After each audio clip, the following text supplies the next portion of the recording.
This story begins with several system windows informing citizens about a series of anomalous events occurring around the world. A giant abalone was reported found by fishermen on the coast, so immense that not even 10 people could surround it, suspected to be a mutation caused by nuclear wastewater. There was also information about an ancient tree in a tourist area growing wildly, spreading its roots for kilometers, and cracks appearing in the ground due to a possible abnormal earth pulse. The notifications continued with giant vines falling from the sky, making fairy tales real, and with news that subway tracks had been destroyed in multiple places, resulting in some casualties. No one paid attention, since they knew all this was nothing more than a bunch of sensationalist headlines, not very different from the false alarm about the zombie bite years ago. Many students were gathered in front of the school, considering that local rumors were much more interesting than the news. Suddenly, their attention was completely diverted to the figure approaching. It was the beauty of the school, Chu Qingli.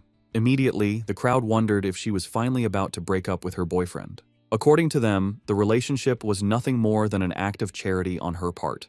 Chu Qingli had already been accepted into Qingcheng University, while her boyfriend hadn't even managed to get into a decent university. Because of this, their futures were on completely different levels. Chu Qingli approached Fang Yi and called his attention. Fang Yi turned around somewhat curious. With a cold expression, she explained that she had thought it over and their relationship wasn't realistic. School-time love always reached a point where one wakes up and realizes they are not meant for each other. A life together, according to her, required not only courage, but also compatibility. For all this reason, it was best to end things. She thought with disdain that no matter what he tried to win her back, it would be impossible. Fang Yi remained silent, and noticing this, people thought his lack of reaction was because he was so shocked that he had collapsed or lost his mind. After all, she was the beauty of the school. They expected him to be on his knees, begging for another chance. However, upon observing him, they simply concluded that he was no match for a rich and beautiful girl, a toad who coveted a swan. With a calm gaze, Fang Yi agreed to break up with her, leaving Chu Qingli and the others in shock. Seeing that she had nothing more to say, our boy turned his back on her and decided to leave. She panicked and called out to him. With a piercing gaze, Fang Yi turned around and asked what she wanted. While her eyes were shining with rage, she made it clear that she didn't care what he was thinking or what tricks he would use. She wasn't going back with him, and she wanted this to be completely clear. Fang Yi began to stare at her and asked her not to flatter herself, calling her the school beauty. Upon hearing this, her eyes widened in surprise, making her blush. The others were in shock at Fang Yi's attitude. Fang Yi was aware that Chu Qingli and the others had no idea what was about to happen. He knew that society's current rules, like money and education, would soon turn to ashes. They were unaware that he had returned from a future disaster, a man reborn in this timeline. Because of this, the Chu Qingli before him was, to him, simply a distant stranger from another life. Fang Yi left the school. He had more important matters to attend to. For him, school beauties and reputation were irrelevant, since everything was about to be completely reconfigured.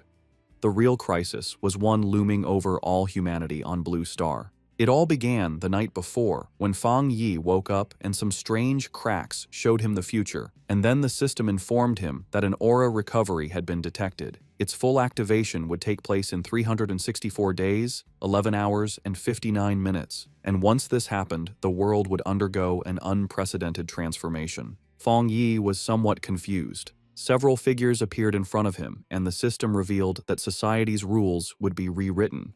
The era of cultivators was about to arrive, and power would become the new standard. Our boy felt somewhat curious, extended his hand and asked who it was. Then a strange light began to appear in front of him. A system window appeared, explaining that it came from the confines of the universe and used top-tier algorithms integrated with cosmic secrets.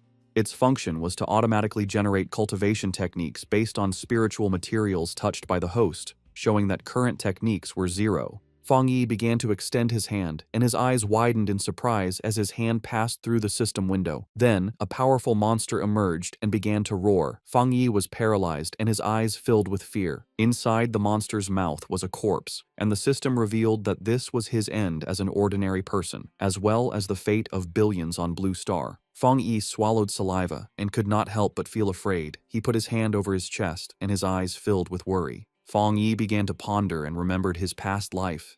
He had been just an average person, swept along by the tide of events, struggling only to survive with the hope of overcoming the disaster.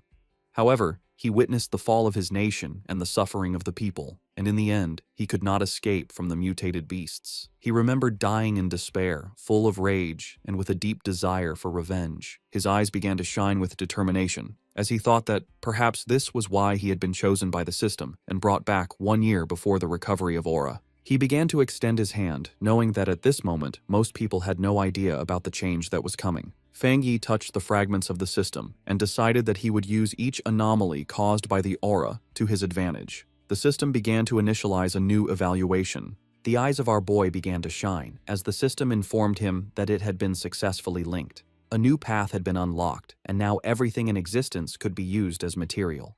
His mission was to collect powerful techniques and abilities to become a strong cultivator and save the world. In the city, people were informed that humanity now faced an unprecedented crisis. Answers could not be found in the past. The only option was to adapt with their own strength. Everyone was surprised, except Fang Yi. When he turned on his phone, he saw several notifications. He understood that the government neither confirmed nor denied the strange phenomena, limiting itself to telling people to prepare. This, he knew, was Jia Nation's subtle way of issuing a warning, since reports once considered mythical nonsense would never have gone viral in this way. His eyes filled with sadness as he began to remember the past. He knew that this indirect and silent approach by Jia Nation helped citizens remain calm and trust their country. It was a hard and slow method, but much more effective than the chaos and gunfire of neighboring nations. Then he remembered that the system had told him that he could use anything, which meant that he should go wherever anomalies occurred. His attention was fixed on the phone. It was the #1 trending news. The UV index at Qingcheng University had reached a historic record of the century.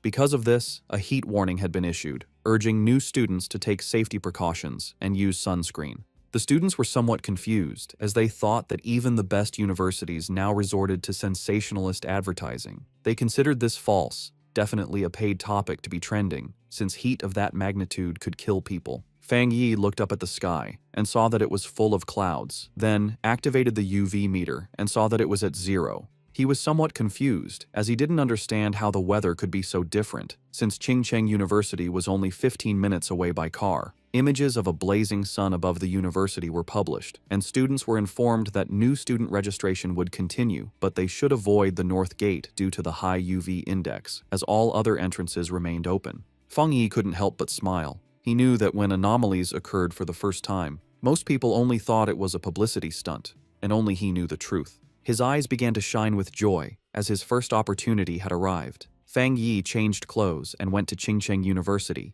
Everyone was carrying umbrellas. It was so hot that the leaves of the trees had fallen. Our boy went to the north gate of Qingcheng University, the least crowded of all. He knew that something was definitely wrong in this place. Shiny ashes began to descend from the sky. While students were fleeing to avoid being scorched to death, Fang Yi's attention was fixed on it. He sat down and decided to touch it. Once his finger made contact, an intense glow began to emerge from it, and the system reported that it had detected an intense fluctuation in the Yang attribute, unlocking the data template of it. The energy began to enter Fang Yi's body, causing him terrible pain. An intense glow began to emerge from our boy's body. People covered their eyes to avoid going blind. They didn't know what was happening and thought they were hallucinating. The energy started burning Fang Yi's clothes, making him clench his teeth tightly. He put his hands on top of his head and started going crazy, not knowing if the system had finished compiling. He felt like he was about to die. The compilation was completed, and Fang Yi acquired a Yang attribute technique, the Golden Sun breathing technique. Later, it's the day for new students to register at Qingcheng University. Our main character's ex-girlfriend arrives at the registration area. A guy offers to carry her suitcase for her. Soon, more guys come over to try and get her attention, but she turns them all down, telling them she doesn't need their help. She looks over at a couple nearby with a sneer, but then a bright golden light flashes, surprising her and the other students. A voice on the loudspeaker tells everyone to stay away from the north gate. The girl looks serious and decides to go see what is happening. At the north gate, a huge burst of golden energy lights up the area. A dark figure appears from the smoke, giving off a powerful feeling. He takes a deep breath, and his eyes glow with a strong golden light. A screen pops up, telling him that he has created a new technique and earned 50 points. The guy looks at the screen and wonders what the points are for. He decides it's not important right now, but will probably be useful later. Time passes, and it is now night, with a strange-looking moon in the sky.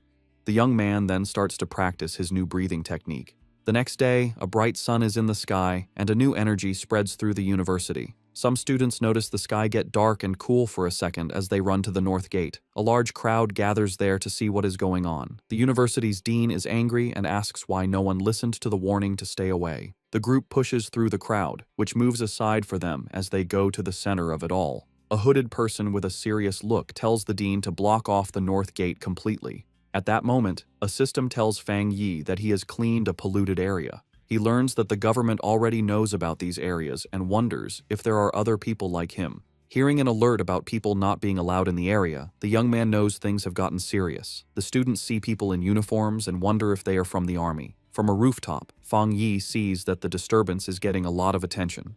With his red eyes glowing, he decides it's time to leave and jumps off the building. Down below, the mysterious hooded person walks across the ground, which is cracked from the energy. The hooded figure looks carefully at the scene. This person kneels and touches the ground to feel for any remaining energy. Then, she picks up a piece of the ground to get a closer look at what happened. The hooded figure studies it and realizes a person caused the energy. Just then, officials begin moving the students out, while the person in the hood watches from far away. In the crowd, the guy's ex-girlfriend is shocked to hear that only one person did this. At that moment, she sees a figure jumping away and wonders if it was her ex, but she quickly pushes that thought away. With his grades, he could never get into this school. Far away at Fang Yi's house, the sun goes down and night falls. Lying on his bed, the young man complains that his body is still hot, even after a cold shower. Because of the heat, he's afraid he won't get any sleep. He also worries that because of what happened today, someone might have noticed him. He then picks up his phone and sees a popular news story about a cultivation association. The young man remembers that everyone used to think it was just a joke on the internet. Just then, he remembers the hooded people at the university and thinks they must be from the association. Curious, he opens the news story to read the whole article. It explains the different cultivation levels, from ghost acts to total transcendence. In the comments, people think it's a joke, but he wonders if the announcement is real. Fang Yi thinks about how he never knew any of this in his past life as a normal person. Sitting on his bed, he thinks about the cultivation association and decides to try his technique again. He closes his eyes and focuses to start his training. In that moment, he begins to sweat as a strong, golden energy flows around him. He starts to float in his room, surrounded by a bright golden glow. A light shines on him. The first step is to strengthen his body to hold the power of heaven and earth. He successfully controls the energy and shapes it into a divine axe. His eyes glow brightly, and he smiles, feeling full of power. The system tells him he has reached the Dushui level and gives him 50 more points. The guy remembers the points and reads the screen, which says a new path is now open. The system explains that the points can be used to put the compiled data into any object. He thinks about the idea of putting power into an object and looks at his mug on the table. He holds his hand out toward the mug with a golden glow of power. The system asks if he wants to use 1 point to put the Yang attribute on the mug. He realizes this is like enchanting an item to give it a special power. The young man thinks that if he did this to a weapon, it would become his own special item for fighting. He decides that having a powered-up weapon will be very important for what is to come. The guy then finds a small sword on his shelf and decides to try the power on it. He thinks that if the test works, he will buy a real weapon to be ready for the monsters. Suddenly, a strange noise from outside the building gets his attention in the middle of the night. Outside, a dark creature with huge claws is watching Fang Yi's apartment. With glowing red eyes, the strange creature shows its sharp teeth in the darkness. It looks like a giant demonic rabbit and gets ready to attack the building. But inside the apartment, the guy has no idea that danger is coming. Lying in bed, the guy feels uncomfortable from his new cultivation technique. With his red eyes, he wonders where the sound, which was like a rat, came from. He thinks the sound is not from inside or from the pipes, and it might be a neighbor's pet. Walking through the living room, he thinks that with his better hearing, it is normal to hear the neighbors. Then the guy focuses his hearing to listen more carefully to the strange sound, but he soon realizes something is wrong and becomes alert. Fang Yi goes to the door and comes face to face with the scary creature right there in the dark hallway. In the hallway, the strange creature with red eyes appears and glares at him, ready to attack. He is startled and recognizes the mutated beast. A memory from his past life scares him. At the same time, a drone flies over the city at night, showing that others know about the danger. On top of a building, a girl complains that they still have not caught the rabbit that ate a rare fruit. With a lollipop in her mouth, the young woman seems very calm and confident about the mission. She then orders her team to keep sending her updates about the target she is hunting. After that, the mysterious girl jumps from the top of the building to begin the chase. Falling very fast, she moves with ease between the huge city buildings. Suddenly, the young woman feels the mutated beast's power and realizes she is getting closer to it. With her eyes glowing, she finally finds the creature and gets ready for a fight.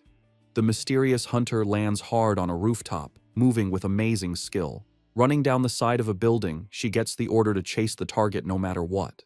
With a perfect landing, the young woman continues her chase without stopping. Jumping from building to building, she warns that the creature ate a special fruit and might evolve. Just then, a man working late sees something fast go by his window and is very confused. He wonders if he is seeing things, but his boss yells at him for just standing around. Meanwhile, the hunter stands like a shadow in front of the moon on the 65th floor. Back in the apartment, Fang Yi faces the strange creature, which screams at him. With his golden eyes, he knows his body has changed, and now he can fight it fairly. The creature then attacks with its claws, but the young man dodges with amazing speed. Fang Yi thinks that his body has really changed, and now he can see the attacks in slow motion. With sun energy in his hand, he wonders why a mutated beast is here so soon. He then remembers things from his past life and faces the monster. The guy knows the creature has not fully evolved yet, and the night makes it stronger and angrier. So he rushes forward to attack, because he has to stop it, or everyone in the building will die. Fang Yi manages to grab the creature with his hand full of energy. With surprising strength, the guy bites the strange creature without any fear. He holds the monster tightly, and his golden eyes shine with a cold, focused look. Then the young man spins the creature in the air and realizes its tail is its weak spot. Taking his chance, he grabs the beast's tail with all his strength. Fang Yi throws the monster against the window, and it shatters from the force. With his fist glowing gold, he gets ready to land a powerful punch. The guy shoots a beam of energy that hits the creature right in the air. The monster is then completely covered by the bright golden beam of light, but the strange creature grabs the golden energy with its claws and tries to take its power. Fang Yi then realizes the monster is trying to steal his yang power, and he fights back. He thinks the power of the sun is too strong and that the rabbit is just destroying itself. Soon after, a golden explosion covers the monster, which can't handle that much energy. In the building next door, a couple wakes up from the noise, and the man wonders if it was thunder. He then goes to the window to check, but sees nothing strange outside. Our hero lands on the floor, surrounded by what is left of his golden energy. The young man thinks that the creature was like a starving ghost trying to eat his power. After the fight, the monster's eye falls to the floor, letting out a weird black smoke. With a serious look, he stares at what is left of the creature he just defeated. Without thinking twice, the guy stomps hard on the eye, crushing the rest of the beast. He understands that the creature of the night was desperate for his opposite yang-type power. The young man thinks that if he were normal, the monster would have easily eaten everyone in the building. With that, he knows he needs to learn more techniques to face the dangers ahead. Meanwhile, a mysterious girl jumps through the air in the moonlight, looking like a hunter. With amazing speed, the young woman runs very fast down the side of a building. When she gets to the scene, the mysterious hunter's eyes open wide with shock. Standing there in the middle of the night, she wonders if someone else defeated her target. Kneeling on the ground, she notes that the target has been destroyed, and that she will try to get the night attribute back. But as she touches the monster's remains, she is surprised by a golden energy that is still there. The young woman then feels a strong heat and a burning power that makes her pull back right away. The young woman remembers the energy from the university gate and understands that this is not a coincidence. After this discovery, the girl turns on her communicator with a serious and determined look. She tells her base that the target was taken out by a powerful new forerunner with a special ability. A voice on her communicator asks if the same person cleaned the gate and killed the rabbit. A man confirms they have no information on this person, and that the association must recruit him. The silver-haired girl agrees with the plan. She then carefully puts the small flame of energy into a container on her clothes. Her boss tells her to stop her other missions and focus on finding the new forerunner. At that, the mysterious hunter calmly unwraps the lollipop she was holding. The young woman puts the candy in her mouth and says she understands the new order perfectly. But before she starts the mission, the girl says she first needs to get some milk tea to relax. A voice on the communicator wonders who this mysterious person with so much power could be. The young woman agrees that the president was right and that she needs to meet this powerful master. Fang Yi's day starts with the sunrise. He stretches, ready to train. He knows waking up early is good for his power, so he prepares for another session. The fighter uses his breathing method, taking in the morning's golden energy. As the energy fills him, his eyes glow with golden power. He enters the Ghost Axe realm and feels the technique's power appear. A sudden burst of energy surprises him. He realizes he's getting stronger again. Power flows through his body, and he focuses to control it. He makes a tight fist, feeling the energy now in his hand. He summons his key axe and sees that the weapon feels much lighter. He grips the weapon's handle firmly, ready to try out his new strength. The warrior lifts the golden axe over his head, preparing a powerful hit. He reaches the 2-star Ghost Axe realm, releasing his strength. His eyes now burn with golden flames, showing his new power. Fang Yi's body feels much stronger and tougher after this change. He grew stronger so fast because he used the extra energy from his last power-up. Fang Yi decides that from now on, he will level up slowly and carefully, one step at a time. But his growing power gets a lot of attention, so he needs a more private place. In the association's office, a man feels something strange in the air.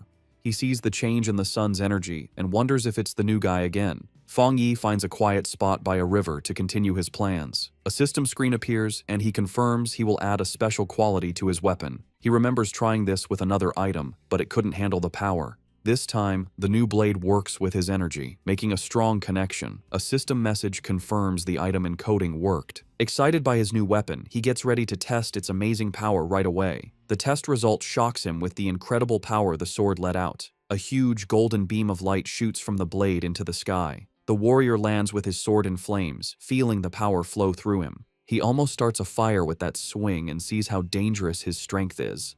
The smoke from the attack is big, so he knows he was seen and needs to leave. A girl is running fast toward the smoke he left. She complains that she stepped away for a moment and missed everything. Suddenly, the young woman stops. She sees that the river is actually boiling. The agent flies over the damaged area, wondering what the new guy did to the place. She can already imagine being told off, since everything has gone wrong since he appeared. Just then, a golden flash in the distance catches her eye, and she becomes curious. The hunter is shocked by what she senses. This shouldn't be possible. His power level jumped from 1 star to 2 stars, and he even made a spirit weapon. The association only has 2 of those weapons, and the way to make them isn't fully known. The girl gets suspicious, wondering how he got this kind of power by himself. But she thinks she must be wrong and decides to start cleaning up the mess he made. Far away, Fang Yi thinks about how his weapon now has the Yang attribute, but he wants more. The system can encode anything, so he plans to add more qualities to the blade. Suddenly, his phone buzzes. He has a message from someone he doesn't know. He completely forgot about being private, and now a stranger is inviting him to a pioneers group. He's shocked to learn that official members must be at least Ghost Axe realm level. The stranger talks about a new pollution zone and invites him to a group hunt. He asks for the location, and the stranger sends a file about the lava dragon of the Shadow River. The zone has lava, and the same Yang attribute he has, so Fang Yi decides to accept the invitation. Far away in the Binmu district, a group is waiting for old Li's friend to arrive. One member says the girl's map was so good, he got there easily. The blonde girl thanks everyone for coming and tells them they need to work together. She is from the Cultivation Association and is disappointed that the pioneers here aren't very strong. What many don't know is that the Cultivation Association is a government group. Getting into the group was hard and required her family to ask for favors, so she hates to fail. Just then, one of the explorers sees the newbie arriving and calls him by his name, Fang. Fang Yi makes a strong entrance with his new sword and introduces himself to the group. The agent is startled by his power, but sees his aura isn't scary, but warm. Since the team is all there, the leader gives the signal, and they go toward the cave entrance. Fang Yi decides to go first and asks the blonde agent to take care of the light. The group walks through the cave, and one of them warns Fang about the loose rocks. They think it's strange that the place isn't very hot yet. Fang Yi reflects on how quickly the team accepted him and feels that their friendship is real in these hard times. Fang Yi keeps moving forward, and the ground under his feet starts to change color, showing that danger is near. Suddenly, they get to a huge opening and are amazed to see a river of boiling lava right in front of them. Without hesitating, Fang rushes toward the danger, and the blonde agent yells at him not to be so reckless. To everyone's surprise, the warrior pushes his sword right into the lava. The explorers panic and scream for help. A fiery explosion throws the team back, and Fang Yi's system detects a worldwide problem and starts to analyze the information. As he plunged his sword into the lava, Fang Yi's system analyzed the anomaly, revealing a new power, the inner flame, with an extremely high internal temperature and explosive properties, and the Scarlet Flame sword technique, which unleashed its power when the blade was drawn, coating it in fire and lightning. Resolved, Fang Yi gripped his sword. His eyes and the blade glowed with fiery power, a perfect technique for his Tang sword. Below, the other explorers, thrown back by a previous explosion, watched in amazement as Fang Yi stood unharmed in a vortex of fire. Realizing his weapon was absorbing the lava's power, Fang Yi then used his script points to permanently embed the Scarlet Flame attribute into his sword, which now burned with energy. When the flame subsided, his teammates concluded he had suffered a small cultivation accident and had recovered. The group was euphoric, noticing the cave's spiritual energy had stabilized. One of them celebrated being able to absorb it smoothly, while another, on the verge of beginning his cultivation path, excitedly shouted Xiaoya's name. The blonde agent, Xiaoya, encouraged them to train while she kept watch, and the team thanked her for the opportunity. The peace was interrupted when Xiaoya detected figures approaching the entrance, warning that other pioneers were arriving. 3 muscular men entered, led by one with an eye patch and glowing red eyes who arrogantly declared the resource-rich land was now theirs. Xiaoya grew worried, recognizing all 3 newcomers were at the 1-star Ghost Axe realm, a level her team couldn't challenge. Despite the danger, Xiaoya tried to reason with them, politely stating they had arrived first and even offering to let them join. Her diplomacy was met with contempt. The eye-patch-wearing leader mocked her low level and ordered them to get lost or face the consequences. Xiaoya's expression hardened. She reflected on the harsh reality of survival of the fittest in this new era, but as a member of the Xia Nations Association, she decided she couldn't allow this injustice. Just as the confrontation was about to escalate, Fang Yi stepped between Xiaoya and the hostile leader. With his sword ignited, he coldly asked the large man if he had nothing better to do than bully a young woman. The eye-patch-wearing leader was left stunned and speechless. Without hesitation, Fang Yi unleashed a single, devastating swing that created a fiery explosion, sending the 3 aggressors flying. The force of the attack startled Fang Yi's own teammates from their meditation. He remembered the tragedies caused by those who followed the survival of the fittest principle, knowing only overwhelming force would work on such people. To make his point, Fang Yi drove his blade into the ground in front of the rival leader. Surrounded by an immense golden aura, he coldly ordered them to scram. Terrified by this second display of power, the leader called Fang Yi a monster and screamed for his men to run as Fang Yi watched them flee. His teammates rushed over, buzzing with excitement over his incredible power. Fang Yi smiled, brushing it off and suggesting it was time to leave. As they left, Xiaoya contemplated the immense power Fang Yi had shown, realizing he had held back. Convinced he was a top-tier pioneer, she knew she had to report this major discovery to her organization immediately. The scene shifts to the Spiritual Energy Cultivation Association office, where a woman on the phone with Xiaoya repeated in surprise that another high-attribute pioneer had appeared. The office worker grew flustered, realizing she had said too much, especially with an imposing man standing behind her. She awkwardly hung up after confirming the report. The young woman cheerfully asked her gray-haired superior if they were lucky enough to have 2 high-attribute pioneers in a row. He, however, grimly corrected her that luck had nothing to do with it, explaining that every high-attribute individual is destined to become a new center of power, a responsibility that stressed him immensely. Under a sunny sky, Fang Yi returned to the city. He tried to disguise himself as a cosplayer, but his powerful presence and authentic sword only drew more attention. His walk was interrupted when he saw on his phone that news of the cave incident had already gone viral. He chided himself for his carelessness, knowing the eruption of his internal flame was too noticeable. Dismissing the idea that his teammates would betray him, he focused on a more urgent matter. The massive yang energy he had absorbed was pushing him toward a new breakthrough. He needed to find a secluded place immediately and headed for the back mountain. 5 minutes later, on that same mountain, a silver-haired young woman named Su Qingying, a garden restoration expert, felt a sudden, powerful presence. She saw an intense burst of light, like a miniature sun, and recognized the signs of a cultivator breaking through to the 3-star Ghost Axe realm. The scale of the energy astounded her. She'd never imagined a breakthrough of that realm could be so monstrous. Driven by a sense of duty and a flash of recognition, she raced toward the disturbance, vowing to catch the mysterious individual this time. High on the mountain, Fang Yi was focused on his breakthrough. He pulled in huge amounts of golden energy, which spun around him before forming a bright, sun-like ball above his head. As he meditated in the air, the power behind him formed a complex, star-shaped divine shape. Golden energy sparked across his skin, and his eyes glowed with great power as he tried to control the wild energy. Finally, the power came together, taking the shape of a giant divine axe made of pure golden and light blue energy, crackling with power. Meanwhile, Su Jingying arrived and stopped suddenly when she saw the amazing sight. She watched in total disbelief, seeing that the mysterious person was about to swing the divine axe he had just created. His level of control was incredible. She wondered how anyone could command so much spiritual energy with such perfect skill and steadiness, asking herself if this man had secretly been training for centuries. The sight brought back a painful memory. Su Qingying remembered her own attempt to break through to the Ghost Axe 2-star level. The pressure from her own divine axe had been too much for her, pushing back and making her cough up blood. It left her stuck in bed for a full week.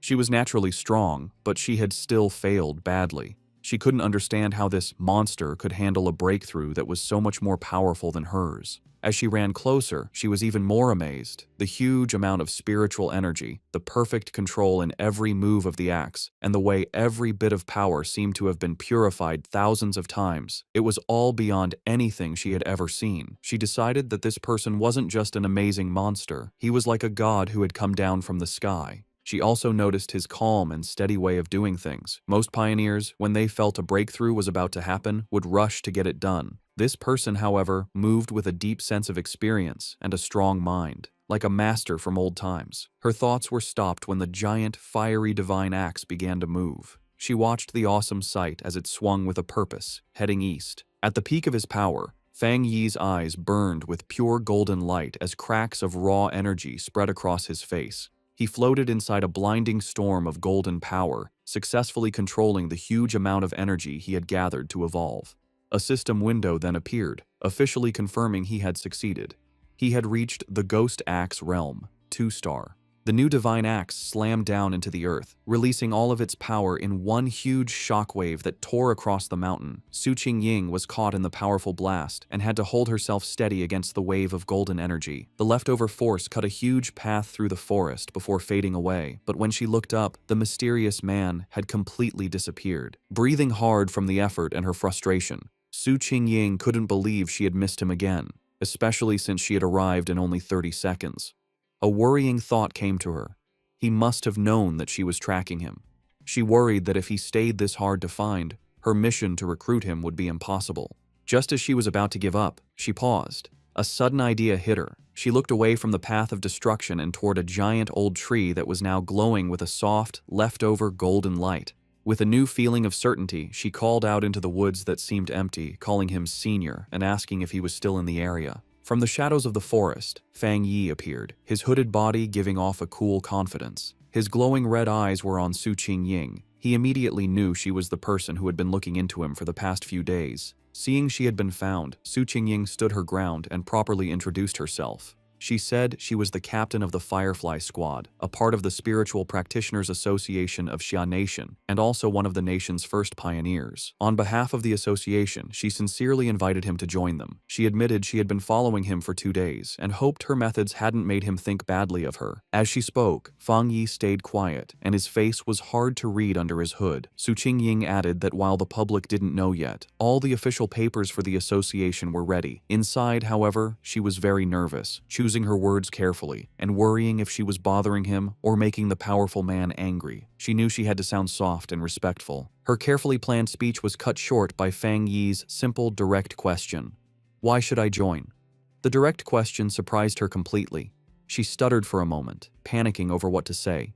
She quickly saw that empty, nice words would be useless against someone so smart. The truth was her only choice. Pulling herself together, she explained what the association was for. She told him that the Xia Nation wanted to gather and unite all the early pioneers, to guide them on an organized path, and also give them extra protection. She knew that growth was messy right now, and that an association might feel like a cage to a free spirit like him. but she asked him to look at the bigger picture. A great return of spiritual energy was coming, and they would all need to stand together to face the unknown enemies of the future. After listening to her passionate speech, Fang Yi leaned casually against a tree, looking tired and uninterested. He told her plainly that he was not willing to join. He explained that, for now, he still couldn't bring himself to fully trust her or the association she represented. Su Qingying was left completely stunned and speechless by his direct refusal, her eyes wide with shock. Facing his refusal, Su Qingying grew desperate. She quickly pulled out her identification card from her jacket. Holding it up for him to see, she quickly introduced herself again as Su Qingying and mentioned she used to be a well-known athlete before the spiritual energy returned. She begged him to believe her, hoping her public identity would give him a reason to trust her.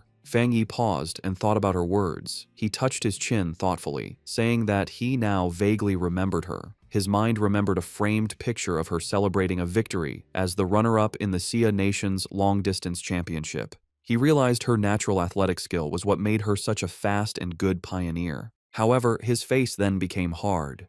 A dark memory from his previous life came to mind, showing a vision of a ruined city. He knew that in his original timeline, the Sia Nation's work, including the association, had failed in the end, leading to the end of humanity. Now that he had returned with his system, he knew he had to be part of the solution, but joining the association at this point was not the right move. Putting on a more thoughtful look, he looked back at a hopeful Su Qingying and confirmed that he did remember her. He told her he would think about her offer, and before she could answer, he jumped into the air and sped away from the spot. Just as quickly, he reappeared right behind a startled Su Qingying. He gave her a firm condition: she must keep his location a secret from everyone for now. In his mind, he studied her respectful behavior and guessed that the association was careful about upsetting powerful pioneers who weren't with them. He saw this as a weakness he could use. Su Qingying suggested a deal. She explained that the association had detected the energy from his breakthrough and that she had to file a report. She suggested sending a report that was a mix of truth and lies to protect his identity while keeping her bosses happy. After a moment of thought, Fang Yi agreed to her plan. Su Qingying tried to call out to Fang Yi as he agreed to her plan, but in the blink of an eye, he was gone. She ran down the mountain slope after him, but it was no use. Tired and annoyed, she walked alone on a forest path, muttering in frustration about how many times she had failed to catch him and how he was now trying to avoid her. She sighed, complaining about the tiring work of erasing the powerful energy signs he left behind after every incident. Her thoughts were cut short by a voice in her earpiece, telling her to stop worrying about the hard-to-find pioneer and remember the mission she was on. The voice seriously told her that the strange creatures had appeared again. Su Qingying froze, her eyes wide with shock as she asked if they were really back. A scary memory flooded her mind, showing her surrounded by a crowd of terrifying wolf-like creatures with bloody mouths and glowing red eyes. She thought to herself that she would never forget those strange, bloody beasts. The story explained what they were: cold, evil, and bloodthirsty monsters born from the pollution zones made by the spiritual energy's return. They got power from these zones, turning into monsters that ate humans. Some could even hide as natural disasters, killing anyone as they split up lands and made new pollution zones. If they weren't stopped, their very destructive nature would let them keep eating the human world until nothing was left. A heavy storm suddenly hit the city. The night sky wasn't lit by streetlights, but by constant, violent flashes of lightning. Rain poured down, and red alerts lit up people's phones, warning of the severe thunderstorm and telling everyone to stay inside. Another alert announced that the Yuhuang Mountain area was closed because of flooding risks. From their windows, people commented they hadn't seen a storm this bad in years, with some joking that a powerful being might be facing a lightning trial nearby. Hidden in a rainy alley, Fang Yi watched the storm grimly, his red eye glowing. He could feel the huge amount of lightning energy in the air, recognizing its wild power. He knew this was no ordinary storm but another anomaly, with its power focused on a single point. His eyes scanned past the city buildings and locked onto a distant mountain peak that was being hit by lightning again and again. He had found the center of the storm. Without hesitating, Fang Yi raced into the downpour, leaping across rooftops as he sped toward the mountain. When Fang Yi reached the base of Yuhuang Mountain, His system immediately confirmed a pollution zone was detected. He looked up at the peak, but instead of its usual beauty, he saw a grim scene with skeletal remains scattered among twisted trees. Another system notice added to the danger, stating the pollution level was unknown. Still, Fang Yi moved forward without hesitating, walking into the dark, stormy woods with a determined look. As he got closer to the center of the storm, he saw a massive bolt of blue lightning strike the mountain's summit, lighting up the whole area. He had found his target. Inside the Spiritual Practitioners Association's command center, officials held a tense meeting. A large screen showed a vortex of blue energy over a mountain peak. An official reported that the danger on Mount Yuhuang was rising quickly, so they had to close it off and call it a new contamination zone. The grim-faced association leader said the situation was so critical, he had to pull Su Qingying from another important mission. He asked her to report on what was happening. Su Qingying told the officials that it was currently impossible to climb the mountain, as the unstable thunder energy was about to explode. Because of this, the area was officially classified as an A-level contamination zone. She continued with more worrying news. Based on how fast the energy was growing, the mountain would soon be an S-level threat, which would start their highest emergency plan. But she pointed out a major problem. Based on their data, no explorer they had could safely get near the area, admitting that not even she could handle it. A wave of shock went through the room, as calculations showed the mission would mean certain death even for highly advanced explorers. Facing this impossible situation, a man in a security uniform ordered the foot of Mount Yuhuang to be completely sealed off, with patrols sent out 24/7 to stop anyone from trying to climb it. The association leader firmly agreed. He declared they had to stop the threat by sealing the mountain and that no one could go near it until the energy concentration dropped. While the association thought Mount Yuhuang was too dangerous, Fang Yi was already deep inside the zone. Huge bolts of blue lightning crashed down around him. As the storm raged, Fang Yi stood firm, protected by a golden aura from his breathing technique. He knew, however, that just surviving the storm wasn't enough. To get the purest thunder energy, he had to climb to the center of the storm at the mountain's peak. His decision was fueled by dark memories of the past.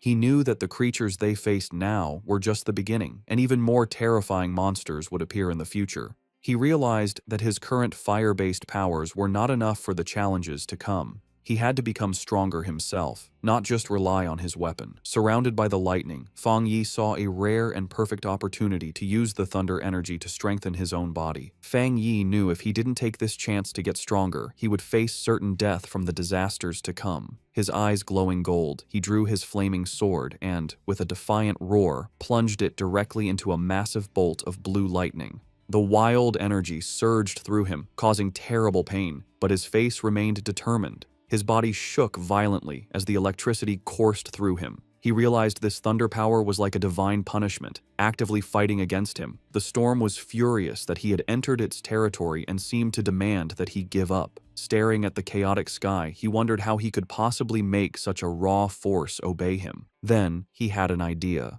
He calmed himself and remembered his system's rule. To get a power, he had to touch the energy source.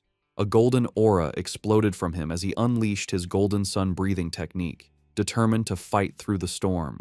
With a loud roar, Fang Yi pushed forward, using his flaming sword to cut a path through the storm of blue lightning. The clash of his golden energy against the raw storm created a huge, chaotic explosion. Blood trickled from his mouth from the strain, but his eyes burned with determination. He knew this was a desperate gamble where he had to push himself to his limit, facing death in order to live. Finally, after a hard struggle, he reached the peak. He plunged his sword into the ground, cracking the rock as he arrived at the center of the storm. Here, the power was even more terrifying, a violent flood of thunder energy that made it hard to even breathe. He felt the storm's full attention on him and realized it no longer just wanted to push him away, it wanted to kill him. As if to prove it, the storm gathered its full power and shot a single, massive beam of white-hot lightning directly at him, an attack meant to completely destroy him. As Fang Yi faced the storm's final attack, his system activated, detecting a powerful thunder attribute and starting to process it. Far below in the city, people watched from a tall building, amazed. One man taking a photo had never seen lightning so big. Another wondered if a god was going through a trial, even thinking he saw a person in the sky. At the mountain's peak, the fight ended in a brilliant explosion. Fang Yi had won. A system message confirmed it, announcing he had obtained refined divine thunder power and could now summon heavenly lightning to make his body godlike. He was rewarded with 5 writing points. Fang Yi now floated in the air, surrounded by blue lightning and his golden aura. He understood his new power. The thunder attribute was a top-tier force for both attack and defense. Unlike his sun power, which was mostly for defense, the thunder could refine his body and turn it into intense energy. He decided that the thunder was now his spear and his shield. He also realized the power wasn't just about destruction, it was also about purification and rebirth. He could feel the energy strengthening his bones and muscles without any pain. The system then offered him an upgrade to punish evil, which would grant him double critical damage, asking if he wanted to use writing points to get it. Landing softly, Fang Yi thought about what to do next. His first thought was to put this new thunder power into his Tang sword. He considered it carefully. While it would make the blade stronger, he worried it might mess with the purity of the sun attribute already in it. He also knew that putting too many different powers into one item could damage or even destroy it. Suddenly, he had a brilliant idea. Looking at his hand, he decided to do something different. He would implant the thunder attribute directly into his right hand. The system immediately responded, asking if he wanted to put the thunder attribute into the chosen item. A confident smirk appeared on his face as he gave the command. Instantly, all the wild blue lightning in the air rushed into his right hand as he claimed the storm's power for himself. The next day on the storm-damaged peak of Mount Yuhuang, the immediate danger was gone.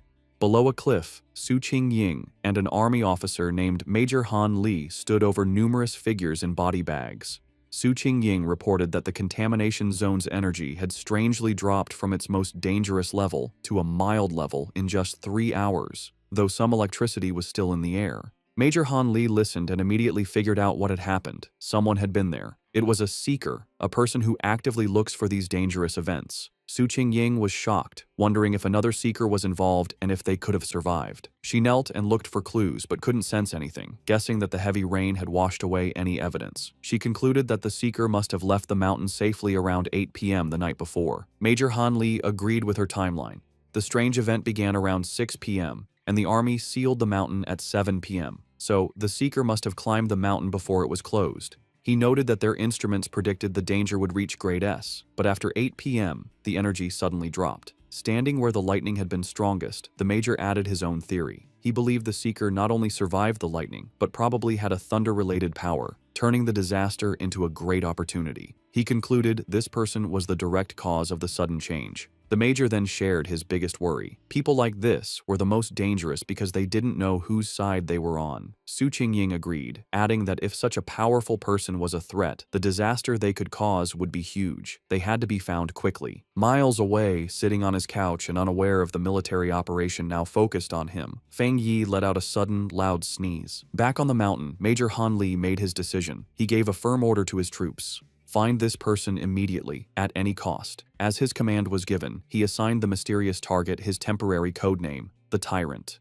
The investigation on Yuhuang Mountain started right away. The army hoped the Spiritual Practitioners Association could recruit the mysterious person codenamed Tyrant soon. In the meantime, they would keep all information about the event secret and start their own investigation. On the rainy peak, the association leader told Major Han Li that they already had a high-level pioneer trying to make contact. He then turned to Su Qingying and ordered her to give her report to the major. Su Qingying was caught off guard by the order and gasped in panic. Forced to think fast, she began her half-true report.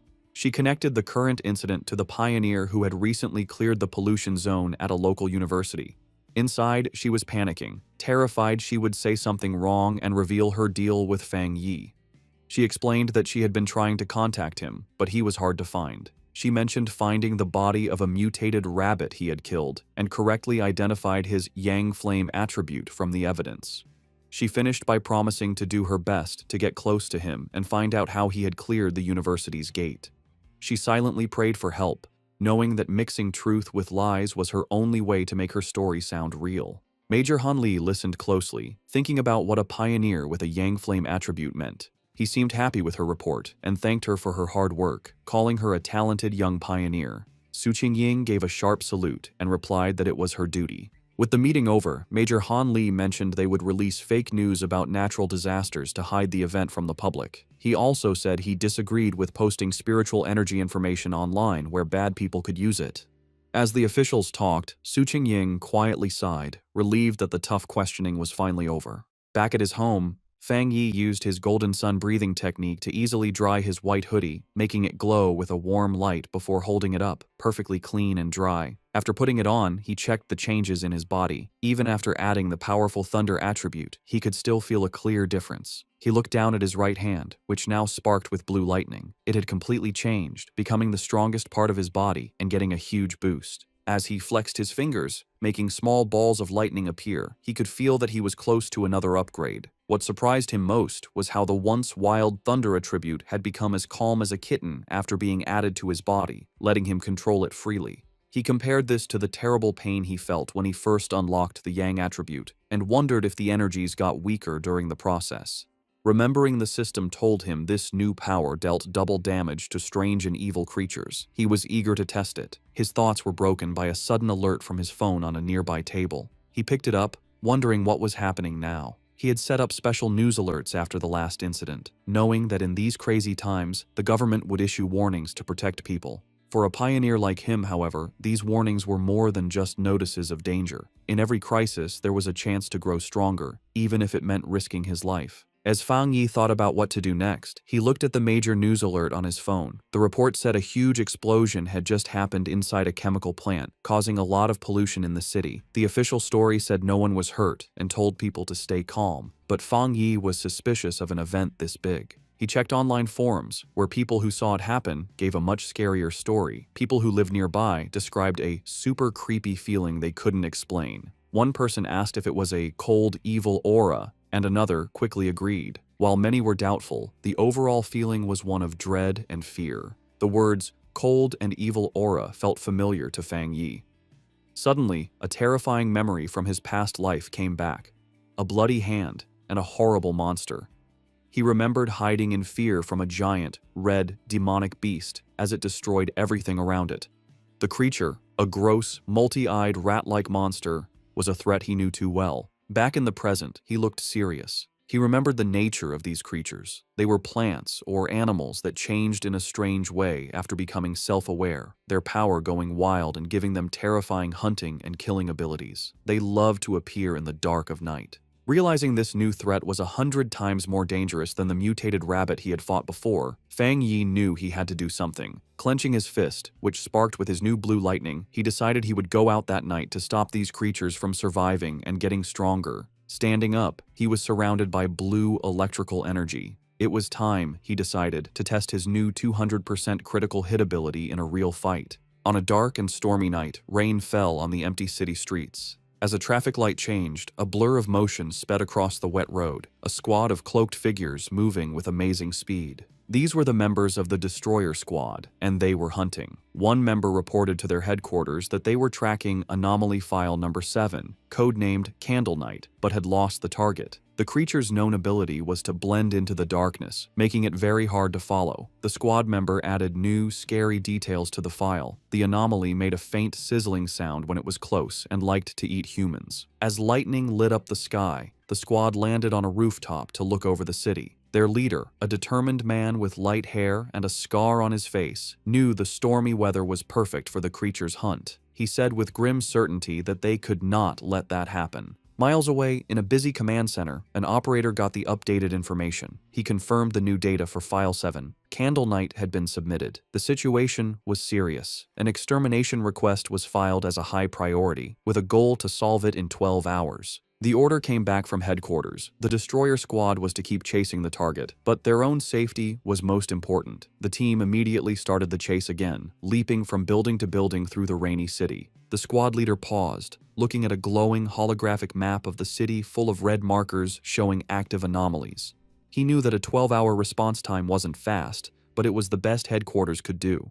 The country was large, and with anomalies appearing everywhere, even their advanced resources were stretched thin. Just as the Destroyer Squad got close to their target's last known location, a warning came from their headquarters. The operator told them that the area they were entering was currently occupied by Spiritual Energy Cultivation Association agents. A photo of Su Qingying appeared on the screen as the operator explained that her team was watching pioneers there and could be asked to help. The Destroyer Squad's leader acknowledged the message and asked headquarters to have her come help, saying he had heard of her good work. Elsewhere, Su Qingying was surprised to learn she had become so famous. The destroyer squad waited grimly in the rain. Soon, Su Qingying and her own cloaked team arrived, taking a spot on a higher rooftop. With a hand on her hip, she looked down at the squad below and casually asked if they were the ones calling her for overtime. The destroyer squad's leader was not happy with her casual tone. He sternly told her that the Candle Night anomaly eats people and that this was much more serious than a simple overtime request. One of Su Qingying's team members shot back, asking if that was the right way to ask for help. Su Qingying then turned to leave, saying that the destroyer squad seemed so good, they probably didn't need help after all.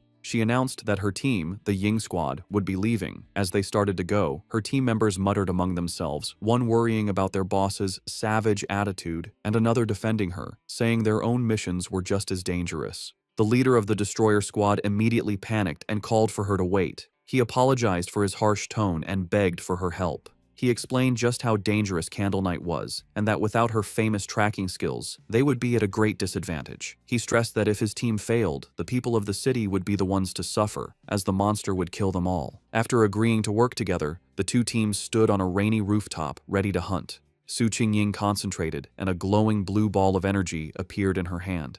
She announced she had found the creature.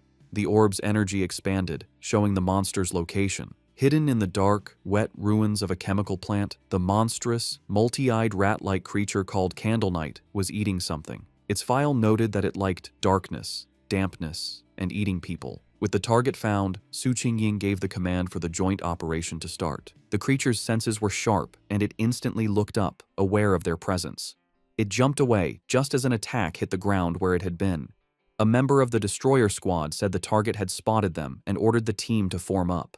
The squad members moved with incredible speed, their cloaks blurring as they chased it. They surrounded the creature from all sides, and with their prey trapped, they shouted together, ready to attack. One of the destroyer squad members lunged forward, shouting the order to attack. He hit the creature hard, sending it crashing into a pile of rubble. But instead of being weaker, the monster's body began to change, its back erupting with red sores and black spikes. With a furious shriek, the enraged Candle Knight fought back, creating a vortex of dark energy. Su Qingying desperately shouted for the teams to watch out for the sound wave and dodge. Her warning was a moment too late. A powerful sonic blast erupted from the creature, sending the squad members flying back. The destroyer squad's leader was thrown from the rooftop, crashing onto the street below. One of his team members rushed to his side. The leader pushed himself up, bruised but alive. He admitted that if he hadn't moved back at the last second, his bones would have been broken. He knew they were in grave danger. If the creature stayed in the city any longer, it would cause a huge disaster.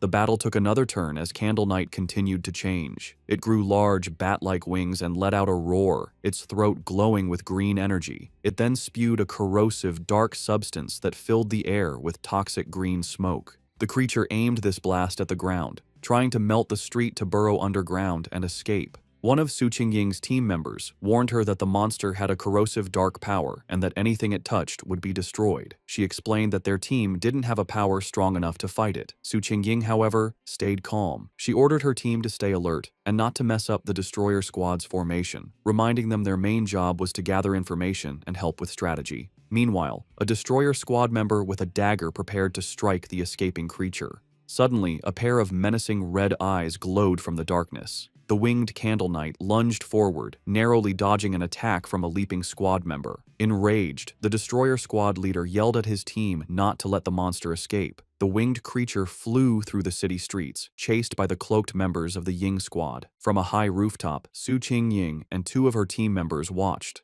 Suddenly, she sensed a sharp increase in spiritual energy from the creature's direction. Realizing something important was about to happen, she ordered her team to stay outside while she followed it in by herself. The chase led them to a large, dark, abandoned factory. Inside, Su Qingying said she would scan the area's spiritual energy. The destroyer squad's leader noticed the advanced watch on her wrist. She confirmed it was a new device from the association, explaining that the watch showed the energy level a squad could safely handle was 50. Candle Knight's reading had been just 48. Suddenly, the device on her wrist began to flash wildly, the reading shooting past 80. Su Qingying shouted that the energy levels were going crazy. At that moment, a massive, shadowy form with glowing green eyes appeared in the rafters above. They had been led into a trap. Su Qingying realized with horror that there was more than one creature in the factory. The shadowy, monstrous face of a new creature loomed behind them. The destroyer squad's leader panicked, yelling that they needed to retreat immediately. Taking charge, Su Jingying suggested a tactical retreat toward the main door to force the hidden enemy to show itself. She fired a blast of energy to clear a path, shouting for her team to follow. But before they could escape, she cried out in pain and collapsed, her senses overwhelmed by an invisible poison gas. Su Jingying suddenly found herself alone in the vast green darkness of the factory. She called out to her team, but no one answered. She knew they were nearby, but the poison had made them unable to sense her. Putting the pieces together, she realized the full trap. Candle Knight had led them to this factory, which was the territory of a much more powerful creature, a giant serpent she had only faintly sensed earlier. As if summoned by her thoughts, the huge, armored head of a shadowy serpent with glowing green eyes loomed over her. She now understood that unlike Candle Knight's simple dark power, this creature's black mist was a strong poison, and they had been breathing it in since they arrived. The gas worked silently, paralyzing its victims while draining their spiritual energy. Fighting back would only use up their power faster, leading to certain death. She could feel her own spiritual energy was almost gone, and without it, she knew she would soon be another victim. As she collapsed to the floor, her strength gone, she despaired at the terrifying intelligence of a creature that was just playing with them. She closed her eyes, wondering if this was the end. Lying defeated on the factory floor, Su Jingying saw a single ray of light cut through the green darkness above. A flicker of hope appeared in her eyes. Suddenly, the factory ceiling exploded inward, and a blinding light filled the room. Her eyes widened as a figure came down from the blast. It was Fang Yi. He landed gracefully in the rubble, his hooded figure standing out against the glowing hole in the ceiling.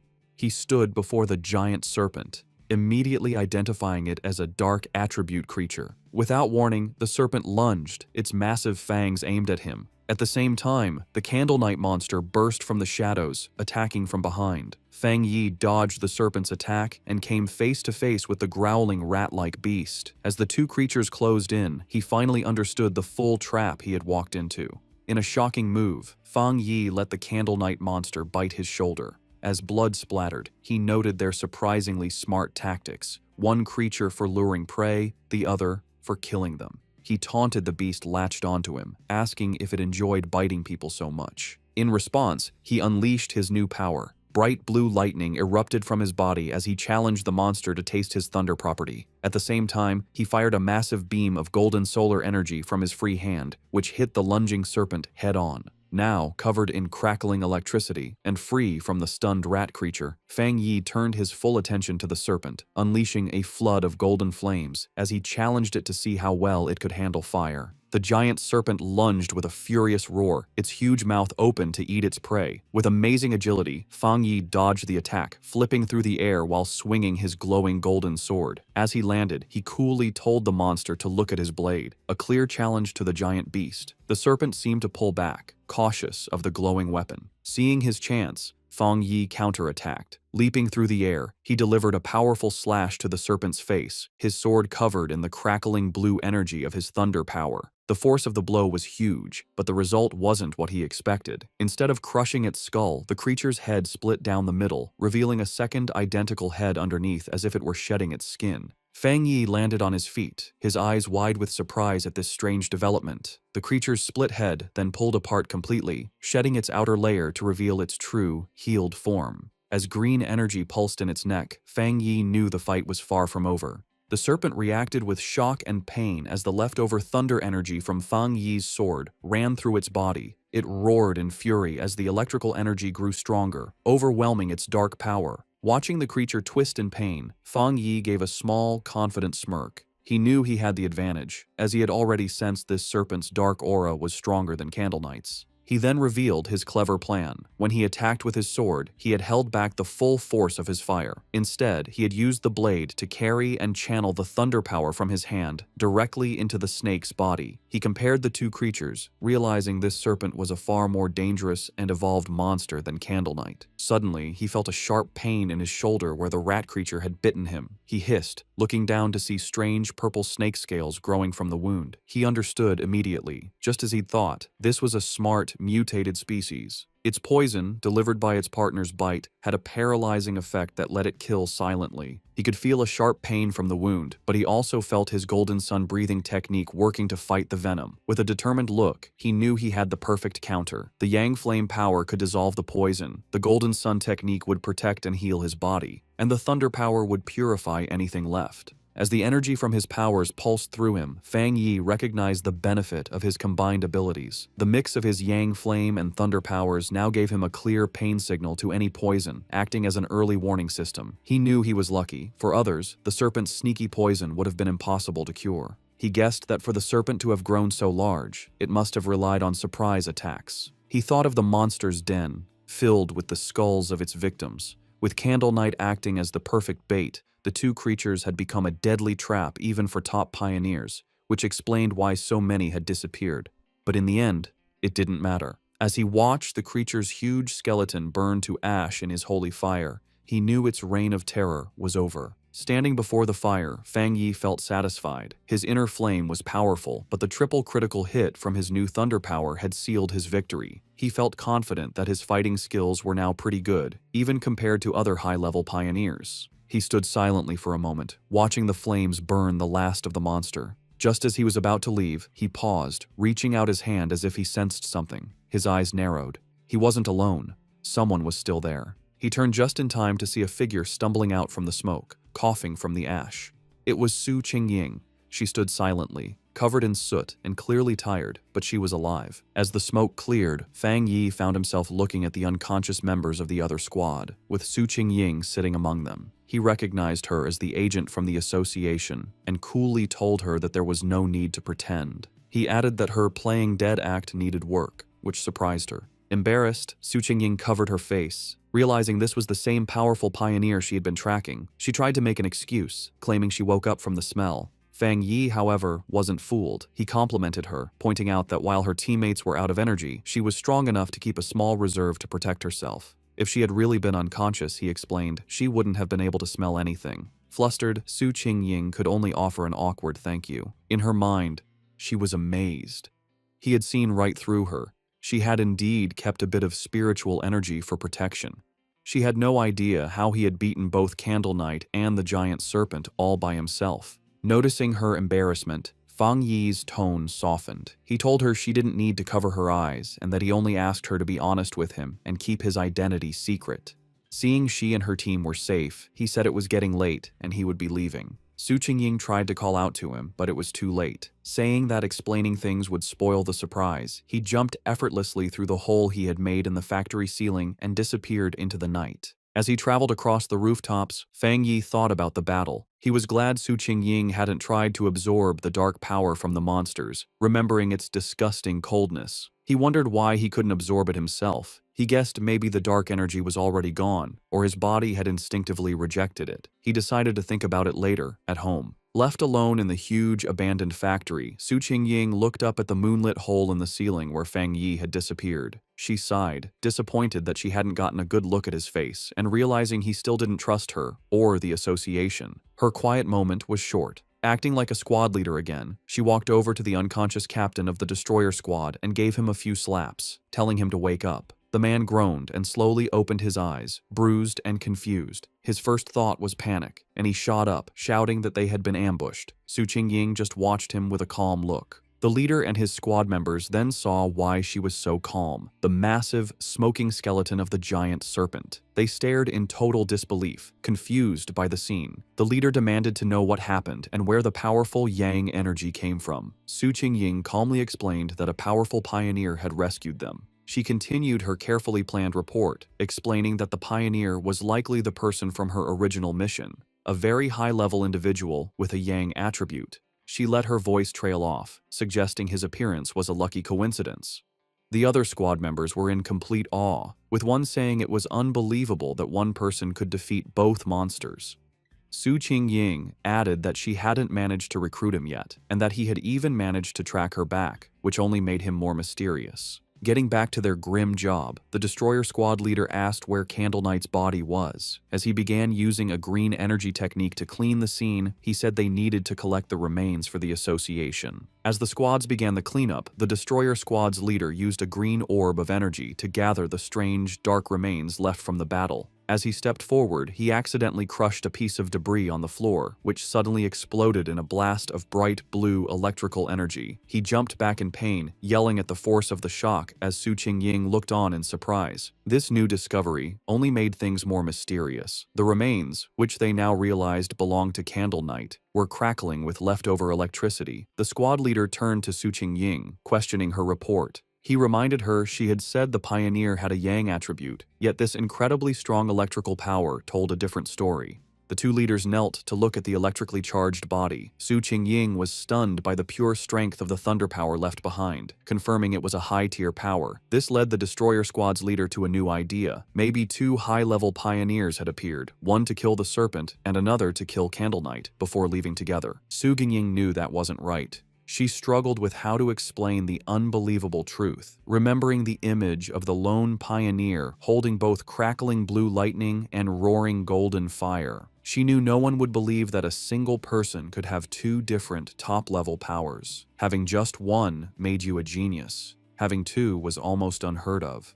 The impossible proof was right in front of them. The burning skeleton of the giant serpent was the work of a Yang Flame Walker, while the electrified body of Candle Knight was the clear mark of a Thunder Tyrant. The combined squads could only look on in complete disbelief, wondering what kind of monster this mysterious pioneer really was. As reinforcements from the association arrived, Su Qingying was glad she had left team members outside. If she had been inside too long without checking in, they would have reported her missing.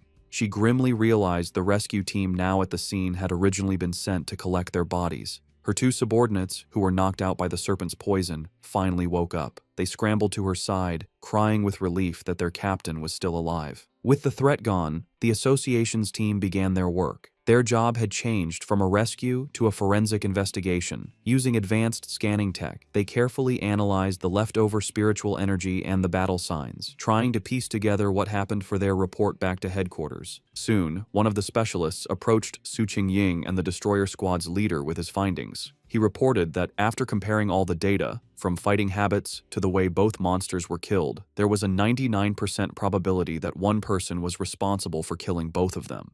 The two squad leaders stared at each other, their faces showing both shock and serious concern. The other squad members murmured to each other in disbelief. They were processing the fact that they had been saved by a pioneer with two different high-tier powers, something they never thought was possible. They knew either monster could have easily killed them all, yet this powerhouse had finished them both off, seeming to use single strikes. The power difference between them and this mysterious person was just ridiculous. Understanding the huge importance of this discovery, Su Qingying contacted her superior. She reported that the information on her target had been significantly updated. Looking up at the hole in the ceiling, she confirmed that the mysterious pioneer from the university and the powerful individual codenamed Tyrant were, in fact, the same person. Back in his office, the association superior listened calmly to her report.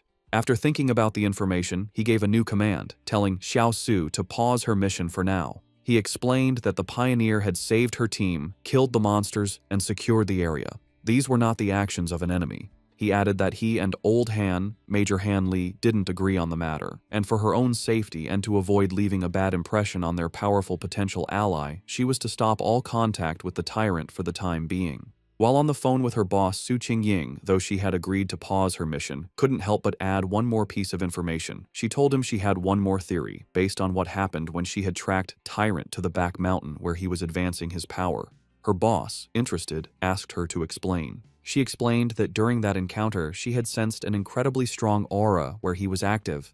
At the time, she suspected he might have a spiritual weapon but thought it was unlikely. However, now that it was confirmed he had two high-tier powers, the possibility seemed much more real. The association superior was surprised by this new information, questioning if the pioneer really had a spiritual weapon. He quickly became skeptical, leaning back and saying it was highly unlikely. He argued that no matter how talented, a solo pioneer couldn't possibly have such a rare item without outside help.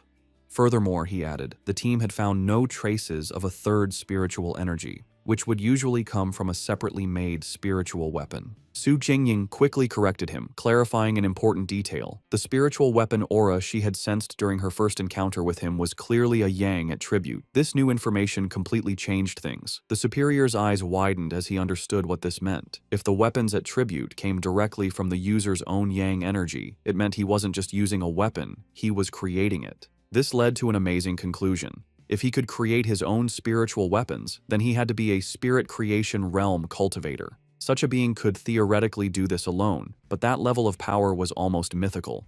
Su Qingying was floored by this idea, knowing that cultivators at that level were extremely rare, with barely more than 2 in the entire world. The superior then thought of an even more terrifying possibility. If this person did have a third, separate attribute, it would shift the balance of power and shake the entire pioneer community. He explained that according to all known research, different attributes clash inside the human body, making it nearly impossible for them to exist together. So far, no pioneer had ever been confirmed to have 3 different spiritual attributes. Therefore, if the pioneer truly had a spiritual weapon, the fact that they didn't detect a third energy signature from it might actually be a good thing. As the call ended, the superior was left with a single worrying thought. He could only hope that such a powerful pioneer would never become an enemy of humanity. Back at his apartment, Fang Yi stood thoughtfully under a hot shower, washing away the dirt and tiredness from his recent battle. As he dried off, he thought about the current state of the world. He knew there was less than a year until the official spiritual energy revival, but dangerous monsters and strange events were already happening more and more often. He used his yang attribute to easily dry his clothes, his hand glowing with golden energy as he thought about how many pioneers, like himself, had already started cultivating on their own. He thought back to the aggressive men he had met at the lava river, realizing that once the connection between the body and the spiritual world was opened, people naturally became more sensitive to the world's changes. He recognized that even without the country's official approval, many self-trained pioneers had already reached the 1-star Ghost Axe realm. The fact that the government, through agents like Su Qingying, was now reaching out to wild pioneers like him showed that both sides were in a relatively peaceful phase of mutual exploration. Standing in his room, thinking about Major Han Li and Su Qingying, he concluded that for now, the monsters were still under control, and there was no serious conflict yet among the different pioneer groups. However, as he finished getting dressed, he knew this peace was fragile. The government had already created the Spiritual Energy Cultivation Association, but it still hadn't told the public about it.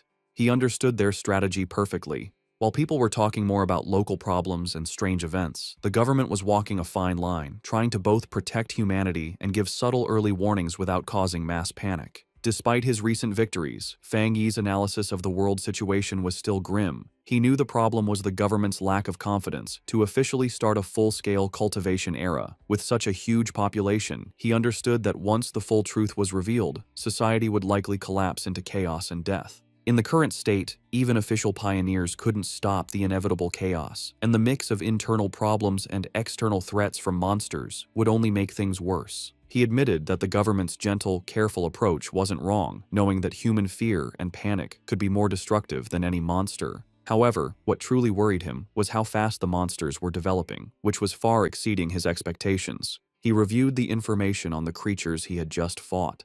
They were a typical product of dark attribute contamination, specifically the shadow attribute, a sub-branch of dark energy that his system identified as a natural enemy to pioneers, and currently something he couldn't absorb. He realized these monsters were far smarter than typical beasts, working together to trap and kill pioneers, whom they saw as a good food source. He knew, however, that these creatures were still much weaker than the true dark-type monsters he remembered from his previous life. Monsters that could destroy entire countries on their own. Still, the close call was a serious reminder of the growing danger. He was certain that if he hadn't been there, Su Qingying and her entire squad would have been wiped out. A bit of hope sparked inside him as he thought about the system's wording.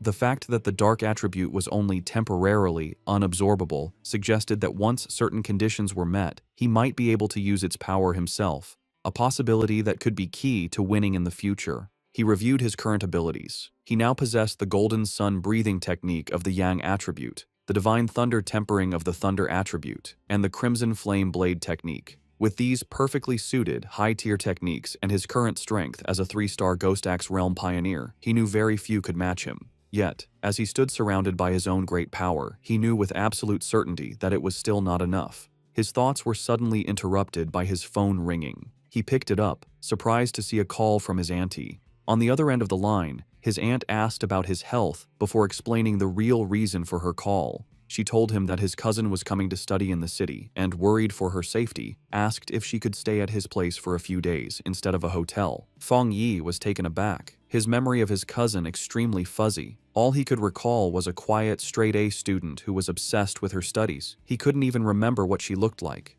Despite this, he agreed, telling his aunt that there was a spare room. When he asked when she would be arriving, his aunt simply replied that she would give the cousin his address and let her come over by herself. Elsewhere, in a dark room lit only by a computer monitor, a person with long, almost claw-like fingers typed quickly on a keyboard. The person, wearing a big hoodie with bare ears, was finishing a phone call with her mother. Her mother, who was Fang Yi's aunt, told her that she should arrive at her cousin's place by tomorrow afternoon and that she would bring some specialty snacks. The person politely ended the call, saying it was no trouble and that she had something else to do. On her screen was a chat window for a group called Spiritual Energy Revival, Martial Arts Vanguard Team.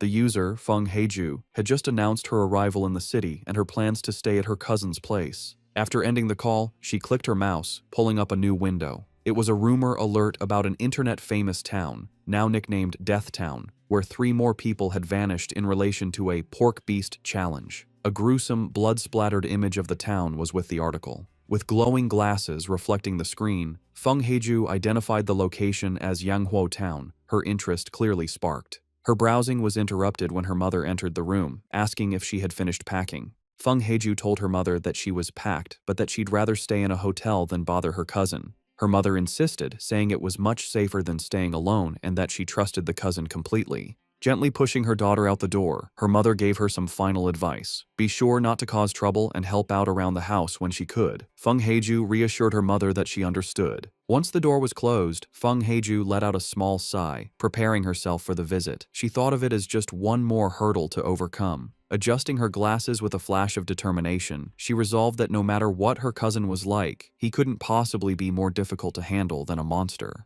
The next day, under a bright blue sky, a young woman with long dark hair and glasses pulled a suitcase toward an apartment building.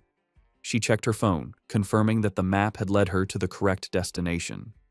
Looking up at the building, she murmured to herself that this must be the place, ready to finally meet the cousin she barely remembered. As Lin Yi stood outside the apartment building, Fang Yi came out, carrying a bag. She called out, asking if he was her cousin. He stopped, surprised, and asked if she was Lin Yi to confirm, though he admitted to himself that he didn't recognize her at all. An awkward silence hung between them for a moment. Later, inside the apartment, they sat on the couch, making polite conversation. Fang Yi asked if she was in the city for a summer camp, which she confirmed. He told her to let him know if she needed anything, and she thanked him. After their brief chat, he gave her the key to her room, which was across from his, before going to his own room. As she watched him leave, she felt relieved, thinking her cousin seemed easy to get along with and wouldn't get in her business. However, Fang Yi was not clueless. From the moment she sat down, he had sensed a faint but strange spiritual aura from her. He wondered if his senses were off, or if she just wasn't good enough to hide her power. He immediately suspected that she was also a pioneer. The aura he felt was faint but clear, and he realized her story about a summer camp was probably a cover for her real reason for being in the city. Meanwhile, in her room, Lin Yi was on her phone, confirming Fang Yi's suspicions. She messaged her pioneer group, the Martial Arts Vanguard Team, saying her cousin seemed nice and wouldn't interfere. The chat turned to recent events, with members talking about the powerful pioneer at the lava river. Lin Yi warned her team to be careful, as many powerful people were still hiding. After agreeing to wait for her signal, she logged off. She decided it was best not to do any cultivation for now, worried her cousin might discover her secret. 3 days passed. Fang Yi soon found that living with his cousin was making his cultivation difficult. His meditations could be interrupted at any time, like when she came out of the bathroom wrapped only in a towel. He also worried that the bright golden aura from his breathing technique was too obvious and would be impossible to hide. But the hardest part was her overwhelming kindness. One evening, she proudly gave him a delicious-looking dinner she had made. He tried to insist on doing the dishes, but she refused, saying it was the least she could do. He found her perfect politeness and extreme cleanliness almost strange. Despite the trouble, Fang Yi decided to go along with it. He thought that by letting her be overly helpful, he might get her to let her guard down. He knew this was the only way he could find out what she was really up to. Their quiet dinner was interrupted when her phone on the table began to vibrate. Both cousins glanced at the message, their expressions surprised for a moment. Fang Yi used the chance to excuse himself, saying he would go back to his room while she chatted. His cousin could only quietly reply as he left. Left alone, she stared thoughtfully after him for a moment before turning to her phone. Sitting on her bed, she took the call, her expression turning serious. She repeated the information she was getting, confirming that the great change of heaven and earth would happen again the next day at 3 in the afternoon, and she promised she would be there. Fang Yi easily overheard his cousin's phone conversation. She agreed to meet at the entrance of Yanghuo Town. He recognized the name as an internet-famous town in the suburbs, about an hour's drive away. With his suspicions confirmed, he watched her through the wall, his own spiritual energy flaring. He was now certain his cousin was also a pioneer. He was confident, however, that with her current strength, she wouldn't be able to sense him spying. He was impressed by her power. She was still just a middle school student, but she had already reached the 2-star Ghost Axe realm and was close to another breakthrough. He wondered if her high natural talent was the reason for her somewhat strange personality. He now understood her real purpose in the city. The summer camp was just an excuse. She had learned about the coming great change of heaven and earth, and had come to be at the center of it. He knew that every one of these great changes was a chance to get a new technique to increase his own strength. He wondered what kind of power would appear this time. In the end, it didn't matter. With a determined look, he decided that whatever power appeared, he would take it for himself. In her room, his cousin suddenly paused, feeling a strange sensation. She looked around, wondering if it was just her imagination, or if someone had been watching her. Seeing nothing but the moonlit mountains outside, she dismissed the feeling and continued her preparations. The next day, the town of Yanghuo was buzzing with activity, with its mountains in the background. At the town's entrance, Lin Yiyi met a friend from her pioneer group. The friend playfully teased Yiyi about her cousin, asking if he was handsome. Yiyi replied that he was a good person, but just an ordinary-looking guy. Her friend sighed in disappointment. Just then, another woman from their group arrived, a redhead in a purple dress. She reminded the first friend that Yiyi herself had always said she was just an ordinary person. With the rest of their team there, the redhead announced it was time to get to business. One of the male members asked if a certain she was not coming. The redhead confirmed it would just be the 6 of them, adding that the missing member was always mysterious. Unknown to them, Fang Yi was watching from a nearby cafe balcony, his sword beside him. He noted that his cousin's little squad seemed to be pretty low-key. From where he was, he could sense their strength. The weakest was at the 2-star Ghost Axe level, and the man who had spoken was even a 3-star. He also overheard them say their team was usually stronger, with one powerful member often absent. As he sat watching, his attention was drawn to the mountains overlooking the town. His eyes narrowed with anticipation, sensing this was where the real event was about to happen. High in the mountains, the great change of heaven and earth finally happened. A giant green vine came down from the clouds, looking like the beanstalk from the fairy tale. This strange event would appear randomly and wasn't destructive, but for pioneers, it was an important key to understanding the changes in their world. Deep in the misty mountains, Lin Yi and her squad finally saw the incredible sight. The red-haired leader looked up in awe, confirming this was what they were looking for. The group stood in disbelief before the massive, pulsing vine. However, the awe quickly turned to fear. The group's adventurous friend suddenly grew pale and urged the others to stop, saying they shouldn't go any further. She was trembling with dread. She explained that seeing the vine in person gave her a terrible feeling. The leader then asked if they had seen the rumors on their internal pioneer forums. The friend's fear came from a dark story. She said she knew some of the pioneers from a team that had tried to touch the vine the last time it appeared. They were powerful, much stronger than she was, yet they all met a horrible end. She explained that after they came here, they were all buried, their skeletons now twisted within the roots of a dark version of the vine. Overcome with terror, she clutched her head in panic. She confessed she had a feeling they would all suffer the same fate. As she spoke, the reality around the group changed, and they were no longer on a mountain path. Instead, they were trapped inside a terrifying, pulsating, fleshy red cavern, the ground itself a gross mass of organic tendrils. The vision of their death was just a scary premonition. Back on the misty mountain path, the squad's adventurous friend, scammed in an online romance, was still shaken by the feeling of dread.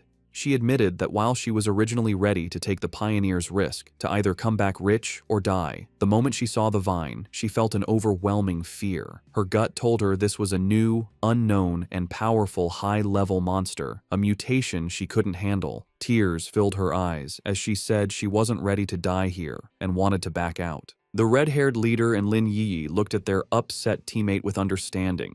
They confirmed they had all felt the same heavy feeling from the vine. Lin Yi explained it further, describing it as a feeling of complete emptiness within the wood-type vine. It was a strange feeling, as if all life had been swallowed by time, leaving only an empty shell. This, she explained, was why they all felt so scared. The group came to a scary conclusion. The vine was trying to eat their life force. Just as the fearful friend was about to panic, Lin Yi grabbed her hand, her face showing fierce determination. She declared that this was the path of the martial pioneer, a path that required them to face such dangers directly. Unseen by the group, Fang Yi watched from a nearby cliff. He, too, could sense the heavy, suffocating death energy coming from the giant vine. He noted that out of all the world monsters he had faced, besides the pure dark attribute, this vine gave him the worst feeling. He had to admit, the small squad had serious guts to even think about cultivating in such a dangerous place. He analyzed the monster more closely. While it was clearly a plant, a symbol of life, it felt completely lifeless. It wasn't really alive, but a dead thing pretending to be living, with no spiritual energy of its own.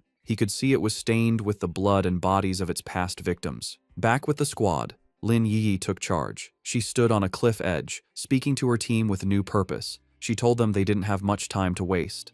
Knowing the danger, she suggested a new plan. They would carefully sense the energy around the area, checking out the monster without getting too close. Confident in her plan, Lin Yi believed that by sensing the monster's energy from a distance, her team would be safe enough. She found a spot high in a tree and began to meditate, surrounding herself in a protective bubble of blue spiritual energy. From a clifftop far away, Fang Yi watched them. He was impressed by their caution, noting they had chosen a distance that was both safe and good for cultivating. He gave credit to his top student cousin for correctly figuring out the best range, a position that was neither too reckless nor too timid. As Yi's cultivation grew stronger, the spiritual energy around her began to surge. Fang Yi watched in surprise, realizing she was about to have a breakthrough to the 3-star Ghost Axe realm. He was genuinely impressed. His cousin was truly talented. In a bright flash of blue light, she successfully broke through. Her teammates watched in awe, amazed that she had already reached such a high level of power. However, the huge energy disturbance from her breakthrough did not go unnoticed. Deep in the forest, the sleeping roots of the giant vine began to twist and glow with a scary green light. The pioneers felt the ground shake, and one of the men looked back in alarm. The whole group panicked as the monstrous vine began moving directly toward them, its tendrils bursting from the earth. The team's leader was shocked that the creature could have possibly sensed them from so far away. The vine's attack was fast and brutal. Vicious green tendrils shot up from the ground, trapping 2 of the male pioneers. The rest of the squad scattered in fear as their friend screamed for them to run, warning that if they didn't escape now, they would all die there. The team's leader quickly realized what caused the disaster. Yi's breakthrough had created too much of a disturbance, getting the monster's attention. As she shouted a warning, dark green tendrils began to wrap around Yi's protective bubble, which was still shielding her while she was weak after her breakthrough. The leader knew they couldn't get caught. Once the vine wrapped around them, its deathly aura would eat them instantly. Under the immense pressure, Yi's energy shield began to crack. Chaos broke out as the red-haired leader tried to pull her panicked friend to safety. The friend screamed that they couldn't leave Yi behind, but the leader replied desperately, asking what she was supposed to do. She furiously asked if she should use her own precious spiritual energy to protect Yi, basically dying so her teammate could level up. As chaos erupted around them, the red-haired leader tried to calm one of her male teammates, who was arguing that they should leave Lin Yi to save themselves. He coldly said that life and death were up to fate, and if they didn't leave right away, they would all die with her. He reminded her that they were all just people who had met by chance, and that she was being too emotional. This cold, practical view, however, only made the leader angrier. She shoved him aside, shouting that she would not leave her teammate, even if it meant going against the rest of them. From his clifftop spot, Fang Yi watched the scene. He knew his cousin, still just a student, was probably unaware of how much danger she was in as she remained weak in her meditative state. The vine's power was overwhelming, and he wasn't sure if even he could save her with his current strength. But he knew he had to act fast, as the tendrils were already starting to crush her protective barrier. He clenched his fist, a golden aura flaring around him. He had made a promise to his aunt to take care of her, and a promise made must be kept. The red-haired leader jumped into action, leaping through the grabbing vines to reach Yi Yi. She landed a powerful kick against one of the tendrils, breaking it with the force of the hit. But her victory didn't last long. Dozens more vines shot out, wrapping around her and trapping her completely. Just as the vines were about to crush her, Yi Yi's protective shield finally broke. But before the monstrous plant could grab its new victims, Fang Yi stepped in. Leaping through the air, he sent out 2 arcs of bright golden energy from his sword. The rest of Yi Yi's squad could only watch in horror, screaming her name as they saw her shield break. A massive, fiery, phoenix-shaped blast of energy shot down from the sky, hitting the mass of vines with explosive force. Fang Yi landed gracefully in the now cleared area, a small pillar of golden flame rising from the ground where he stood, having saved both his cousin and her brave leader just in time. As Fang Yi floated in a bright aura of golden light, just his presence was enough to overwhelm the deathly vine. The surviving members of the pioneer squad watched in stunned silence as the monstrous plant, which had just been moments from killing them all, stopped its attack and began to pull back from the overwhelming yang energy. The tendrils pulled back from the intense light, hissing and dissolving as they retreated. As Fang Yi came down, surrounded in a radiant glow, the pioneers could only cover their eyes from the blinding light, barely able to understand what was happening. The practical male pioneer who had suggested leaving Yi Yi was completely shocked, questioning if this newcomer was another pioneer. The red-haired leader, just as stunned, recognized the power for what it was, the purest form of the yang attribute. She knew that only a high-tier power of this level could possibly push back such a powerful, life-draining monster. The male pioneer had a crisis of confidence. He had always thought of himself as extremely talented, having reached the 3-star Ghost Axe realm in a very short time, a feat few in the country could match. He knew that even the talented Lin Yi Yi's skill barely matched his own, and yet this mysterious stranger was on a completely different level. He looked down at his own hands, then up at the glowing figure on the clifftop, feeling completely insignificant. If pioneers like that existed, he wondered, then what were they? The newcomer hadn't just beaten him, he had beaten all of them with his pure, overwhelming power. As Fang Yi stood bathed in the golden light of his power, his system activated. It had detected the extreme wood attribute from the deathly vine and had started the auto-writing process, quickly finishing a new technique. The system window then showed the details of his new ability. Endless Vitality, a technique that could instantly absorb all nearby life force to quickly heal injuries. As the power of the vine flowed into him, he was surrounded in a surge of green, life-giving energy. He was amazed at the incredible wood attribute technique he had just gotten, realizing that as long as there was life nearby, he now had what was basically a non-stop energy-absorbing engine. As Fang Yi absorbed the last of the anomaly's power, his system successfully extracted the vine's main attribute. A notification confirmed it. Extracted attribute, Desolation.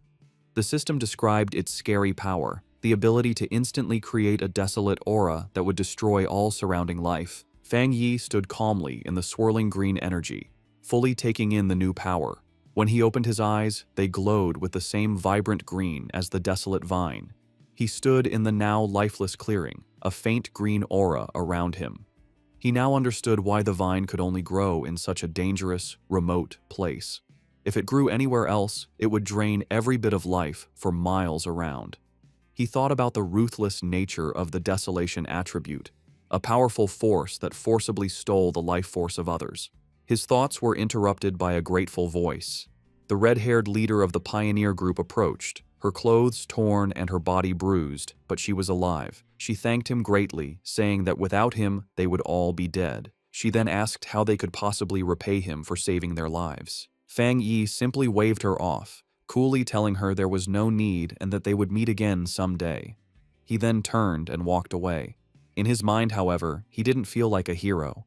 He knew that he had only found this opportunity because of their information. In his mind, he was the one who had benefited from the situation. As for the conflict he had seen among the pioneers, he wasn't concerned. With a final leap, he launched himself into the air, leaving the stunned squad behind. He knew that people's true characters are easily shown in a crisis, and a disorganized team like theirs would not be safe in the dangerous new era. Left in the empty clearing, the adventurous girl and the shaggy-haired man watched him go. The girl, still in shock, wondered aloud what they should do now. The man, however, answered her with a bitter, blaming tone, asking if she now regretted her earlier hesitation to save their teammates. With the immediate threat gone, and Lin Yi now at the third tier, the red-haired leader knew their best option was to stick together. Sometime later, Yi's eyes opened, glowing a brilliant blue as she came out of her meditation. Her teammates rushed to her side, relieved she was finally awake. The male pioneer who had suggested leaving her now said that their fate depended on their leader's wisdom, but another teammate said their focus should be on the mysterious stranger who had saved them.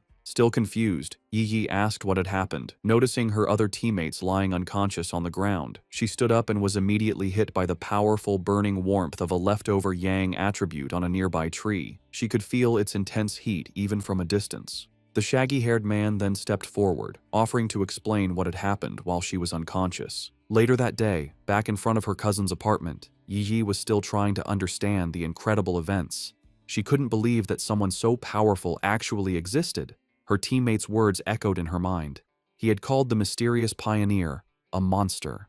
He had described how the vines they couldn't even scratch had been easily pushed back by his power, and how the massive beanstalk had retreated far into the sky, no longer daring to come near them. Such was the overwhelming presence of the man who had saved them. She knew that even though he was long gone, the vine was still calm, a sign of his lingering power. She opened the door to the apartment and was surprised to find Fang Yi there to greet her. He looked at her with concern, noticing that she looked a little pale.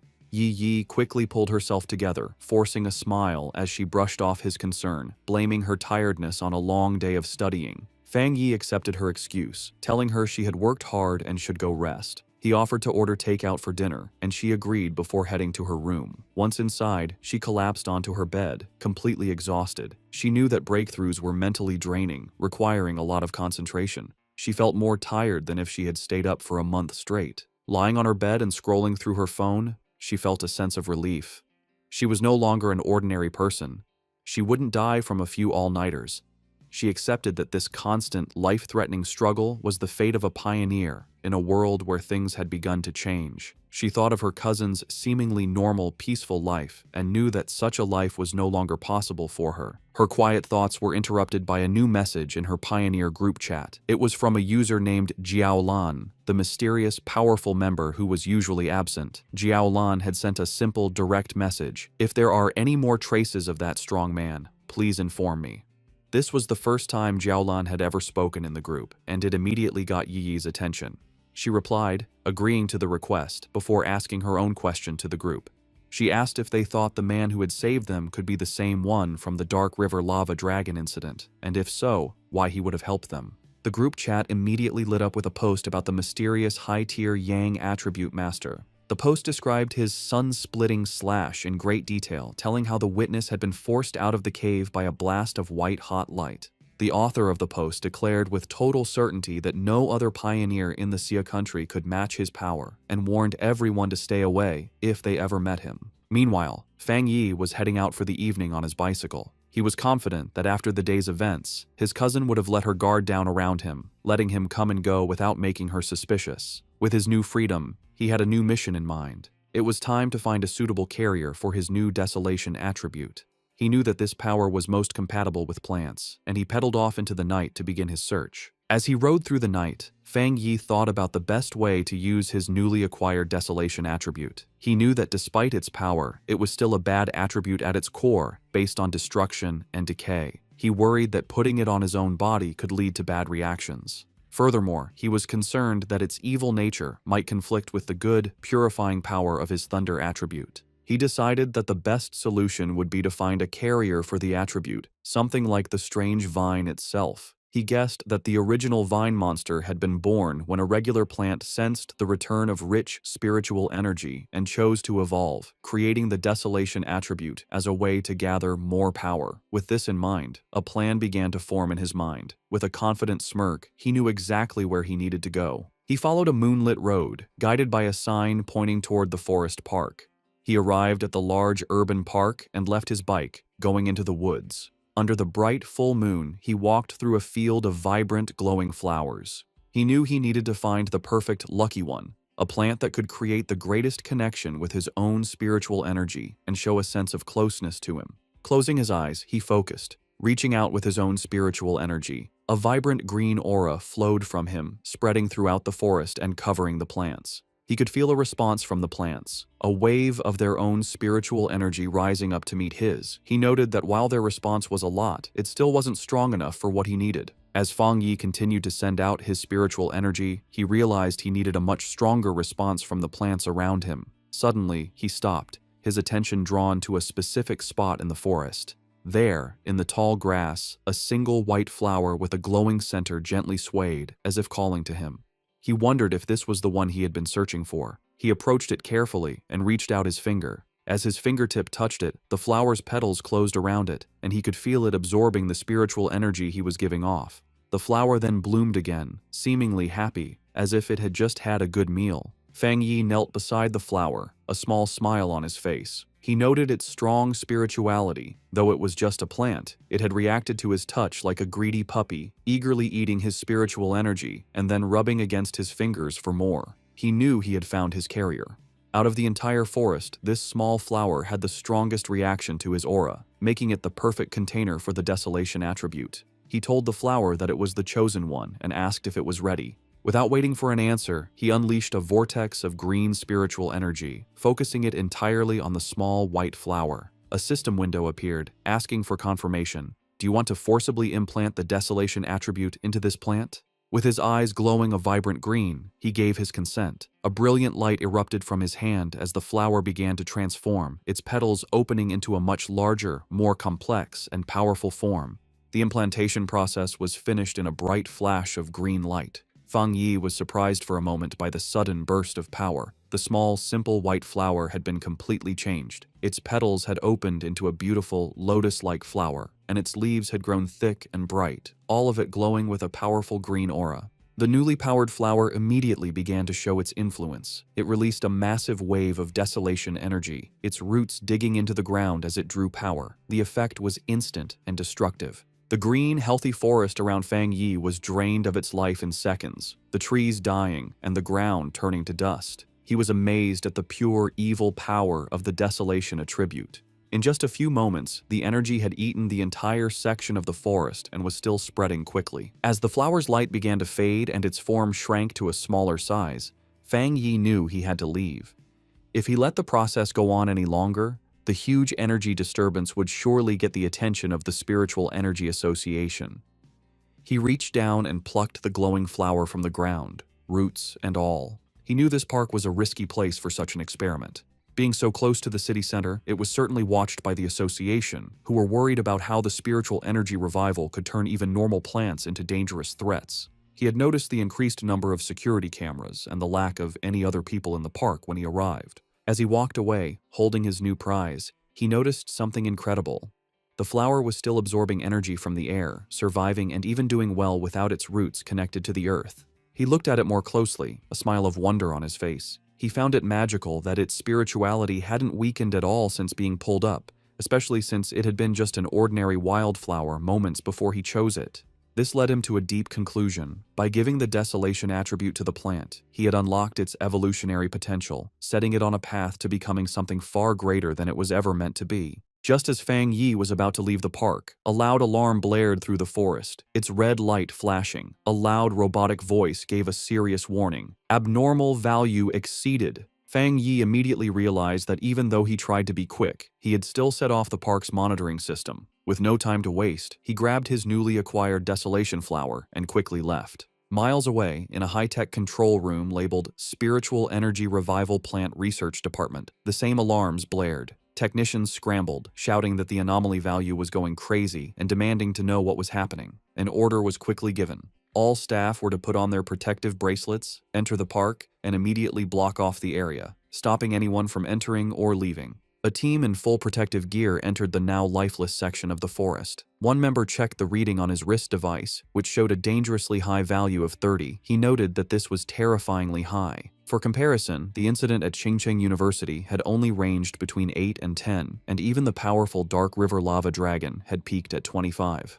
Another team member added that the park's original spiritual energy level had never even gone above 10. As one of the researchers took a soil sample, another reported his strange findings. The air humidity, surface temperature, and sunlight were all completely normal. Yet, all the plants in the area looked as if they had been drained of their life in a matter of seconds. The team leader decided they needed to get closer to the center to figure out what kind of spiritual attribute could have caused such an event. However, as one of the members stepped forward, another researcher with glasses, who seemed to be a senior member, shouted at him to stop and not get any closer. He warned them with serious authority not to touch anything, identifying the leftover energy as the desolation attribute. He then asked if any of them knew about the vine that had recently come down from the sky. The younger researchers were stunned into silence. One of them finally found his voice, realizing with growing horror that the senior researcher was talking about the infamous devil-like vine that had already been classified as an A-level mutation. The senior researcher confirmed their fears. Standing before a ghostly image of the vine with the souls of its victims trapped at its base, he explained the source of its terrifying power. The reason it was so deadly, the reason it had killed so many pioneers, was its natural desolation attribute, a powerful parasitic ability that drained the life force from all surrounding creatures, making everything it touched its own.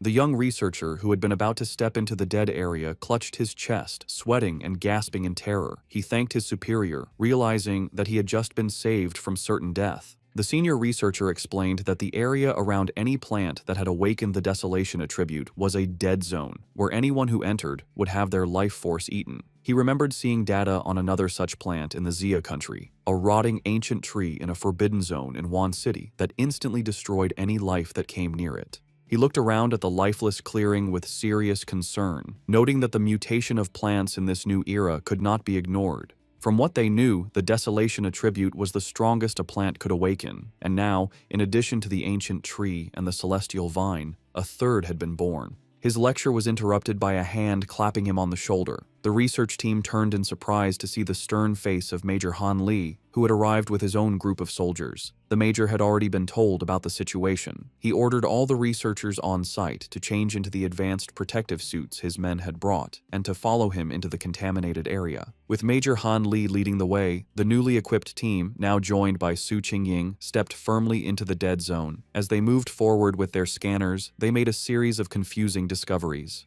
They couldn't find a source for the desolation energy, and the aura itself was quickly fading, the level having dropped to 25 in the few minutes since they arrived. This went against what they knew about the celestial vine, which was supposed to be able to move. Major Han Li turned to Su Qingying, suggesting they investigate the area more closely. She agreed, her expression serious. As Major Han Li and Su Qingying began their investigation, two members of the team with glowing blue auras started tracing the flow of the leftover spiritual energy. The energy trails led them from the outer edges of the dead zone back to a single starting point. As they got closer, they stopped, their faces filled with shock. The Major and Su Qingying realized the horrifying truth at the same time. The source of the desolation energy had been dug up and taken away. A researcher in a protective suit couldn't believe what he was hearing, questioning how such a thing was even possible. Major Han Li knew that if someone truly had the power to enter a desolation dead zone and steal its source, their identity was extremely important. Su Qingying, however, had another theory. She showed a glowing data pad to the Major, explaining that after running a big data analysis, they had found a person whose movements matched both this incident and another recent mutation. The file on the screen showed a picture of Fang Yi, his name clearly visible. Just then, Major Li told Su Qingying that he would send her all of Fang Yi's information, confirming that he was highly likely the same pioneer she had been in contact with.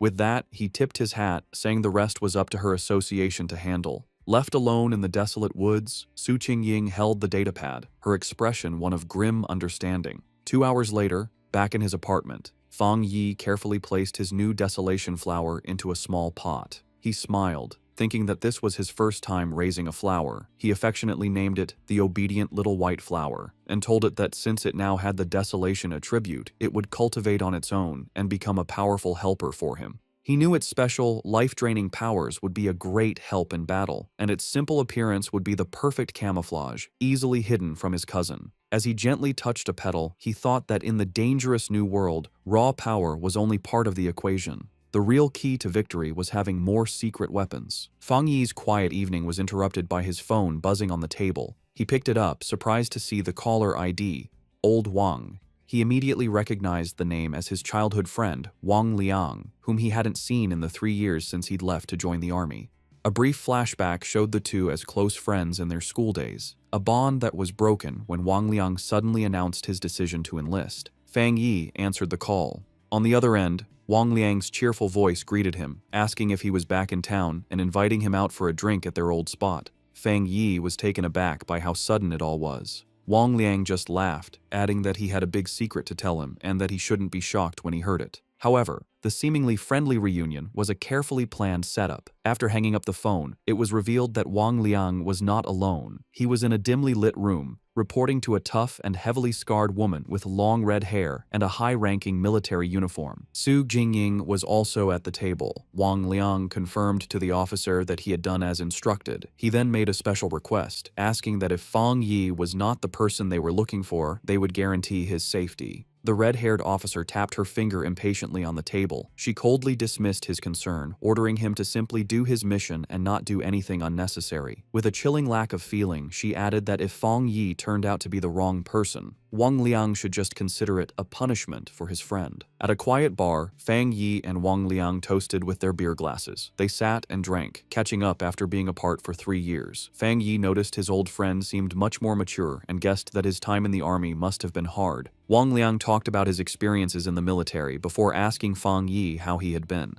Fang Yi gave a simple reply, saying he was doing well and had gone to college. As he drank his beer, he thought back to his past life. In that chaotic time, he never had the chance to see Wang Liang again. He remembered that his friend, as a soldier, had probably died in some forgotten battle. He wondered if this time, in this new life, he could change his old friend's fate. Wang Liang then changed the subject, his tone becoming more serious. He asked Fang Yi if he had seen anything strange lately, like zombies or monsters from movies.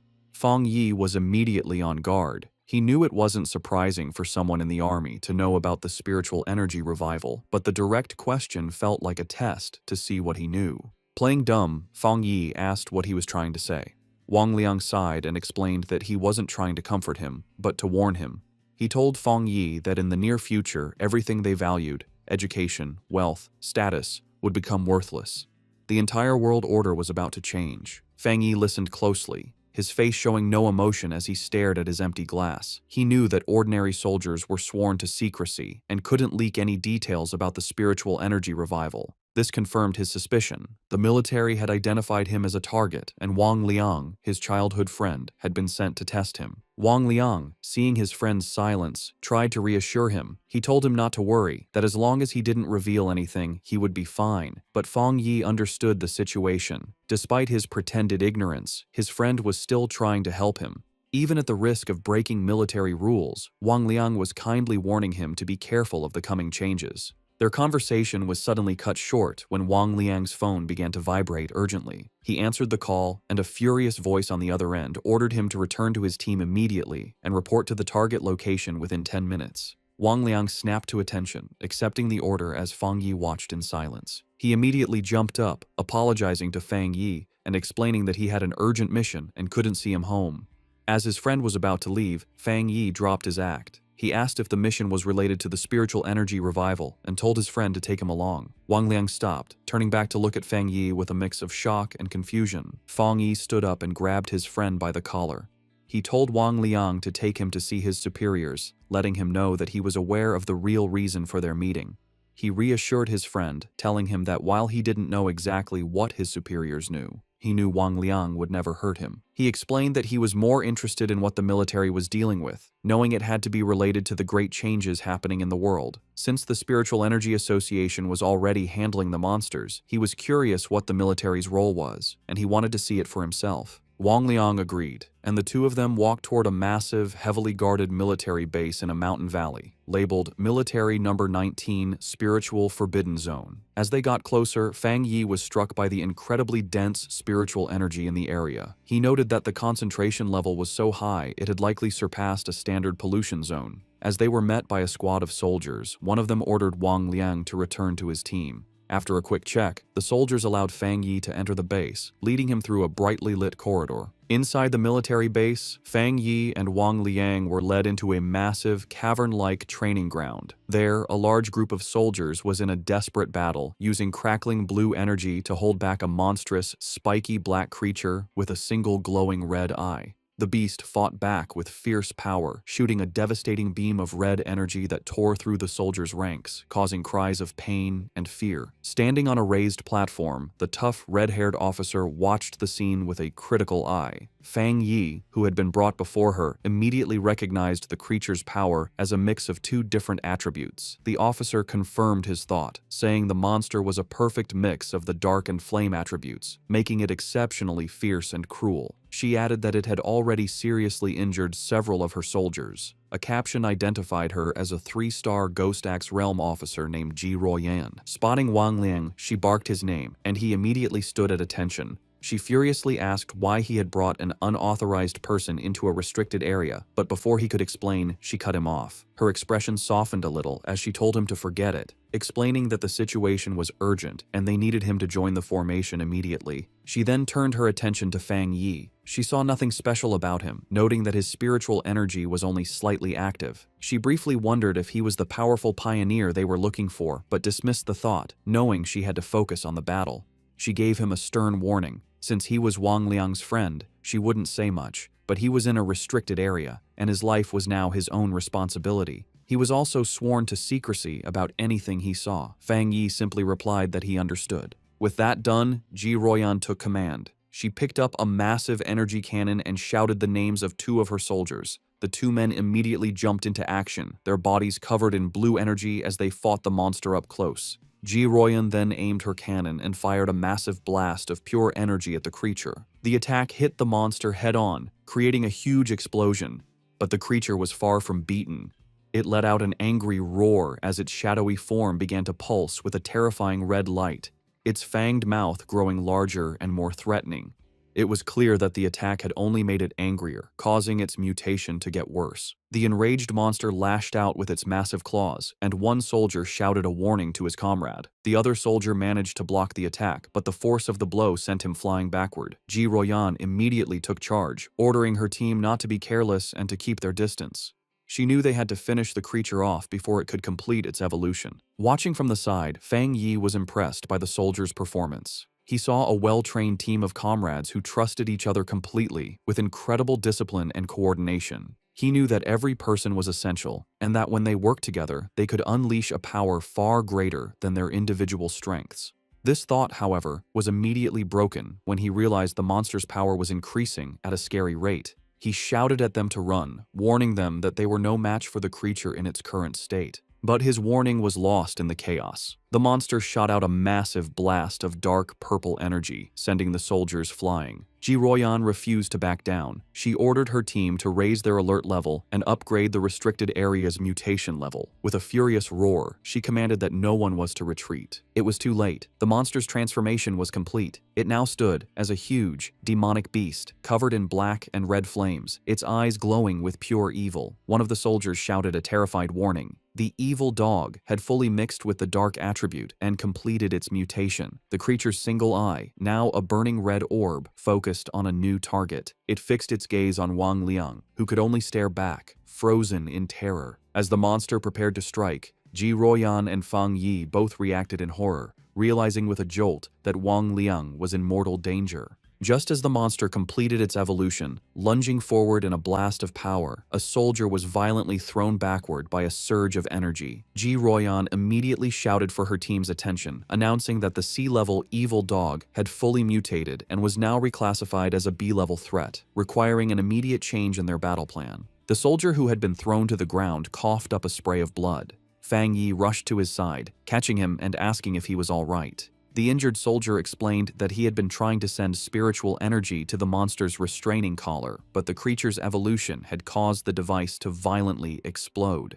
Despite coughing up a black, thick liquid, the soldier tried to be brave, telling Fang Yi not to worry about the officers of Restricted Area 19. Fang Yi could only look on with a grim, angry expression. Realizing her normal weapons were now useless, Ji Royan dropped her heavy energy cannon to the ground. She stood before her remaining troops, her determination unshaken. She gave a final, desperate order. No matter what they had to do, even if it cost them their very lives, they could not let this B-level mutation escape the restricted zone. But just as she and her team were about to make their last stand, Fang Yi stepped directly in front of her, blocking her path. Ji Royan demanded to know what he thought he was doing, but he ignored her. His eyes and hand began to glow with a brilliant blue light as arcs of raw lightning crackled around him, a clear sign that he was about to join the battle himself. Surrounded by crackling blue lightning, Fang Yi mocked the monstrous creature, his eyes glowing with power as he questioned how tough it was. He then charged toward the mutated beast, his arm a bolt of bright blue energy aimed right at the creature's head. The impact was huge, as a massive explosion of divine thunder erupted when he hit it, completely overwhelming the monster. The sheer force of the attack created a powerful shockwave that sent the nearby soldiers flying backward.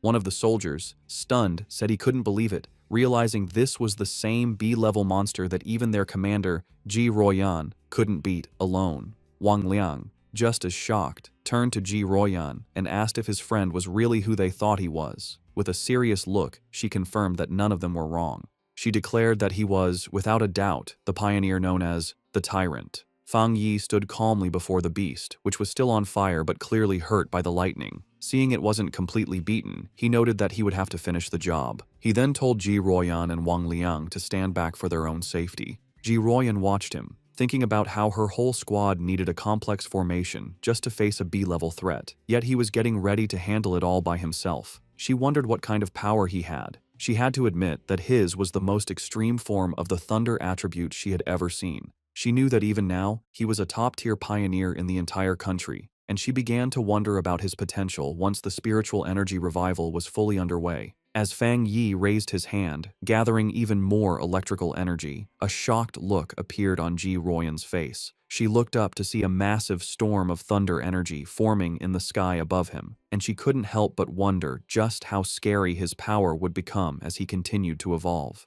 With a final step forward, Fang Yi unleashed the full power of his thunder attribute. A massive pillar of bright blue lightning erupted from the ground where the monster stood, a display of power that truly matched his codename, the Tyrant. His eyes, still crackling with leftover electricity, showed a calm determination as the blinding light from his attack began to fade. The surviving soldiers watched in terror. One commented to another that the sight made his whole body shake. While he could handle the monster's corrosive dark power, the pure, destructive force of the thunder was on a completely different level. Once the dust settled, Fang Yi casually gave a thumbs up to his friend, announcing that the threat was gone. Wang Liang rushed over, shouting with relief that Fang Yi had scared him to death. Overjoyed, Wang Liang playfully punched his friend on the shoulder, laughing that he never expected his old buddy to be so powerful. The mood then shifted as Wang Liang apologized, admitting he had suspected Fang Yi was a pioneer but had to follow orders. Fang Yi brushed it off, asking why his friend was being so formal after 3 years apart and telling him he understood. Their reunion was interrupted as Ji Royan approached them. She formally thanked Fang Yi for his help, extending her hand as a sign of respect.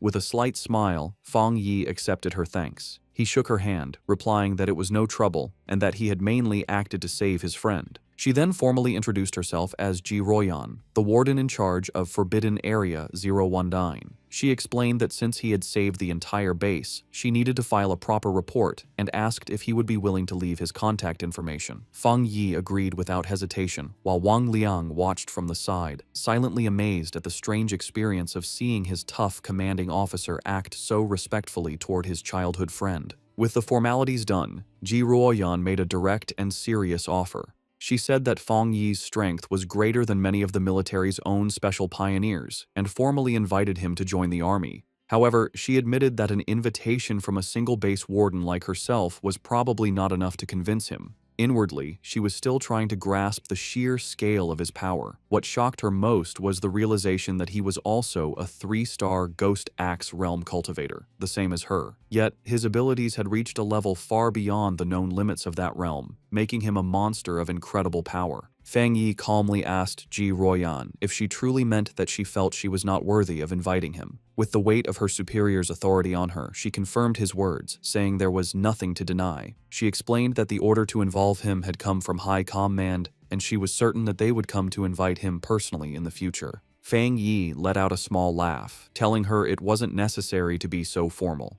He placed a hand on his chest and explained that he genuinely respected all of them, knowing that not everyone had the courage to sacrifice themselves for others. He admitted that he had never seen soldiers in combat before, and what he had just seen had truly moved him. Touched by his sincerity, Ji Royan could only offer a quiet thank you. He then made an offer of his own. He told her that if they ever ran into trouble in the future, they could call on him for help, just as they had always done for ordinary people like him in the past. However, he added one important condition. They could not interfere with his personal cultivation or restrict his freedom. His unexpected proposal left Ji Royan momentarily stunned. With their business concluded, Fang Yi announced that it was getting late and he should be leaving. Ji Royan agreed, saying that she and Wang Liang still had to get rid of the mutated creature's body and that she would arrange for someone to take him back. As he stood before the soldiers, Fang Yi finally understood the military's true purpose in this new era.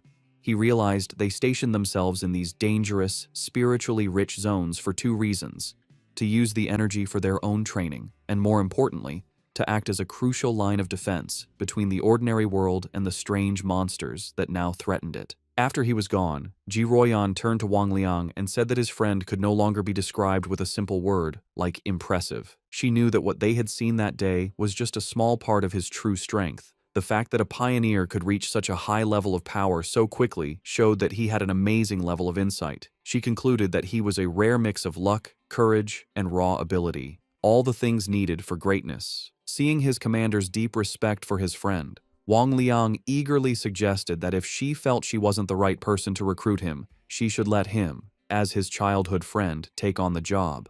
Ji Royan, however, quickly brought him back to reality with a sharp tap on the head, ordering him to stop talking and help her clean up. He could only agree as he was dragged off to work. Later that night, back at his apartment building, Fang Yi meditated on the roof, surrounded by a brilliant golden aura. He thought about his meeting with the military. He knew that while the trip had revealed his identity, he had only shown them his thunder attribute, keeping his other powers a secret. Based on their respectful attitude, he concluded that this was likely a good thing. He now understood that his rare thunder attribute was a perfect counter to the dark monsters the military was fighting, making him a very valuable asset. He knew they would try to recruit him, not threaten him, which would give him access to the fastest ways to get stronger and the most advanced information.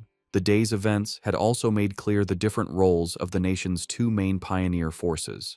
The military, represented by Ji Royan, were the Night Watchers, the hidden protectors of the nation. The Spiritual Energy Cultivation Association, with agents like Su Qingying, was in charge of handling the threats that slipped into the cities, protecting civilian life as much as possible. He understood the government's two-part strategy, using the forbidden zones to contain the biggest dangers while slowly releasing information to the public about the coming changes. This careful approach was buying valuable time, preventing society from collapsing into chaos. As he continued his meditation, a bright orb of golden energy pulsed in his core. He noted that despite absorbing the rich energy of the Forbidden Zone, he hadn't felt an immediate need to level up.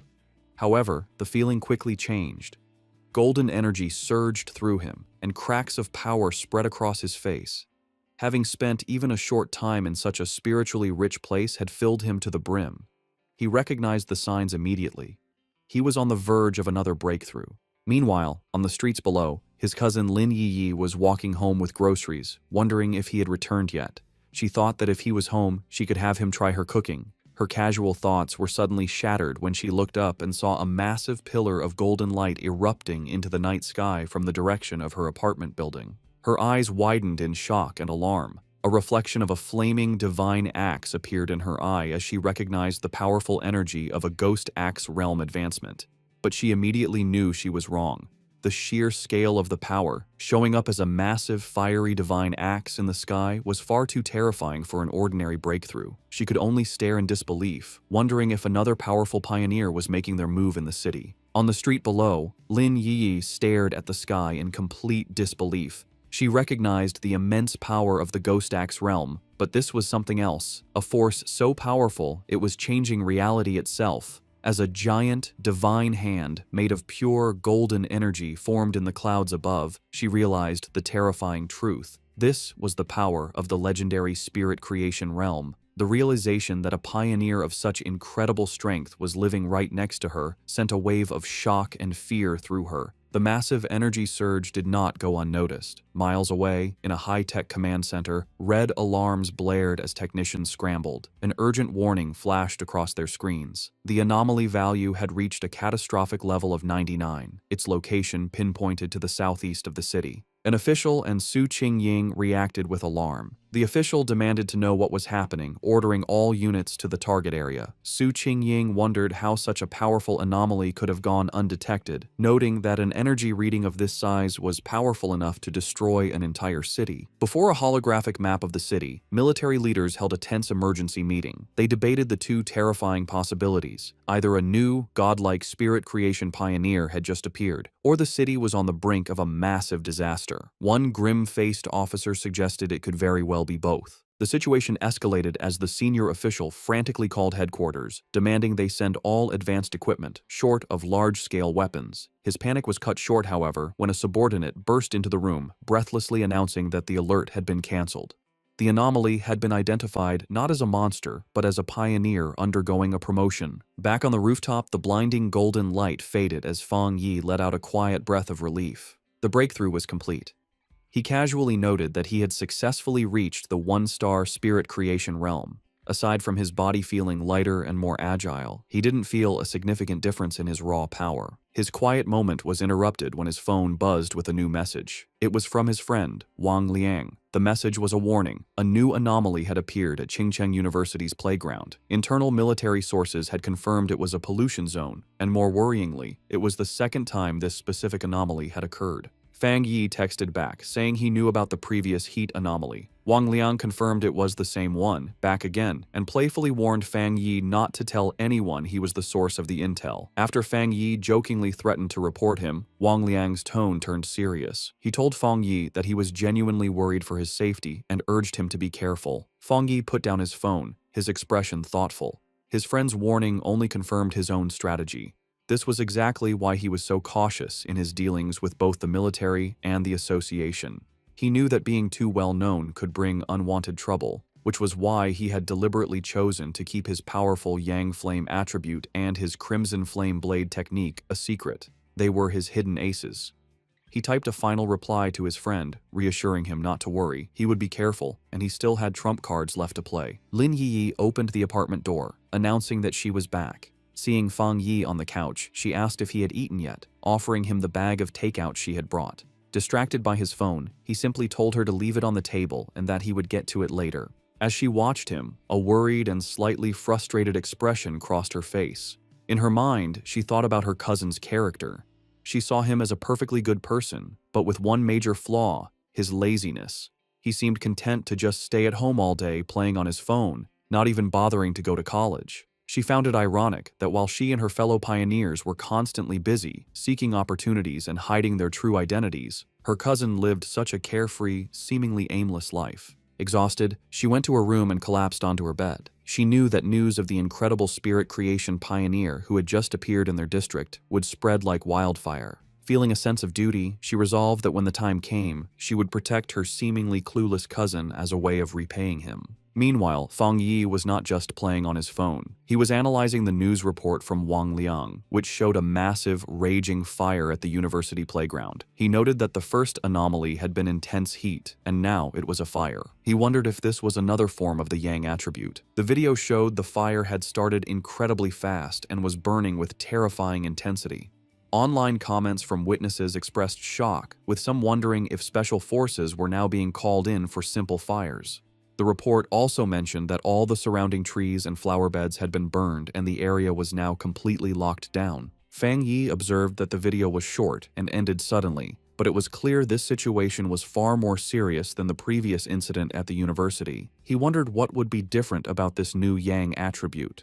Realizing he had to investigate in person, he knew that to get into the sealed-off area, he would have to contact his new military acquaintance, Ji Royan. The next day, a crowd of reporters had gathered outside the sealed gates of Qingcheng University, blocked by a line of soldiers. They shouted questions, asking for confirmation about the rumors of a fire that couldn't be put out, and demanding to know why an incident of this size was not being reported in the news. As the reporters pressed for answers, Ji Ruoyan and Fang Yi arrived. The crowd watched, wondering who these two imposing figures were as the soldiers immediately opened the gates, allowing them to pass without question. The reporters were left outside, confused as to how they had gotten in so easily when they had been completely blocked. Inside the cordoned-off area, they looked out over the smoldering ruins of the university playground. Fang Yi remarked on the sheer destructive power, questioning if this was the sky fire he had heard about. Ji Royan confirmed that was its official name. She explained its terrifying nature. It appeared without warning, was impossible to put out, and could only be left to burn itself out until everything it wanted was turned to ash. The name, she suggested, was quite fitting. With the initial look done, Ji Royan told Fang Yi she needed to head to the principal's office and asked if he would wait for her. He told her to go on ahead, saying he would be fine there. Alone, Fang Yi walked along the edge of the destroyed area, which was now blocked off with yellow tape. He knelt and touched the scorched earth, analyzing the scene. He noted that the ground was already cold, and more importantly, there was no leftover spiritual power left from the sky fire. He realized with some disappointment that this meant he couldn't collect its attribute. His plan had been too simple. His thoughts were suddenly interrupted when a familiar voice called his name. He looked up to see his ex-girlfriend, Chu Qingli, standing on the steps nearby with a friend.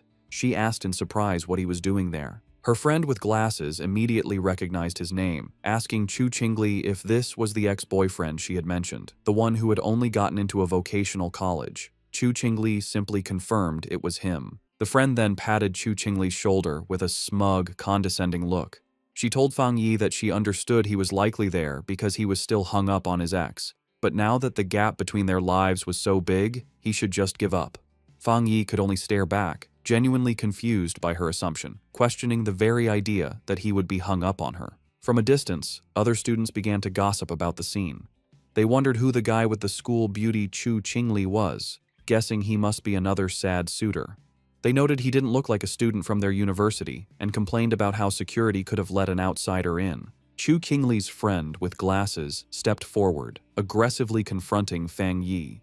She told him that Chu Qingli was now the university's campus belle and that he should think clearly about his actions. She warned him that countless guys far better than him were pursuing her and that he didn't even rank. She ordered him to leave, telling him this was not a place he belonged. She then threatened to report him to the disciplinary office if he didn't explain how he got in. Meanwhile, Chu Qingli watched him with a complicated expression. She remembered him claiming he wouldn't regret their breakup, yet here he was. She concluded that his previous lack of interest must have been an act, and that he was just putting on a brave face. Their confrontation was interrupted when Ji Royan returned, asking Fang Yi if the girl was his friend. Chu Qingli was surprised by the sudden appearance of the imposing red-haired woman.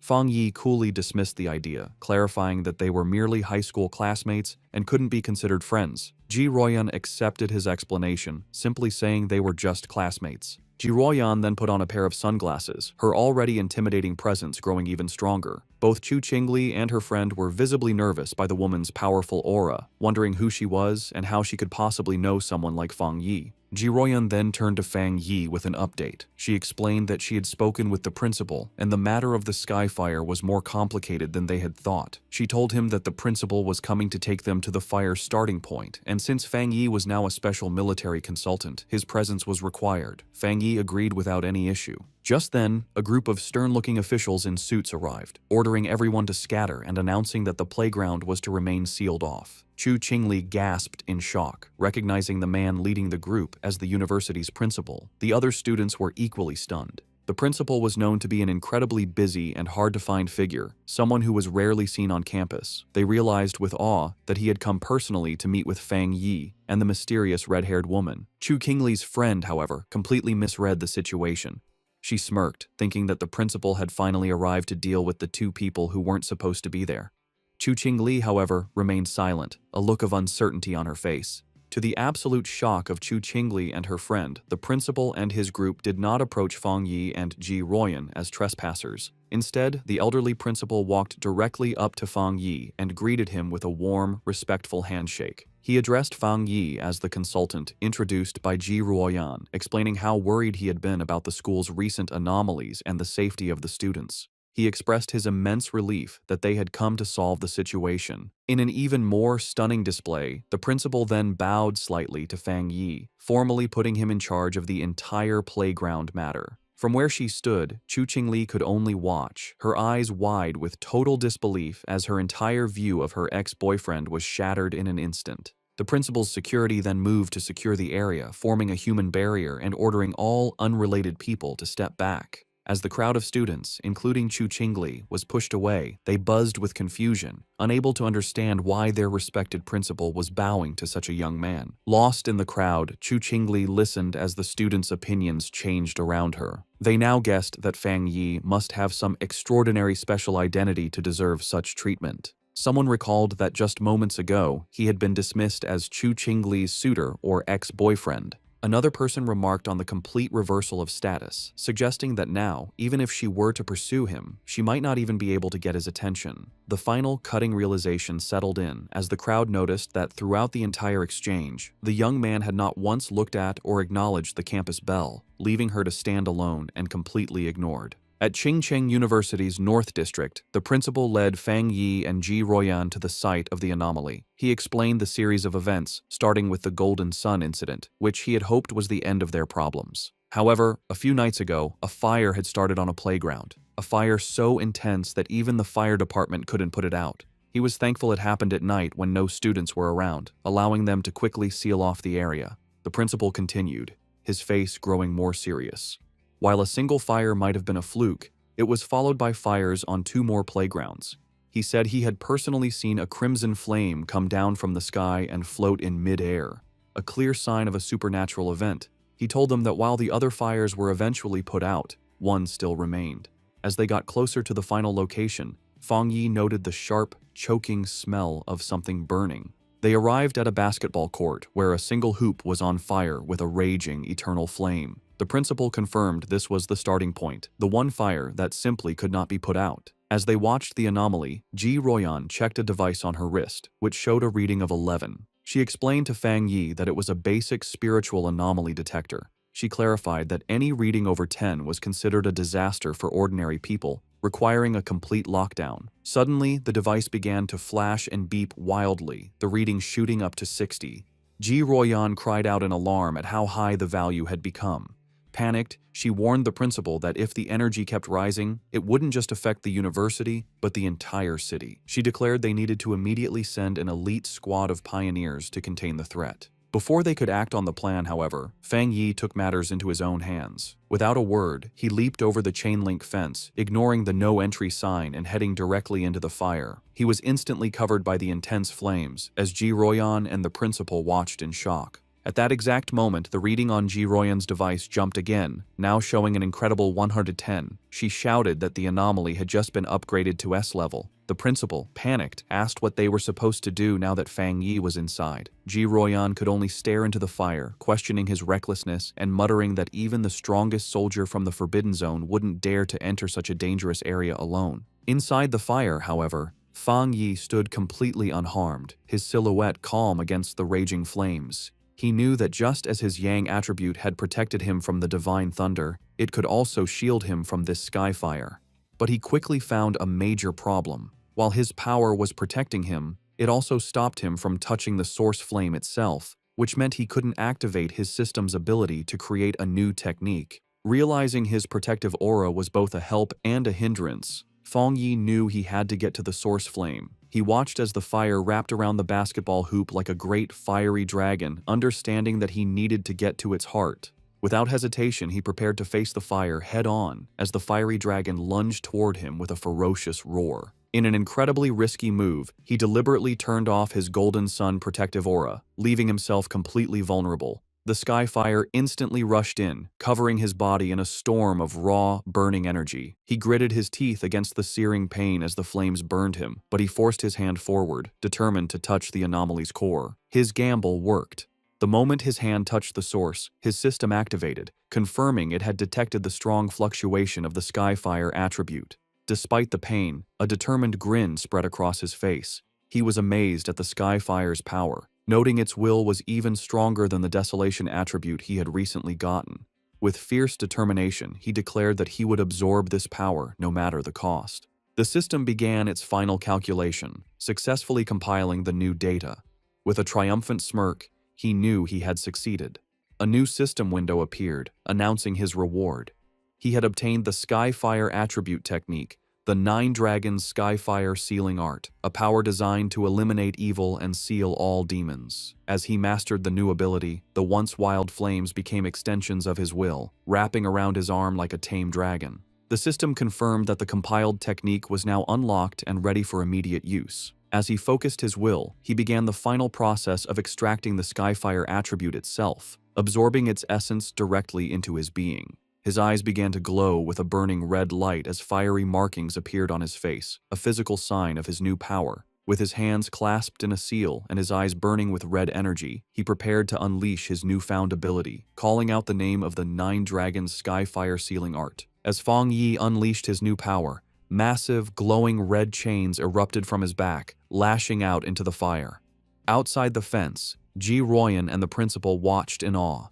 Ji Royan immediately recognized the energy signature, identifying it as a sealing aura. She remembered seeing a high-level military pioneer seal a forbidden land once before. While their methods were different, the powerful sealing aura was unmistakably similar. With a single command to shrink, Fang Yi commanded the chains to pull back. They pulled inward with immense force, gathering all of the wild sky fire and squeezing it into a single, tightly bound orb of pure energy. Floating in the air, Fang Yi held the chained ball of fire, the sealing process now complete. The sealed orb of fire then gently floated back down towards the basketball hoop. Fang Yi landed gracefully and explained the situation to the principal and Ji Royan. He stated that he had temporarily sealed the Skyfire and told them not to unseal the playground or allow anyone near it for repairs. This, he explained, would at least stop the fire from spreading any further. The principal readily agreed, assuring him that the playground would remain sealed, adding that it wasn't a problem since the university had 7 or 8 others. Ji Royan, however, watched Fang Yi with a silent, intense look, her expression hard to read. The principal, very impressed, remarked on how humorous Fang Yi was and offered any further help he might need. Ji Royan, however, interrupted, telling the principal she needed to speak with Fang Yi about some things. The principal happily excused himself, leaving the two of them alone. Once he was gone, Ji Royan turned to Fang Yi, her tone direct and serious. She told him that he had been hiding his true depths very well. Fang Yi tried to play it off casually, saying that the Skyfire was indeed powerful and hard to deal with, but she saw right through his act. With a sharp look, she told him to stop pretending, making it clear that she wasn't talking about the fire, but about his own incredible talent and level of power. Ji Royan dropped her intense questioning, admitting that it was normal for pioneers to have secrets, especially for one as powerful as him. Fang Yi simply listened with a calm expression. Her tone then shifted, becoming more serious and sincere. She explained that although she had no right to ask anything of him, she hoped he would listen carefully. She painted a dark picture of a future world in chaos, a time of great change where the Xia nation would desperately need top-tier talents like him. She put his potential into clear perspective, telling him that once the spiritual energy fully revived, a person of his power would be as important as a modern-day nuclear weapon. Because of this, she warned, every major power, from the various military forbidden zones to the Spiritual Energy Association, would rush to recruit him. She told him to be prepared for high-level officials to personally give him invitations with incredibly generous offers. She admitted she had her own reasons for telling him this. If he were to join her military unit, it would be a great asset, and they would gain a powerful friend. Therefore, she advised him to start thinking about his options now, so he wouldn't be caught off guard when the time came. Fang Yi, however, was silent for a moment before asking a curious question. He asked why both she and Wang Liang seemed so hesitant to recruit him for their own forbidden zone, even acting as if they weren't worthy. Ji Royan explained that it was because of another legendary military region, a group so insanely powerful that she felt he would be far more interested in joining them instead. A small smirk appeared on Fang Yi's face as he confirmed if she meant a top-level unit. She confirmed that was the case, though she admitted she hadn't seen them much herself. She had heard they were extremely busy lately, so much so that even officers from other military regions were feeling the pressure of their activities. Changing the subject, she suggested they stop talking and go, as the principal had invited them to eat at the university cafeteria. As they walked, Fang Yi silently concluded that even the nation's most powerful forces were facing their own big troubles. His mind raced with the implications. Ji Royan's words meant that terrifying anomalies, with power far beyond the capabilities of current pioneers, had already begun to appear. He realized that the pioneers fighting these threats must include spirit creation realm cultivators like himself, and perhaps some who were even stronger. A new sense of urgency washed over him. He felt that the day of the full spiritual energy revival was fast approaching, and his preparations were still far from enough. His thoughts then shifted back to the immediate task at hand, how to best use the Skyfire attribute he had just collected. He analyzed its nature, an irregular, wild, and all-consuming flame that left nothing in its wake. He realized it would be the perfect weapon against anomalies that could reproduce or regenerate endlessly. Suddenly, an idea struck him. The wild and powerful nature of the Skyfire was a perfect match for his Crimson Flame blade technique. He imagined enchanting his sword with this new power, realizing it would be an incredible enhancement to his fighting style. To test his new powers, Fang Yi heads to the back mountain, a place he often uses for training. When he arrives, he is surprised to find the path blocked by a large sign warning that the mountain is dangerous and entry is forbidden. He wonders who could have done this. He knows there haven't been any monsters in the area, and he doubts the military would have found his training spot so quickly. He concludes that the only group that would know his habits and do him such a favor would be the Spiritual Energy Cultivation Association. He realizes the association has gifted him this place as a private training ground, a way to win his favor. With a smile, he decides to accept their gesture. However, his thoughts are interrupted when his sharp senses detect an unwanted presence. He realizes an intruder has managed to sneak onto the mountain. Fang Yi senses a familiar aura, similar to the one he felt at the factory, though not as strong. Hidden among the trees, a monstrous, monkey-like creature with glowing red eyes watches him. Fang Yi notices the beast seems smart, as it hesitates and checks his strength instead of attacking blindly. With his sword already glowing with energy, he decides it's the perfect time for a show of power. A system window appears before him, asking if he wants to put the newly acquired Skyfire attribute into his Tang sword. The system describes Skyfire as a powerful light attribute, perfect for destroying evil.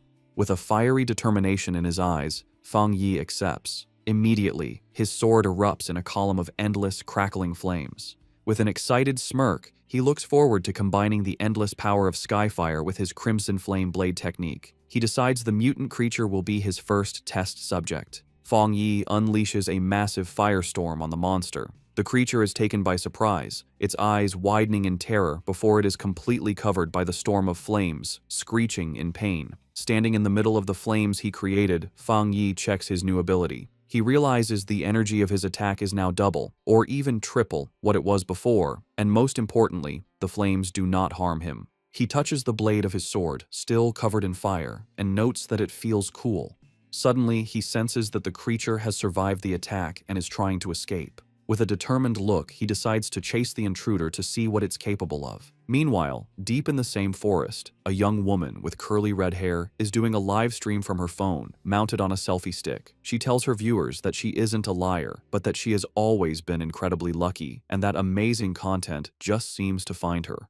Her viewers are doubtful, with one commenter daring her to prove her luck by going to Qingcheng University to film the mysterious Skyfire that everyone is talking about. Her confident broadcast is suddenly interrupted as her expression changes to one of pure shock. The monkey-like monster that escaped from Fang Yi leaps out of the woods and attacks her viciously. The force of the attack sends her phone flying, its screen cracking as it hits the ground, but the live stream continues. Through the cracked screen, her viewers see the monster pinning her to the ground, but they think it's just a fake fight with bad special effects. The streamer, however, is in real danger. She cries in terror as the monster holds her down, its paw covering her mouth. The creature opens its massive, fanged mouth, ready to deliver a deadly bite. Before it can strike, a massive blast of fiery energy shaped like a dragon's head hits the monster, sending it flying back. The streamer looks up in shock, saved at the last second. Her viewers are now blown away, not by the realism of the danger, but by what they believe are incredible fire dragon special effects. The sudden, dramatic turn of events causes her viewership to shoot up to over 13,000 people. Still terrified, the streamer looks over her shoulder, asking who is there. She scrambles to grab her phone from the ground. Getting to her feet, she aims the camera at the source of the attack. She stands before a raging fire and shouts to her audience that she has captured it on film, that there is a person standing inside the fire. Her camera captures the silhouette of Fang Yi standing completely unharmed within the flames. In her terrified and amazed mind, she concludes that she has just been rescued by a true immortal. The video of Fang Yi's rescue of the live streamer, Malala, instantly goes viral. It becomes the top trending topic online, with over 13.5 million views. The headlines are dramatic, calling him a mysterious man of Skyfire, the king of flames, and an immortal come down to Earth to save the world. In an office, Chu Qingli's friend excitedly calls her over to look at the video on her computer screen. She is thrilled, telling Chu Qingli that this proves powerful cultivators are real and that the Skyfire at the university was no fake. Chu Qingli, however, is dismissive, telling her friend not to believe such things and that it's all just acting and special effects. But as she looks closer at the screen, her doubtful expression freezes into one of shock and recognition. Her friend, not noticing her reaction, points excitedly at the screen, triumphantly saying she was right and commenting on how handsome the man in the video is, before noticing her friend's stunned silence. Internally, Chu Qingli is in turmoil. She desperately tells herself the video must be fake and that the figure only looks like Fang Yi. She reasons that if it were really him, he would have been burned to ash by such intense flames. Her denial then shifts to fear as she considers the possibility that it truly is him. She worries that he might use his new power to get revenge on her for their breakup, but she stubbornly resolves that she will never bow her head to him, no matter what. Elsewhere, the red-haired leader of Lin Yiyi's pioneer squad shows the same video to Yiyi on her phone. The leader asks if the man looks familiar, suggesting he's the same person who saved them from the monstrous vine. Yiyi agrees that he does, and then adds a stunning piece of information. She recently learned that a powerful master who broke through to the spirit creation realm lives in her neighborhood. She begins to wonder if her quiet cousin and this incredible pioneer could possibly be the same person. In yet another location, Zhang Xiaoya and a male pioneer from the lava cave incident also watch the video. The man recognizes Fang Yi's fighting stance and points out how much stronger he has become, while his companion notes that the way he wields his blade is identical, realizing they were incredibly lucky to have had such a powerful figure on their side. The news of Fang Yi's public display of power reaches the highest levels of the nation's two main organizations. Inside a sleek, modern skyscraper, likely the association headquarters, the city's crisis seems to be getting worse, with the current pioneers struggling to keep up. In a high-level meeting room, Su Qingying addresses a group of officials. She informs them that the military has already been in deep communication with Fang Yi, and she expresses her firm belief that he will agree to help them. Meanwhile, in a military command center, Ji Ruoyan, Major Han Li, and other officers discuss the new intelligence. They are astounded by his rapid progress, calling him a monster for reaching the spirit creation realm so quickly. They debate how many high-tier attributes he could possibly possess, with one officer concluding it must be 3 or even more. They agree that trying to intimidate him was foolish, and that their only option is to recruit him. Major Han Li asks if the High Command has decided to approach him personally. Ji Ruoyan confirms they have, but adds that the top brass is still hesitant to humble themselves, as all previous top-tier pioneers have come from within the military's own ranks. Taking charge, Major Han Li outlines their new strategy. He orders his subordinates to find out what new weapons or equipment Fang Yi might need and to provide him with information on suitable training locations as a gesture of goodwill. He also gives a crucial final command. The viral livestream video and all the rumors spreading from it must be properly managed and controlled. The entire spiritual energy circle in the Xia Nation has now turned its attention toward Fang Yi. Both Su Qingying and Ji Ruoyan think about his future.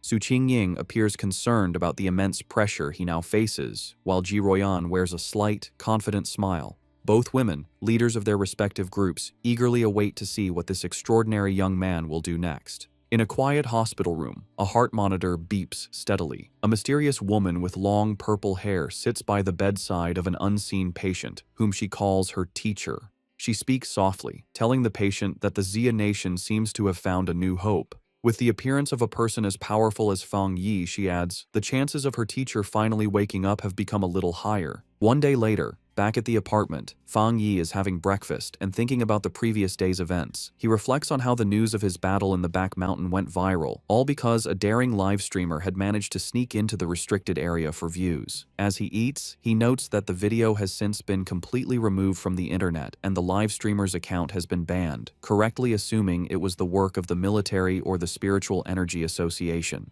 His casual thoughts are suddenly interrupted as he realizes something is wrong. His cousin, Lin Yiyi, never came home the previous night and hasn't sent him any messages. He finds this very unusual, even if she was out on a mission. A feeling of unease grows as he tries to call her, but the call goes directly to an out-of-service message. Now genuinely worried, he knows something must be wrong and decides he has to go find her. Meanwhile, deep in a dark and misty forest, Lin Yiyi and the red-haired leader of her pioneer squad are lost and trapped. The leader asks Yi if she has any idea how long they've been stuck there. Yi estimates it's been about 10 hours, but she can no longer keep track. The red-haired leader, looking exhausted and bruised, apologizes greatly, blaming herself for dragging Yi into this mess. She admits she thought they were just investigating a strange phenomenon. As she speaks, she clutches her side in pain. Yi tells her to stop apologizing, insisting that it was her own lack of strength that was the problem. She urges her leader to stay alert and save what little energy they have left. As she tries to stay strong, her thoughts drift to the overwhelmingly powerful master she witnessed, wishing she had even a fraction of his power to save them. Their desperate conversation is cut short as a massive, shadowy monster with glowing red eyes and a menacing, spiky form appears in the fog directly behind them. The shadowy monster lunges from the fog, its claws aimed at the red-haired leader. Reacting with incredible speed, Lin Yi shoves her companion out of the way, shouting a warning. She then unleashes a blast of bright blue spiritual energy from her hand, creating a sharp blade of light that cleanly cuts off the attacking creature's head. As they get to their feet, more of these shadowy, zombie-like figures come out of the fog. Yi realizes with horror that these must be the reanimated bodies of other people who were trapped and died in this place. After defeating one of the creatures, which dissolves into a puddle of black mist, Yi explains that the main monster is just playing with them, turning its victims into these strange puppets. The red-haired leader adds that their attacks have no real effect on the mist itself, and their spiritual energy is being drained quickly, all while the real enemy stays hidden. They soon realize they are trapped in some kind of illusion created by the monster, a swirling gray space where the creature seems unbeatable. It is a waiting game. The monster is just letting them get tired. A bead of sweat rolls down the leader's face as the seriousness of their hopeless situation sinks in. Suddenly, the sky above them tears open to reveal a single, massive, blood-red eye staring down at them. The leader screams Yi's name in terror. The eye is a gross, pulsating ball of flesh that begins to bubble and multiply, splitting into numerous smaller, slimy eyeballs. Angry and desperate, the red-haired leader lashes out, furiously chopping at the flying eyeballs and destroying several of them in a frenzy. Yi, however, senses a change in the creature's energy and warns her leader not to be careless, realizing that their enemy is finally losing its patience. The main eye then unleashes a powerful, concentrated blast of red energy. Yi manages to put up a crystal barrier just in time, but the force of the impact is huge. The barrier shatters, and Yi finds herself alone, surrounded by dozens of the glowing red eyes in the heavy darkness. She feels her hope fade, wondering if this is how she is going to die. Trapped in the monster's dark domain, Lin Yi is slowly being eaten by shadowy tendrils. She can no longer hear her leader's voice and realizes they have both been swallowed by the darkness. A wave of regret washes over her as she apologizes to herself for being overconfident, admitting she was wrong to think they could handle such a dangerous mission alone. As she accepts her fate, her mind wanders to the future she will never see, wondering what the world will be like after the full spiritual energy revival. With a final thought of despair, she laments that she will never see the magnificent era to come as she reaches out a hand, sinking into the abyss of glowing red eyes.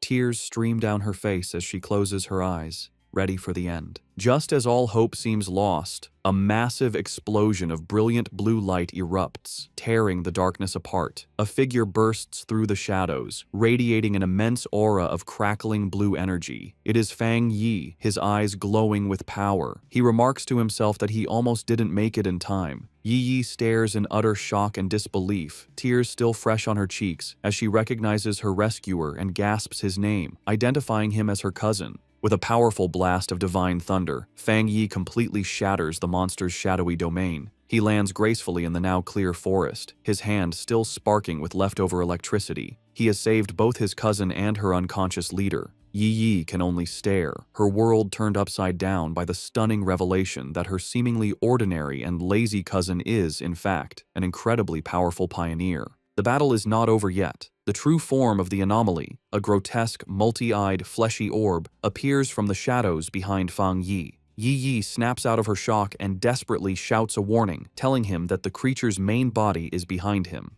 Fang Yi, however, is not worried. His hand ignites with the golden red energy of Skyfire as a confident smirk spreads across his face. He sees this as the perfect opportunity to test the effect of his new power on a dark attribute creature. He leaps into action, unleashing his Crimson Flame Blade technique. The attack, now strengthened by the inextinguishable power of Skyfire, completely engulfs the monster in a raging fire. The creature lets out a final, agonizing shriek as it is burned by the divine flames. In the aftermath, the red-haired leader slowly regains consciousness. She finds herself and Yi Yi sitting safely on the ground, surrounded by a protective circle of fire. Confused and terrified, she asks Yi Yi if they have died and been dragged to hell along with the monster.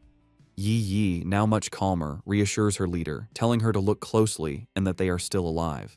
Still trying to process what has happened, the leader repeats Yi Yi's words in disbelief before asking who saved them. Fang Yi casually walks towards his cousin and her leader, a small smile on his face as the protective flames die down. He tells them the problem is solved and, noticing the time, remarks that they must not have had breakfast yet. The red-haired leader stares at him, her eyes widening in sudden, dawning recognition. She springs to her feet, her expression one of pure excitement and awe. She points at Fang Yi, confirming that he is the one who saved them before in Yanghuo Town from the monstrous death vine.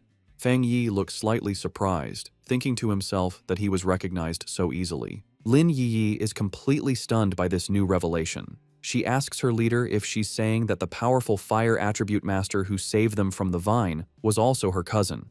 The leader turns to Yi Yi, equally shocked by the connection, and asks how this supermaster could possibly be her cousin, reminding Yi Yi that she had described him as a completely ordinary person. Fang Yi can only scratch the back of his head with an awkward smile. The leader, still buzzing with excitement, grabs Yi Yi's shoulders. She reminds her that this is the same savior who defeated the Desolation Vine with a single, incredible slash.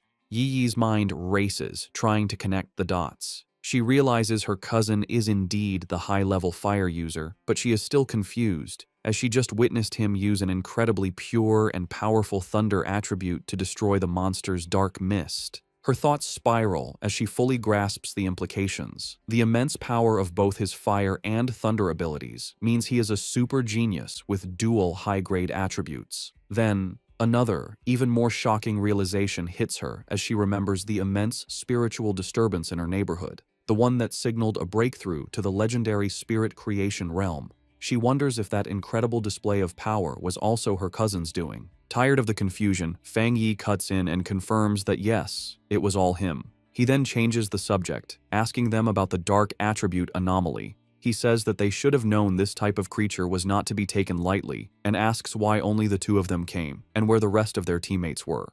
The red-haired leader explains that their other teammates were unavailable. One was sick and grounded at home, while another was on a more difficult mission, clarifying that their squad doesn't always operate as a full unit. Yi Yi then admits it was her own fault, confessing that she had become reckless after her recent breakthrough and wrongly believed she could handle the mission alone. Fang Yi listens, his expression thoughtful. He recalls the infighting he witnessed within their team before. He notes that the leader, who had been openly critical of her teammates, is now defending them to an outsider. He sees her loyalty, and he knows his smart cousin has likely sensed the team's instability as well. With his identity now revealed to two people he feels he can trust, he makes a proposition. He turns to his cousin and her friend and asks if they would like to form a team with him. Both women are stunned into silence for a moment before the red-haired leader erupts with joy. She clasps her hands together, overjoyed at the prospect of teaming up with such a powerful master and exclaiming that she is incredibly lucky to benefit from Yi Yi's connection. Yi Yi, however, is having a more profound realization. She understands that a pioneer as powerful as her cousin must have known her secret all along and had been quietly watching over her. The thought that on this difficult and lonely path of cultivation, she has a reliable and powerful family member helping her without asking for anything in return brings her an overwhelming sense of happiness and relief.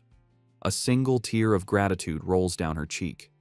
Wiping it away, she flashes a bright, happy smile and a peace sign at her cousin, thanking him greatly and promising to make him 2 extra eggs for dinner. Just then, Yi Yi's phone buzzes with a notification. She announces that Sister Jiaolan, the mysterious and powerful member of their pioneer group, has just posted a new mission. The message is an alert for a high-risk collection task in a place called the Extreme Dark Zone, which is explicitly stated to be related to the dark attribute. Jiaolan's message ends with a stern warning for everyone to think very carefully before signing up. Fang Yi asks if they know about this zone.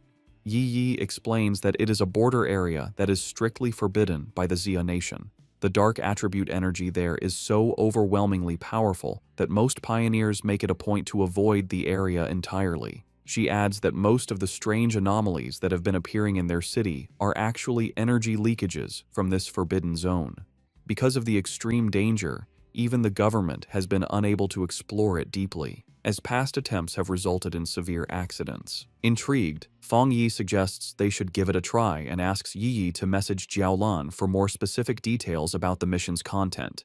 Yi Yi replies that it's useless, as Jiaolan is famously mysterious and rarely says more than a few words at a time. Feng Yi considers this information. He deduces that for Jiaolan to be able to issue a mission in a top-secret government-controlled area, she must either be an incredibly bold rogue going against the authorities, or she holds a high-ranking position within the military or the Spiritual Energy Association. He concludes that the latter is far more likely. Despite her doubts, Yi Yi, using her online handle Feng Heiju, sends a message to Jiaolan, stating her interest in signing up and asking for more details. To both her and the red-haired leader's surprise, Jiaolan replies with uncharacteristic detail. The mission is to collect something called a shizai flower. She warns that while the rewards for this mission are much higher than usual, all the dangers within the extreme dark zone are related to the dark attribute, and the risk level is far greater than anything they have encountered before. She explicitly advises all pioneers to form teams before attempting the mission. The two women are stunned by how thorough her response is, as it's completely out of character for her. A moment later, another, even more direct message from Jiaolan arrives. She warns that the mission could involve an S-level anomaly, and that the death rate is extremely high, urging them to reconsider. Then, she adds a final, thinly veiled piece of advice. If you have a strong and reliable pioneer to team up with, it's not too late to sign up. Elsewhere, the mysterious purple-haired woman from the hospital, who is revealed to be Jiaolan, walks down a corridor flanked by guards. She looks at her phone and thinks to herself that she's done all she can. It is now up to that person to decide if they are willing to accept the challenge. Back in the park, Feng Yi smirks, having completely understood the subtext. He tells Yi Yi that Jiaolan's message isn't just a warning, it's a direct and personal invitation. He translates the hidden meaning, "I know who you are. I know a pioneer of your caliber would be interested, and I'm daring you to come." Feng Yi realizes with certainty that this entire mission posting was aimed directly at him. Looking out at a vision of the dark and desolate landscape of the extreme dark zone, he finds the prospect interesting and decides he will indeed be making a trip there. Lin Yi Yi, using her online name Feng Heiju, officially accepts the mission, telling Jiaolan that her team has 3 people. The scene changes to a hospital waiting area, where Jiaolan is walking with 2 female helpers. One of them is worried about the small size of the team that just signed up. Jiaolan, however, is calm and confident. She says that if he is a pioneer that the Xia nation can truly trust, he will come. The helper asks more, worrying about what will happen to the other pioneers if he doesn't show up. Jiaolan simply replies that if he doesn't come, then it means their fates were not meant to be. As they walk, a smirk appears on Jiaolan's lips. She asks her helpers if they really believe the purpose of a mission to collect the shizai flower is to send powerful pioneers to their deaths. She explains that the true goal of this incredibly dangerous task is the exact opposite of what it seems. A vision reveals what the flower is. It blooms from a dark, evil pool, fed by the bodies and souls of fallen pioneers. Jiaolan says that getting this flower is a necessary step to strengthen the nation, as it is the only way to save even more pioneers in the long run. The reason for this mission, she explains, is to protect both the future main strength of the Xia nation, represented by the new generation of pioneers like Feng Yi and his team, who are shown traveling to the mission on a subway, and to revive the top-tier fighting force that has already died in battle. They arrive at the hospital room of her teacher, the comatose elderly man. Holding his hand, she repeats their goal. They must get more shizai flowers at any cost. She reveals his identity and the great importance of their mission. Her teacher is the only pioneer in the entire Xia nation to have reached the legendary Jinggang realm, and the shizai flower is the only thing that can wake him from his coma. Jiaolan explains the huge strategic value of such a person. After the full spiritual revival, a Jinggang realm powerhouse is like a modern-day nuclear weapon, making him the nation's greatest asset in talks with other countries. From her point of view, sacrificing a few pioneers or even entire squads is a worthy price to pay for his return. Her helper, however, gets concerned for Jiaolan's own well-being, telling her that while the mission is important, her health is too. The comment causes a dark reaction. Jiaolan's face darkens as she repeats the words, "My health is important." She suddenly explodes with rage and sadness, shouting that her life is indeed important, but only because it was a gift, paid for by the lives of her fallen comrades who died to save her. She clutches her head, hit with a sudden, intense pain, a physical sign of her trauma. After a moment, she calms down and apologizes for her outburst. One of her helpers asks if her headache is acting up again. Jiaolan dismisses their concern, saying it's not yet time for her medicine. A vision of her former happy team flashes in her mind, and she looks away with a sad, tired expression, murmuring that it's all in the past. The story flashes back to a traumatic memory from Jiaolan's past. In a dark, empty landscape, a voice screams for the sword-wielding squad to leave immediately. A younger Jiaolan kneels among the bodies of her fallen comrades as her dying captain tells her the mission to get the Shizai flower is now in her hands. As she trembles in despair, thinking of her teacher and her country, she realizes the extreme dark zone is a truly unforgiving place. She screams in protest, refusing to leave her captain. In his final moments, the captain places his hand on hers, transferring his spiritual energy to her. He tells her he hopes their powers will be of use to her and pleads with her to make it back alive. Back in the present, Jiaolan stands in the hospital, thinking about that tragic day. She reveals the bitter irony of her team's sacrifice. They gave her their power, but they didn't know that a Shizai flower is useless if it is touched by blood or not picked perfectly whole, meaning their mission failed even as they saved her life. Later, after a long journey, Fang Yi's new team arrives at the empty outskirts of the extreme dark zone.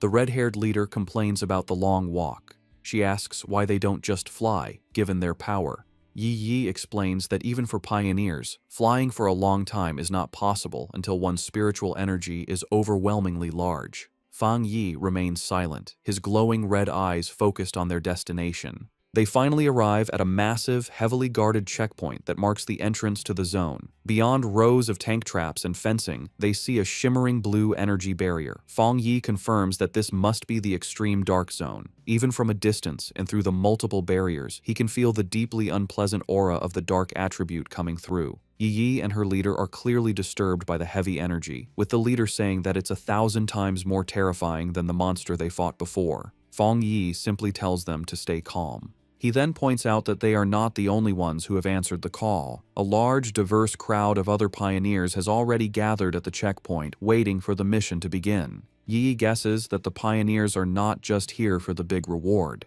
She explains that the dark attribute is known to be very difficult to deal with, ruthless, and naturally hostile to humans. However, with the increasing number of violent dark attribute monsters appearing in the cities, pioneers have realized they can no longer afford to ignore the source of the problem. Many have come here to face the threat directly and find a way to fight back. The red-haired leader agrees with her logic, and Fang Yi looks on with a slight smile, impressed by his cousin's sharp mind. The scene shows the various wild pioneers, each with unique gear and styles, all waiting for the gates to open. As they wait, Fang Yi explains his reason for taking on such a dangerous mission.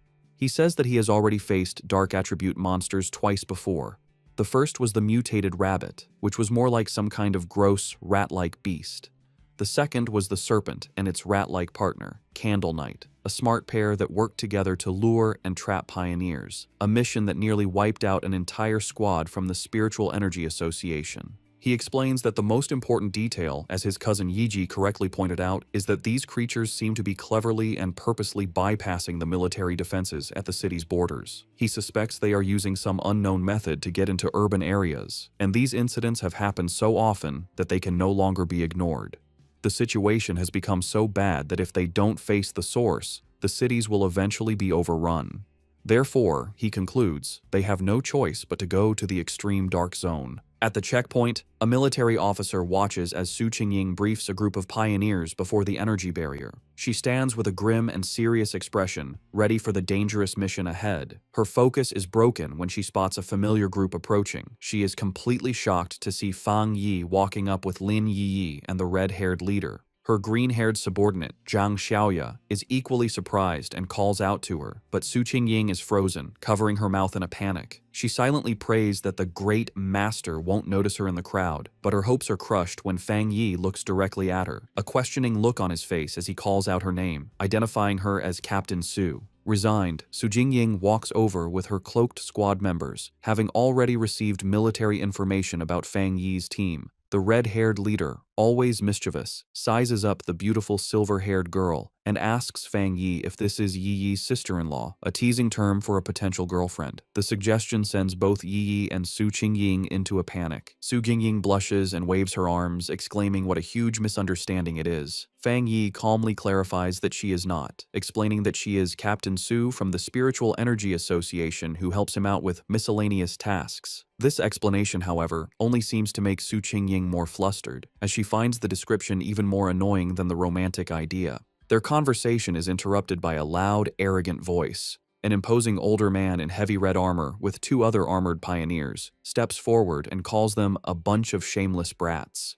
He complains loudly that the new generation of pioneers is younger and more disrespectful, not even greeting their elders. He scolds them for talking casually in such a dangerous place. He finishes with a sarcastic comment, saying he hopes they can all rely on each other inside the extreme dark zone. The red-haired leader gets angry, but Yi Yi holds her back, trying to calm the situation. Fang Yi calmly steps between them, signaling for his teammate to calm down. Not intimidated, the red-haired leader points a finger at the arrogant man, telling him to mind his own business and warning him that it's anyone's guess who will be scared to death inside. The man's expression turns into an angry glare. Just then, the sound of an approaching vehicle breaks the tension. The man smirks, seeing that their car has arrived. A large armored transport with police lights pulls up, and its back doors open. The mysterious Jiaolan steps out, and her presence immediately gets the attention of every pioneer there. The crowd gasps, recognizing the infamous Sister Jiaolan. She walks forward with an air of authority, with her guards on either side as the pioneers murmur in awe, wondering who she is to deserve such a grand entrance.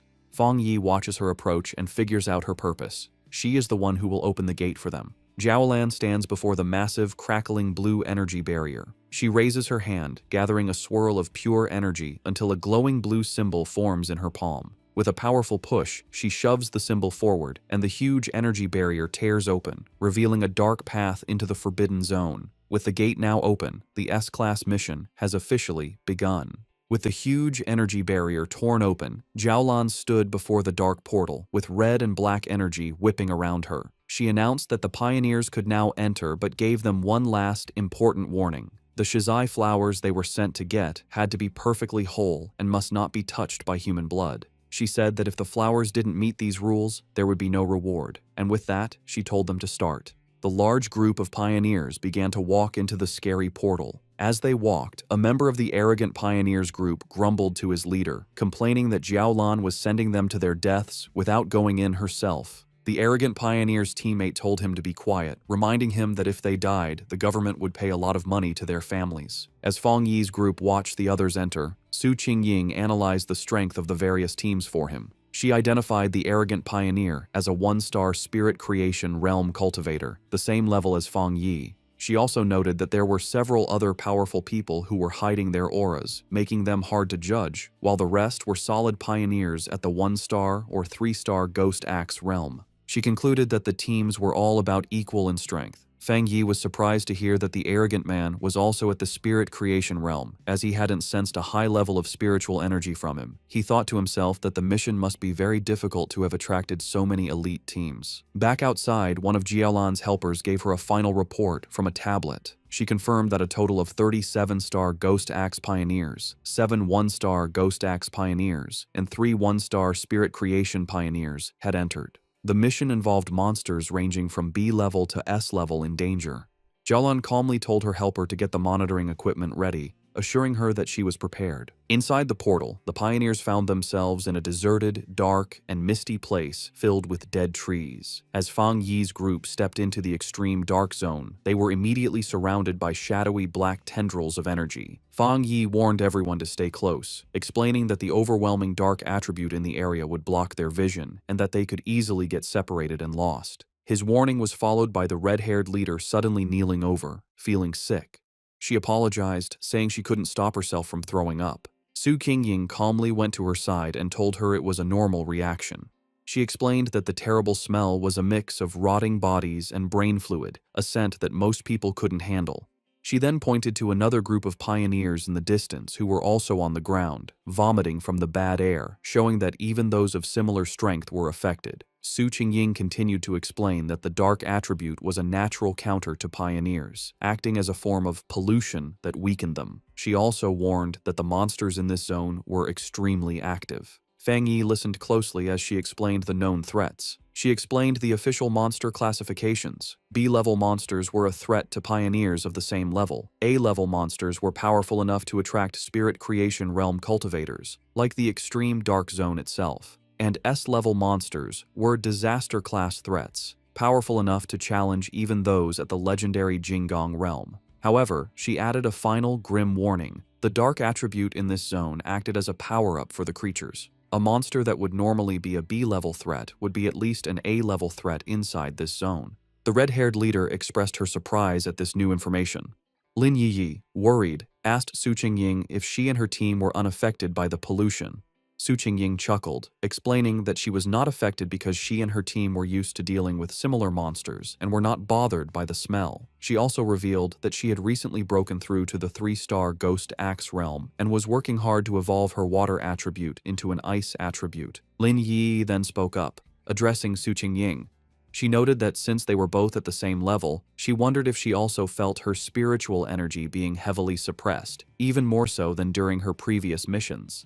Su Qingying confirmed her suspicion, adding a grim warning that many high-level masters, including 1-star spirit creation military elites, had died in this zone, so they needed to be extremely careful. As they went deeper into the deserted landscape, Su Qingying took the lead. She saw that they could no longer see the group ahead of them and urged her team to move a little faster. She then gave an important instruction. They should all speak less to save their physical strength and concentrate their spiritual energy to prevent the heavy dark mist from taking advantage of any weakness. As he walked, Fang Yi thought about his own condition. He was surprised that he didn't feel the same severe discomfort as the others. He concluded that it was likely because his enhanced yang and thunder attributes naturally pushed back the dark attribute, or perhaps his spiritual power had simply become stronger after his breakthrough to the spirit creation realm. Elsewhere in the zone, the arrogant pioneer and his team were in a fierce battle. With a powerful slash of his glowing green sword, the leader easily cut off the head of a monstrous beast. He laughed arrogantly, mocking the zone's dangers. His teammates cheered him on as he declared that they would be the ones to get the Shizai flower, vowing to show the younger generation what true strength looked like.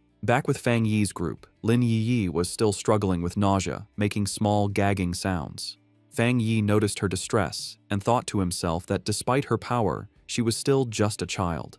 He gently placed a hand on her back, sending a comforting wave of spiritual energy through her. The effect was immediate. Lin Yi felt the nausea and the chilling cold vanish, replaced by a comforting warmth like the winter sun. She marveled at the incredible power of the spirit creation realm. She commented on the comforting warmth of what she believed to be a rare, high-grade fire attribute. She thought about how her own wood attribute slowly absorbs energy and how Su Qingying had mentioned her own water attribute turning into the rare ice attribute. Fang Yi corrected her, clarifying that it wasn't a fire attribute, but the yang attribute. He apologized for not explaining it to her before, and casually revealed that he was the one responsible for both the incident at the North Gate and the fire on the playground at Qingcheng University. The red-haired leader was shocked by this confession. She asked in disbelief if he was admitting to having 3 different high-grade attributes. Fang Yi explained that the 2 fire-related events were not the same, noting there were small but important differences between the Yang and Skyfire attributes. Inwardly, Fang Yi thought about his 4th power, the Desolation attribute. He decided to keep it a secret, believing it was always wise to have a hidden advantage. Outwardly, he gave a vague confirmation to his team's amazed questions. The red-haired leader, shivering from the heavy cold, nervously approached Fang Yi.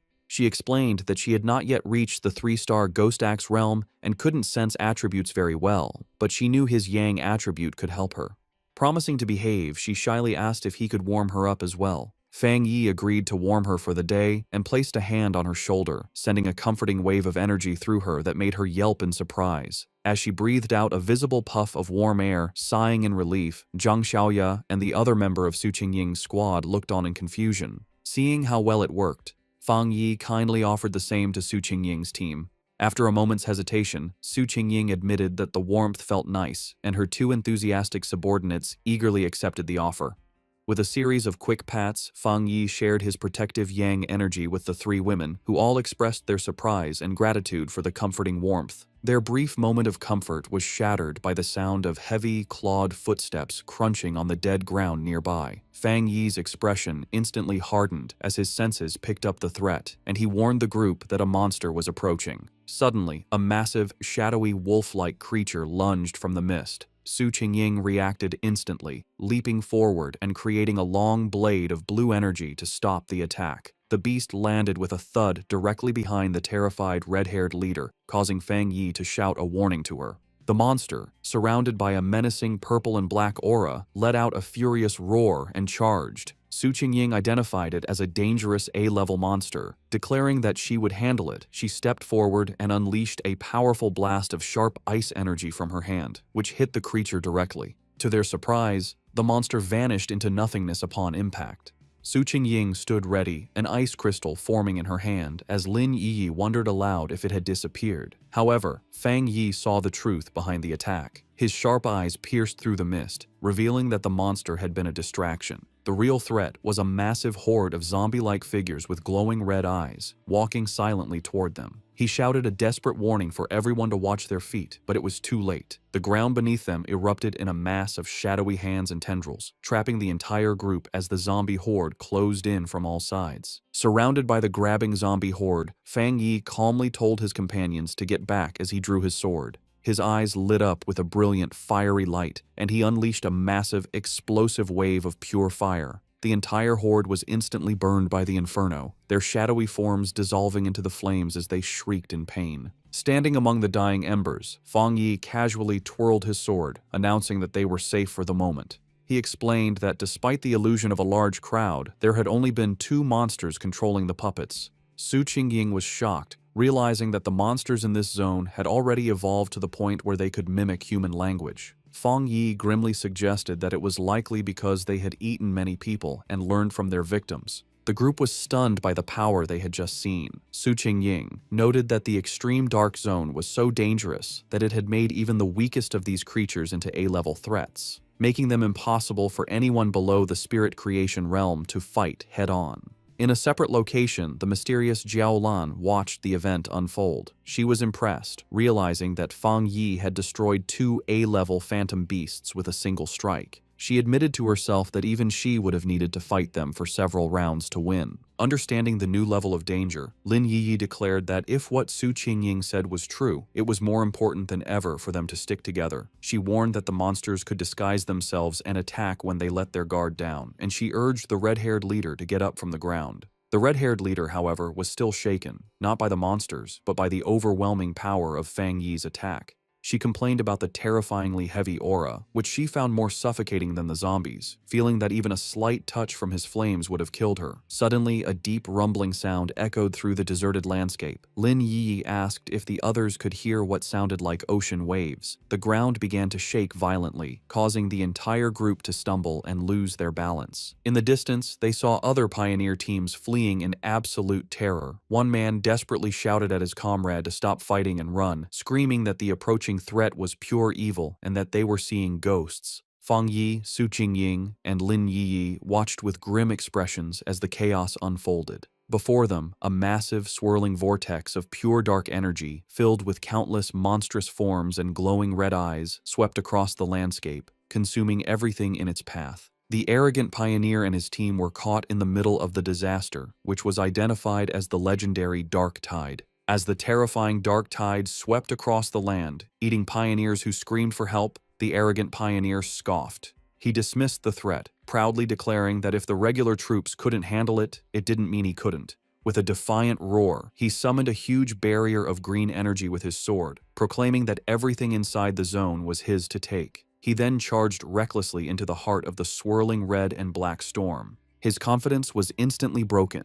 The moment he entered the tide, he was covered by its suffocating dark tendrils. He realized with horror that the monsters inside were far more powerful than he could have ever imagined, far beyond A-level or even S-level. Full of terror, he knew he couldn't let himself be caught, but it was already too late. He and many other pioneers were swallowed by the overwhelming darkness, their screams echoing as they were pulled into the deep. From a safe distance, Fang Yi's group watched the horrifying sight. The red-haired leader, shaken, wondered if the others were all dead and if they had any chance of escaping. Lin Yiyi asked Su Qingying to explain what the dark tide was. Su Qingying grimly described it as the ultimate form of the dark attribute, a tide of pure corruption that ate everything in its path, including other monsters. She was confused and terrified, explaining that their mission was supposed to have been planned to avoid the Day of the Tide, and she feared that all the pioneers who had gone ahead were now gone. Lin Yi remembered hearing about the dark tide on pioneer forums, where it was described as a force that could destroy an entire city.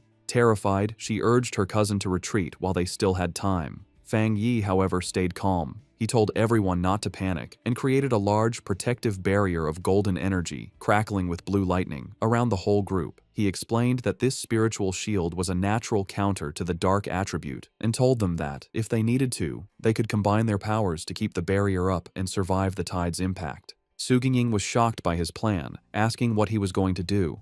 She warned him that the dark tide was a concentrated state of the dark attribute and that their combined power couldn't possibly stop it, reminding him that the powerful spirit creation pioneer had just been swallowed whole. Fang Yi was not bothered. With his sword erupting in golden flames and his other hand sparking with blue lightning, he confidently declared that he would go and destroy it. Before anyone could react, he leaped forward, becoming a streak of pure fire and lightning that shot directly toward the massive wave of darkness. His teammates could only watch in stunned disbelief, with Su Qingying wondering if he really meant to destroy the dark tide itself. He plunged into the heart of the storm, his light cutting a path through the swirling chaos. Inside the eye of the tide, Fang Yi floated calmly, completely unharmed inside a protective golden aura as the monstrous dark energy swirled around him.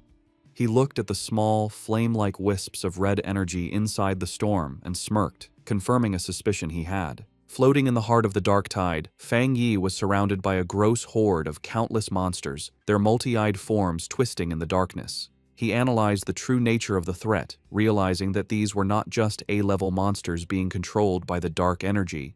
Instead, they were upgraded composites, fused and evolved versions of countless smaller monsters.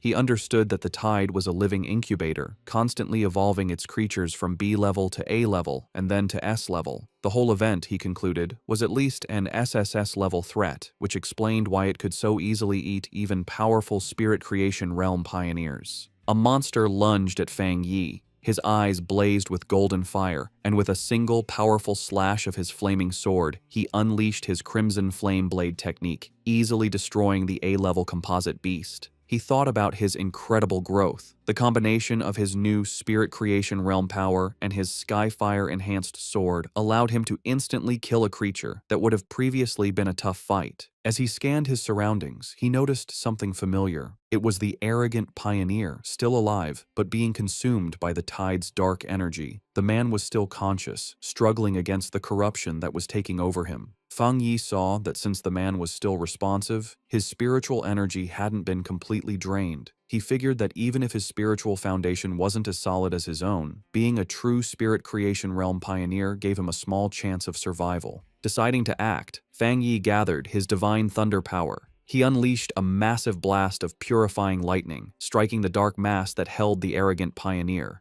The man was thrown clear of the tide, landing hard on the ground, unconscious but free from the corruption. Standing over his fallen rival with his sword still burning, Fang Yi noted that the man could be saved, but just barely. His victory didn't last long. The dark energy around him began to twist and come together, and the monsters he had just destroyed began to reform before his eyes. He watched as a massive, multi-eyed creature regenerated from the darkness, realizing with grim certainty that the tide could infinitely reproduce its minions. He wondered if this terrifying regenerative power was the special characteristic of monsters that were above S-level. Facing the endlessly regenerating horde, Fang Yi decided on a new, much riskier plan. With a confident smirk, he proposed to try something different. He deliberately dropped his protective spiritual energy aura, leaving himself completely exposed to the full, overwhelming power of the dark tide. The moment he was unprotected, his system activated, detecting the extreme dark attribute. However, it quickly reported a failure. The attribute's power was too special and could not be taken at this time. Fang Yi was disappointed but not entirely surprised. He realized that even after reaching the spirit creation realm, the dark attribute was still beyond his reach, confirming that it was fundamentally different and more complex than any other power he had faced. With his options running out, a determined smile appeared on his face. He concluded that since he could neither destroy the tide nor absorb its power, he would have to find another way to deal with it. As the monsters closed in again, he briefly regretted not bringing his little white flower, the Desolation Flower, knowing its life-draining power would have been a perfect counter. He wondered what other options he had left. Then, his eyes widened with a sudden realization. He knew he had a ready-made solution right in front of him. Outside the tide, the rest of the team watched from the safety of their golden barrier. The red-haired leader, still shaken, asked Su Qingying if she had ever seen such a situation before, but Su Qingying could only admit that she hadn't. Suddenly, the chaotic, swirling energy of the dark tide grew unnervingly still, pressing silently against their protective shield. The strange calm only increased the tension. Lin Yi was terrified, admitting that even when they faced the monstrous Desolation Vine, she hadn't felt so anxious. She was consumed with worry for her cousin, fearing the worst. Su Qingying tried to reassure her, pointing out that his protective barrier was still active, just flickering. She took Yi's hands, telling her they should focus their own spiritual energy to help strengthen the shield. She added with grim logic that if a pioneer as powerful as Fang Yi were to fall, their own fates would be sealed anyway. Su Xingying continued to boost their morale, reminding them that Fang Yi was a spirit creation realm cultivator who used several powerful attributes, and she suspected his true strength was even greater than they knew. She told them that it was not up to pioneers at their level to worry about rescuing someone so far beyond them. Her surprisingly humorous and confident words managed to calm Lin Yi, who thanked her. Su Xingying simply smiled, admitting that her own teammates often said she was too serious, and asked if Yi felt a little better. Their tense weight was shattered as a massive column of pure fire erupted from within the dark tide, pushing back the oppressive darkness. From the heart of the inferno, Fang Yi unleashed his ultimate technique, the 9 Dragons, Skyfire Sealing Art. He rose from the flames, his body glowing with a mixture of blue and golden energy. Outside, his teammates watched in absolute awe. The red-haired leader excitedly pointed him out to a stunned Lin Yi, while Su Qingying stared in disbelief at the sheer scale of the power on display. The technique appeared as 9 colossal, fiery dragons that swirled and danced, their combined light completely overwhelming the dark tide. Elsewhere, the mysterious Jiaolan, who had been monitoring the mission, was thrown off balance by the immense spiritual pressure. She recognized the power as the legendary Skyfire attribute and the technique as a powerful seal. She watched in utter disbelief as the 9 dragons came together, compressing the entire, city-destroying dark tide into a single, unstable orb of fiery energy, questioning if he had truly managed to seal the entire event. But Fang Yi was not finished. Having contained the tide, he gathered his divine thunder power in his hands, unleashing it in a massive vortex of crackling blue energy that swirled around the sealed fiery sphere. With a powerful roar, he invoked the name of his combined technique, the 9 Dragons' Edict. The 2 immense powers of fire and thunder crashed together, creating a massive explosion that shook the very foundations of the extreme dark zone. With a final, decisive command to seal, Fang Yi brought his hands together, forcing the chaotic energy to collapse in on itself. The vortex of fire and lightning compressed into a smaller, more stable sphere, finally settling into a small, brightly glowing orb of perfectly contained, pulsating power. After Fang Yi's incredible display of power, the arrogant pioneer lies unconscious on the ground. Fang Yi thinks that, for now, they are safe, and that he has unexpectedly rescued someone, wondering what he should do with him. Lin Yi runs to her cousin, very relieved that he is okay. Su Qingying, standing by the fallen pioneer, offers to have her team take care of the unconscious man. Later, Su Qingying approaches Fang Yi, asking why he does not seem happy after successfully sealing such a high-level dark attribute. In her mind, however, she is completely amazed, thinking that he truly kept his word to destroy the dark tide, and that he is a truly incredible person. Fang Yi explains to the group that they must move quickly. He says that the seal he used is only temporary, and that the overwhelming dark attribute energy in the area is still strong. They must hurry to find the Shizai flower before the seal wears off. Su Qingying understands and confirms that her team will take the man back to the association for treatment, while her teammates carry the unconscious pioneer on their shoulders. The group stops at a cliff, looking out over the empty landscape. Su Qingying realizes that none of the other pioneers who went ahead made it out, sadly concluding that they were all eaten by the dark attribute, as not a single trace of them remains. The red-haired leader mourns how people who were alive just moments ago have completely vanished. Fang Yi, for his part, thinks that maybe he is cold-blooded, but he feels relieved that he didn't have to watch them die. As they approach a scary dark pool, Fang Yi takes command. He tells Lin Yi and the others to go ahead with Su Qingying's team, explaining that this pool is now the most dangerous thing and it's better for him to stay behind to protect them. The group agrees and moves forward. When he is left alone, standing on a rocky ledge, a system window appears before Fang Yi, telling him that it has detected a new, strong fluctuation of the dark attribute. Immediately, a powerful vortex of purple and black energy erupts from the ground around him. The system confirms that the detection was successful and announces that it is activating its ultimate computing power to begin writing a new technique. Fang Yi is lifted into the air, his arms outstretched, as huge pillars of pure dark energy rise around him. The system declares that the writing process has been successful, and Fang Yi's eyes snap open, now glowing with a menacing purple light, filled with the essence of the power he has just mastered. A system window confirms his new acquisition. He has obtained the Dark Attribute Technique, the Limitless Dark World. The system explains that this ability allows him to create a sealed space of dark mist, inside which spiritual energy is massively weakened. Fang Yi thinks about his new power, recognizing the Dark World as a special domain he can control. He understands the huge strategic advantage this gives him. The corrosive effect of his new power will drain his enemies' spiritual energy and slow their ability to refill it. He imagines himself rising over a sea of desperate hands.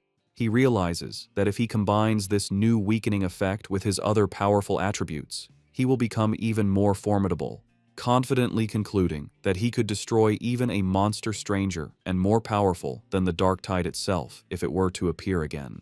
As the last of the purple energy settles, Su Qingying, still in disbelief, asks Fang Yi if he feels the dark mist reforming around them. Her eyes widen in shock as she fully processes the immense spiritual fluctuation she is sensing. She stares as Fang Yi is surrounded by the leftover energy, wondering how he could possibly be having another breakthrough without any of the usual big signs like a change in heaven and earth. The realization then hits her with stunning force. He hadn't just sealed the S-Class Dark Tide, he had absorbed its power.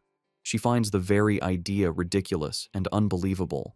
In the early days of the spiritual revival, all pioneers knew that the dark attribute was the most terrifying power, born from the collective negative emotions and deep-seated evil of all living things. Because of this, absorbing its power is strictly forbidden by the government. A flashback shows a failed official experiment where researchers tried to purify the dark attribute but paid a painful price, leading to it being classified as a uniquely dangerous monster. The power of these dark monsters can range from D to S-Class, but even the weakest can overwhelm early pioneers, let alone the absolute S-Class threat of the Dark Tide, which could eat even Spirit Creation Realm cultivators with ease. Another flashback reveals the fate of a 3-star Ghost Axe pioneer who, before the ban, tried to absorb the energy from a mere sea-level monster. He was driven mad by the backlash, suffering from skin decay and a mental collapse, and remains in a psychiatric hospital to this day. Back in the present, the chaotic dark energy goes down, receding back into Fang Yi as he lets out a quiet breath. He calmly calls out into the empty, misty landscape, stating that whoever has been watching them for a long time can come out now. His red eyes scan the area with a sharp, knowing gaze. From the mist, Jiaolan emerges.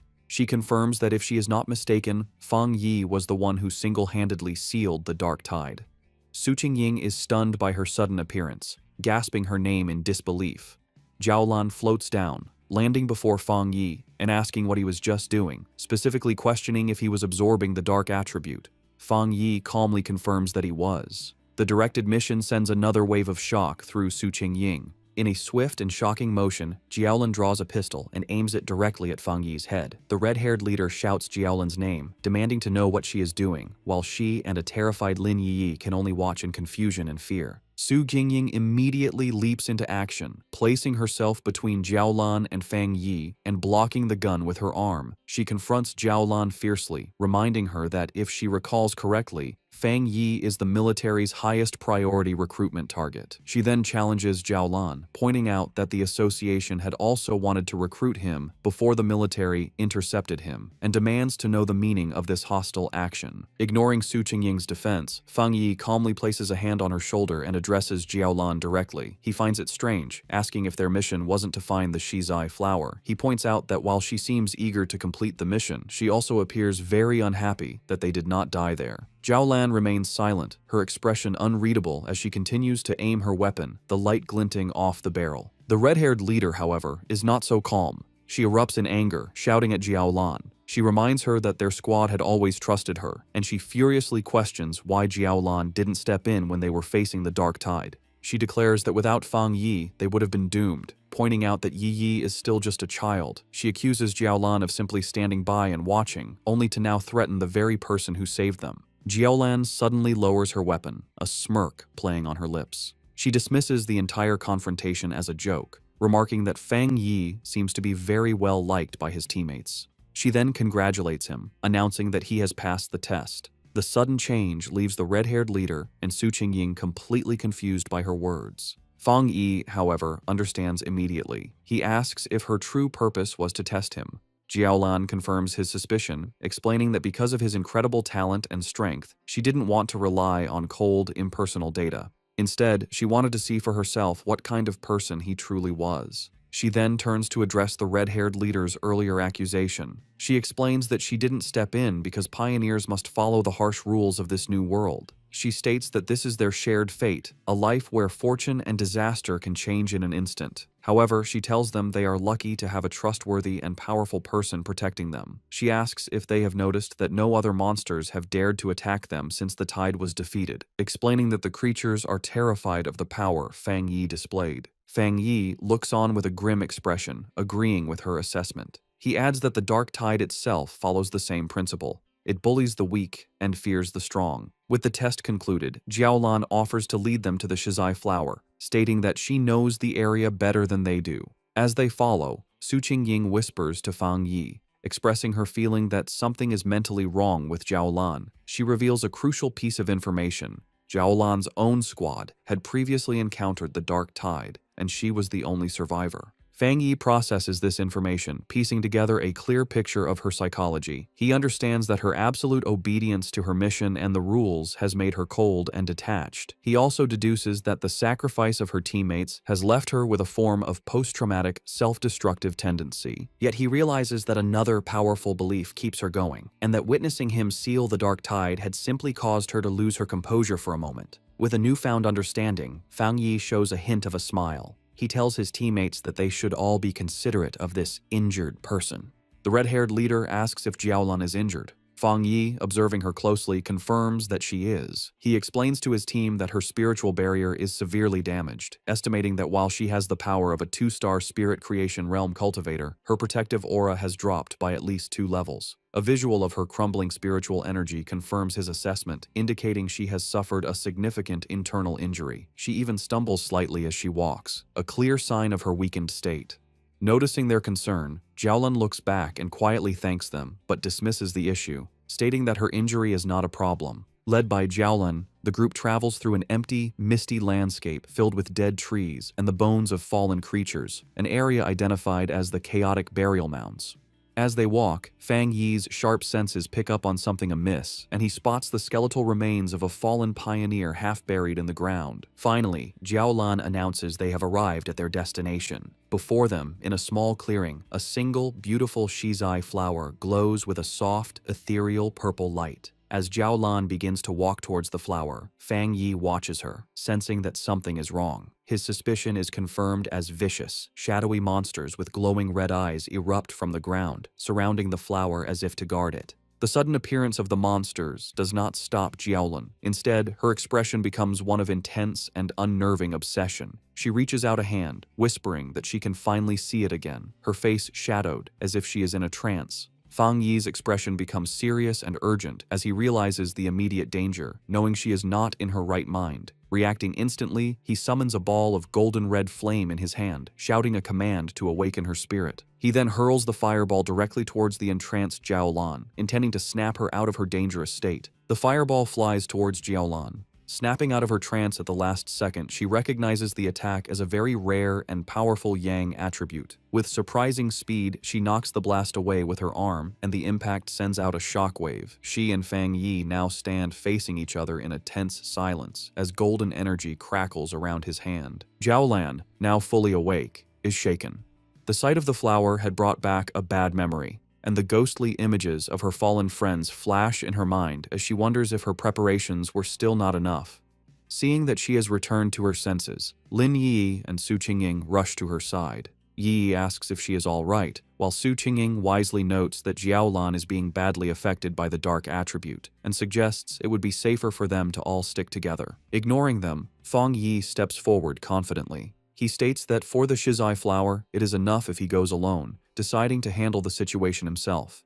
He calmly walks through the empty, misty clearing, approaching the glowing flower. Suddenly, the ground begins to shake. A massive, ugly, wolf-like monster with glowing red eyes bursts from the earth, lunging forward. Its mouth opens wide, showing a terrifying storm of smaller, screaming faces and dark red energy as it roars in hunger. Unfazed, Fang Yi summons crackling blue energy to his fingertips, saying a single word: Divine Thunder. He lets out several massive bolts of lightning that go through the monster's body. The creature roars in pain, its body filled with electricity, but it does not fall. Fang Yi watches it, realizing that this fox demon must have eaten countless other monsters to change so much, identifying it as yet another S-class threat. Knowing that the seal on the dark tide is temporary and their time is running out, he realizes he must end this quickly. Seeing the monster's amazing strength, a confident smirk appears on his face. He decides that if it won't die, he will use it as a test subject for his new power, gathering the scary purple energy of the dark attribute into his hand. With a confident look, Fang Yi unleashes his newly acquired power, the limitless dark world, on the S-class fox monster. A massive storm of swirling purple energy erupts from him, completely trapping the surprised creature. The energy hardens into a large, dark purple sphere, enclosing both Fang Yi and the monster inside its area. Inside this new reality, shadowy purple tendrils whip out from all directions, wrapping tightly around the S-class beast. The monster struggles and whimpers in pain, its massive form beginning to shrink under the immense pressure of Fang Yi's area. A system window then appears, confirming the devastating effect of his technique. Under the influence of the limitless dark world, the S-class anomaly has been forcibly downgraded by 2 full levels to a B-class threat. Standing before the now weakened creature, Fang Yi notes that the S-class anomaly must have had a very weak foundation to be downgraded so easily. With the monster now manageable, his sword ignites in a blaze of golden red fire. He declares that the fight is over and delivers a single, massive fiery slash, completely destroying the creature in a fire. Outside the sphere, Su Qingying and Lin Yi watch the massive orb of dark energy. Su Qingying finds it strange, noting that while it is clearly a dark attribute, it feels different from what she's used to. Lin Yi agrees, confirming that she doesn't feel the usual disgusting and heavy coldness from it. Jiaolan provides the explanation. She states that this is because they are witnessing Fang Yi's personal domain, a space he created himself after mastering the dark attribute without a teacher. Jiaolan thinks about the immense importance of this achievement. She explains that creating a domain is an incredibly difficult ability. Before this moment, the only person she knew who could create a spatial domain with their spiritual power was her teacher. She guesses that, besides him, there are at most 3 other people in the entire world with this power. A painful memory flashes in her mind, showing a vision of a massive, citywide disaster. She recalls how her teacher had tried to use his own domain to stop the disaster, but had ultimately failed. Their thoughts are interrupted as the purple sphere disappears, revealing Fang Yi standing alone in the clearing. Jiaolan and Su Qingying are stunned at how quickly he finished the battle. With a casual wave and a reassuring smile, Fang Yi announces that the chaotic burial mounds should be safe from any more trouble now. With the area now secure, Fang Yi calmly walks towards the glowing Shizai flower. He carefully cups his hands around the plant, gently pulling it from the ground with its roots intact to preserve it. Holding the glowing prize, he examines it for a moment, concluding that this should be enough to complete their mission. Jiaolan watches him with a tense and nervous expression as the mission reaches its critical point. Fang Yi returns to the group and presents the flower to Jiaolan, who remarks on its small size. He confirms that their mission is complete and urges them to leave immediately, explaining that the sealed dark tide is unlike other monsters and could become a problem at any moment. He adds that they also have to deal with the unconscious, arrogant pioneer and his team. Her tense mood melts away, replaced by real gratitude. Holding the glowing flower, she sincerely thanks Fang Yi, admitting that his overwhelming power was the only reason for their success. She then thanks the rest of the group and announces it is time for them to leave. As the others begin to walk away, Jiaolan pauses for a moment, looking back to thank Fang Yi one last time. She then reveals the full, critical importance of their mission. She explains that Elder Wu, the Xia Nation's only Jinggang realm pioneer, is on the brink of death, and the Shizai flower is the only life-saving medicine that can save him. With a slight, grateful smile, she tells Fang Yi that he has just saved the life of the nation's most powerful protector. Fang Yi listens intently, his expression thoughtful as he processes this new, important piece of information, quietly repeating the name of the legendary Jinggang realm to himself. As the group finally emerges from the dark portal of the extreme dark zone, they are met with a sky filled with swirling red clouds. The red-haired leader throws her fists up in triumph, shouting with immense relief that they can finally see the light and have made it out alive. Lin Yi agrees, grateful to see the daylight again. Their return is met with a wave of cheers from a large crowd of officials who had been waiting anxiously. They celebrate the successful retrieval of the Shizai flower, admitting they didn't quite believe it when Jiaolan had first informed them. As the team walks through the path cleared by the crowd, the red-haired leader is surprised by how many people are there. Someone in the crowd wonders aloud who the person was that actually managed to get the flower. Suddenly, Lin Yi's expression becomes one of surprise as she notices something ahead of them. Parked directly in their path is a massive, heavily armored military vehicle, flanked by elite soldiers. The red-haired leader immediately recognizes the vehicle and the symbol of the legendary Star God War Zone, the most powerful and famous military force in the entire Xia Nation. A wave of realization and embarrassment washes over her as she understands that Jiaolan is a member of this elite unit, making her regret having yelled at her earlier. The Star God War Zone is ranked as the #1 military district in the nation.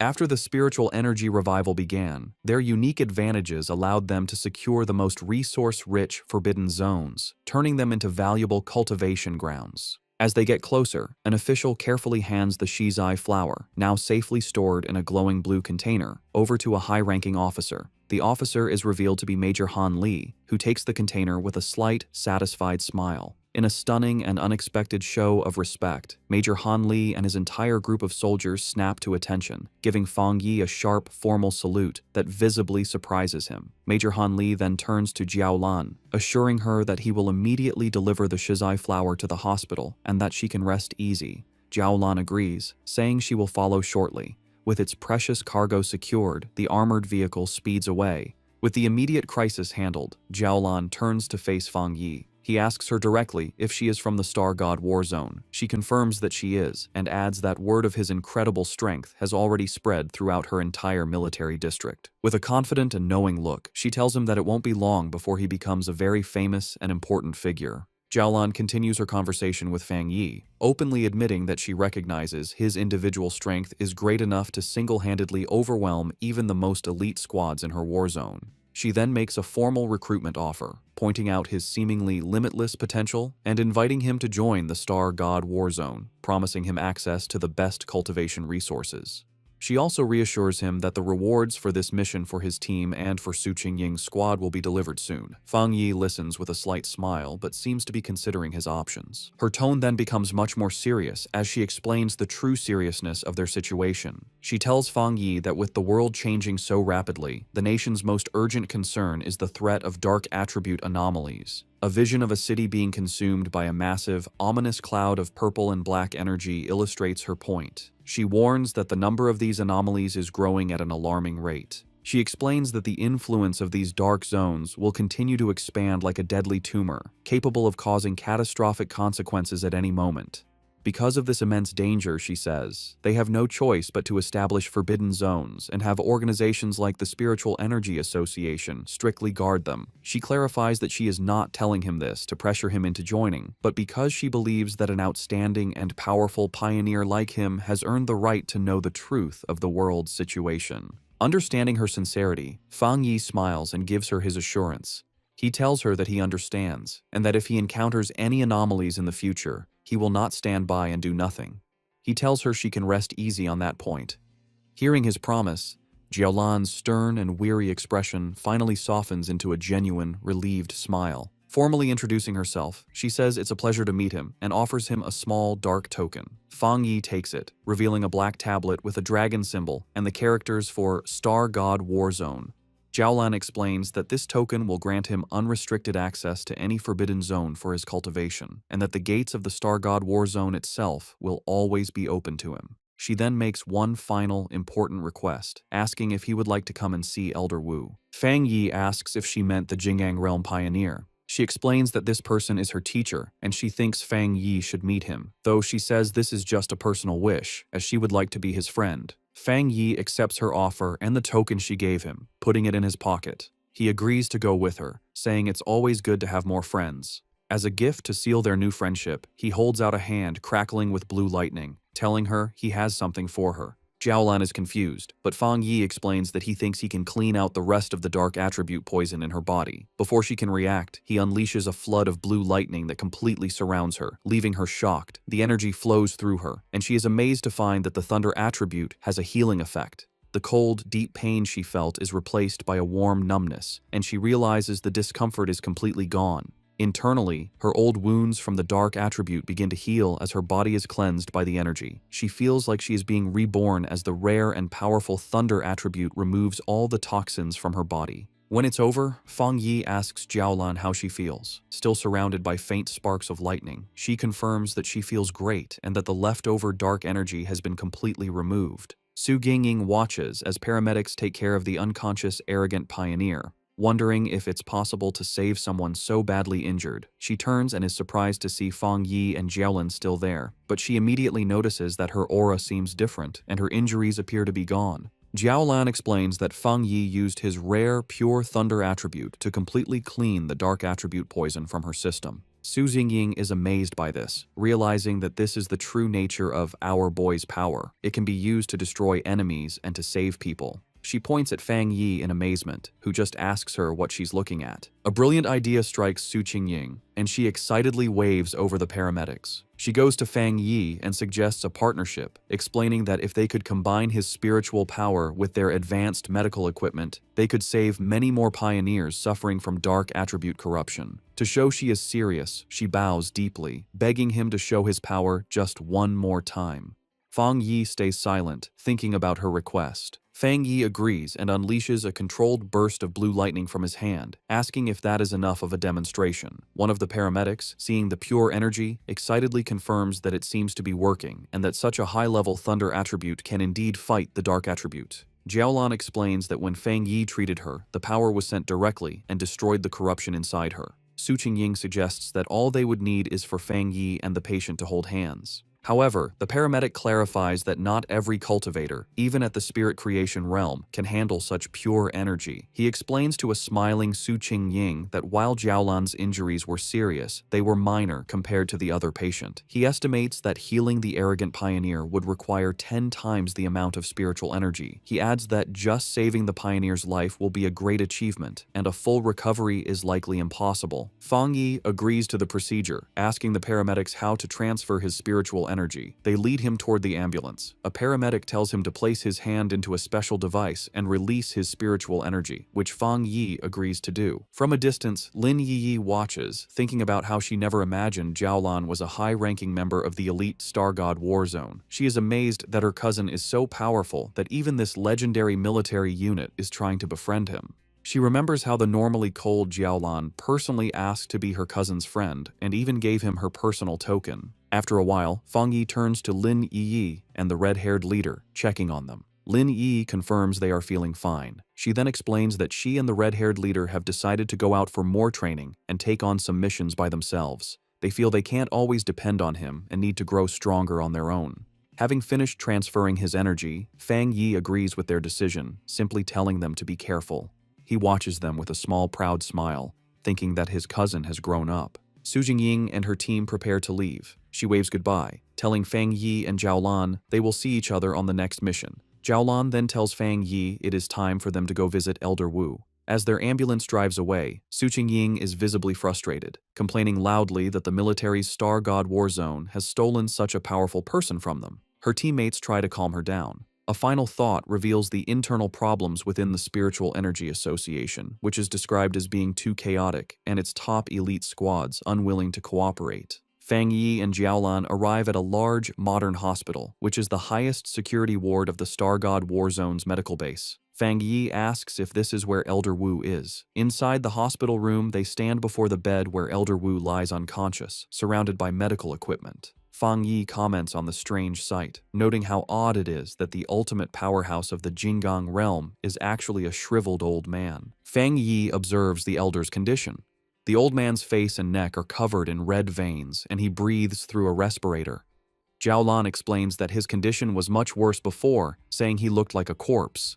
She adds that even after using the precious shizai flower on him, he still has not woken up. Concerned, Fang Yi wonders what could have happened to such a powerful person to leave him in this state. Jiaolan begins to tell the story of the battle that led to her teacher's coma. She describes how a huge dark attribute anomaly appeared over the capital city. To stop the anomaly from consuming the city, Elder Wu, her teacher, stepped forward to seal it all by himself. A flashback shows the rest of her squad transferring their own spiritual energy to their teacher to support him. The anomaly they faced was far beyond an S-level threat. A monstrous, dragon-like form made of dark energy loomed over the ruined city. Jiaolan continues, explaining the immense danger. If the anomaly had fully come down, it would have destroyed the capital and all the surrounding cities, plunging the entire nation into chaos.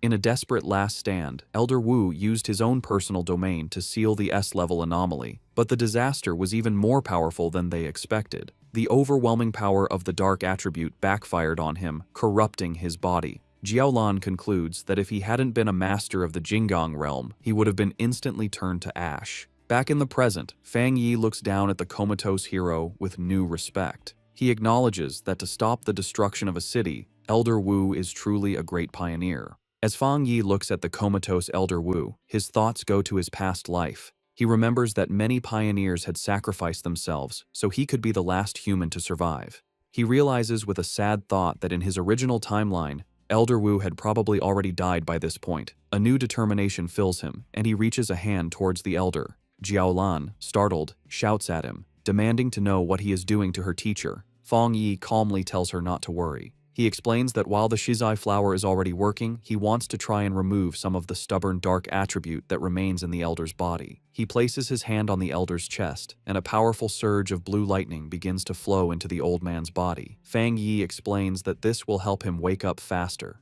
Jiaolan watches in shock, exclaiming that the power he is trying to clean came from an S-level disaster. After a moment of hesitation, she gives in, telling Fang Yi to go ahead and try. Perhaps he is the miracle they need. The room is filled with the crackling of Fang Yi's power as he pours his energy into the elder.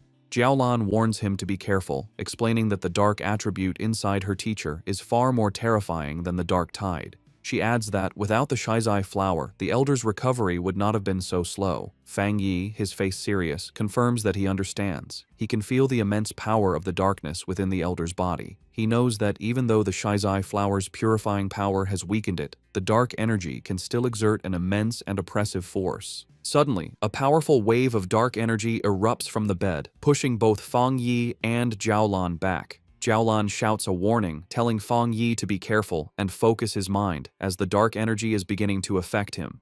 In response, a brilliant golden aura erupts around Fang Yi as he activates his own spiritual protection. His eyes glow with a golden light, but he realizes with a start that the dark energy has pulled his consciousness into a vision of the past. He finds himself standing alone on a deserted street in a ruined city, looking up at the massive, terrifying red eye of the anomaly that had consumed the sky. Inside the mental vision, the anomaly's massive red eye looms over the ruined city and asks Fang Yi who he is. Fang Yi realizes that by touching the dark attribute left in Elder Wu's body, his spirit was pulled into this dangerous illusion. Unbothered, he confidently replies that his identity isn't important, as he is just the one who has come to eliminate it. As his hand glows with blue lightning, he concludes that this anomaly isn't as powerful as it seems. In response, the giant eye launches a massive, sharp red spike at him, catching him by surprise. Fang Yi quickly activates his golden sun breathing technique, his eyes glowing with golden power as he prepares to defend himself. He swiftly dodges the storm of red spikes that rains down from the sky. The anomaly then unleashes tendrils of strange, red and black lightning.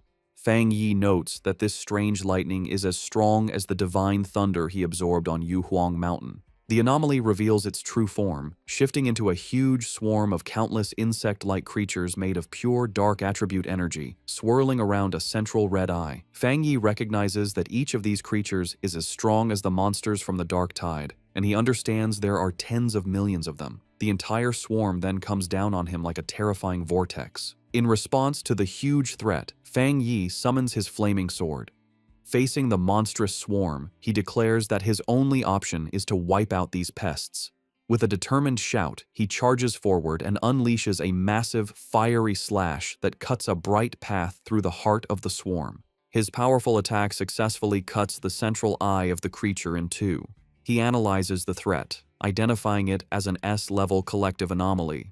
However, he guesses that its power has been greatly weakened, maybe because it's an illusion or because of the purifying effects of the shizai flower that was already used on Elder Wu. The two halves of the swarm fall to the ruined city below, exploding on impact. Fang Yi lands on a rooftop, looking over the remains. He guesses its current power is around A level and reflects with awe that this is the city-destroying disaster Elder Wu faced alone. Fang Yi realizes the threat is even greater than he first thought. Gathering dark, swirling energy in his hand, he unleashes his own dark attribute technique, the limitless dark world. A massive vortex of pure darkness erupts from him and begins to absorb the insect-like anomaly. The creature is shocked, realizing its opponent is not human. With a confident smirk, Fang Yi simply replies, "Guess so." He shouts a command to open, and his dark vortex fully absorbs the rest of the S-level anomaly. As the last of its energy fades, a final warning message echoes through the void. "We will be back soon." Fang Yi floats inside a sphere of his own dark energy, thinking the final message must have been a piece of the anomaly's consciousness. He considers the warning use of the word "we" and wonders if this means other similar disasters are waiting to appear. As the illusionary world roars and begins to fall apart around him, he decides it's best to leave and think about it later.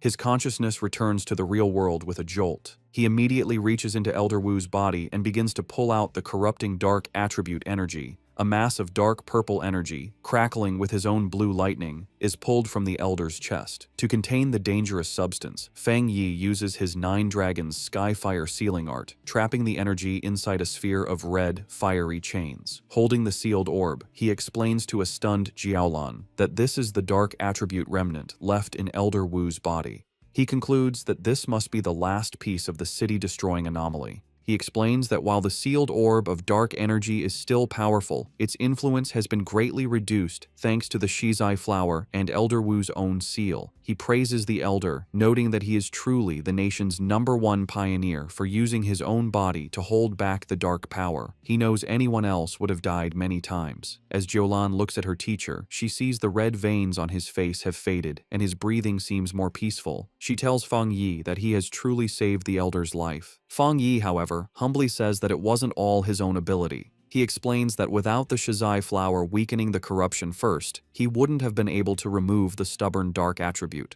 Jiaolan agrees, saying that while the flower saved the Elder's life, Fang Yi's power has now given him a chance for a full recovery. With a final surge of power, Fang Yi clenches his fist and completely crushes the sealed orb of dark energy, turning it to dust. He announces that the remnant is now completely useless. He then tells Jiaolan he has one more thing to tell her. He reveals that in the mental illusion, the remnant of the dark attribute anomaly warned him that it would return. He concludes that they must always be prepared, as they can't let an old man who has just recovered from a serious illness fight on the front lines again.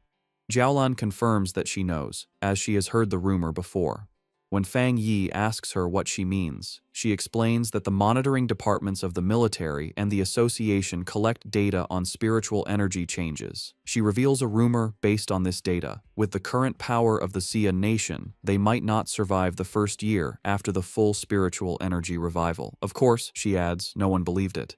Fang Yi remarks that monitoring spiritual energy changes sounds very official. Jiaolan then asks if he also believes the rumor could be true. A shadow crosses Fang Yi's face as he wonders if his own rebirth has somehow changed the future. He recalls that in his original timeline, he lived for 3 years after the spiritual energy revival, and by that time, the entire planet had been nearly destroyed. Coming back to the present, he puts a comforting hand on Jiaolan's shoulder, telling her not to overthink things and that Elder Wu should wake up soon. He looks at her with a serious expression and makes a solemn promise. If the disaster does return, he will stand with them and fight. He knows that the final battle against the great disaster will come, sooner or later. He declares with fierce determination that this time, he will change everything. Later that night, Fang Yi is back at his apartment. He sits meditating on his couch, surrounded by the swirling energy of his new dark attribute. He thinks about his recent battles, feeling that after his 2 fights with S-level anomalies, he is close to breaking through to the 2-star spirit creation realm. However, he knows the full spiritual energy revival is coming fast, and even with his new dark attribute, his current strength is not nearly enough. He thinks about the terrifying power of the anomaly he faced in the mental illusion, realizing that even when it was weakened, its true power was immense. His thoughts are interrupted when he notices the potted plant he had left on his table, the obedient little white flower. He speaks to the glowing flower, telling it that it's not easy to carry around and admitting it was his mistake for not bringing it with him on his last mission. Smiling, he picks up the plant, which seems to brighten up, and tells it that he regrets not giving it a chance to level up. He then decides to take it out for a walk. Fang Yi heads to the back mountain, his private training ground. As he walks along the moonlit path, he notes how skilled the association's plant research department must be. He observes that in the short time since the area was last damaged, the forest has already begun to recover, a sign of nature's improved self-healing in this new era. He finds a good spot in the woods and kneels down, taking the flower from its pot to plant it in the rich soil. He makes a mental note to thank Su Qingying and her team for securing this place for him. As he prepares to plant it, he holds the flower and gently warns his new companion to take it easy and only absorb a little at a time, reminding it that if it becomes too greedy, not even all the forests on the planet would be enough to feed it. Once in the soil, the obedient little white flower immediately takes root. A massive vortex of green, life-draining energy erupts from the plant, spreading quickly through the forest and absorbing the life of all the nearby trees. After a few moments, Fang Yi stands with his arms crossed in the now dead and empty section of the woods, deciding that the flower has absorbed enough for now. With a satisfied smile, he gently pulls the brightly glowing flower from the ground, roots and all, and tells his companion it's time for them to find a new place to feed. He holds the plant, which seems to bloom with new energy, and wonders where it might rank among all the evolved plant-type spirits. He concludes that with its powerful desolation attribute, it must be at least an A-level threat. As he walks along a dark ridge, he notices the deep silence of the forest and realizes that all the animals that once lived there must have fled in terror from the flower's power. His thoughts are suddenly interrupted by a loud, ferocious howl that echoes through the night. Fang Yi's expression hardens as he recognizes the sound as the howl of a wolf. On a nearby cliff, against a blood-red moon, a pack of monstrous wolves with glowing red eyes gathers, their forms shifting and growing. Fang Yi realizes with alarm that the wolf pack is in the middle of a dangerous evolution. Standing before the pack of monstrous wolves, Fang Yi identifies the huge creature on the cliff as the Wolf King, noting its evolution is almost complete. With a loud howl, the Wolf King finishes its transformation, its body now glowing with a menacing green energy. Fang Yi, holding his potted flower, is surprised by the immense spiritual power coming from the creature, realizing with alarm that it is about to become an A-level anomaly. The newly evolved wolf pack quickly surrounds him, cutting off any escape. Fang Yi figures out that the Wolf King has evolved a new, powerful poison attribute from its original wood attribute, a change likely caused by absorbing the dark attribute energy in the area. Despite the danger, Fang Yi remains calm, dismissing the threat as only A-level in strength. He takes his obedient little white flower out of its pot, telling it that it's time for them to solve the problem. He kneels and plants the flower in the ground, thinking that while the anomaly is only A-level, the large number of wolves is a problem. More importantly, the city is just down the mountain, and letting them get there would cause a major disaster. As the Wolf King lunges to attack, Fang Yi tells his flower to begin, and a brilliant green energy starts to flow from the plant. He decides to test the flower's power, curious to see how much damage it can do on its own. A massive beam of green, life-draining energy shoots into the night sky, visible from far down the mountain where another group of pioneers is watching. This new squad observes the scene with concern. One of the men notes that the Wolf King has successfully evolved and is incredibly strong.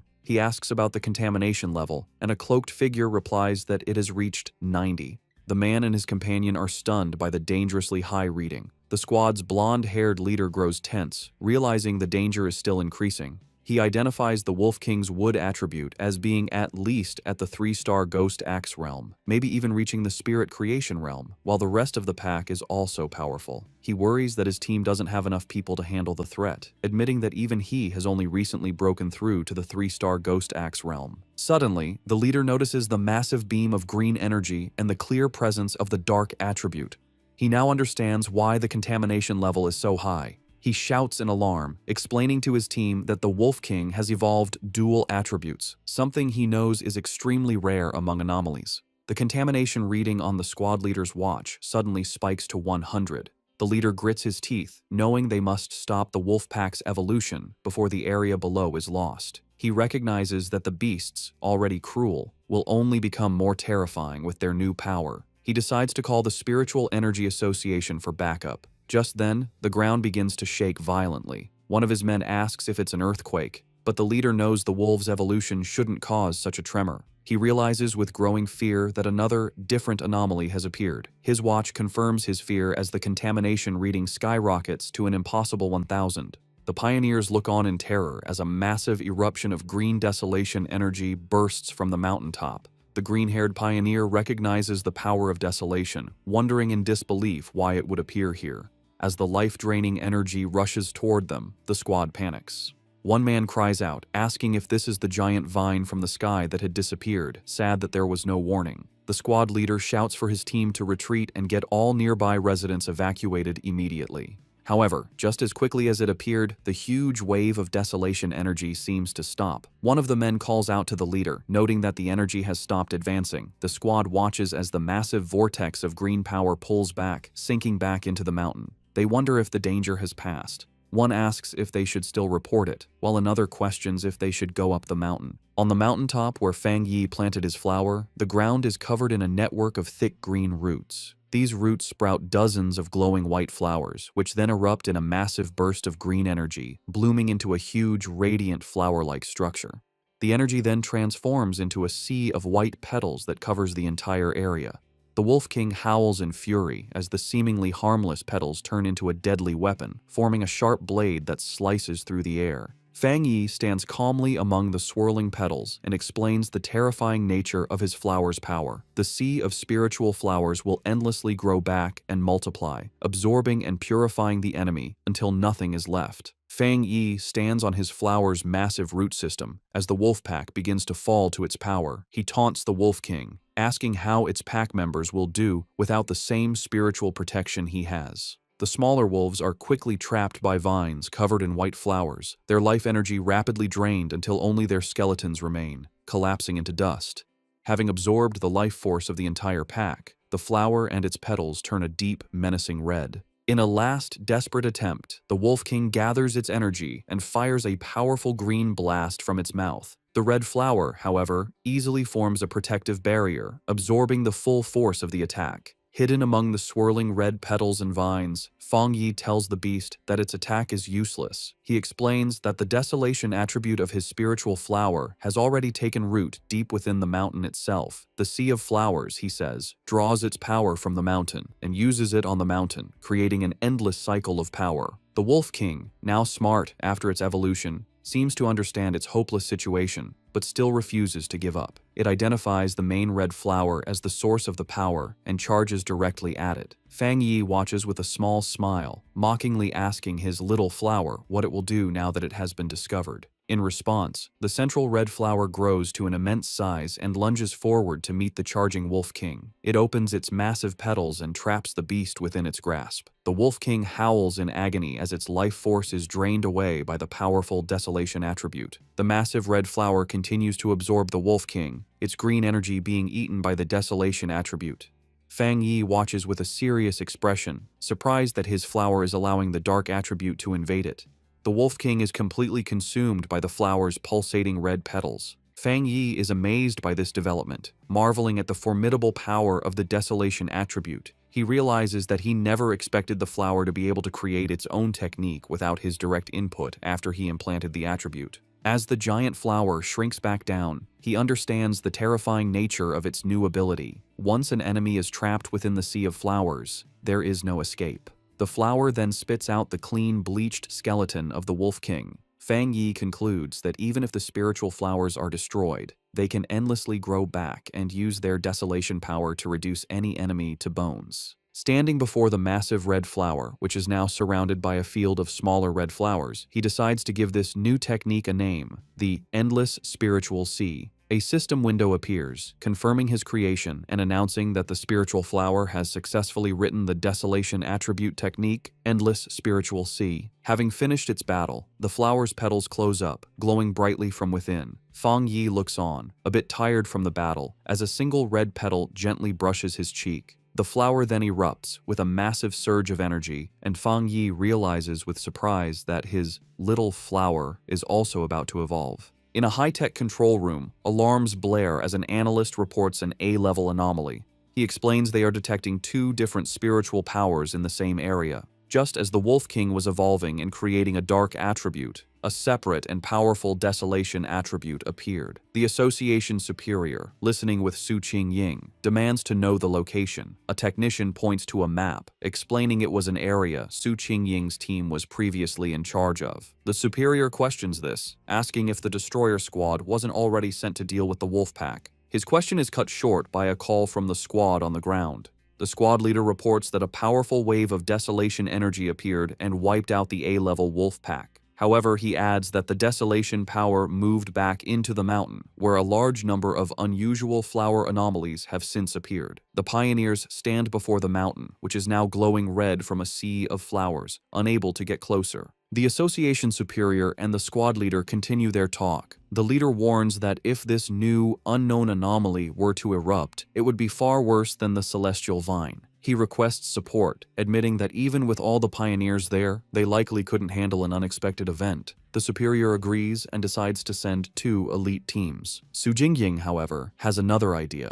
She looks at her superior with a knowing expression, stating she has a feeling that the source of the Desolation power is Fang Yi. She interrupts the call, pointing out that Fang Yi's home is in the area and confidently declaring that he will protect everyone. As she speaks, a vision shows Fang Yi floating in a fiery aura above the city. Back on the mountain, the landscape is now covered in a sea of red flowers. Fang Yi stands before his obedient little white flower, which has grown to a massive size. He observes that, just as he suspected, after eating the Wolf King, the flower is about to evolve a second attribute. The giant red flower blooms, its center now glowing with a brilliant golden light. Fang Yi is surprised, noting that the flower's new power is a fire attribute. He touches the massive plant, remarking on how its evolution method, simply swallowing enemies, is an incredibly easy way to gain power. After its evolution, the massive flower shrinks back to its original handheld size, its petals now a deep red. A system window appears, confirming the spiritual flower has completed its evolution.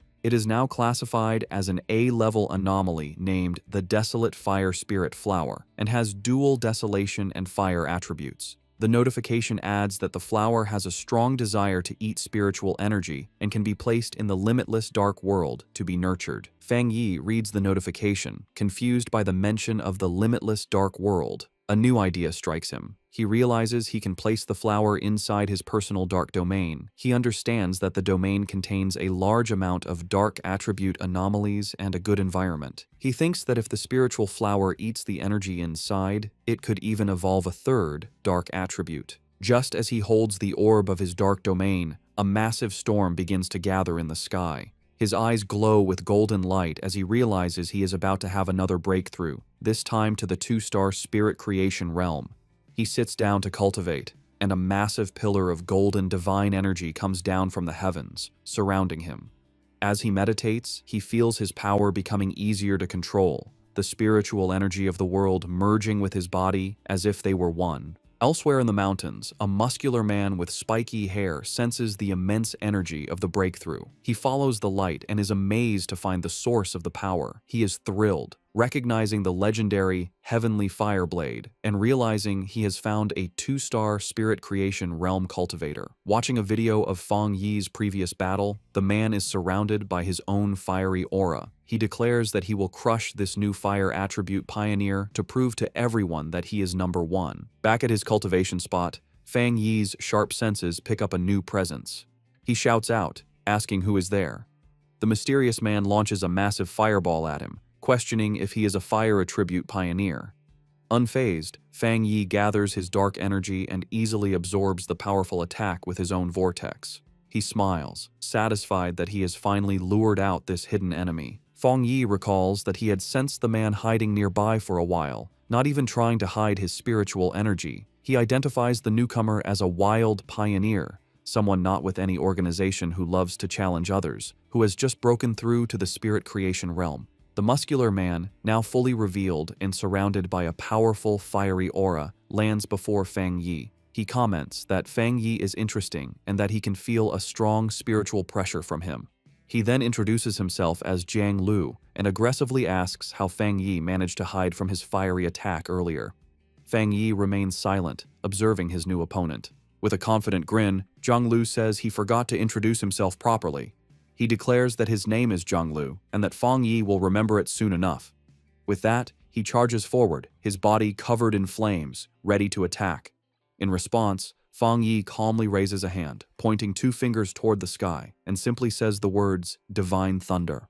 A massive bolt of brilliant blue lightning comes down from the heavens, aimed directly at the charging Jiang Lu. Jiang Lu is caught completely by surprise, wondering what this new power is. The divine thunder strikes him head-on with immense force. He lets out a pained cough, smoke coming from his mouth after the powerful impact. He struggles to his feet, his body covered in crackling blue electricity and scorch marks. He wonders what just happened, questioning how his opponent could use a thunder attribute when he was supposed to be a fire pioneer. He grits his teeth, his body still shaking from the powerful electrical shock. Fang Yi stands over the defeated Jiang Lu, who is on his hands and knees, completely unable to move. Fang Yi grabs him by the hair and brutally smashes his head into the ground, causing the rock to shatter. With crackling blue lightning still surrounding him, Fang Yi mockingly asks his opponent to repeat his name, saying he didn't hear it the first time. Jiang Lu can only stare in silent shock, his face pressed against the broken ground. Jiang Lu is filled with disbelief, wondering how he could have been so easily defeated. He had just reached the 1-star spirit creation realm and had always been the fastest cultivator he knew. He couldn't understand how he lost, especially when he hadn't even had a chance to use his ultimate move. His mind flashes back to a time when he was celebrated by his peers, his rare and powerful fire attribute making him a true powerhouse. He had believed that everyone would eventually have to submit to him.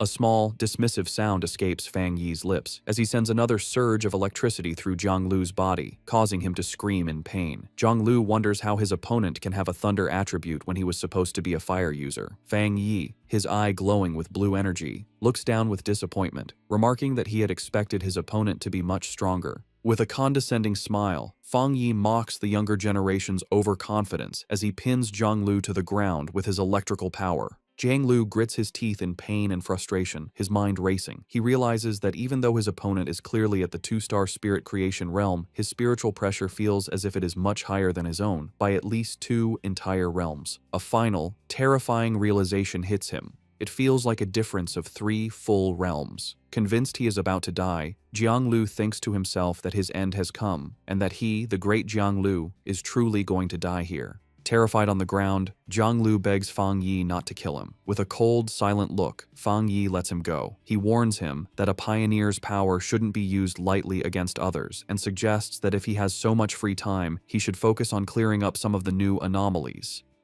After a final, dismissive look, Fang Yi walks away, leaving a confused Jiang Lu on the ground.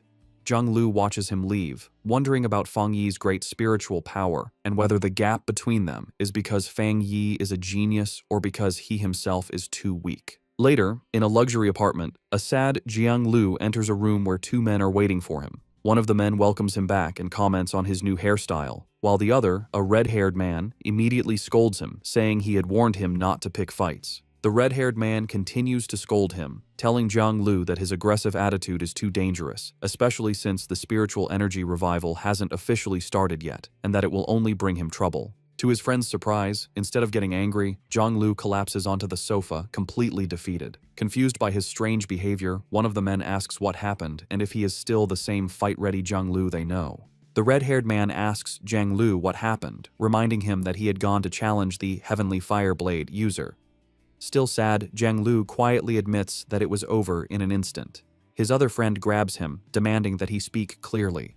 With tears on his face, Jiang Lu breaks down and confesses that he was the one who was defeated instantly. His friends are in total disbelief. Jiang Lu, in a frantic state, wishes he had realized something was wrong and backed down, which would have saved him from this shame. The seated man expresses his confusion, questioning how the heavenly fire blade could be so strong when Jianglu himself is a rare genius who broke through to the spirit creation realm in just a few months. Jianglu then remembers the fight, recalling how his best technique, the meteor flame, was shattered in a single moment by his opponent's powerful thunder attack. His friends try to make sense of the defeat. The seated man wonders if Jianglu simply fought the wrong person, arguing that with his pure firepower and his spirit creation realm level, it's almost impossible for anyone to beat him so easily. The red-haired man suggests that maybe this person wasn't a pioneer at all, and that their first guess about his strength was wrong. Jianglu furiously rejects their ideas, screaming that he couldn't have been mistaken and that the location was definitely his opponent's territory. He insists they wouldn't understand because they didn't experience it. He describes the man as a monster, recalling the terrifyingly powerful thunder that felt like it was going to make his head explode. Both of his friends are shocked into silence as Jianglu declares that his gut feeling tells him it was the right person. He explains his horrifying conclusion. His opponent is a top-tier pioneer with both fire and thunder powers, and his thunder power is somehow many times stronger than Jianglu's own fire. He believes the man was hiding his true strength, which he guesses must be at least at the 3-star spirit creation realm. His friends are stunned by this. The red-haired man thinks about how impossible a 2-star wild pioneer at that level should be, concluding that if Jianglu is right, this person will become a nightmare for all other pioneers. After a moment, Jianglu looks up with new determination and asks his friends if he should try to become his opponent's apprentice, leaving them completely speechless. While meditating in his apartment, Feng Yi is surrounded by a swirling golden aura. He finds it strange that the feeling of being on the verge of a breakthrough to the 2-star spirit creation realm has suddenly disappeared. He opens his glowing, fiery eyes, deciding that the problem isn't with him, but must be because of some outside factor. He realizes that the spiritual energy in the air has become unstable, making it impossible for him to gather it and advance. This confirms his fears. Remembering the secret government monitoring of spiritual energy and the rumors of a coming disaster, he wonders if something truly terrible is about to happen. Looking out at the city, he sees a massive electrical storm brewing. Confirming his suspicion, the full spiritual energy revival is beginning early, right here in his city. He immediately tries to call Jiaolan to find out what the military knows, but the call won't go through. He worries that they might have been forced to go silent, which would be the worst-case scenario. Just then, his phone rings with a call from Su Qingying. He answers to the sound of static as a panicked Su Qingying tells him the situation has changed and asks for his help. As Feng Yi asks if the bad signal is due to monsters appearing in the city, a monstrous, bat-like creature with glowing red eyes suddenly slams into his window, cracking the glass. Through the static, Su Qingying confirms the problem is huge and that she is in the city. With a final crash, the creature wreathed in dark energy shatters the window and charges toward the still-seated Feng Yi. Unimpressed, he calmly remarks that the creature is overestimating its own strength. Reacting instantly, Feng Yi summons a blade of pure blue electrical energy from his hand. He leaps into the air and throws it at the charging beast, piercing it completely and destroying it in a flash of light. The noise brings Lin Yi rushing from her room, shouting a warning to her cousin about the bat-like monster that has just appeared. She stops, staring in shock at the destroyed window and her cousin, who stands calmly amidst leftover lightning. She asks him what's wrong. Looking through the shattered window, Feng Yi explains that while monsters usually appear randomly, it's worrying that they are now appearing directly in their home, and more than one. He believes the situation is still under control for now. They both look out at the massive electrical storm over the city, and Feng Yi says this could be the start of a major disaster. He finds the situation very unusual, noting that a 2-star Ghost Axe realm monster would typically hide in the dark rather than boldly attack a pioneer's home in the middle of the city. Realizing a difficult fight is coming, he tells Lin Yi to contact every pioneer she knows and have them gather at the apartment.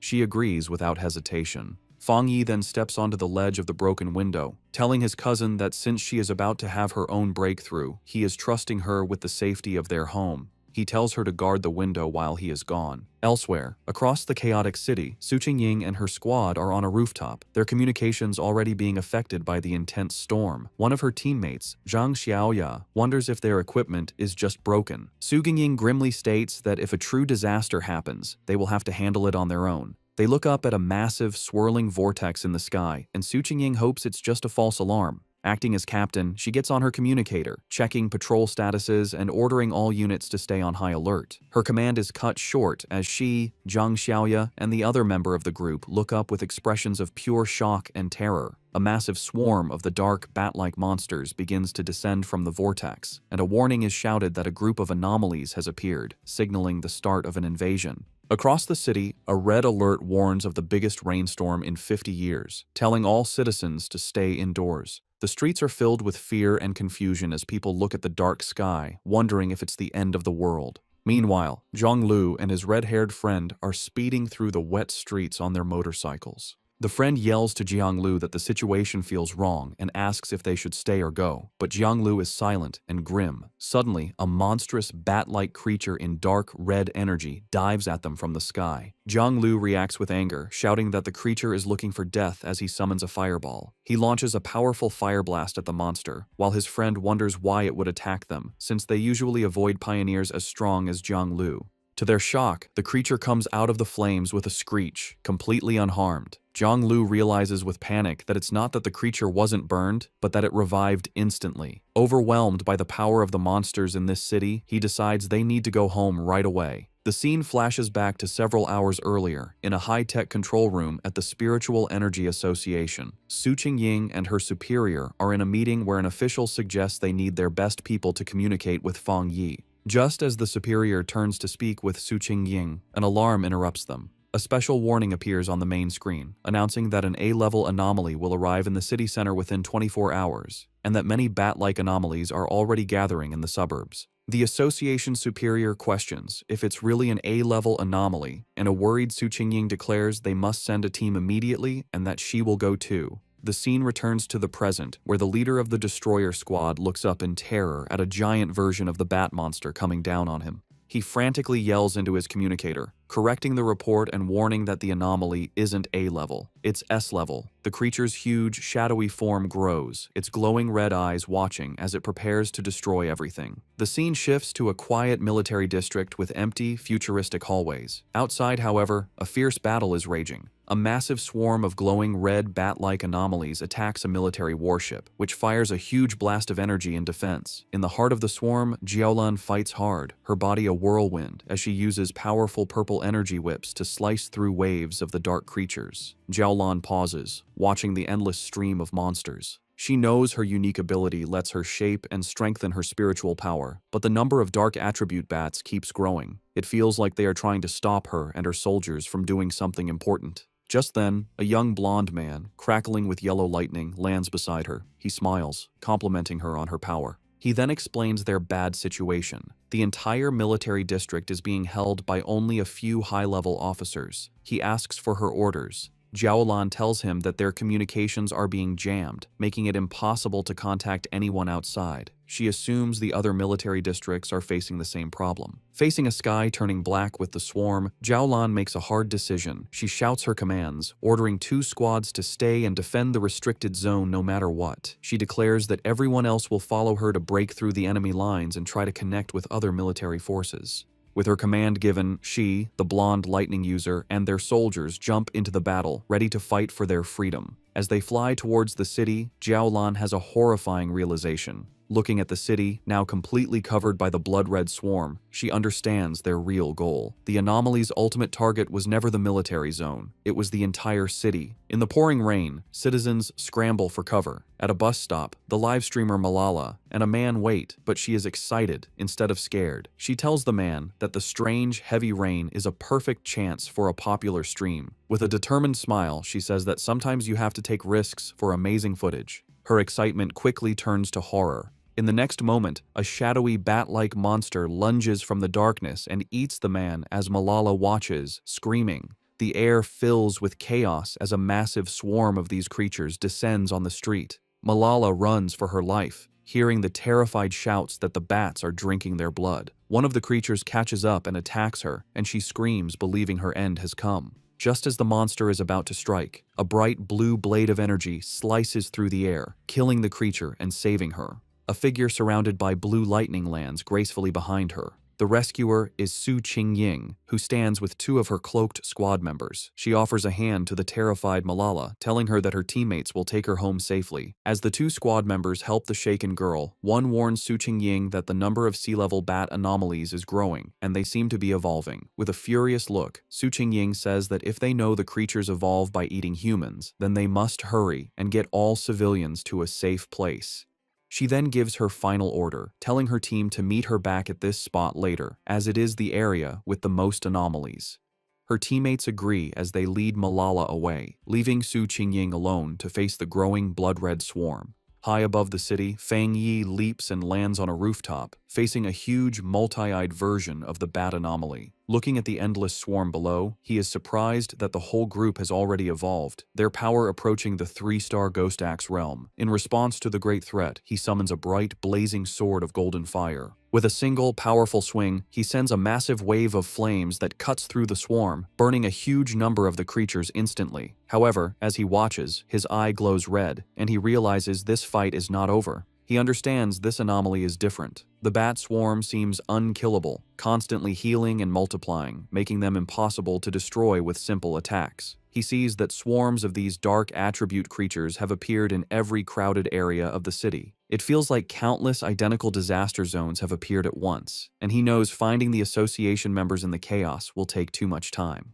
Looking out at the city, now covered in a swirling dark mist, he concludes that he has no choice but to deal with the swarms one by one. Deciding on a new strategy, Fang Yi raises his hand and uses his ultimate technique, the limitless dark world. A massive, swirling vortex of dark green energy erupts from him, and he declares that the anomalies will become food for his spiritual flower. As his vortex begins to absorb the swarm, he thinks of his allies. A vision of the pioneers he gathered at his home appears in his mind: Lin Yiyi, Su Qingying, Zhang Xiaoya, and others. He knows he must act quickly. He believes that with his cousin's ability and the protection of the other pioneers, his home should be safe for now. But he also understands that if the disaster gets worse, the nightmare will become real, and survival will become nearly impossible for everyone. 10 minutes later, Su Qingying is still fighting on a rooftop, surrounded by the endless swarm of bat anomalies. She grits her teeth in frustration, realizing that no matter how many she destroys, they just keep coming. Her spiritual power is recovering too slowly, and she worries that she will soon be completely out of energy. She also briefly thinks about her two teammates, hoping they are safe while escorting the civilian. A sudden, terrified scream for help makes her look at the sky. She sees a massive, dense ball of the red anomalies gathering, forming a single, terrifying creature. Realizing the danger is getting worse, she leaps up the side of a building. She knows that if the anomalies keep getting stronger, they will soon reach the spirit creation realm. With her team spread thin saving people, they don't have enough power to handle this new threat, especially now that the creatures have started attacking buildings. She fires several powerful blasts of blue energy at the bats, trying to break through. However, the huge number of creatures is too much, and they overwhelm her, knocking her from the sky. As she falls, she has a horrifying realization. Looking at the massive, swirling vortex of dark energy and lightning above, she understands the swarm's true purpose. An anomaly king is about to be born. The city is falling into ruin, overwhelmed by the massive swarm of shadowy, bat-like creatures under a heavy downpour. The disaster is so immense that it seems no one, not even the military or the Spiritual Energy Association, can stop the city's destruction. In the middle of the chaos, pioneers fight desperately. Reports come in that pioneer teams are sacrificing themselves or being destroyed. Su Qingying fights alone, her protective barrier holding back the endless horde, as a new alert classifies the S-level anomaly as an anomaly king. In the association's command center, the situation is grim. Officials receive reports of catastrophic casualties. The number and regeneration speed of the creatures are overwhelming their defenses, and it's too late to call for reinforcements from other regions. A subordinate reports that the city is completely surrounded by a massive black fog, cutting off any chance of rescue. They realize with horror that they have become an isolated city. Facing the city's final moments, the association superior stands with his men, declaring that as pioneers, they will stand and fall with the city. He vows that the monsters will have to step over their dead bodies. With grim resolve, he gives a final order to send a last code to headquarters. If they cannot stop the disaster, headquarters must immediately launch a destruction strike to prevent the dark attribute from spreading. Meanwhile, Su Jingying's fight continues. Her protective barrier begins to crack under the constant attack of the swarm, and she feels her spiritual power is almost gone. Gathering her last strength, she concentrates her energy and unleashes a final, massive blast at the swirling vortex of monsters. However, her attack is easily deflected. The evolved creature, now more visible, lets out a terrifying shriek as it reveals its true power, which Su Qingying is shocked to realize is at the level of a 3-star spirit creation realm. The creature attacks her barrier, shattering it completely. Defeated, Su Qingying grits her teeth in despair, her spiritual energy nearly gone. The creature's power shatters Su Qingying's protective barrier. Defeated and injured, she falls through the air as the massive creature descends upon her. Realizing this is the end, she gathers her last energy for a final, desperate attack. Just as she's about to attack, a streak of brilliant fire flashes past her, exploding and stopping the monster. Through the fading light, Su Qingying is shocked to see Fang Yi standing before her, his sword still blazing. He turns to face the threat, his eyes glowing with great power, one fiery orange, the other electric blue. He declares his power is divine thunder and charges forward, channeling both fire and lightning into his blade. He meets the creature head-on and with a single, devastating swing, slices the massive creature completely in half. The two halves of the monster erupt in a series of fiery explosions that light up the dark city sky. After the battle, Fang Yi and Su Qingying land on a rain-slicked road. He calmly apologizes for taking so long to find her, explaining there were too many identical swarms of monsters. Still weak, Su Qingying warns him to be careful, as the creatures can revive. As she speaks, the scattered remains of the monster begin to reform in the sky. Fang Yi simply looks up, stating that he already knows this. Facing the regenerating swarm, Fang Yi tells Su Qingying not to worry, as he always finishes what he starts. He gathers a huge amount of purple dark attribute energy into his hand and unleashes his limitless dark world, a powerful vortex to absorb the enemy, declaring he always keeps his word. Watching this incredible display, Su Qingying is filled with new hope, realizing she had forgotten the city still has a peerless pioneer like Fang Yi. The massive purple vortex spreads across the street, pulling in the entire swarm of bat-like creatures. With a single command, Fang Yi causes the vortex to shrink, squeezing the countless monsters into a single, stable orb of pure dark energy. He turns to Su Qingying and asks if she is all right. She thanks him for saving her and says she is fine, having medicine that can help her recover. Noticing her injuries, Fang Yi's expression is serious. He places a hand on her shoulder, and a surge of blue lightning immediately covers her, causing her to cry out in surprise. He explains he has cleansed the dark attribute from her system and tells her to bandage the wound. Su Qingying is amazed by his powerful thunder attribute, noting her wound's pain has lessened and it's healing faster than the association's advanced medicine. Meanwhile, in the association's command center, an operator shouts in excitement that the number of monster groups seems to be decreasing. However, one of the superiors grimly corrects him. He explains that all rescue pioneer teams have been attacked and have lost contact. The number of monsters outside the city is not decreasing at all. He concludes that the swarms in the city are gathering because the anomaly king is about to appear. He thinks sadly about wanting to see his parents, but knows it is now impossible, deciding all he can do is perform his final duties. As they both watch the massive green vortex in the sky, Fang Yi asks Su Qingying if she has any solid information on what they are facing. She explains it is a Super S-class anomaly that plans to feed on the entire city, with a power level as high as the monster that the Star God Warzone had to seal. With a grim expression, she tells him that such an event is called a cataclysm, and the swarms of monsters are just a warning of the true disaster to come. She says that within the swarm, a terrifyingly powerful spirit is being born, and if it succeeds, the entire city will be destroyed. Su Qingying then shares what the association has learned. While monsters of the same type often eat each other to evolve, dark attribute anomalies are different. A fully evolved one, called the Anomaly King, has a power that forces all other anomalies of its type to obey it. She turns to Fang Yi with a worried look. While his power is incredible, she points out he hasn't reached the legendary Jinggang realm. She reminds him that the nation's strongest pioneer was left bedridden after sealing a similar disaster.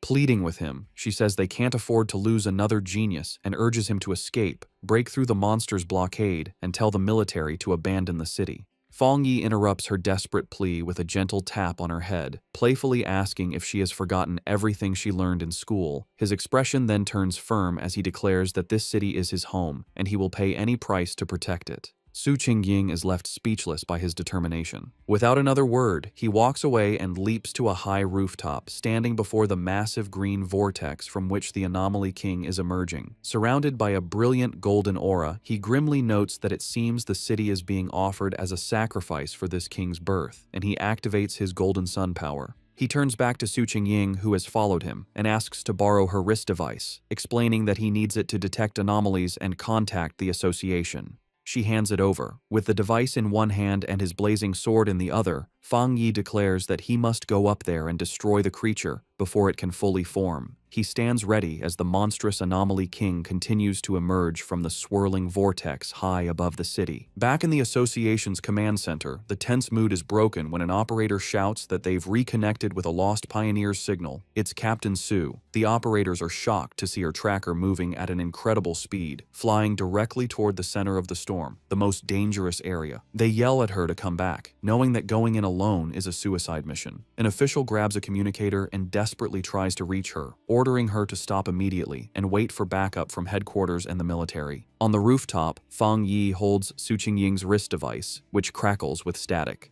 Having finally figured out how to use it, he speaks into the communicator, asking if they can hear him. The official on the other end is stunned, demanding to know who he is and where Su Qingying is. Fang Yi ignores the questions and takes charge, telling the official that he needs everyone in the command center to work with him because he is going to destroy the Anomaly King at the center of the storm. As Fang Yi flies towards the massive vortex, he continues his demand, telling the speechless official that if they don't want the city to be destroyed, they will cooperate. He demands that all their communication equipment and information be used to help him. After a moment of shocked silence, the official makes a decision. He furiously orders everyone to stop what they are doing and immediately connect with the unknown pioneer. He commands his teams to use all available satellite radar to give him information and assigns an operator to be his main contact. The operator immediately begins his report, explaining that satellite images show a huge number of anomalies surrounding the king, swirling like a typhoon. He suggests that the number of anomalies on the northern route is lower, offering it as a possible way in, and recommends an approach from the southeast to avoid the thickest swarms.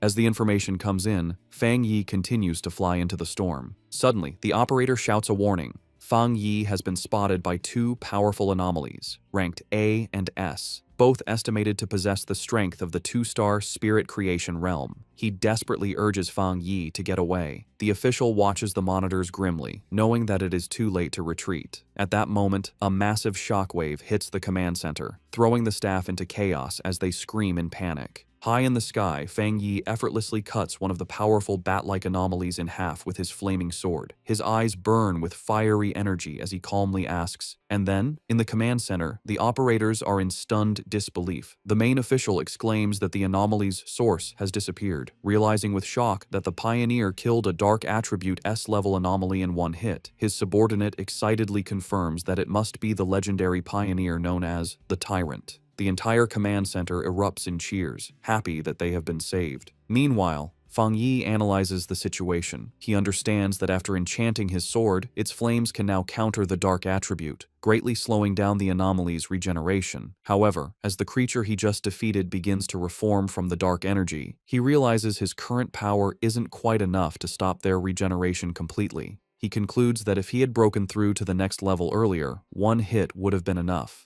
Realizing he needs a different plan, Fang Yi clenches his fists, gathering both his fire and thunder energy. Deciding that speed and frequent attacks are the only solution, he unleashes a flurry of fast slashes that cut the reforming monster to pieces, though he notes with annoyance that their endless numbers are a problem. Suddenly, a strange, swirling green orb of energy appears in the sky, catching the attention of the dark creatures, which begin to fly down towards it. On the ground, a group of cloaked pioneers watches in confusion. One of them wonders what is happening as the bat-like creatures have suddenly stopped their attack. The association superior, who is with them, grimly states that this is not good. He knows there is only one reason the swarms would stop. They are being called back by the Anomaly King, which means its arrival is getting closer. The remaining military and pioneer forces watch as the swarms gather into a massive, blood-red cloud over the city, understanding that their only chance is to stop the swarms before they can be fully recalled. Outside the surrounded city, the battle continues. Jiaolan, from a high point, unleashes a powerful blast of energy into the swarms of dark creatures. Her subordinate, the blonde lightning user, approaches her with a grim report. He asks how much longer it will be until they can enter the city, and Jiaolan replies that their instruments estimate it will take at least another half hour. The subordinate despairs, knowing that in half an hour, the Anomaly King will have fully hatched and the city will be lost. Jiaolan can only watch the huge blood-red swarm, explaining that they have no choice, as the number of creatures is more than 10 times what they first thought, a threat equal to 10 S-class anomalies. Even with the military's powerful weapons, they can't completely eliminate the endlessly regenerating creatures. Jiaolan worries that if they fail, the nearby cities will also be consumed by the dark attribute. She asks if they still don't have enough people to break through the blockade. Her subordinate replies that they are completely outnumbered, complaining that some pioneers are just watching from a distance, not realizing the danger will eventually reach them too. Suddenly, Jiaolan's expression changes as she notices something in the sky. Her subordinate asks what she sees. They both watch as the swarms of bat-like creatures within the city begin to come together, flying towards the area where the Anomaly King is being born. At that moment, a bright point of golden light erupts from the very center of the massive vortex. The subordinate recognizes the energy, asking in disbelief if the bright flame could be Fang Yi. He turns to her, questioningly saying her name. With a new, confident smile, Jiaolan simply replies that it is nothing. She then takes command, shouting to all her forces to increase their firepower and push forward without worrying about their supplies. She declares that they must enter the city because the Star God Warzone will not abandon any city. As her forces advance, a single fiery figure rises into the heart of the storm, a beacon of hope against the darkness. Jiaolan and a stunned Su Qingying can only stare at the immense sea of flames he has created. From the safety of a shattered apartment window, Lin Yiyi excitedly recognizes her cousin's blade technique, while the red-haired leader looks on in amazement. High above the city, the remaining swarms of bat-like creatures converge on Fang Yi, trying to stop him. Unimpressed by their numbers, he notes that they have all come to stop him. With a determined look, he declares that this is exactly what he wants and swings his massive, blazing sword. The attack creates a colossal fire explosion that radiates through the sky, cutting a huge path through the endless horde of dark creatures. As his eyes burn with intense fiery energy, Fang Yi has a sudden realization. He feels the sensation of being on the verge of a breakthrough returning, the same feeling that had disappeared earlier. He understands that despite the thin spiritual energy in the air, he has found the conditions to break through again. With a confident smile, he decides to speed up the process. He raises a hand and calls forth a swirling vortex of purple energy, unleashing his limitless dark world, which opens like a massive dark eye in the sky, with him as a shining star at its center. Reaching out his hand, he calls for his spiritual flower to emerge. A glowing red orb appears, with cracks spreading across its surface. From within it, the massive red, desolate fire spirit flower emerges, crackling with dark energy. It immediately begins to attack the swarms, draining their life force as Fang Yi commands it to absorb them and help him achieve his breakthrough. The newly summoned desolate fire spirit flower immediately starts to act. The red flower erupts with great power, sending out a lot of dark tendrils toward the swarm of bat-like creatures. The tendrils pierce through the monsters easily, and the flower begins to eat them, using their dark energy to help Fang Yi's breakthrough. Once the swarms are gone, Fang Yi lands gently in the middle of the now huge red flower. From there, he watches the big green and red vortex in the sky where the Anomaly King is still forming. With his eyes glowing red, he thinks that although the giant creature is visible, it feels strangely unreal, like a reflection in water. However, a confident smirk appears on his face as he realizes he can sense the creature's core. He can hear its heartbeat, a dull, powerful sound like war drums. Fang Yi understands that the king's power can bring out the deepest and most evil desires in people, making it a serious threat. His eyes glow with an intense red light as he realizes the king is holding back, hiding itself, maybe because its evolution isn't complete yet. Standing on his flower, Fang Yi asks it if it has found the king's exact location. The flower seems to confirm that it has, sending the location to the device on Fang Yi's wrist. The device glows with a red light, shooting a beam into the sky that shows the Anomaly King's core inside the swirling vortex. With the target found, Fang Yi's eyes begin to glow with golden energy as he uses his golden sun breathing technique at full power. A huge explosion of pure golden energy shoots out from him, going toward the heavens like a rising sun, aiming to destroy the dark creatures for good. Far below in the ruined city, Zhang Lu and his friends watch the sky in total disbelief. They wonder what kind of power can create such a bright light, thinking it must be a fire attribute. However, one of them realizes that a normal fire attribute can't be so strong or fight the dark attribute so well. They come to the only possible conclusion: it has to be a high-tier yang attribute, the natural enemy of the dark power. Meanwhile, inside the association's command center, the tense mood is broken by shouts of joy. An operator reports that the number of monsters is dropping fast and the containment field is shrinking. Staring at the monitors in disbelief, the officials can hardly believe the situation has turned around so suddenly. Outside the trapped city, a military convoy is forced to stop. A subordinate reports to Jiaolan that all the swarms blocking their path are going back to the city, as if they get a new command.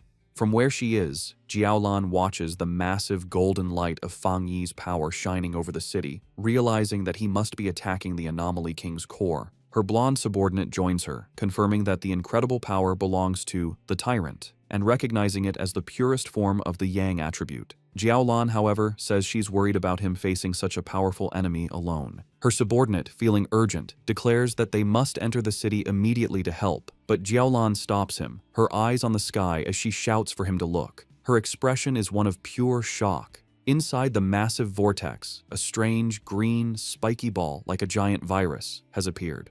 Jiaolan realizes with horror that the Anomaly King is starting to hatch early. Down in the streets, other pioneers also see this scary development. One man stares at the pulsating green mass, identifying it as the source of all evil. Filled with anger and sadness for their fallen friends, he and the other pioneers promise to kill every last monster. Meanwhile, inside a damaged building, Lin Yi, the red-haired leader, and another pioneer watch the crisis. Yi insists that they can't just wait to be killed. They must do something to help her cousin, understanding that the birth of the Anomaly King will require the whole city as a sacrifice. Elsewhere, Su Qingying uses her powers to heal an injured pioneer, showing the desperate fight happening all over. Lin Yi rallies the other pioneers in the building. She reminds them that the very creatures trying to stop her cousin are the same ones that have hurt their families and friends. As she speaks, an idea suddenly comes to her. She remembers the massive flower her cousin has summoned, the one that eats the swarms of bats. She realizes its power is just like the desolation attribute of the ghost vine they have seen before.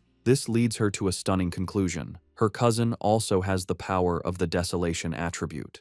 With this new understanding, Lin Yi suggests a bold plan. She tells everyone that they will transfer all of their spiritual power into the network of vines created by her cousin's flower, feeding it their energy to make it stronger for the final battle. The other pioneers agree without hesitation, raising their hands and sending their combined power toward the flower. From the ground, the association superior notices the streams of blue energy flying toward the sky. At first, he wonders if other pioneers are gathering their power to attack the monster directly, but he quickly dismisses the idea, knowing they aren't strong enough to hit it from so far away. He then understands their real plan. They are sending their spiritual energy to the plant that Fang Yi has summoned. Inspired by their bravery, the superior declares that he too will help. He lets out a powerful surge of his own blue energy, sending it toward the sky. All around the city, the remaining pioneers follow his lead. They focus their wills and send out their spiritual power, creating a massive wave of energy that flies toward the heavens to help in the fight. Su Qingying, while helping an injured pioneer, suddenly senses the huge shift in power.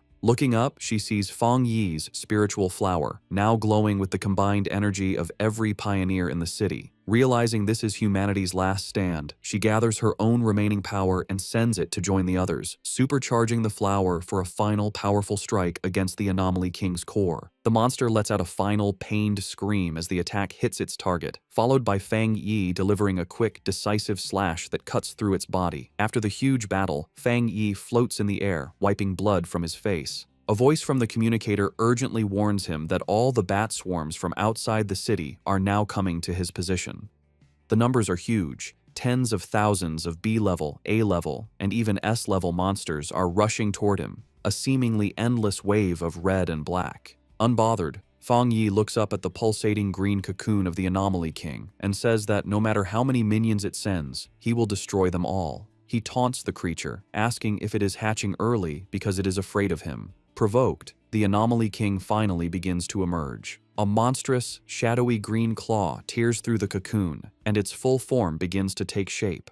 With his hand covered in golden flames, Fang Yi watches with a serious expression as his true enemy reveals itself. The fully formed Anomaly King, A terrifying beast with a single, menacing green eye lets out a final horrifying scream, ready for the final battle. The fully formed Anomaly King swirls in the sky, a terrifying vortex of dark green energy and shadow, with a glowing green orb of power at its center. Its immense power immediately shakes the city. The ground cracks and splits as a violent earthquake rocks the streets, sending the remaining pioneers running. They cry out in despair, realizing that the king can destroy them all just by appearing. From outside the city, Jiaolan and her subordinate watch with grim expressions, their hopes resting only on Fang Yi. Deep within the city's ruins, Su Qingying also looks toward the sky, her face a mix of worry and hope as she silently prays for him to succeed. From the safety of the apartment building, Lin Yi clenches her fists, her expression fierce and determined, sharing the same desperate wish. Floating high above, surrounded by a bright golden light, Fang Yi faces the monster. He speaks to the creature, identifying it as the king of the dark anomalies and the cause of the city's suffering. As his own spiritual flower blazes with fiery energy around him, he explains that he grew up in this city and loves his life here, making his reason for fighting clear. In response, the Anomaly King lets out a furious, deafening scream. With a final, determined look from his burning red eyes, Fang Yi gives his final message, telling the monster that for the sake of his home, it has to die. Their two immense powers collide in a massive explosion of red, green, and golden light, the fate of the entire city hanging in the balance. The huge clash between Fang Yi and the Anomaly King creates a massive, blinding explosion that lights up the sky. When the light fades, Fang Yi is floating in a strange, dark void, facing the single, giant green eye of the Anomaly King. The creature stares at him, its voice echoing in his mind as it mocks him for daring to challenge it when he is only at the one-star spirit creation realm. Before Fang Yi can react, the Anomaly King opens its huge, shadowy mouth, creating a powerful vortex. Fang Yi senses the danger right away, but cannot stop the force that begins to suck him in. As he is pulled into the monster's mouth, he realizes the Anomaly King is different from any other creature he has faced. Even after being hurt by his full power attack, it is still strong enough to swallow him whole. He lands inside the monster's gross interior, a cave of pink flesh and thick, slimy purple digestive fluids. He knows the liquid is not only very corrosive, but also has a huge amount of the dark attribute. He thinks any normal pioneer would be dissolved instantly. He finds it strange that such an evolved and smart creature would make the mistake of swallowing him alive. With a determined look, he realizes the monster has made a deadly mistake. He wonders if it is not afraid of an attack from the inside, knowing a creature's interior is always its weakest point. To test his idea, he gathers fire in his hand and slams his fist into the fleshy floor. The inner walls of the beast sizzle and burn. Fang Yi checks the situation, noting that while the corrosive liquid weakens his powers, he can still do a lot of damage. He decides that as long as his attacks work, he can solve this problem. With new confidence, he calls his desolate fire spirit flower to help him. He is surprised to realize that the Anomaly King's attack has not only eaten him, but has also pulled his spiritual flower inside with him. This is lucky, as the flower is now supercharged, having absorbed the dark energy of the bat swarms and the spiritual power of all the pioneers in the city. However, as he holds the bright red flower, he notices it seems to hesitate. He asks it what is wrong, wondering if it dislikes the Anomaly King's dark attribute. To his surprise, the Desolation attribute flower, which usually feeds on dark energy, seems to be pushed away by the Anomaly King's unique power. Fang Yi finds this unexpected, as his original plan is to use the flower's life-draining ability to empty the monster from the inside. Realizing he has to change his plan, he holds the flower in one hand and once again slams his other fist into the fleshy walls of the monster's stomach. After the battle, the Anomaly King's form dissolves, but it immediately begins to reform in the sky, swirling into a huge vortex as it calls back all the remaining bat-like swarms. On the ground, Lin Yi and the red-haired leader watch in confusion and fear. The leader asks what is happening, but Yi can only say she doesn't know, her main worry being where her cousin is. Elsewhere, Su Qingying bravely leads the evacuation of civilians, telling them to move in an orderly way and promising the pioneers will do everything to protect them. When asked where Fang Yi is, she explains with a look of pure panic that he is still fighting the Anomaly King from inside its body. The military, led by Jiaolan, arrives with a large force. An officer reports that the swarms and the Anomaly King are attacking the city randomly and orders a quick evacuation to reduce casualties. Jiaolan stands on a military vehicle, giving firm commands to her soldiers, but she cannot help but look at the terrifying creature in the sky with a look of dread. The Anomaly King begins to absorb all the swarms, pulling them into its swirling form to get its power back. Inside the monster's stomach, Fang Yi is shocked by this, realizing the creature is far from beaten. As the monster begins to digest him, its powerful corrosive energy coming down on him, he feels his own power dissolving and his body being broken down. He notices the dark energy fading from around him and closes his eyes for a moment. When he opens them again, he is no longer inside the monster. He finds himself standing alone in the ruins of a completely destroyed city, with broken skyscrapers around him under a dark, threatening sky, leaving him to wonder where he is and what has just happened. In the ruined cityscape of the illusion, Fang Yi stands with a grim look. Behind him, a huge, shadowy beast with glowing red eyes begins to come out of the darkness. The monstrous creature immediately lunges forward, throwing a powerful punch down at Fang Yi. Fang Yi focuses his senses and realizes with concern that his spiritual power is gone. The beast continues its attack, bringing its huge fist down towards him once more. Leaping away with amazing agility, Fang Yi narrowly dodges the attack as the impact shatters the ground.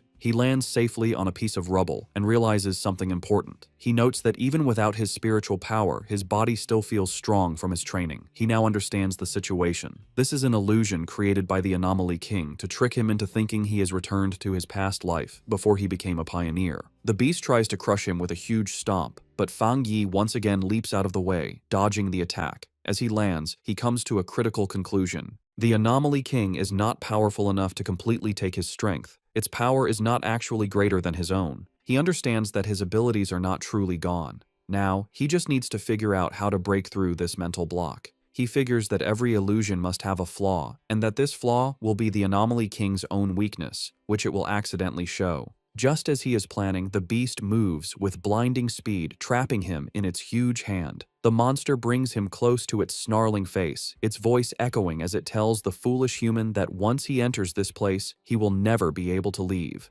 Held in the monstrous beast's hand, Fang Yi's situation seems hopeless. However, a confident smirk appears on his lips as he realizes he has found the key to breaking the illusion. The Anomaly King's fake form begins to merge with his own, showing him a mocking, monstrous smile. The creature then opens its huge jaws, declaring that it is all over and that this is the unavoidable fate of him and all of humanity. To break his spirit, it shows him a horrifying vision of his defeated friends, Jiaolan, Su Qingying, and the others, lying lifeless, reinforcing its belief that humans are nothing more than food for its evolution. Pretending to be defeated, Fang Yi remains silent for a moment, before looking up with a small, defiant smile.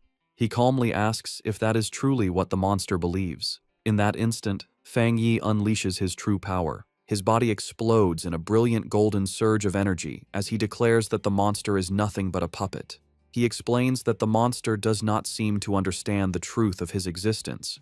Golden shapes of countless people appear around him as he reveals he has been reborn for the sole purpose of protecting his home and everyone he cares about. The huge golden light completely covers the shadowy beast, causing a massive explosion that shatters the illusion from within. A wave of pure fire sweeps through the mental space, its power reflecting in a single blazing eye. Now free from the illusion and back in the real world, Fang Yi's form has changed. His hair blazes like fire, and his body crackles with blue lightning as he calls upon his system to get to work. Floating in the stormy sky, he is surrounded by a huge hand shape of pure golden energy, fully prepared to end the fight. Just then, a system window appears before him, confirming that he has met the requirements for a breakthrough and asking if he wishes to advance to the 2-star Spirit Creation realm. With his power surging, Fang Yi accepts his breakthrough to the 2-star Spirit Creation realm.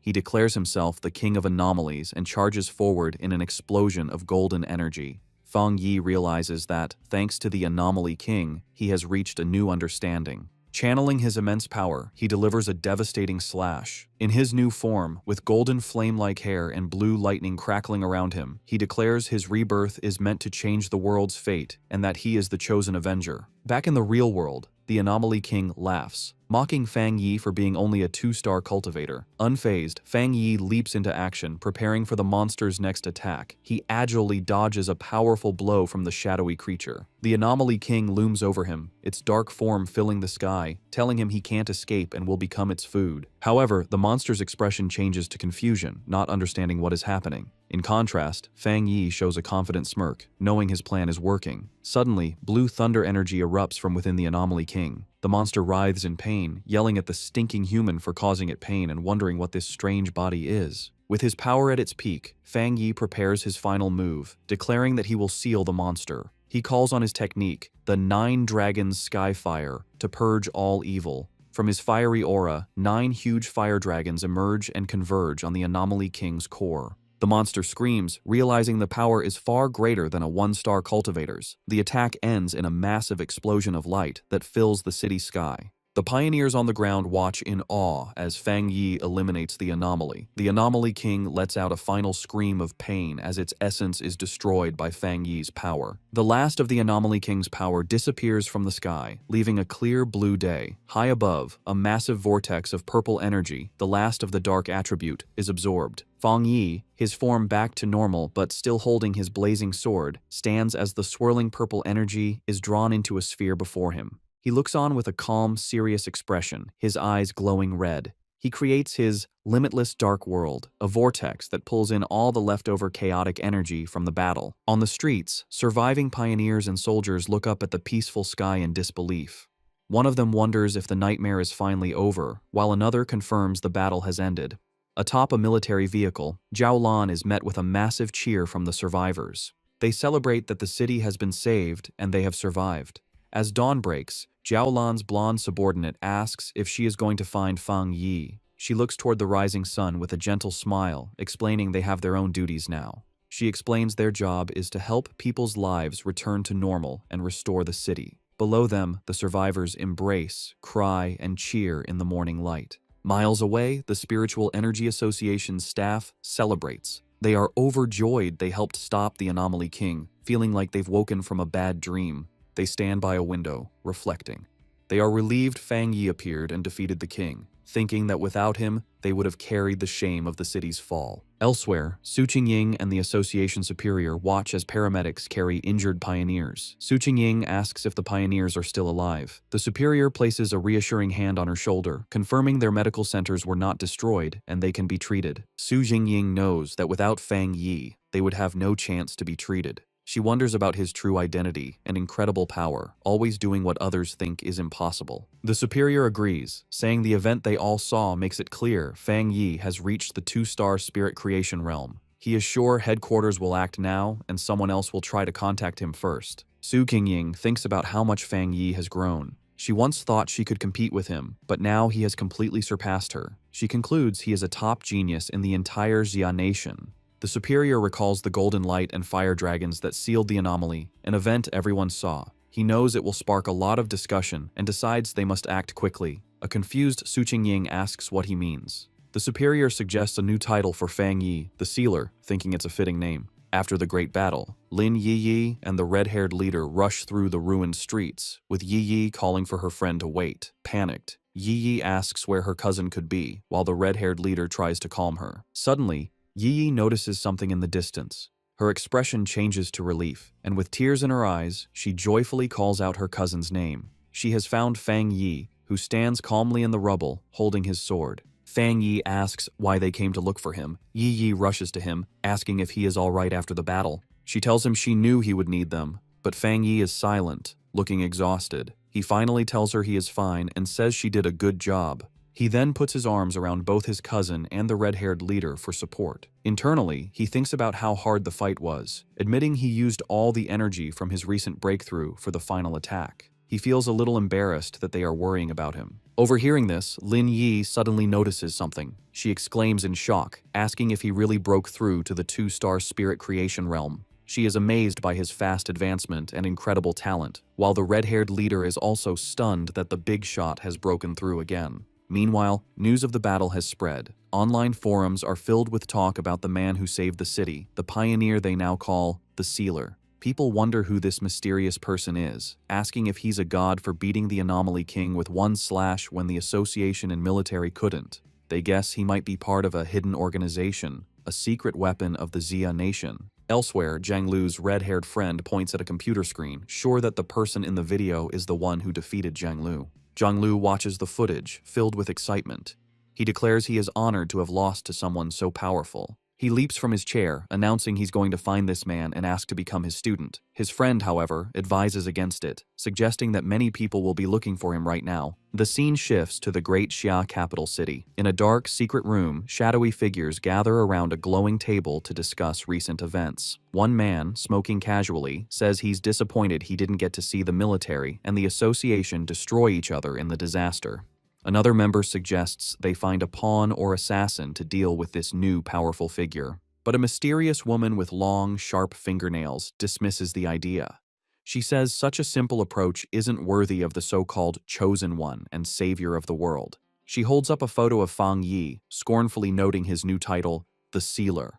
With a swift motion, she pierces the photo at Fang Yi's neck with a sharp nail, tearing it. She calmly says there's no need to rush, as the photo in her hand bursts into a purple flame. She declares that anyone who stands in their way will be destroyed. As she speaks, the purple flames form the shape of menacing eyes, making their threat clear. While Fang Yi and Lin Yi are resting in their apartment after the intense battle, they are startled by a knock at the door. Fang Yi opens it to find Su Qingying and the association's superior. Su Qingying is holding several large gift boxes, and the superior expresses his sincere thanks on behalf of the Spiritual Energy Association. He explains that they made a grave mistake during the S-class anomaly invasion, and it was only thanks to Fang Yi that they avoided terrible consequences. Su Qingying excitedly thinks of him as a big shot. Fang Yi tells them it's no problem and invites them inside. After Fang Yi serves them water, the group sits down at the table, with Lin Yi also joining them. The association superior thinks to himself that the association should get a better home for Fang Yi. He then gets to the point, explaining that the association has another matter to discuss. He reveals that they plan to publicly promote the title of the Sealer. Intrigued, Fang Yi asks him to explain. The superior projects a map showing powerful pioneers who have appeared in every major city, explaining that they are well-known figures. He contrasts this with the recent S-class anomaly, which he calls the most terrifying disaster yet. He explains that they want to use the name the Sealer to establish their city, Tai, as a key strategic city. Fang Yi listens to their proposal. The superior clarifies that after the disaster, they have decided that their city needs a powerful pioneer leader. Su Qingying adds that in the future, anomalies will become more frequent, and they can't risk their city being nearly abandoned again. When Fang Yi questions the term abandoned city, Su Qingying explains that without him, everyone in the city would have died.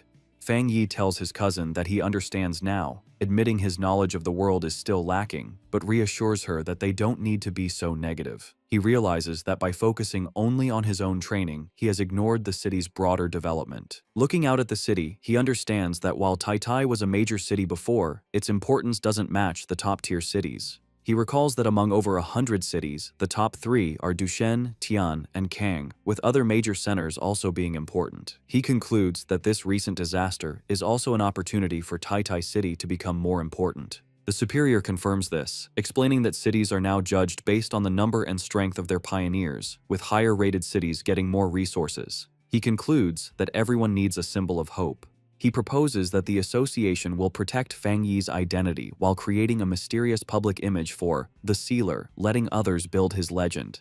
Fang Yi agrees, understanding that some mystery is smarter than full exposure. Lin Yi agrees, adding that human imagination can sometimes be more threatening than reality. Fang Yi calmly says he has no problem with the association's plan, as it helps him and the people he cares about, and he hopes for a good partnership. He extends his hand to seal the deal, which surprises both the association superior and Su Qingying. Fang Yi and the superior shake hands, finalizing their new partnership. The superior officially welcomes him, calling him by his new title, the Sealer. In the following days, with the full cooperation of the association and the military, Tai City begins to recover quickly. The reconstruction of the city and the rescue of the injured go on in an orderly way. The great disaster has helped speed up the creation of a new order across the world. The scene then shifts to the modern headquarters of the Spiritual Association in Dushan City, where news of Fang Yi's actions has already arrived. Officials wonder if the sealer is the pioneer who solved the S-class anomaly in Tai Tai. Inside an office, several men discuss the reports. One notes that Fang Yi is the most prominent among the newest pioneers, with another adding that his high-grade Yang attribute makes him a chosen one and a natural enemy to the dark attribute.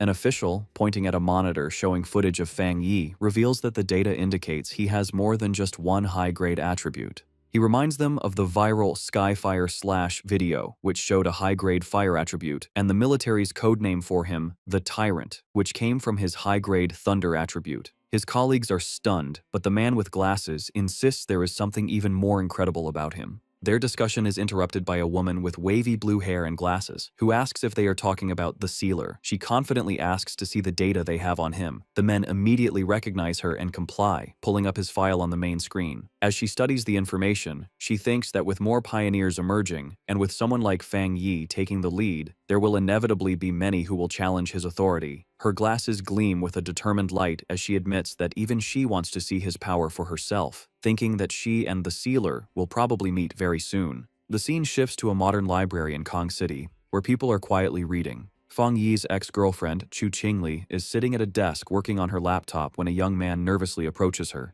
With a blush, the man stutters as he tries to ask for her contact information, but Chu Qingli coldly interrupts him. She tells him that this is a library, and he is disturbing others. Dejected, the young man walks away while Chu Qingli returns to her work. Internally, Chu Qingli dismisses the man as boring, thinking how people like him are completely unaware of the massive changes happening in the world. She reflects on her own recent transformation, recalling that after an exam, she unexpectedly awakened her spiritual power and became a one-star Ghost Realm pioneer. She knows that becoming a pioneer is an incredibly rare thing, and that she is one of the chosen few. She smiles, believing this new power is why she was able to escape the recent disaster that struck Tai Tai City. She scoffs at the idea of ordinary people trying to fight against anomalies. Her thoughts then drift to certain inferior guys, wondering what they could do in this dangerous new era. A flashback reminds her of Fang Yi telling another girl that he and Chu Qingli were just classmates. Chu Qingli grimaces, convinced that the old Fang Yi would have been quickly killed by the monsters during the invasion. She questions how she could have ever seen a similarity between a useless man like him and the incredibly talented sealer. On her laptop, she looks at an article about the sealer, thinking that he is 10,000 times better than her ex-boyfriend. With a confident expression, she decides that only a strong and handsome pioneer like him is worthy of being her partner. Meanwhile, Fang Yi is looking at a real estate brochure. He and his cousin Lin Yi, both dressed in stylish new outfits, stand ready for a day out. Fang Yi announces that they will be taking a break from training to find a new house. Lin Yi playfully asks if they are really not going to train, but Fang Yi explains that they need to balance their training with rest. He mentions that the association's suggestion to improve their living standard was a good one. Yi realizes the idea came from Su Qingying, who had told her their living conditions needed an upgrade and that she would go house hunting with them. Yi is thrilled, amazed that Captain Su has such resources, and was casually offering to give them 2 high-end houses. As Fang Yi and Lin Yi are enjoying their day off house hunting, a strange, bad-smelling green vapor begins to float around them. Yi asks her cousin if he can smell the stench, and Fang Yi agrees, comparing it to the smell of a sewer. His expression suddenly hardens as he realizes the smell is not an accident and that someone is following them. Both he and Lin Yi quickly turn around. From the green haze, a group of 3 menacing-looking men emerges. Their leader, a large, muscular, bald man with a heavy metal pipe, mockingly identifies Fang Yi as the sealer and taunts them for only noticing him after they had already walked into his trap. The leader dismisses Fang Yi as a hyped-up pretty boy with no real strength, while one of his companions releases more of the strange gas. Another scoffs that Tai Tai City must be full of trash to have chosen a young kid like him as their captain. The men charge forward, demanding that Fang Yi hand over all the benefits he has received from the city. Lin Yi leaps into action, firing a powerful blast of blue energy from her hands. The attacker with the axe easily jumps over her attack. He then powers up his massive weapon with his own spiritual power. As he brings the glowing axe down, Lin Yi creates a protective barrier, grunting from the force of the blow. Meanwhile, the bald leader attacks Fang Yi with his metal pipe. Lin Yi shouts a warning, telling her cousin to be careful as these men also have spiritual power. However, Fang Yi effortlessly catches the weapon with his bare hand, stopping the attack completely. The bald leader stares in shock, unable to believe his powerful strike was caught so easily. With a look of complete contempt, Fang Yi's hand ignites in a brilliant burst of fire. He questions what kind of stinking fish and rotten shrimp would dare to rob him in the middle of the street. Without hesitating, Fang Yi punches the bald leader in the face, his fist covered in flames. The man flies backward, screaming in disbelief that he was beaten so easily. His friend with the gas tank watches in shock, confused why Fang Yi is not affected. He thinks his special, universal permeating potion should have paralyzed his opponent. Fang Yi just stares back, his hand still flickering with fire. The green gas is described as a potion made from the sweat of a wood attribute pioneer, designed to break an enemy's spiritual barrier, but it has a terrible, lasting smell. Angry about his defeat, the bald leader gets up, shouting he was just careless, and that since they are all at the spirit creation realm, they have nothing to worry about. He charges forward again, his body glowing with a purple aura. Fang Yi smirks, identifying his attacker's powers as mutated earth and wood attributes. He remarks that their sneaky tactics fit their crooked style. He confidently thinks that while a normal spiritual barrier might be weak to such tricks, they are useless against him. Meanwhile, the man with the axe-like weapon jumps high to attack Lin Yi. However, she reacts with amazing speed, kicking him in the groin and making him cry out in pain. As Yi lands, Fang Yi watches, thinking that while he doesn't want to cause a big scene, having his daily life interrupted is very annoying. He takes off his sunglasses, his expression now serious and his red eyes glowing with power. Telling his cousin to move, Fang Yi unleashes his true power. A huge surge of bright golden energy erupts from him, pushing back the attackers. He stands in the middle of a sun-like explosion of golden light that covers the area, stunning his opponents. The golden energy expands, trapping the three men. Covered in the intense, holy flames, the men scream in pain. They wonder what kind of terrifying fire this is, finally realizing the true power of the sealer as they beg for the pain to stop. Just as Fang Yi is about to use his full power, Su Qingying suddenly appears, rushing towards him and shouting at him not to kill the attackers, which surprises Fang Yi. Looking at the three defeated men on the street, Su Qingying explains with relief that these men are key targets the association is watching. Fang Yi asks if she plans to take them for processing. Su Qingying confirms, saying the association has started registering all pioneers, especially troublemakers like these. Standing over the defeated men, Fang Yi coldly tells them they are lucky. He says he dislikes being disturbed, and if they bother him again, things won't be so simple, which earns him an annoyed look from Su Qingying. As paramedics load the injured men onto stretchers, Su Qingying angrily scolds them, telling them that if this had happened 2 days ago, the association wouldn't have stepped in and they would have deserved to be killed. She reminds them that the sealer spared their lives for the association and warns them about the punishment waiting for them. As the ambulance drives away, Su Qingying watches with her arms crossed, muttering about the bunch of idiots who would dare to challenge the #1 pioneer. Lin Yi timidly asks Su Qingying what punishment the men will face. Su Qingying explains that because all three have criminal records, they will face life in prison even though they are at the spirit creation realm. They will lose their freedom and rights and will have to serve as pioneers in prison. Overhearing this, Fang Yi thoughtfully comments that this method is not a bad idea. Su Qingying turns to Fang Yi with a frustrated look, calling him the association's sweet bun and the future of the Jia nation. She complains that even with all their efforts to promote him, so many clueless people still challenge him, making her wonder if their publicity has been too quiet. She continues, saying it is the association's duty to recruit powerful pioneers like him and help them grow. She is firm that they cannot let these fools ruin the good relationship they have just built with Fang Yi. Changing the subject with a bright smile, Su Qingying excitedly tells Fang Yi and Lin Yi that she will take them to pick out a new villa and a new car. Standing before a tall, modern apartment building, Su Qingying declares that they must make an example of the attackers to scare others off. She presents 2 housing options: a top-floor penthouse in the city center and a very private 3-story villa in the mountains, perfect for training. Showing them a golden model of the villa, she explains that both places are fully furnished and ready to move into. Lin Yi comments that both options are very nice.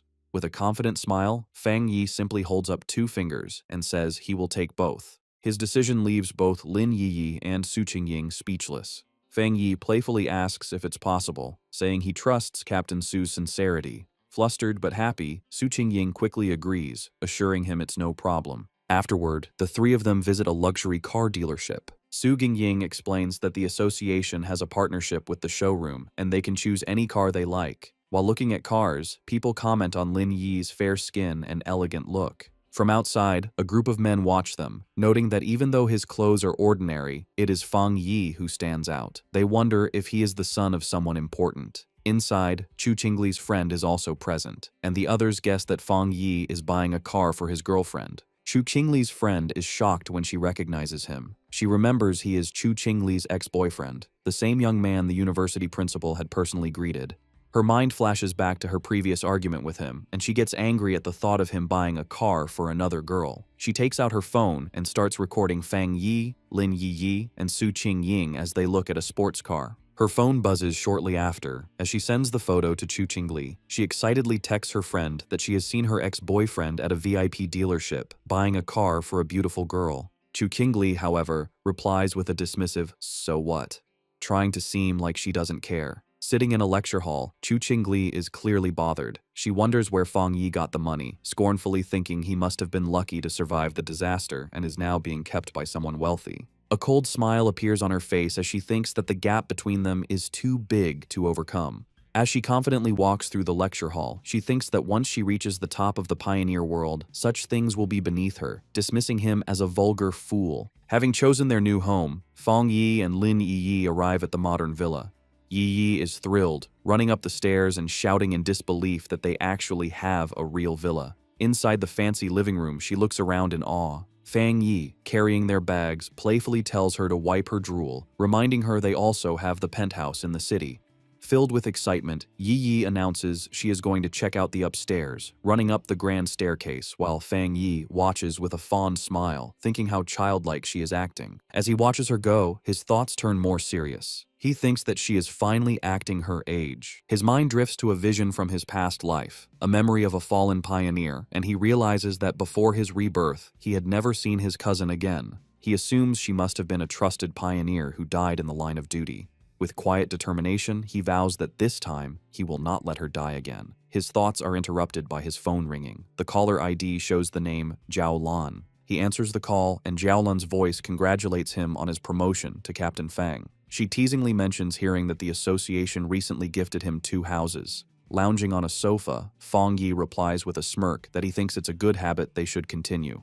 Jiaolan tells him not to bother with the flattery, knowing that a powerful pioneer like him doesn't care for such things. However, she admits that for improving one's living conditions, there is currently no better reward. She then adds that soon, when the first spirit fruits from the spiritual energy revival are ready, she will send some his way. Jiaolan's thoughts show she understands the New World Order. She thinks about the huge gap between ordinary people and pioneers, a gap defined by power. She knows there is an even bigger difference between regular pioneers and a top-tier individual like Fang Yi. Getting to the real reason for her call, she places a hand on a top-secret folder and tells Fang Yi she has an internal mission she hopes he will join. Fang Yi immediately understands and tells her to explain. Jiaolan asks if he knows of the Tianbao building in Kang City. Fang Yi recalls that it is the largest shopping mall in the city. Jiaolan confirms, but explains that it was recently sealed off due to a monster invasion that caused many deaths, angering the citizens. She reveals that the building has now become a literal ghost building. Chang City becomes the center of attention, with the huge Tianbao building standing tall over the area. It was once the city's most famous landmark and busiest place. However, recently, because of frequent strange vibrations and events, the building becomes a place of terror. Surrounded by a dark, swirling mix of red and purple energy, the situation gets so dangerous that the Kang City Spiritual Association has to completely seal it off. Fang Yi arrives in Kang City to help with the mission. At the meeting point, he waves to a group waiting for him, introducing himself as the one who took the mission. The group has 4 other people. Fang Yi remembers Jiaolan told him not to reveal his true identity or power level yet, so he decides to keep a low profile. Fang Yi quietly analyzes his temporary teammates. He notices the team is a mix of different people. He guesses that 2 of them are from the military because of their clothes. The other 2, a serious-looking man with gray hair and a woman with short purple hair, introduce themselves as members of the Kang City Spiritual Association. They say Officer Jiaolan has already talked to them and that they will be working together. The group gets into an armored vehicle and drives through a heavy rainstorm toward the sealed building. Inside the car, it is tense. The brown-haired guy is driving, and the blonde girl in the passenger seat looks nervous. She breaks the silence, suggesting that since they don't know each other's strengths, they should agree to help each other once they enter the danger zone. In the back seat, it is even more awkward. Fang Yi sits casually next to the serious man and the short-haired woman, who are crossing their arms and staying quiet. Fang Yi rests his chin on his hand, thinking the team is messy, and the quality of the association members in Kang City seems low. The serious man in the back glares at Fang Yi. He leans over and whispers to the short-haired woman, questioning if this young guy is really the powerful expert that Sister Lan, Jiao Lan, promised to send. He is doubtful because Fang Yi looks too thin, like a student. He notices that Fang Yi isn't wearing an official device, and his power is completely hidden. However, the short-haired woman stares at Fang Yi with a shocked look. Her mind flashes to the rumors of a legendary figure surrounded by flames. She wonders if this student could actually be the Sealer, the godlike figure who single-handedly stopped a natural disaster. But looking at his young age, she finds it hard to believe. The short-haired, purple-haired woman stares at Fang Yi with great interest. She connects the dots, realizing this young student matches the description of the legendary figure with 3 rare high-level powers who sealed the King of Anomalies. She is now almost sure he is the Sealer. Meanwhile, at the Star God Warzone office, the phone rings.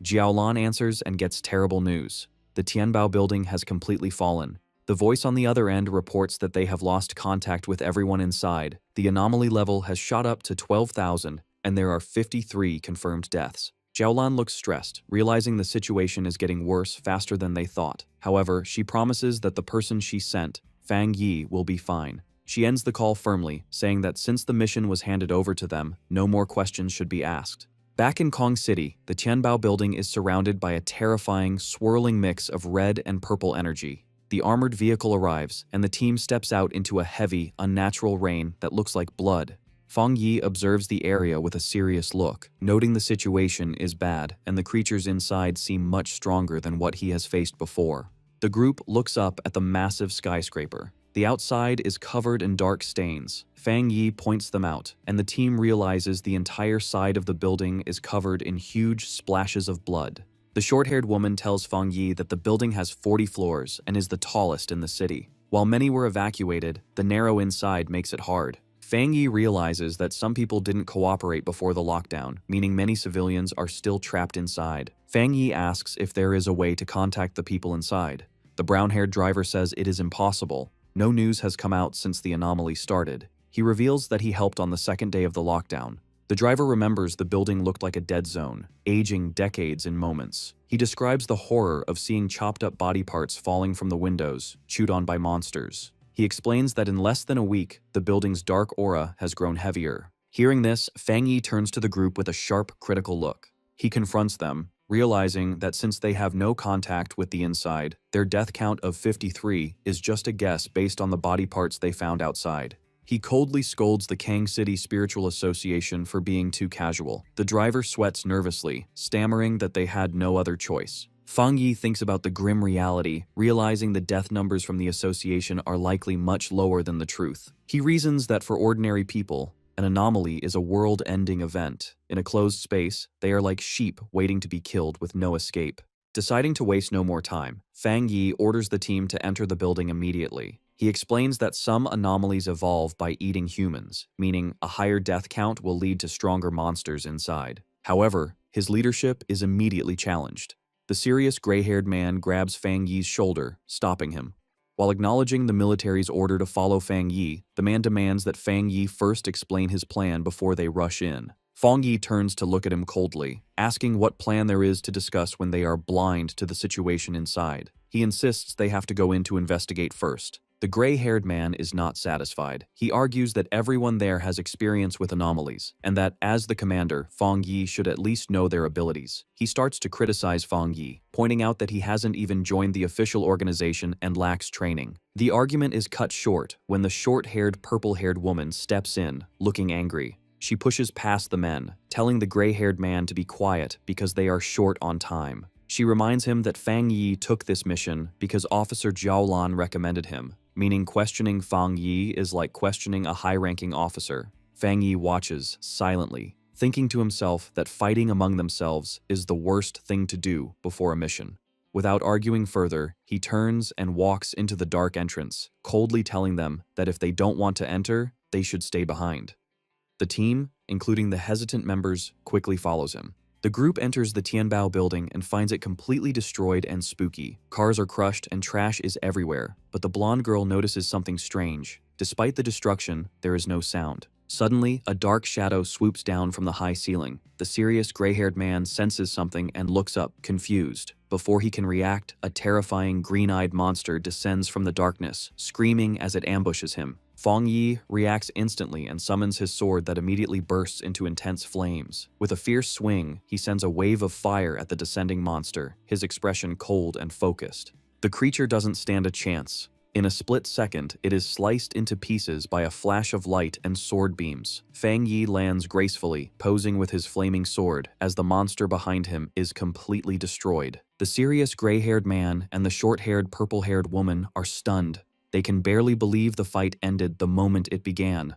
The woman stares in shock at the massive blade of fire in Fang Yi's hand, wondering where he got such a powerful weapon. Ignoring their shock, Fang Yi crouches down to inspect the creature's remains. He grabs a piece of the body to examine it. Standing up, he analyzes the monster, noting it looks like a twisted mix of a bird and a gecko. He grimly concludes that based on the high level of mutation, this creature has already eaten a lot of humans. The short-haired, purple-haired woman looks closer at the body and has a terrifying realization. She identifies the dead creature as an A+ grade anomaly. The team is terrified by the fact that Fang Yi has just instantly killed a monster that would usually take a full team of elite pioneers to handle. As the smoke from the dead monster clears, the purple-haired woman and the gray-haired man are left in shock. The woman realizes Fang Yi's power is much stronger than the one-star spirit creation realm, and the gray-haired man sweats nervously, realizing Fang Yi could have easily killed him. The brown-haired man admits he was wrong, saying he didn't expect this young man to be the legendary sealer. He always thought the sealer was an old expert who never put down his sword.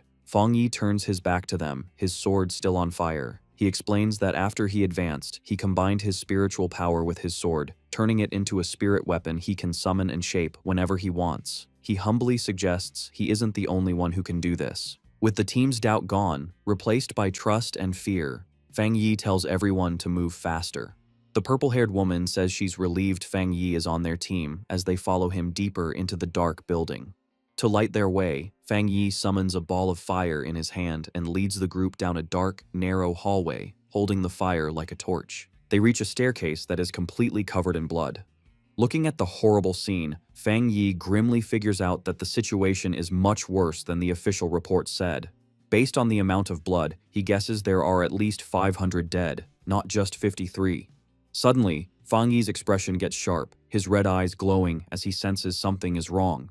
The group enters a supermarket area. The brown-haired association member and the purple-haired woman look around nervously. They notice that while the floor is covered in blood and trash, there are no bodies. She wonders if the monsters ate the victim so completely that nothing was left. Unseen by them, a scary shadow monster with glowing green eyes gets ready to attack from the darkness. Fang Yi senses the attack and yells for them to watch their backs. The purple-haired woman turns around in terror, screaming as she sees the monster jumping at them. Reacting instantly, Fang Yi throws his flaming sword with amazing speed past his teammates. The sword hits the shadow monster in the air, cutting off its head instantly in a burst of black blood and fire. As the burning body of the monster falls, the brown-haired association member stammers in fear, realizing another monster was hiding right next to them. Fang Yi stands calmly in the middle of the flames. He looks at his teammates with a serious expression and asks if they really didn't sense something was wrong, showing the difference in their awareness. Fang Yi looks at his flaming hand and analyzes the situation. He tells the gray-haired man that even though the two monsters they just killed were strong, there weren't enough of them to have trapped and killed the previous rescue team. A thought hits him, and he suggests that the place they are in might not be the real Tianbao building. The team stands in the dark, blood-stained hallway, looking confused. The gray-haired man and the blonde girl ask him what he means. Fang Yi explains that even though the hallway is full of blood, the smell is wrong. He points out that the strong smell comes from the dark attribute and monsters, but there's no smell of dead bodies. He decides he needs to test his guess. The purple-haired woman watches anxiously as Fang Yi prepares to use a powerful technique. She agrees with what he said, noting that the place feels empty, as if no living thing has ever been there. Fang Yi guesses that this place is just a simple, empty copy created by the monster. He extends his hand and releases a huge surge of purple energy, saying that if he's right, this place has been turned into an empty shell. He creates a giant sphere of black energy, the limitless dark world, shocking his teammates who recognize it as the dark attribute. A system window appears, confirming his theory. It detects a similar dark attribute called the inner dark world and asks if he wants to see the data. The system explains that the inner dark world is a space created by splitting the dark attribute, acting like a nest that takes over the original space. It reveals that to enter the real inner dark world, one must find the door that builds it. Feng Yi now understands. He tells the team that to enter the real Tianbao building, they must find this door, and the same rule applies to those who tried to escape. He explains that the people trapped inside were affected by the dark attribute, causing them to hallucinate. They probably mistook windows for the door to safety. As he controls the dark energy, Feng Yi concludes, this is why the people who tried to escape through the windows ended up dead. The purple-haired woman realizes with horror that the victims were tricked by the dark attribute until they died. She asks Feng Yi if their next step is to find the door. The situation gets worse instantly, as Feng Yi's system warns that the hostile dark inner world has been drawn to him and has fully appeared. Feng Yi is shocked by its sudden arrival, as a huge blast of purple energy comes down from above, crushing the team. The brown-haired association member and the blonde girl immediately fall under the pressure, holding their heads in pain. They scream that their spiritual defenses are failing. Feng Yi's eyes glow with intense power, one red, one golden, as he glares at the energy. He instantly summons a barrier, creating a powerful dome of golden light to protect his teammates. Inside the barrier, the blonde girl and the brown-haired association member gasp for breath, relieved the pain has stopped. They look up at Feng Yi in awe, realizing that while they were almost knocked out, the sealer is completely unharmed. They admit to themselves that the dark energy nearly killed them without even hitting them directly, and without Feng Yi, they wouldn't have survived. Feng Yi suddenly focuses on a point in the empty air, his sword lighting up with intense flames as he declares he has found it. He unleashes a technique called Fire Dragon, pulls out his blade, and swings it violently at the invisible target, shouting that the entrance is right here.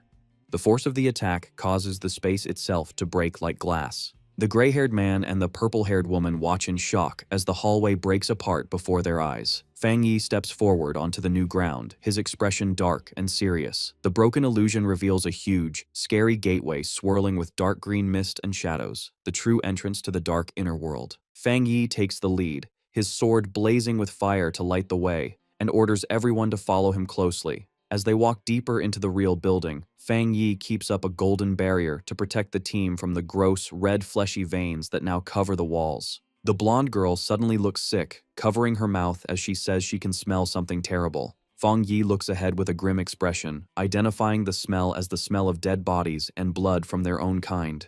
The group finally finds a horrible scene. The floor is covered with the dead bodies of the previous pioneers who had gone missing, confirming they had been trapped and killed in this dark space. The group is immediately ambushed as a swarm of shadowy bat-like creatures descends from the ceiling, surrounding them. Looking up, the team sees a terrifying swirl of monsters above them, trapping them. Suddenly, a massive A+ grade demon-like monster with glowing red eyes dives down from the swarm to attack. The gray-haired man and the brown-haired association member are shocked, shouting that it's crazy to find another high-level dark monster so soon. Feng Yi reacts instantly, summoning his flaming sword. He throws the sword, and it pierces straight through the descending monster's chest in a burst of fire. The monster roars in pain as Feng Yi rushes forward to finish it. He drives his sword into the ground and grabs the hilt. With a series of incredibly fast swings, Feng Yi unleashes a storm of fiery attacks against the swarm and the large monster. He lands gracefully, setting off a massive explosion of holy fire that burns the enemies around him. The blonde girl and the purple-haired woman shield their faces from the intense heat, shocked that the dark monsters melted instantly when they touched his flames. They realize that since the mission started, they haven't had to do anything. Feng Yi walks through the destruction, his sword glowing like lava. He reaches his hand toward the floor, where the bodies of the previous victims lay. Feng Yi uses his fire to cremate the bodies of the innocent victims, giving them a proper burial.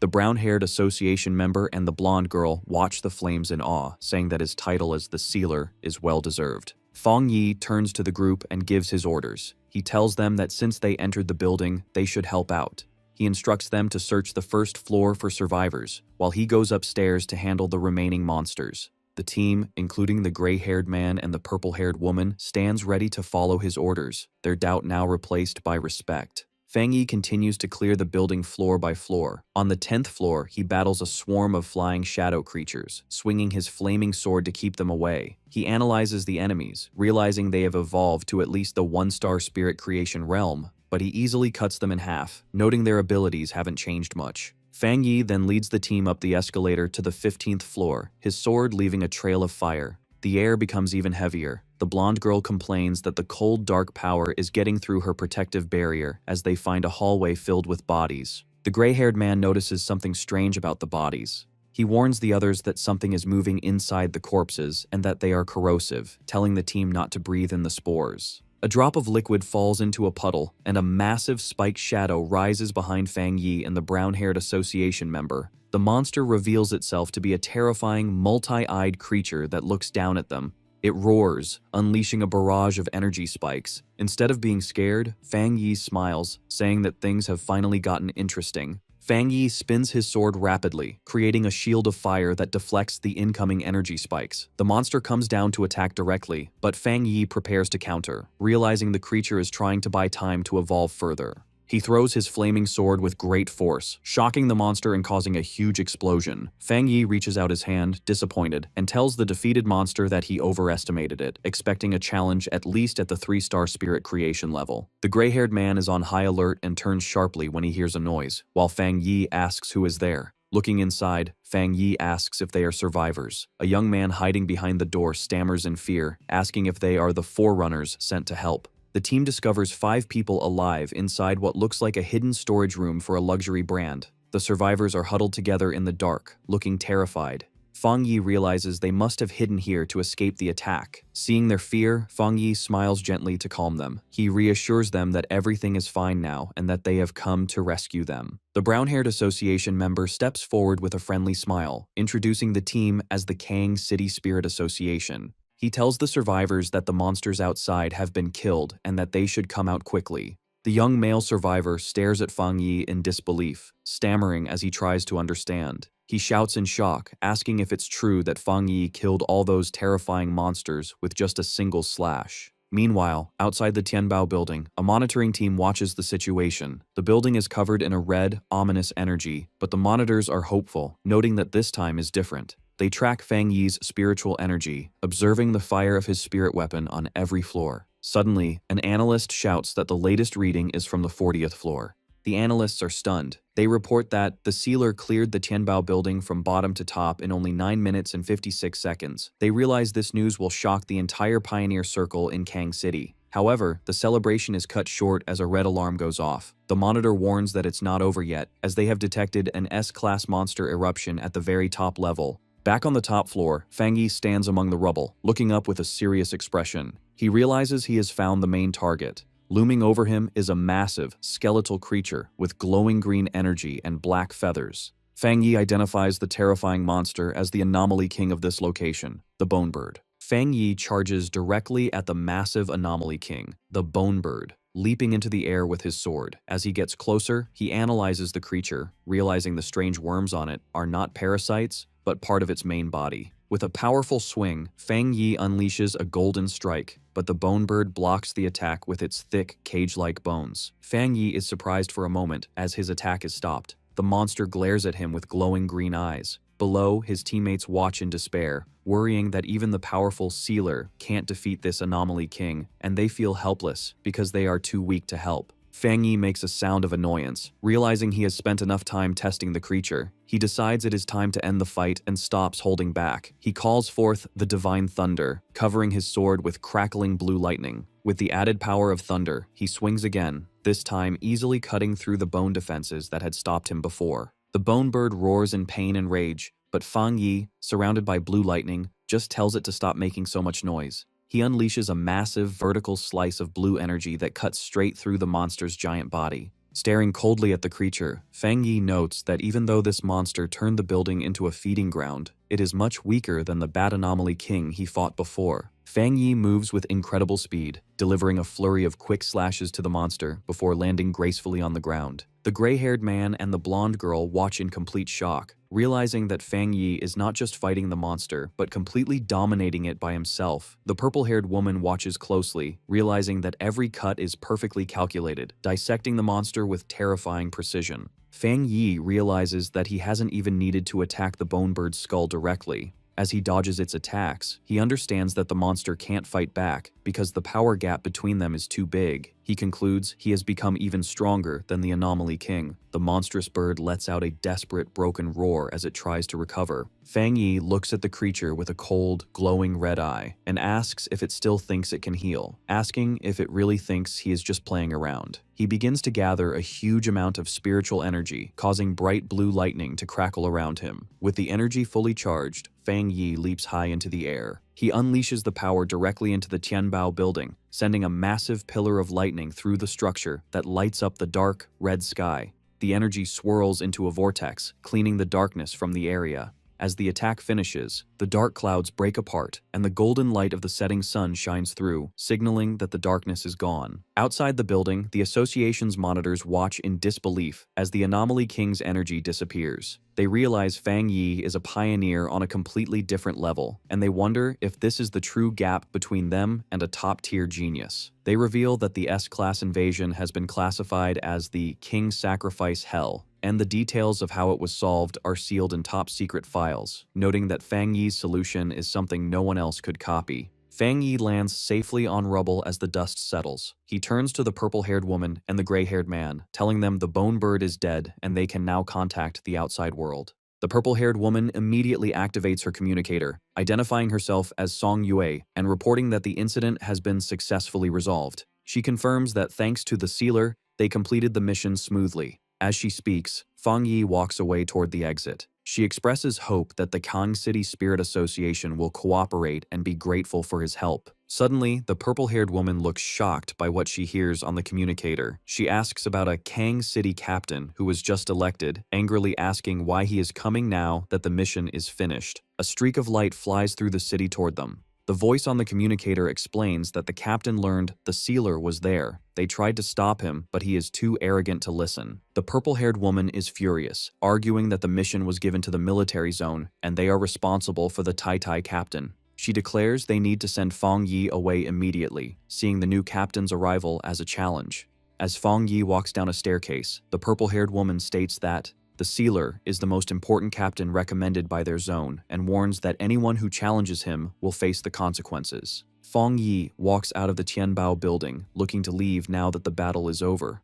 He pauses, confused, as he senses something approaching quickly from above.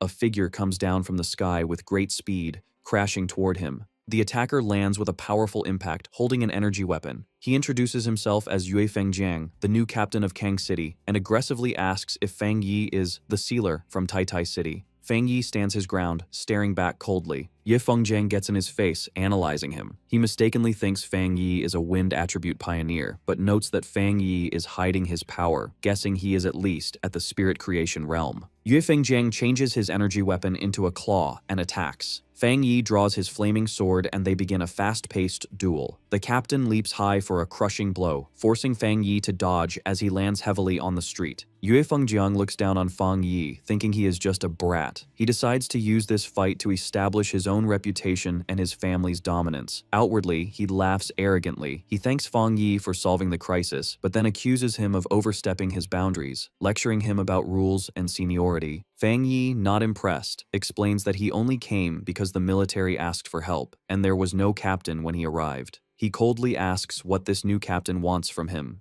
Yue Fengjiang smirks, claiming he is a man of excellent style and has no bad intentions. However, he reveals his true greedy reason. He wants to borrow Fang Yi's powerful sword. He begins to gather dark energy in his hands. Surrounded by a purple and white aura, Yue Fengjiang threatens Fang Yi, saying that if he doesn't comply, he will never leave Kang City. Fang Yi remains completely calm. He smiles, finding the demand ridiculous, while Yue Fengjiang looks at him with a twisted, excited expression. Fang Yi decides to end the conversation. He summons his full power, unsheathing his sword as flames erupt around him. Yue Fengjiang is shocked by the sudden and huge spike in Fang Yi's power. With his eyes glowing and his aura flaring, Fang Yi mocks the captain's request to borrow his weapon, saying he will borrow the captain's entire family instead, signaling he is about to beat him severely. Fang Yi starts the battle with a powerful fire slash. Yue Fengjiang dodges the attack with incredible speed. Instead of being scared, he smiles and says the fight is getting interesting. Nearby, the purple-haired woman, Song Yue, realizes the fight has cut off their signal again. She urgently tells her team they must leave immediately to tell the military and their bosses, and to get the survivors to safety. Fang Yi, surrounded by flames, gives them a stern warning. He gives them 10 minutes to leave, hinting that if they stay, they might see a captain die. The brown-haired association member tries to warn him, but Song Yue quickly covers his mouth. She shouts that she understands and drags him away to keep them safe. As the group runs away, Song Yue complains angrily that Yue Fengjiang is causing trouble right after he got elected. Her teammates agree that it might be good for the Sealer to teach their arrogant captain a lesson.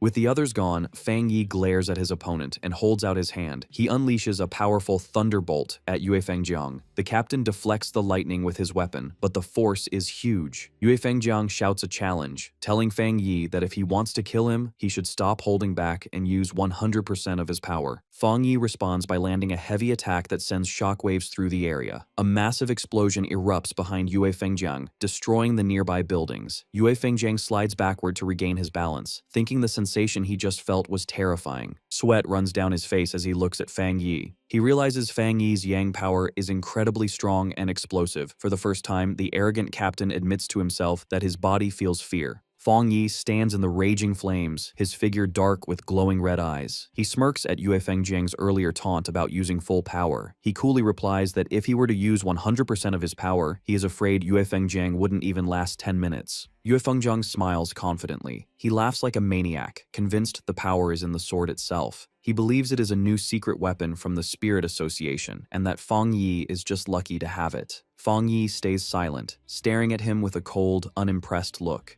In Yue Fengjiang's mind, he imagines the weapon in a containment tube, believing it holds terrifying power. He is jealous that such a special prototype was given to this kid. He grabs his chest, deciding his trip to the city was worth it because he has found a treasure to steal. Filled with greed, Yue Fengjiang tears off his shirt with a surge of purple energy. He arrogantly calls Fang Yi a mere 2-star cultivator and demands he hand over the knife. He threatens to kill him to take it, shouting that Fang Yi still hasn't shown enough power to impress him. Meanwhile, at the Tai Spirit Association headquarters, the mood is tense. The superior slams his hands on the table, furious to learn that the Kang City captain has started a fight with their captain, Fang Yi. Su Gingying looks worried as the superior sweats, realizing how serious the situation is. She points out that the Sealer was invited by the Star God War Zone, meaning this conflict involves high-level military politics. The superior is confused when his assistant whispers an update, asking him to repeat the absurd news. The assistant explains that they contacted Kang City, but the other side arrogantly replied that if the fight isn't stopped in 10 minutes, the situation will be irreversible, thinking Fang Yi is the one in danger.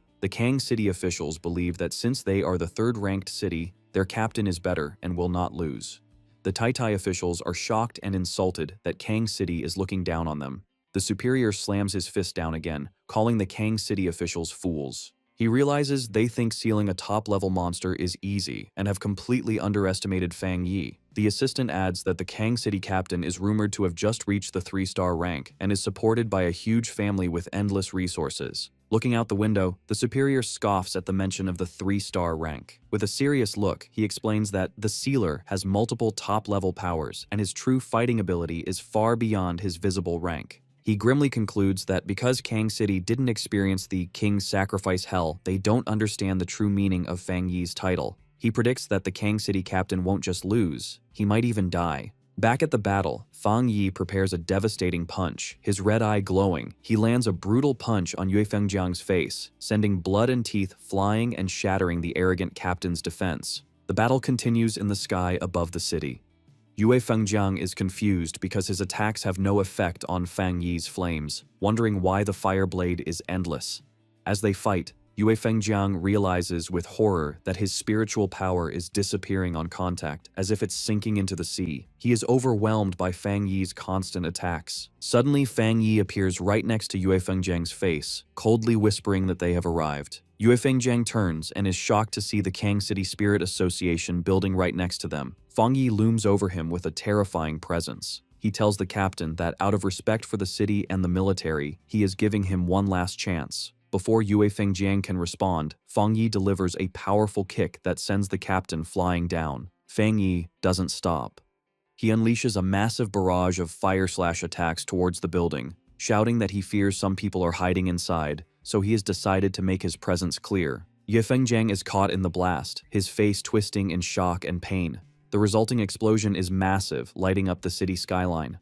On the ground, people look up in confusion, wondering if a fire has broken out. The crowd begins to panic as the temperature suddenly rises. A man with glasses screams, pointing out that he can see two people fighting in the sky. High above, Fang Yi, surrounded by his golden fire, prepares to clash again with Yue Fengjiang, who is covered in dark purple energy. On the ground, a civilian recognizes the fire from the news and excitedly tells the others that the rumors about the spiritual energy revival are real. Fang Yi looks down at his opponent with a cold gaze. He checks the time and calmly tells Yue Fengjiang that he has 5 minutes left. He then throws the captain's own words back at him, asking if he didn't want to see 100% of his power. Yue Fengjiang, beaten and furious, can only growl. Fang Yi comes down from the sky like a meteor, swinging his flaming sword. As he unleashes a massive fire slash, he mocks the captain, asking how he can be in such a pathetic state when Fang Yi is only using 30% of his strength. Yue Fengjiang's face is filled with shock. He can't understand how this is not Fang Yi's full power, thinking it should be impossible for a 2-star cultivator to be this strong. Terror takes over Yue Fengjiang as he sees the attack coming. The massive beam of fire strikes him, blasting him through the sky. Meanwhile, at the Spirit Association headquarters in Shen City, the Situation Room is in chaos. An operator reports a massive energy spike in the country. The map zooms in on Kang City, showing energy levels rising rapidly at the Spirit Association building. The superior with glasses is confused, noting that the energy is not the dark attribute, so it's not a monster invasion. He demands to know what is happening. A subordinate rushes in with the shocking report. The new Kang City captain, God Blade, is fighting the Tai Tai City captain, the Sealer. The report explains that God Blade tried to steal the Sealer's weapon after he helped save the city, and when refused, he attacked with the intent to kill. The superior explodes with rage, screaming that Kang City must have a death wish. He orders his staff to warn Kang City immediately and make them stop the fight, threatening to remove every high-level official in the Kang City Spirit Association if they don't. He declares they must send someone over to handle this major incident. Just then, the doors to the conference room open, revealing a silhouette. The blue-haired woman enters, volunteering for the task. She is the Spirit Association headquarters forerunner, Gu Yuru, codenamed Sea Mystic. A young girl looking out the window shouts to her mother that she sees a shooting star, her eyes reflecting the bright light of the fight. Her mother quickly grabs her daughter to protect her, watching in horror as a huge explosion of light reflects off the skyscrapers, and she tells her family to run. Inside their apartment, the family quickly packs their bags. The father decides that Kang City is no longer safe and that they must leave for Shen City right away. As they look out the window one last time at the smoke rising from the city, the mother cries in fear, but the father tries to comfort them, promising they will find a way out as they leave their home. Back in the sky a minute earlier, Yue Fengjiang screams in pain as he is covered in a huge wave of fire, fighting against the intense heat. He bursts out of the flames, shirtless and hurt, and furiously threatens Fang Yi, warning him that his powerful Yue family will never let him go. Fang Yi hovers calmly in the sky, ignoring the threats, while Yue Fengjiang continues to scream that the Kang City Spirit Association will not let him get away with this. Inside the glass-walled headquarters of the Kang City Spirit Association, a group of officials watches the battle in a panic. Seeing the bright light of the attacks, they realize their captain, Yue Fengjiang, cannot last much longer and shout for someone to help him. They demand that the Tai Tai City captain stop his attack, but Fang Yi just stares silently with a cold, annoyed look. Looking down at the officials in the building below, Fang Yi listens as they declare that Yue Fengjiang is their captain and that attacking him is a direct challenge to their association. One of the officials slams his fist against the glass, shouting angrily that they will not accept this behavior. Fang Yi glares at them with his glowing red eyes, not impressed that the Kang City Spirit Association is so arrogant even when facing a stronger force. He creates a huge swirl of fire around him, mocking them by suggesting they didn't care about the other captains because they thought their own captain was stronger, or maybe they just didn't want to get involved. Deciding to teach them a lesson, Fang Yi unleashes a massive fire slash directly at the Spirit Association building. The officials inside hide in terror as the holy flames crash through the windows, burning the office and proving that their threats mean nothing to him. Fang Yi turns his back on the destruction with a look of disgust. As he floats above the defeated captain, he mocks Yue Fengjiang, asking if he really thought he could take the sword from his hand with such poor skill. The battle reaches its peak as Yue Fengjiang, the arrogant captain, is left tired and bleeding, breathing heavily as he reaches his limit. High in the sky, Fang Yi challenges him to see if he can handle his attack and throws his flaming sword straight down at him like a meteor. Instead of dodging, Yue Fengjiang smiles with greed and rushes forward to catch the blade, mocking the local association for being useless while believing that only he deserves such a powerful treasure. His face twists into a crazy expression as he screams that this treasure belongs only to him. Fang Yi watches him with a cold, glowing red eye, thinking that he will never understand pioneers who use their power to rob and kill for things that don't belong to them. He thinks that these types of people are just like common criminals, and that their existence is one of the reasons humanity faces destruction. With a final glare, Fang Yi decides that he must end this situation for good, while Yue Fengjiang rushes toward his death with pure excitement.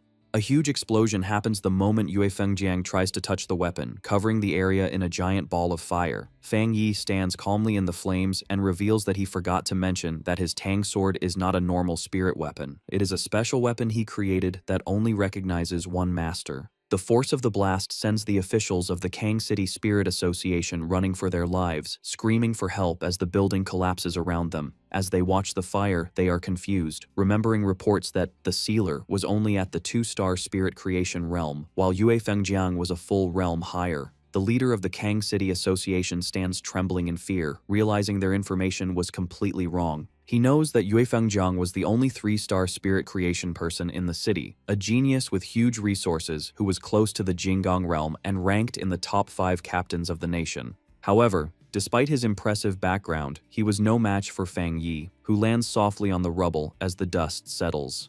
Standing silently with his burning sword, it is clear that Fang Yi has far surpassed the level of a captain, and now has the power to destroy an entire city. Wang Zhong, the leader of the Kang City Spirit Association, trembles in complete terror, asking himself what he should do now. He looks at the destruction and wonders if Fang Yi really plans to make the entire Kang City Spirit Association be buried along with the defeated captain. Overcome with fear, Wang Zhong collapses to the ground among his terrified team. He begs the Tai City captain for mercy, screaming that this whole incident was their fault. Suddenly, the sound of a helicopter approaching breaks the tension. Inside the cockpit, the pilot reports to his boss that there is a pure and extremely strong Yang attribute ahead, but notes that the flames near the Spirit Association seem to be weakening. Gu Yuru, standing at the open door of the helicopter, gathers a massive amount of blue water energy in her hands, wondering if the fire is really dying down. Fearing they have arrived too late, Gu Yuru unleashes her power, sending streams of blue energy raining down from the sky to put out the remaining fires.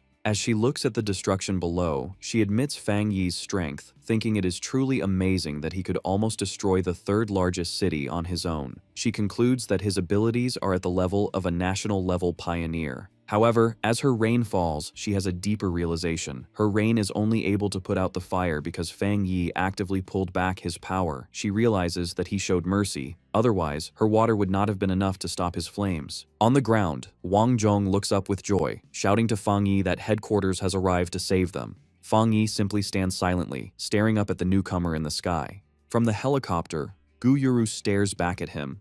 As a water attribute pioneer herself, she senses that Fang Yi's pure power is far greater than what Yue Fengjiang had, ranking him among the top pioneers she has ever met. Suddenly, Gu Yuru's expression changes to one of surprise as she notices something specific. She focuses her gaze on the flaming Tang sword in Fang Yi's hand.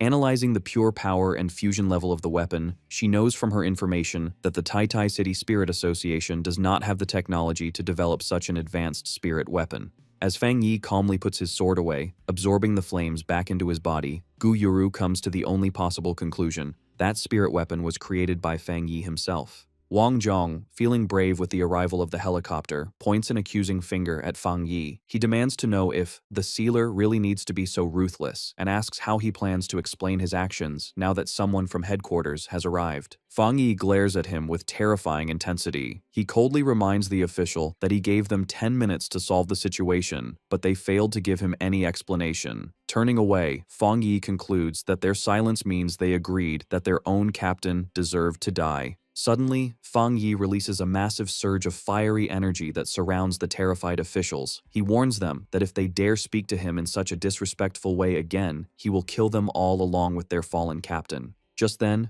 Guyuru comes down from the sky, surrounded by swirling blue water energy. She calls out to the Tai Tai city captain to stop his aggressive behavior. Fang Yi turns his head silently to face the new arrival. Wang Zhong is overjoyed, thinking that Fang Yi is finally in trouble. He thinks that no matter how strong the sealer is, he cannot simply kill a city captain and get away with it. He believes that if this is not punished, captains everywhere would be in danger. Gu Yuru lands and introduces herself. She sternly asks how they are supposed to manage the spirit associations in different regions if such chaos is allowed.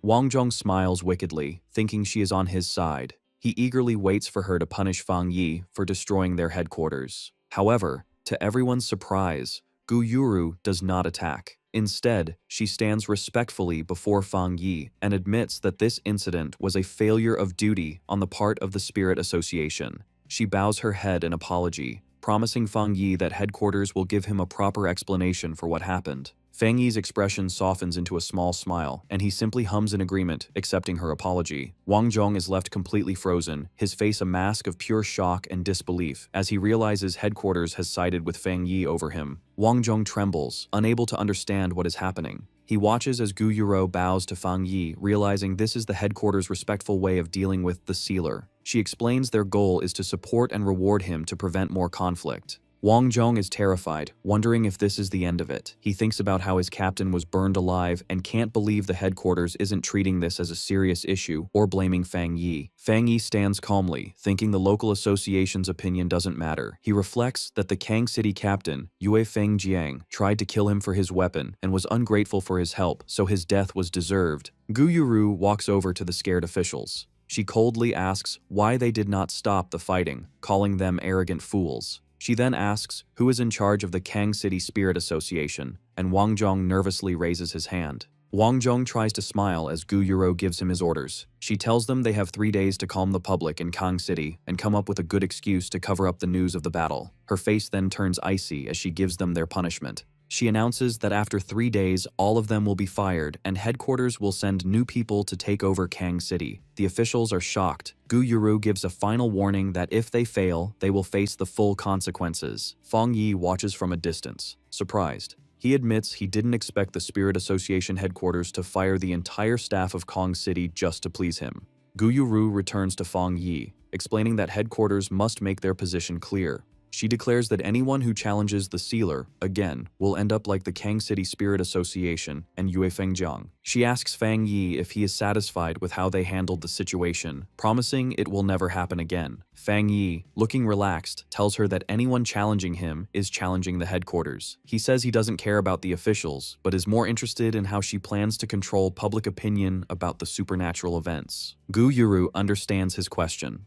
She addresses the doubt about whether the news of the spiritual energy revival can still be kept secret in major cities. She explains that supernatural events are happening often, and disasters caused by anomalies are always appearing. She admits that many people have already guessed the truth, but the government can't make it public yet because the time isn't right. She warns that if they made it public now, the world would change instantly. Chaos would start within society, destroying the order they are trying to keep. She implies the situation is delicate, noting that if Fang Yi hadn't been there to save Tai Tai City, the results would have been terrible for the whole world. Fang Yi thinks about the results of his recent battles. He realizes the era of spiritual energy recovery might have officially started when the Anomaly King was destroyed. He considers that without the sacrifice of powerful people like Elder Wu, this new era would have come even faster, and humanity would have been unprepared.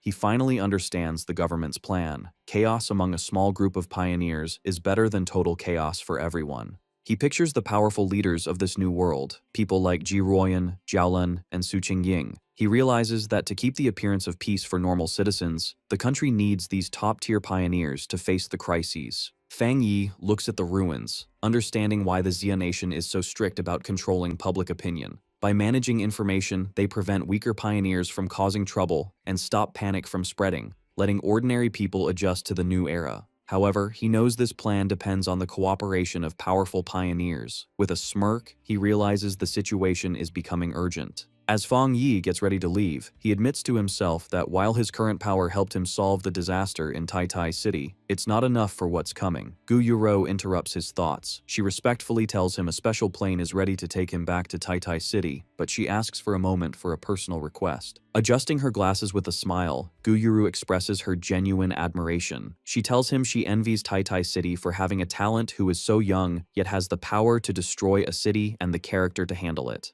Fang Yi looks at her with interest, telling her not to be so polite. Gu Yuro extends her hand toward him warmly. She asks if, just as Gu Yuro and not as the sea mystic, she can be friends with him. Fang Yi is surprised by her humble and sincere request. At the Star God War Zone headquarters, Jiaolan listens to her blonde subordinate report the details of the incident in Kang City. Jiaolan slams her hand on her desk in anger, shouting that the situation is ridiculous and calling the Kang City Spirit Association fools. She looks at a chart showing the strategic rankings of cities. She notes that Kang City, currently third, is losing its position. She predicts that if this continues, Kang City will fall out of the rankings. She concludes that the Spirit Association headquarters needs to take over Kang City immediately. Jiaolan's blonde subordinate remarks that the Spirit Association headquarters is reliable, especially Sea Mystic, who might be trying to get Fang Yi on their side. Jiaolan agrees, saying their reward for the sealer must be better than the association's. She decides to double the original reward for his help in Kang City.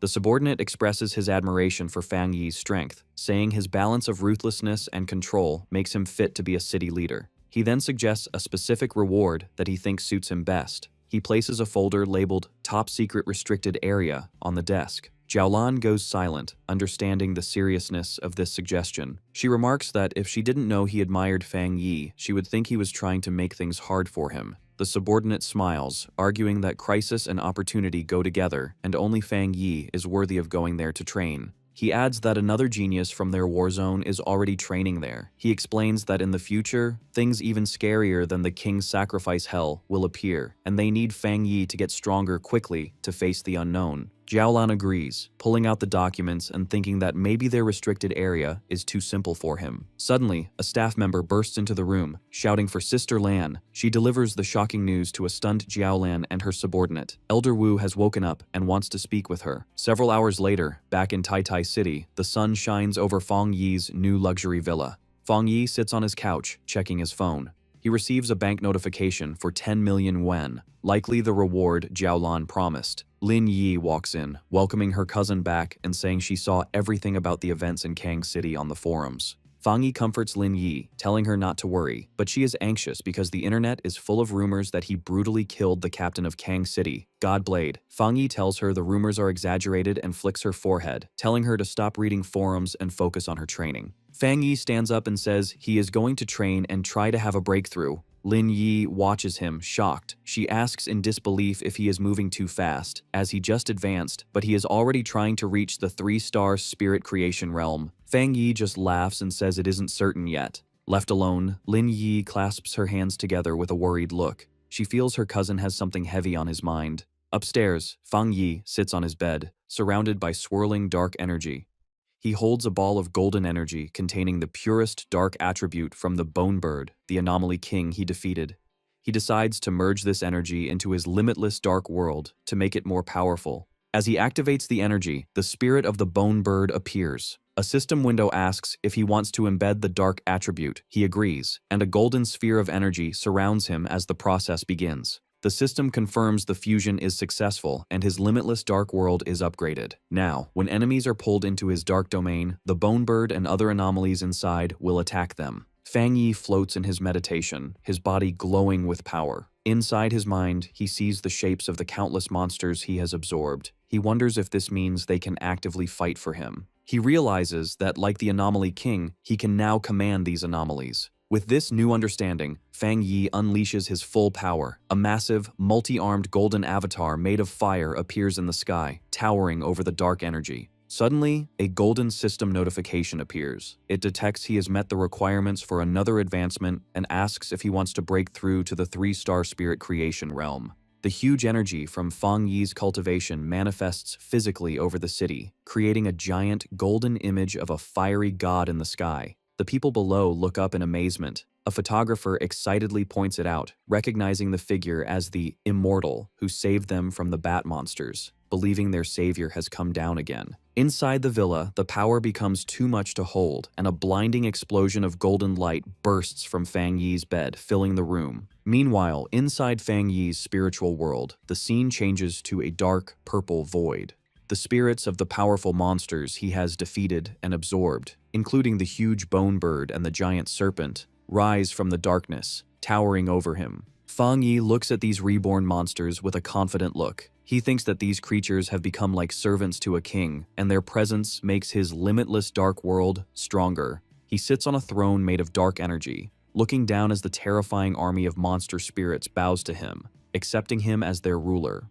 A system window confirms his progress, announcing that the limitless dark world has been upgraded and he has a new ability. The system explains this new skill, called Anomaly Warfare. It says that once Fang Yi pulls enemies into his dark world, he can summon these monsters to attack them. However, it warns that the stronger the enemy, the more spiritual power it will cost to keep the summons. Fang Yi holds a swirling ball of dark energy, which holds the essence of the bone bird. He smirks, welcoming the newcomer to his limitless dark world. He praises the bird's spirit for being extremely pure, noting it will be a big boost to his own strength. He tells the spirits to work hard for him, promising to treat them well. As he looks at his new army, he realizes he must increase his spiritual energy to use this new ability to its fullest. In the real world, the energy buildup reaches its peak. A giant beam of golden light shoots up from the city, piercing the clouds and lighting up the sky, signaling his success to everyone. Fang Yi floats in his room, surrounded by a golden aura. The system confirms he has successfully broken through to the 3-star spirit creation realm. He thinks about the change, feeling that all his abilities are now perfectly part of his body, and his power feels clean and purified. His eyes open, glowing with a sharp red light. He notices a major improvement. The uncomfortable feeling he used to get when using the dark attribute is completely gone. Fang Yi steps off his bed, his feet still glowing with leftover golden energy. Standing in his room, he summons flames into his hand with a confident look. He decides he will need to explore the rest of his new powers through real fights. Later at the headquarters of the Star God War Zone, Elder Wu, now fully recovered, stands by a huge window with Jiaolan looking out at the city. They talk about Fang Yi's amazing progress, noting he has advanced in rank again very quickly. Elder Wu asks how much time has passed since Fang Yi got the Shizai flower to save his life, and Jiaolan confirms it has only been half a month. Jiaolan thinks about how in just over 10 days, Fang Yi has done things that would be a lifetime achievement for any other pioneer. The elder admits that Fang Yi did not just save him, but helped the entire future of the Xia nation's pioneers. He humbly admits that even he, a Jinggang realm pioneer, cannot completely control the dark attribute like Fang Yi can. Looking at their reflection, Elder Wu lists Fang Yi's achievements, clearing the anomaly kings of 2 cities, solving disasters, and leveling up twice in a few days. He expresses a strong desire to meet this favored son of heaven. Meanwhile, at the Taitai City Spirit Association, Su Qingying and the staff are alerted to a huge energy wave coming from Fang Yi's new home. Su Qingying realizes with shock that he has advanced again. The energy wave from the sealer, Fang Yi, is even bigger than when the Anomaly King appeared. The association staff immediately starts an emergency plan to make sure Fang Yi's upgrade isn't disturbed. Later, Su Qingying looks at her phone, thinking about the impact Fang Yi has had. She notes that since the disaster, he has gained immense respect, and even regular people feel safe knowing his spiritual power is protecting them. She reads online discussions where she anonymously tells people how strong the sealer is. She makes fun of the pioneers of Kang City for looking down on him and mentions that their captain was completely embarrassed. She feels good that she helped build his reputation to prevent future trouble. Meanwhile, in an office in Kong City, Chu Qingli sits at a computer, looking frustrated. She complains that cultivation is extremely hard and that she has been stuck trying to advance to the 2-star Ghost Axe realm. She tries to find information about the Sealer on the Pioneer Network, but but finds her messages are ignored, causing her to call the other pioneers mediocre. She bitterly thinks she just doesn't know the sealer well enough. She wishes she could meet him in person, confident in her beauty. However, she worries that in this new era, her current status might not be enough to get his attention. Looking out at the ruined city, she reads online that Kang City has thoroughly offended the sealer and is no longer a good place to stay. She decides she must return to Tai City immediately. With a determined look, Chu Qingli walks out, resolving to grab her future and any opportunities she can find. The sun shines on the modern home as Lin Yi asks her cousin if he has finished his advancement. Inside, the two sit at a large table for a meal. Lin Yi asks if he feels any changes. Fang Yi casually replies that it's just okay. Besides his spiritual energy flowing better and his efficiency doubling, there are no huge changes yet.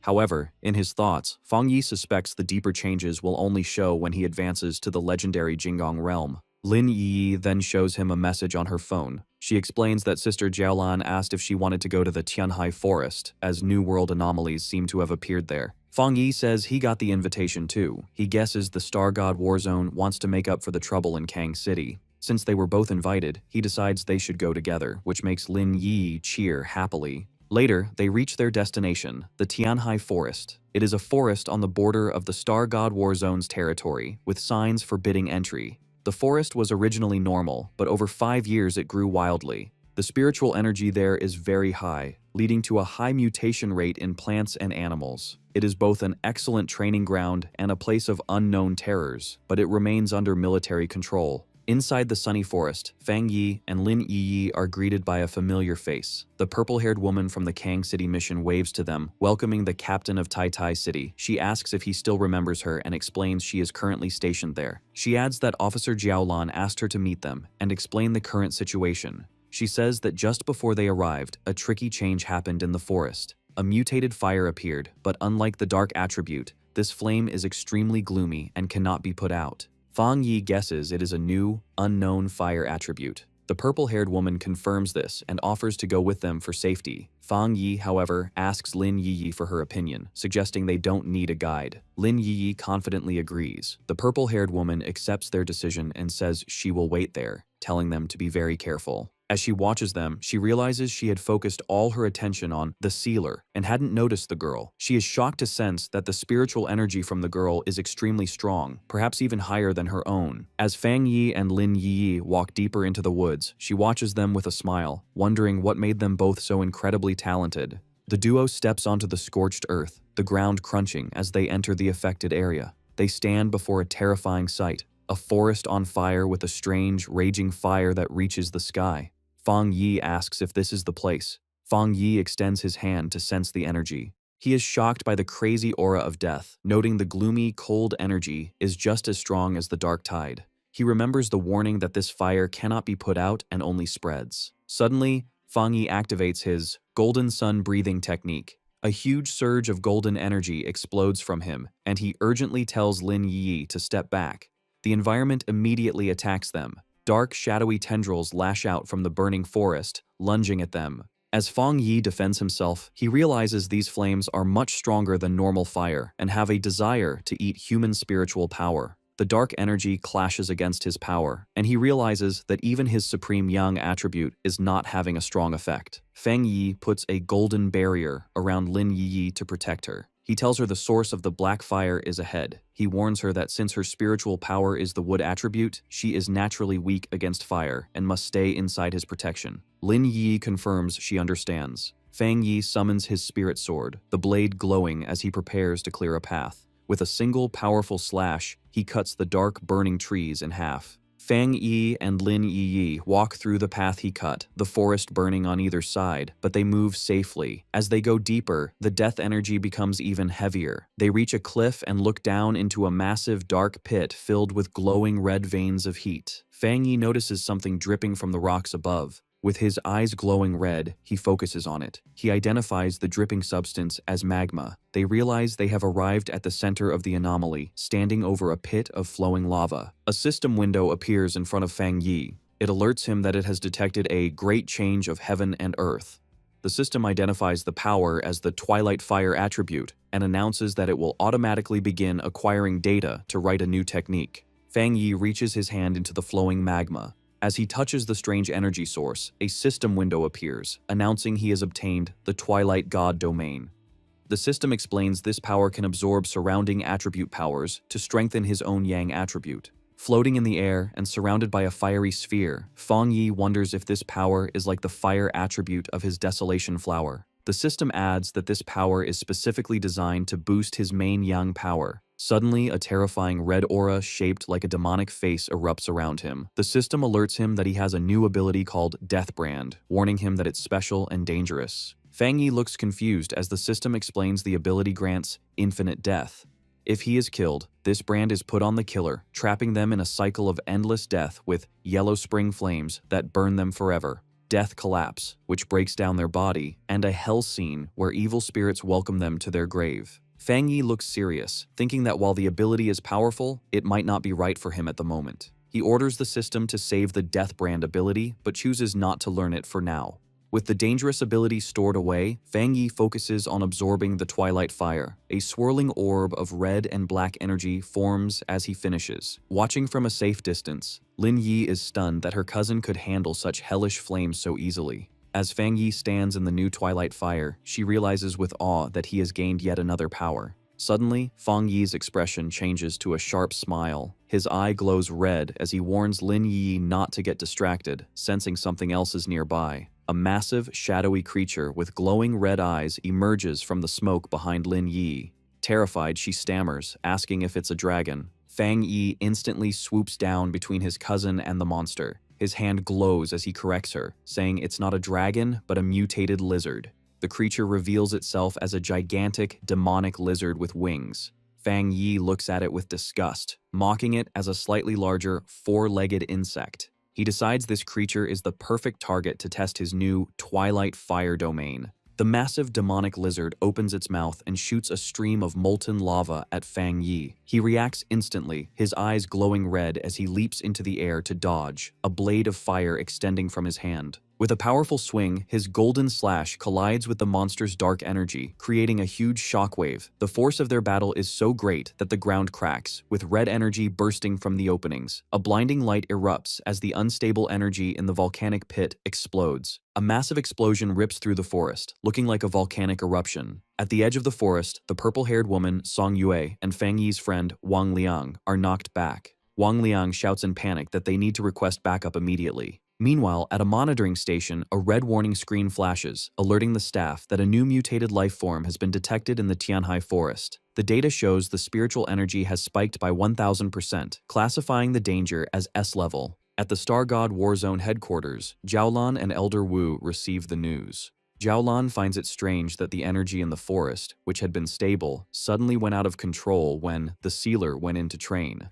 Elder Wu, in his combat armor, says that although he trusts Fang Yi's strength, they should go check to be safe. Without wasting a moment, Elder Wu and Jiaolan fly through the air at incredible speed. As they approach, Wang Liang and Song Yue are running from the danger zone. They look up and see two streaks of light. They recognize the arrivals immediately, shouting in excitement and relief that it is Officer Jiaolan and Elder Wu. Elder Wu lands like a meteor, crashing into the ground with so much force that it shatters the earth. The dust settles to reveal Elder Wu standing tall, surrounded by a yellow aura, ready to face the S-level threat. Song Yue rushes forward, amazed at the speed of the man in front of her. She wonders if this is the true power of a Jinggang realm pioneer. She compares him to Fang Yi, noting that while the sealer creates big, flashy effects, Elder Wu is the opposite, powerful and restrained. In just a few seconds, they arrive at the location. Jiaolan lands gracefully, confirming the target is right there. Elder Wu steps forward, his face serious. He extends his armored hand toward the solid rock barrier blocking their path. With a simple swing of his arm, he unleashes a terrifying force, and the rock wall shatters instantly. With the path cleared, Elder Wu commands the team to enter, followed by Jiaolan, Song Yue, and the other soldiers. Deep inside the pit, Lin Yi shields herself from the violent energy, shouting to her cousin to see if he is all right. The dust settles to reveal Fang Yi standing calmly, his flaming sword in hand. Behind him lies the massive corpse of the mutated lizard. He reassures Lin Yi that he is fine, but says it seems someone has come to find them. Fang Yi looks toward the entrance with a glowing red eye, sensing the powerful people approaching. He quickly hides some of his power, and the dark energy around him vanishes. Elder Wu emerges from the tunnel, his yellow aura fading. He and Fang Yi stand facing each other, two generations of top-tier powerhouses meeting for the first time. Elder Wu breaks the silence, recognizing Fang Yi as his savior and calling him the Sealer. Song Yue and the others catch up, looking shocked and worried. Elder Wu ignores them, his focus on Fang Yi. He looks at the massive carcass of the S-level mutated lizard and asks if the Sealer really grew this powerful all by himself, clearly impressed. Elder Wu figures out that the mutated lizard was about to have a perfect evolution. He realizes that once it became a dragon, its power would have been equivalent to the legendary Jinggang realm. Analyzing the body, he is amazed that Fang Yi killed such a terrifying creature in a single slash. He then senses the twilight fire aura on Fang Yi's body, noting it is similar to the half-dragon's power, but much purer. He wonders if the warning signal they received was actually detecting Fang Yi's power, not the monster's. Jiaolan steps forward, looking at the dead beast in disbelief. She asks if he has solved the problem again, shocked that he just killed it without waiting for backup. She realizes that if the half-dragon had succeeded in breaking through, it would have had Jinggang realm abilities. Since they hadn't detected it before, she shudders to think what would have happened if the Sealer hadn't been there. Fang Yi greets Elder Wu with a smile, expressing his happiness that the senior hero has recovered. Elder Wu laughs, replying that with such a powerful successor, he can finally retire. Elder Wu then asks Fang Yi to keep the true nature of this creature a secret from everyone outside of Tianhai Forest, even from the Spirit Association. Fang Yi smiles, understanding immediately. Fang Yi then thinks about the nature of the forest. He realizes that Tianhai Forest isn't just a training ground, but a hotspot for spiritual changes where anything could appear. He guesses that the thing that appeared here might be even more dangerous than the dark anomalies in the extreme dark zone. He understands the burden on the Star God War Zone and agrees with their approach. As he walks away, he analyzes his new Twilight Fire power, realizing it is mainly focused on devouring, a trait that reminds him of the legendary beast Taoti. He wonders if the secret of Tianhai Forest is that a Taoti once existed there. Elder Wu extends his hand toward Fang Yi, thanking him and noting that it seems Fang Yi already understood the need for secrecy. As the group gathers, Elder Wu says they should not hope for the birth of high-level anomalies, and there is no need to put unnecessary pressure on the people. Fang Yi agrees. Suddenly, a strong gust of wind sweeps through the forest. Fang Yi's expression sharpens as he sniffs a distinct aura carried by the wind. The aura washes over the group. Lin Yi closes her eyes and smiles, saying it feels incredibly refreshing. Jiaolan, however, has a different reaction. Her eyes widen in shock as she recognizes the spiritual power, exclaiming at its intensity. High above in the forest, a figure is flying through the trees at incredible speed. Jiaolan questions in disbelief if that monster, a term for a top genius, has already broken through to the Jinggang realm. The figure stops and reveals himself. It is a handsome young man with long blue hair and piercing blue eyes, wearing a confident smirk. High in the bamboo forest, Bai Su, the wood attribute pioneer and ace of the Star God War Zone, descends gracefully, stepping onto a falling leaf in midair. On the ground, the group of pioneers looks up in excitement. They sense his powerful aura and speculate he has broken through to the legendary Jinggang realm, believing their war zone finally has a supreme expert. However, Fang Yi observes with a sharp, analyzing gaze, his eye glowing red. He realizes the man's spiritual power isn't what the others believe it to be. Bai Su lands and tells Elder Wu and Jiaolan that he has finished his training. He looks around with glowing blue eyes, and noticing Fang Yi, he asks who the stranger is. Elder Wu introduces Bai Su as their zone's ace, who had been in seclusion to reach the next level. Bai Su greets them but clarifies he is only at the half-step Jinggang stage and hasn't truly broken through. Fang Yi smiles confidently and introduces himself as the captain of Tai City and the Sealer. As Fang Yi observes the green energy from Bai Su, he notes that unlike others, Bai Su's power feels clear and comfortable. Fang Yi realizes their strength is similar, confirming the Jinggang realm is very hard to fully enter. Bai Su looks skeptical of Fang Yi's title, but Elder Wu corrects him, explaining that Fang Yi saved his life and solved the Tai City disaster, making him a vital partner. He sternly tells Bai Su to be respectful. Bai Su is surprised to hear how much happened while he was away. Elder Wu explains to Fang Yi that Bai Su was a prodigy who awakened early with the nation's best resources, matching Fang Yi's own speed of improvement. This is why he has been isolated and is ignorant of the outside world. Elder Wu explains the harsh reality of the new world, saying human cultivation goes against the natural order, causing them to evolve slower than the creatures they fight. He reveals that despite the large number of pioneers, true power is very rare. Currently, only 5 people in the world have reached the peak 3-star spirit creation level, known as the Jinggang realm. Fang Yi listens as the elder admits that while there may be hidden talents like him, the barrier to the next level is huge. Elder Wu describes the Jinggang realm as a massive cliff most pioneers can never climb, with many dying just trying to break through. However, he explains that once someone breaks through, their body transforms completely, becoming almost like the immortals of legend. Elder Wu then turns to Bai Su. He smiles proudly, noting that Bai Su has reached the half-step Jinggang stage, and that his energy is calm and pure, a great achievement. Fang Yi remains silent, observing the interaction. Suddenly, Bai Su steps closer to Fang Yi, staring him down. He reveals that while in seclusion, he felt the shockwave from Fang Yi's breakthrough. He explains this energy wave helped him reach his current level, and because of this connection, he is eager to test his skills against Fang Yi. The two powerful pioneers face off, unleashing their auras.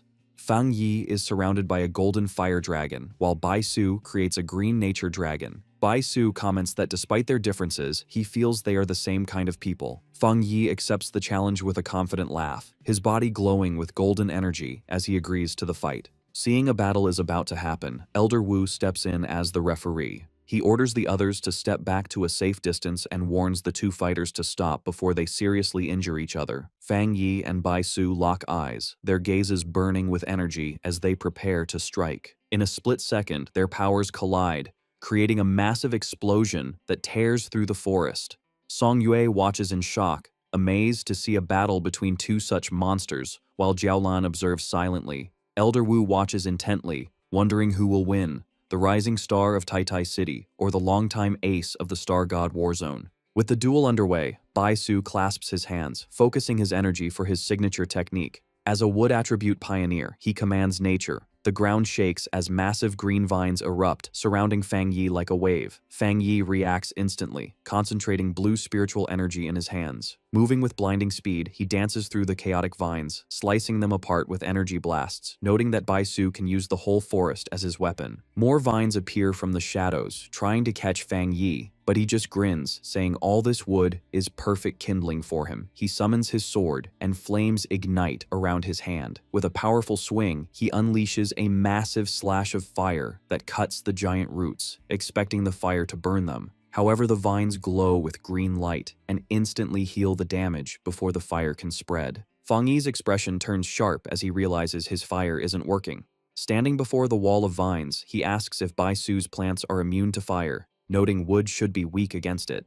Bai Su touches the massive trunk and confidently explains that while that's normally true, his plant army is special and can no longer be suppressed by the fire attribute. Fang Yi glares at him, his red eye glowing. Suddenly, the vines erupt from the ground beneath Fang Yi again, giving him no time to react. The massive roots swarm over him, wrapping around his body and sealing him inside a giant spherical cage of wood. With Fang Yi trapped, Bai Su stands calmly outside, asking how he likes the move and noting that if they were real enemies, this prison would have been inescapable. Inside the dark prison of vines, Fang Yi remains calm, his red eye glowing as he checks the situation. He touches the cage wall, his hand glowing with energy. He notices the wood energy here is very pure, but as he makes contact, he feels a corrosive poison on his skin. Outside, Bai Su looks on confidently. He warns Fang Yi not to touch the wood for long, explaining that the giant tree naturally has toxins, and now that it's filled with his spiritual power, the poison is even more deadly. Instead of being afraid, Fang Yi smiles, his eyes burning with golden light. He challenges Bai Su's claim, deciding he wants to test how strong the poison really is. Suddenly, a blinding light erupts from the cracks in the wooden sphere. Bai Su's expression instantly changes from confident to shocked as he senses a terrifying surge of power. In an instant, a massive pillar of golden fire explodes upwards, shattering the wooden cage and lighting up the night sky. Bai Su stares in terror, sweat running down his face as the heat washes over him.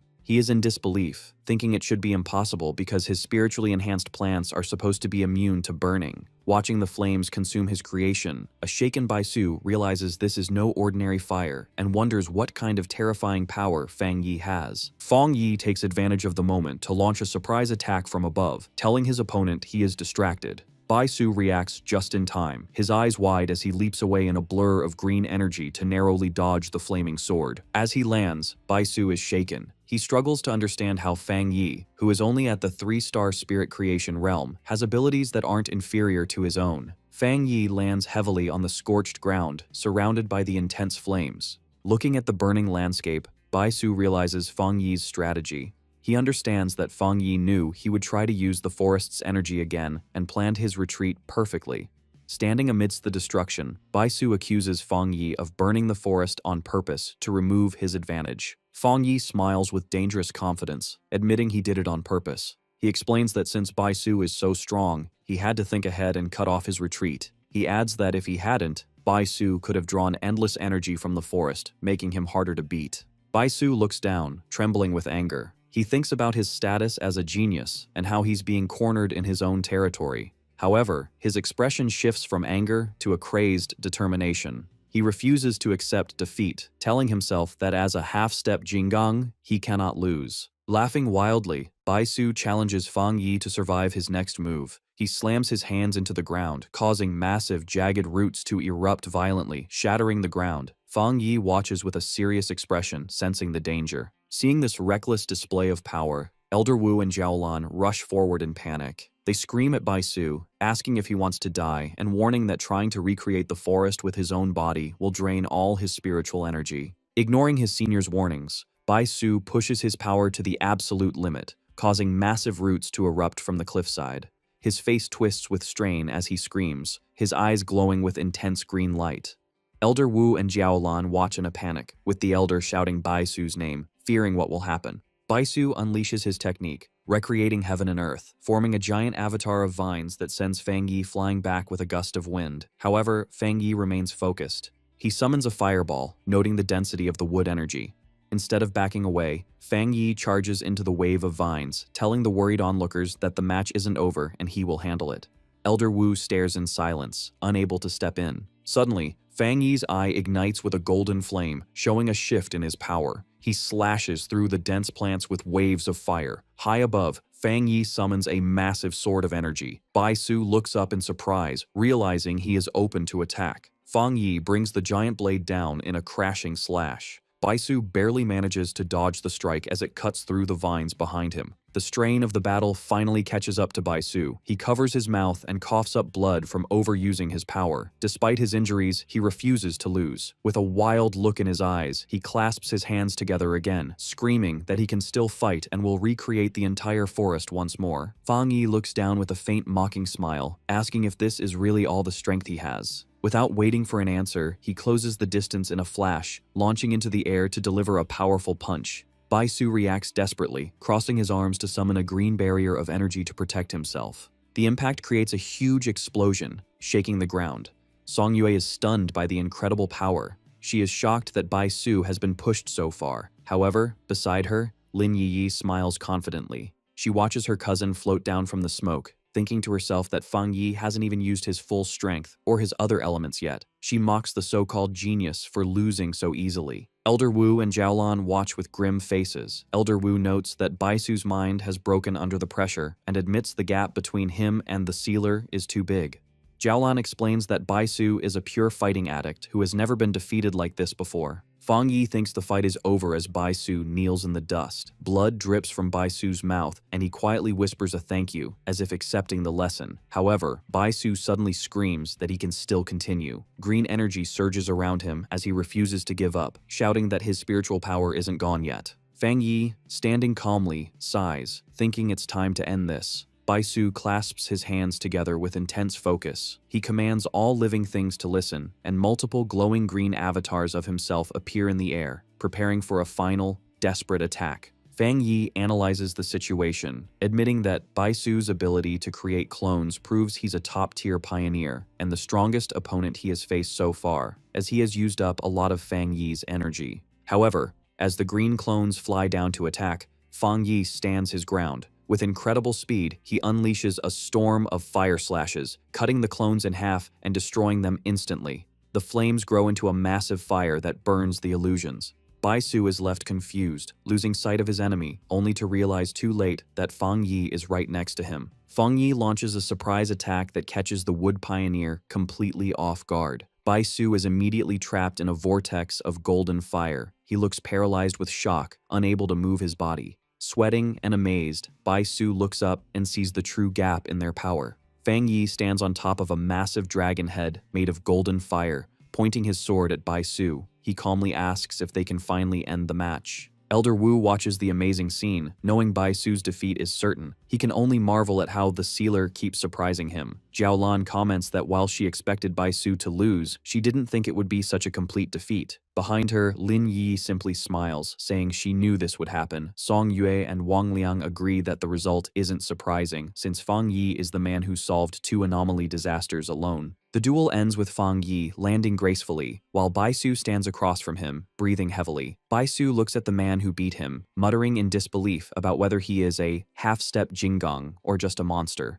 A look of bitter disappointment crosses Bai Su's face as he admits his strength was nothing more than this compared to Fang Yi. Humbled, Bai Su clasps his hands and bows respectfully to Fang Yi. He thanks the sealer for the lesson but suddenly apologizes, saying he has urgent business and must leave. Before anyone can stop him, Bai Su bursts into a streak of green light and flies away. Jiaolun shouts after him, but Bai Su's voice echoes back that he is going back into seclusion to train. Jiaolan turns to Elder Wu in frustration, complaining that the war zone still needs him. However, Elder Wu looks on with understanding, noting that this is the first time the proud genius has been so frustrated, so they should let him go. Elder Wu then turns his gaze to Fang Yi, who is putting out the flames from his hand. The elder approaches him and makes a serious offer. He asks Fang Yi if he would consider staying in the Star God War Zone, suggesting he could hold a position with them while still being captain of Tai Tai City. With a serious expression, Elder Wu reveals his true plan. He wants Fang Yi to be his successor. Fang Yi looks stunned by the sudden offer. Elder Wu continues, explaining that the Star God War Zone has the second best resources in the entire Xia nation. He begins to describe the center of power, Shen City, the largest city in the nation. He explains that the people who hold power in Shen City are the absolute top pioneers. He promises that if Fang Yi accepts, he will eventually be introduced to that top circle. However, Fang Yi politely refuses. With his red eyes glowing, he thanks Elder Wu, but explains that he has no such plans. He reveals he isn't even technically part of the Spirit Association and only took the captain title to protect his hometown. He states firmly that he does not want to join any specific group. Hearing this, Song Yue and Wang Liang are shocked, unable to believe someone would turn down such an offer. Elder Wu accepts Fang Yi's refusal calmly. He understands that the most powerful pioneers dislike being tied down by rules. Instead of pushing, Elder Wu suggests a friendship. He tells Fang Yi that even if he doesn't join, he can still make any request, creating a bond of mutual support. Fang Yi announces that he and Jiaolan will stay in the forest to continue their own training. Suddenly, the sky darkens as storm clouds gather. Elder Wu looks up, noting that the forest is rich in elemental energy and a thunderstorm is about to start. He realizes that the intense battle stirred up the natural energy, making the thunder attribute incredibly strong. He recalls that Fang Yi didn't even use his thunder power during the match. Laughing, Elder Wu praises Fang Yi's potential. He immediately orders everyone to leave the forest and give the area to Fang Yi, ensuring no one disturbs his training. As he watches Fang Yi, Elder Wu thinks that as long as Fang Yi remains a pioneer of the Xia Nation, it is the greatest blessing for their country. Fang Yi smiles, realizing Elder Wu understood his intentions. As he leaps into the air, he reflects that the Star God War Zone won't pressure him because of his great strength. He realizes this power gives him ultimate freedom. His eyes glow with blue electricity as he senses the storm. Floating high in the sky, Fang Yi welcomes the lightning. He activates his Divine Thunder technique, surrounding himself in a massive web of electricity to begin his training.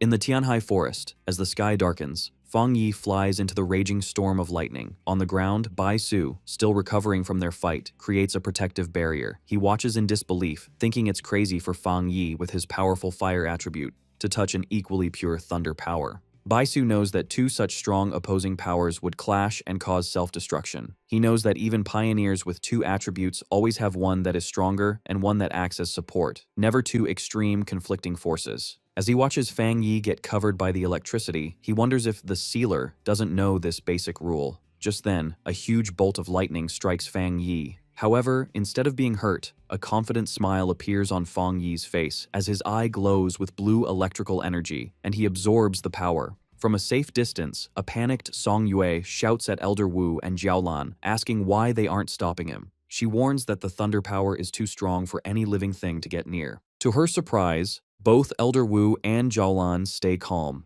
Jiaolan turns and tells her team the shocking truth. Fang Yi is not in danger because he also has a top-level thunder attribute. She explains that the pioneer known as the Tyrant and the Sealer are the same person. Song Yue and Wang Liang are stunned by the news. Song Yue thinks that while having two attributes isn't impossible, Fang Yi's power level is monstrous. Jiaolan smiles, admitting she had the same reaction when she first found out. She thinks that everyone has focused so much on his title as the Sealer that they forgot he is also the Tyrant, a genius of his time. In the middle of the storm, Fang Yi controls the wild energy, thinking that the stronger the lightning, the more power he can absorb to strengthen his body. Surrounded by a whirlwind of electricity, he shouts to the sky for more, saying he needs more spiritual power to be satisfied. Floating in the electrical storm, Fang Yi uses the divine thunder to temper his body. He feels the immense power surge through his bones, muscles, and every part of his body, refining him. As the process continues, his different attributes, fire, yang, and even dark, begin to blend and become more balanced within him.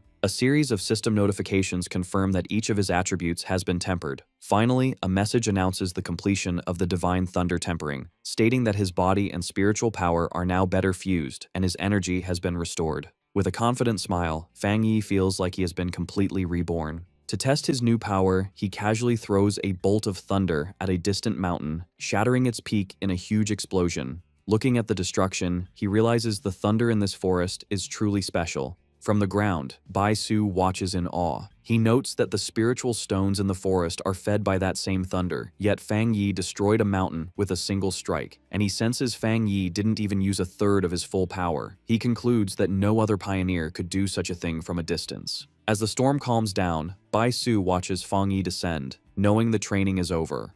With a determined look, he thinks that he and the Sealer will definitely fight again in the future. Nearby, Elder Wu smiles, thinking how this young talent keeps surprising him. His desire to have Fang Yi stay with their war zone is stronger than ever. He thinks about Fang Yi's amazing achievements and recognizes that his talent is almost limitless. He believes having such a person as his successor would leave him with no regrets. As the storm ends, Elder Wu laughs while Jiaolan says that the truth is the Star God War Zone needs the Sealer's help, not the other way around. Elder Wu then turns to Jiaolan, commenting on how much she has grown, which makes him more confident in their future. A flustered Jiaolan asks if that's really true. Elder Wu's attention then shifts, and seeing Lin Yi meditating peacefully, he gets a new idea. Maybe they can invite her instead. Fang Yi, his training done, lands gently near his cousin, who is still absorbing the rich spiritual energy from the storm. With his red eyes glowing, he tells her this is a rare opportunity and she should work hard. At that moment, he notices that Elder Wu and Jiaolan are still there. Fang Yi asks them why they are still there. Elder Wu explains that he has a new proposal that requires nothing from Fang Yi. He formally invites Lin Yi to train at their Star God War Zone. As he speaks, Lin Yi's green spiritual energy surges around her. Fang Yi considers the offer, thinking it's an amazing opportunity for his cousin, but he wonders what she herself would want. Having heard the conversation, Lin Yi opens her eyes, ending her meditation. Fang Yi turns to Elder Wu and thanks him for the offer. He explains that as her guardian, he finds it hard to refuse, but he can't decide for her. Just then, Lin Yi stands up, and, after being asked by Fang Yi if she has finished her training, she turns to Elder Wu and says simply that she will not go. Looking directly at the elder, she thanks him for the generous offer but repeats firmly that she does not want to go. Surprised but calm, Elder Wu asks for the reason for her refusal. Lin Yi explains that her way of thinking might be a bit childish. She says that if her reason was just not wanting her cousin to be used, it would be disrespectful. However, as a pioneer, she has her own pride. With a determined look, she declares that she wants to get everything she deserves through her own abilities, not because of her cousin. Fang Yi is momentarily speechless, surprised that his cousin has finally grown up. Elder Wu, not at all offended, laughs and gives her a thumbs up. He apologizes for being one-sided and tells her they will continue to watch her, encouraging her to do her best. A very happy Lin Yi promises that she will. Later, the scene shifts to Fang Yi's villa at night. As he and Lin Yi walk up the stairs, Fang Yi thinks about his recent power-ups. He considers his spiritual energy reserves solved and now needs to figure out how to best use his new Twilight Fire attribute. He also thinks about the more difficult, Death Brand ability he acquired, seeing it as a problem he must solve. As they reach the upper floor, Lin Yi suddenly stops and points, asking her cousin why someone is squatting in front of their door. The person looks up, revealing herself to be Su Qingying. She looks tired as she stretches, telling them they are finally back. Surprised to see her, Fang Yi asks Su Qingying why she is there. Su Qingying explains that a major incident has happened on the border, and the captain of Yue City came to their spirit association in Tai City, urgently asking for help. Fang Yi asks where the captain is now. Su Qingying replies that the captain is seriously injured and being treated at their medical facility. She explains that the captain fought hard to escape from the disaster in Yue City just to deliver a message. With no other options, she specifically asked for help from the sealer. At the Tai Spirit Association Medical Center, Fang Yi and Su Qingying came to meet the injured captain. Inside a hospital hallway, a young woman with short, messy dark hair and bandages on her face and arms turns in surprise as someone calls her name. It is Su Qingying, who has arrived with Fang Yi.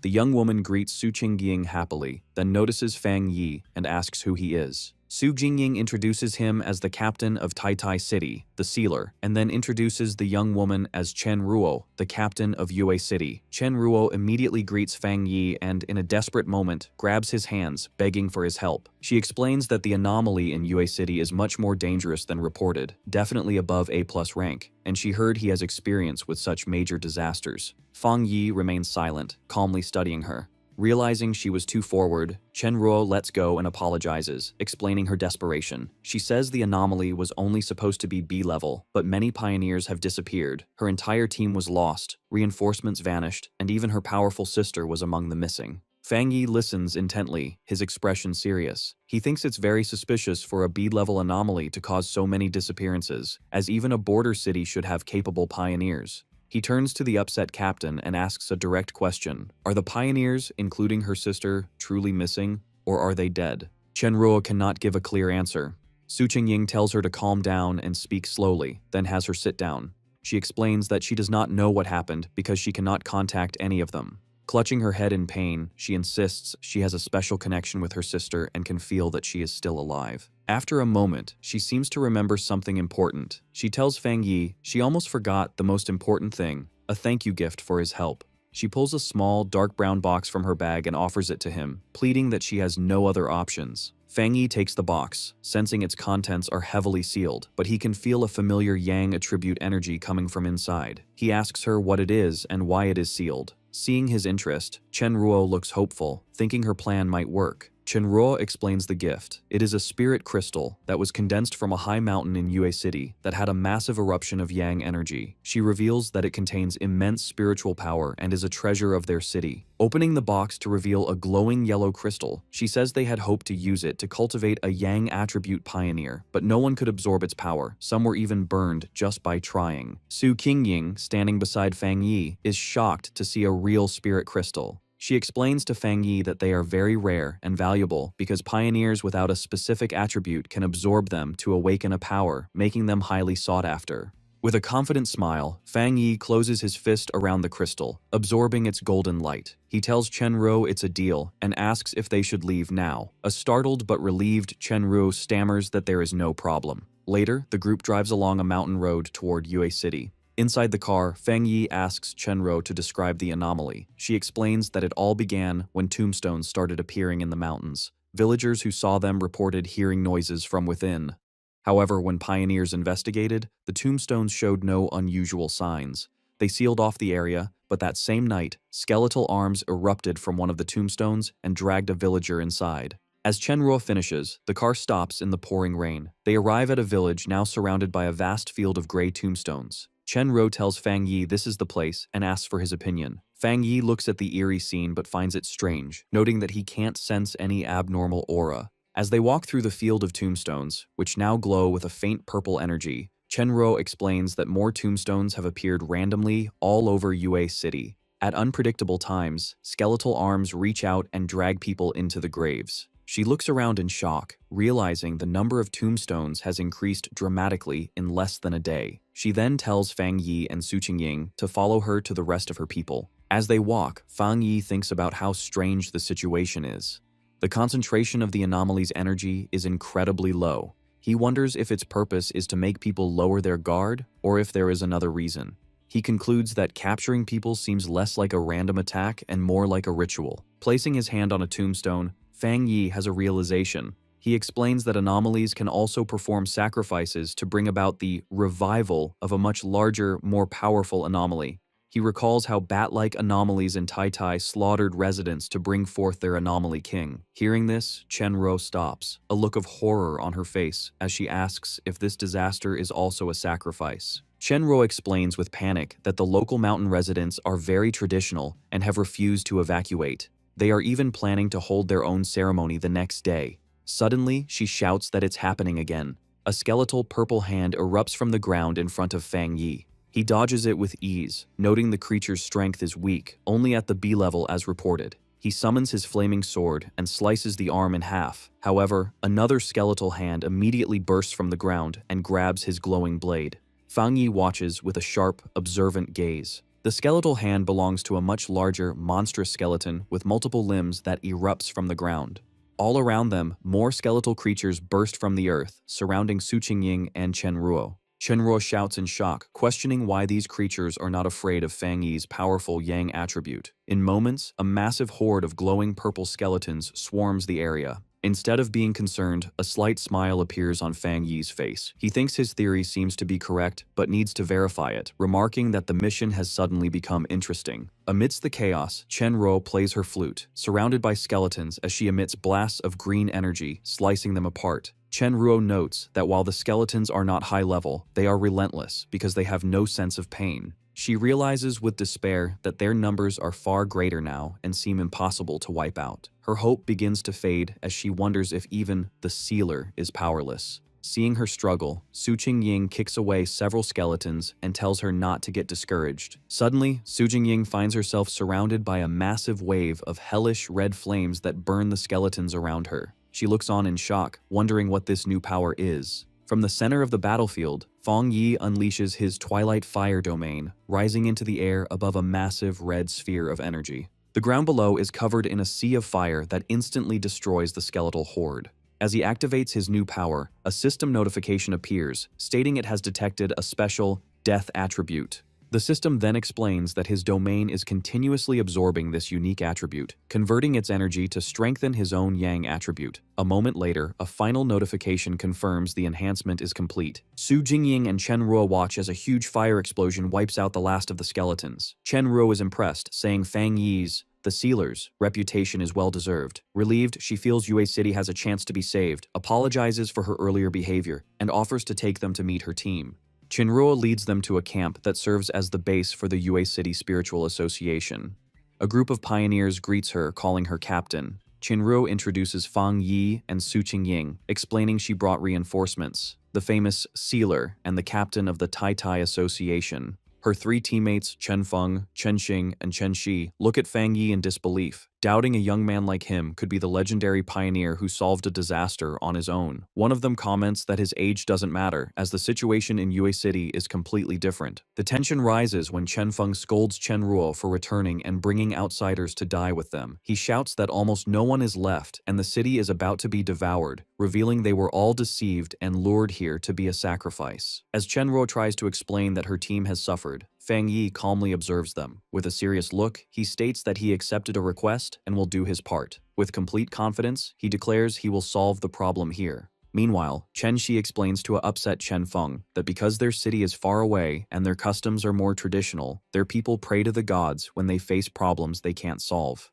From a cliff top, Fang Yi looks down at a village surrounded by a strange purple mist coming from tombstones. He wonders if the people are planning a large ceremony to ask for blessings. Thinking about their old customs and rituals, Fang Yi suspects these traditions are connected to the strange anomaly. A sudden, strange wind rustles through the forest, startling Chen Feng and Chen Shi. In a clearing, they see a large crowd of villagers gathered for a ritual. Chen Ruo realizes the ceremony is about to begin and worries it would be a disaster if the tomb anomaly erupted now. However, Fang Yi finds it interesting. With a confident smirk, he asks who wants to watch the activity up close and starts walking toward the crowd. The group arrives at Yueyuan Square, where a huge bonfire burns. The villagers are desperate, crying out to their god to see their suffering. One man offers his own life to save his children. All around, people are bowed on the ground, pleading for the heavenly god's mercy.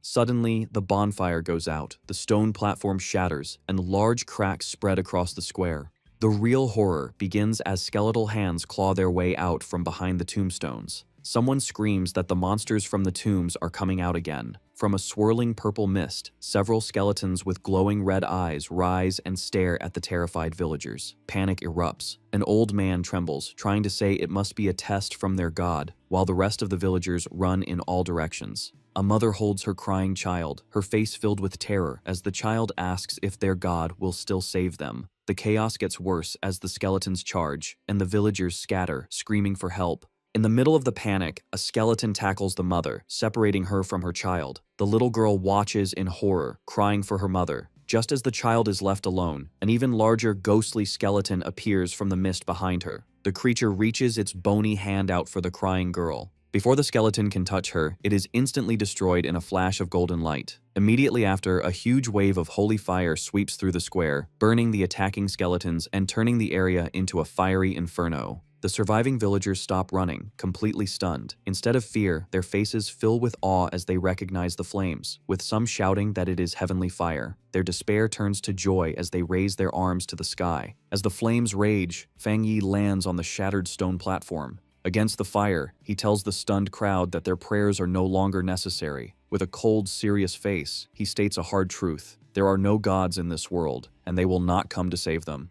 The villagers are silent for a moment, kneeling as they take in his words. However, they completely misunderstand him. Crying with joy, they shout that a god has appeared and defeated the disaster. They continue to plead with this new god to save them from the other monsters. Watching them, Fang Yi can only sigh quietly at their misunderstanding. Standing in the flames, Fang Yi extends his hand, his eyes glowing. He activates his Twilight Fire domain. Instantly, a massive, swirling red sphere appears in the sky, acting like a vacuum that pulls in all the deathly energy and skeleton parts from the ground. He then turns to the amazed villagers and clarifies who he is. He tells them he is not a god, but a pioneer captain from Tai Tai City, known as the Sealer. The villagers and Chen Ruo's team stare at the terrifying red sphere, stunned by the strange and powerful sight. Chen Feng, still in shock, questions what Fang Yi is doing.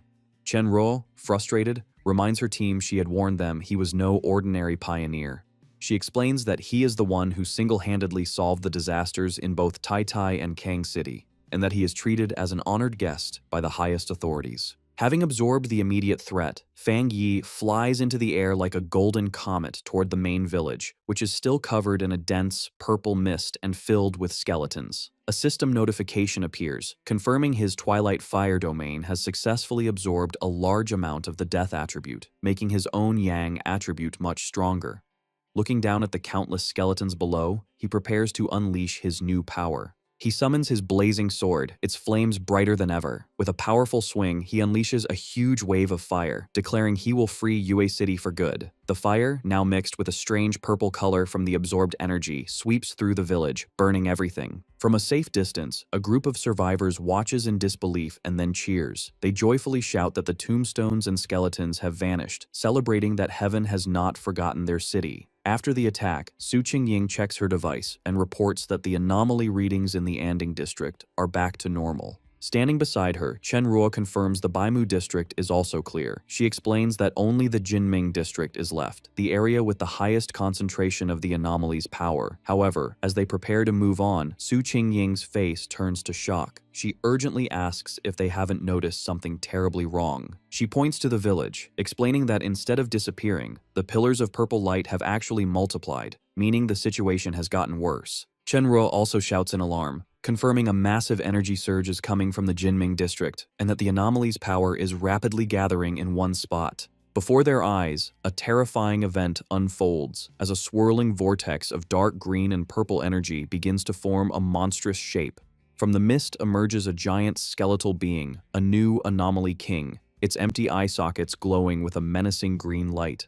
Facing this huge presence, Fang Yi stands his ground, calm and unafraid. As he faces the new threat, two system windows appear. The first tells him it is analyzing the unknown power it has detected. A moment later, the second window names this strange power, the Death Attribute. The huge anomaly king, covered in green and black energy, glares down at Fang Yi. Its massive size dwarfs the entire village. Floating in the air with his golden aura, Fang Yi stares back, sensing a strange and difficult presence coming from the monster. From a safe distance, Chen Ruo and Su Qingying watch in disbelief. Chen Ruo stammers, asking what this creature is, and says its strange energy is even stronger than the S-class disaster in Tai City. The group realizes this new anomaly king must be the source of the light pillars. Su Qingying shouts a warning, telling everyone that it's about to attack. The anomaly king unleashes its power, sending a swarm of shadowy black tendrils rushing out. The energy washes over Fang Yi, who is shocked by its effect. He feels a powerful, sick force that seems to twist his mind, as if his brain is being poisoned by the creature's presence. He realizes with horror that this is a fully evolved anomaly king, with an aura of death far more powerful than any monster he has faced before. The swarm of black tendrils comes down on Fang Yi, trying to overwhelm him. His face hardens and his red eye glows with focus as he prepares to fight back. He reacts with amazing speed, swinging his flaming sword and slicing through the shadowy arms. As he fights, Fang Yi thinks about the situation. He knows the Yang power should naturally beat the Dark power, so his flames should be very effective. However, he worries that even his strong Yang power is not completely stopping the enemy's attacks. Just as he cuts the tendrils apart, the Anomaly King's power surges again. At the same time, the surviving villagers begin to chant and pray once more, calling for their god to appear. The Anomaly King unleashes its full power. From the outside, Su Qingying looks on with a shocked expression, her eyes wide with disbelief. Inside the storm of energy, strange green tendrils erupt and wrap themselves tightly around Fang Yi's body, holding him still as Su Qingying screams his name in terror. A moment later, his sword falls to the ground and shatters. Far away in Tai City, Lin Yi is suddenly filled with a sense of dread, calling out for her cousin as if she can feel his pain. Pacing nervously in a forest, she tries to calm down, wondering why she is so afraid when it is just another mission for him. She reminds herself how powerful Fang Yi is, but a deep feeling of worry remains. She begins to regret her decision, wishing she had ignored his advice and gone with him. Her anxiety grows as she stares at her phone. Suddenly her phone rings, showing a call from Sister Jiaolan. Jiaolan's voice is serious as she delivers the terrible news. They have heard that Yue City is now completely surrounded by a massive group of tombs, and an official lockdown order has been issued. She then says bluntly that Lin Yi's cousin, Fang Yi, is in trouble. As she speaks, a large group of military vehicles speeds through the mountains, clearly preparing for a major operation. The news that Fang Yi might be dead shocks the Tai Spirit Association. The officials, who had just started to feel hopeful, are now filled with despair. They gather around a table, asking if their greatest hero, the Sealer, has truly died. They wonder if humanity's fight is pointless, if even someone as powerful as him can be beaten. At the Spirit Association headquarters, a high-level meeting is happening. A senior official expresses regret over the situation in Yue City. He says that the appearance of an anomaly king from a B-level threat confirms a key theory. These kings must be killed before they can fully evolve. However, Gu Yuro interrupts him, standing up and asking if this is really the time for theories. She declares she will go to Yue City herself. Another official tries to stop her, reminding her of her importance to Shen City and telling her the military is already handling it. Gu Yuro looks away, thinking grimly about the high cost of their strategy. First, they nearly lost Elder Wu, and now they seem willing to sacrifice Fang Yi. Her frustration boils over, and her body begins to glow with blue energy. She angrily confronts the official, accusing them of being willing to abandon a city just because the fight seems too hard. The man, shocked by her outburst, demands to know what she means. He shouts back that the Sealer went to Yue City on his own. In this dangerous new era, he says, a single mistake leads to death, and it's no surprise that even a hero like Fang Yi could die. Gu Yuro's anger explodes. Her blue aura flares as she questions the official's attitude, asking what the point of fighting is if they are all just going to wait to die. She reminds him of the disaster in Shen City and why Elder Wu risked his life if their plan was to just abandon cities they couldn't easily win. She brushes past several officials who try to reason with her. With a look of complete disgust, she calls them all a bunch of fools. She thinks to herself that she has seen the Sealer's true power and refuses to believe he could be defeated so easily. On the outskirts of Yue City, a huge military convoy has set up a blockade. Inside a command vehicle, Elder Wu watches the situation on a monitor. He explains that this new anomaly king has a variation of the dark attribute, a power they are now calling the death attribute. Sitting with Jiaolan and Lin Yi, Elder Wu guesses that the Sealer's defeat is because he has run into some kind of inescapable rule set by the monster. Elder Wu and Jiaolan get out of their vehicle and are met by soldiers. A soldier reports that their military vehicles cannot break through.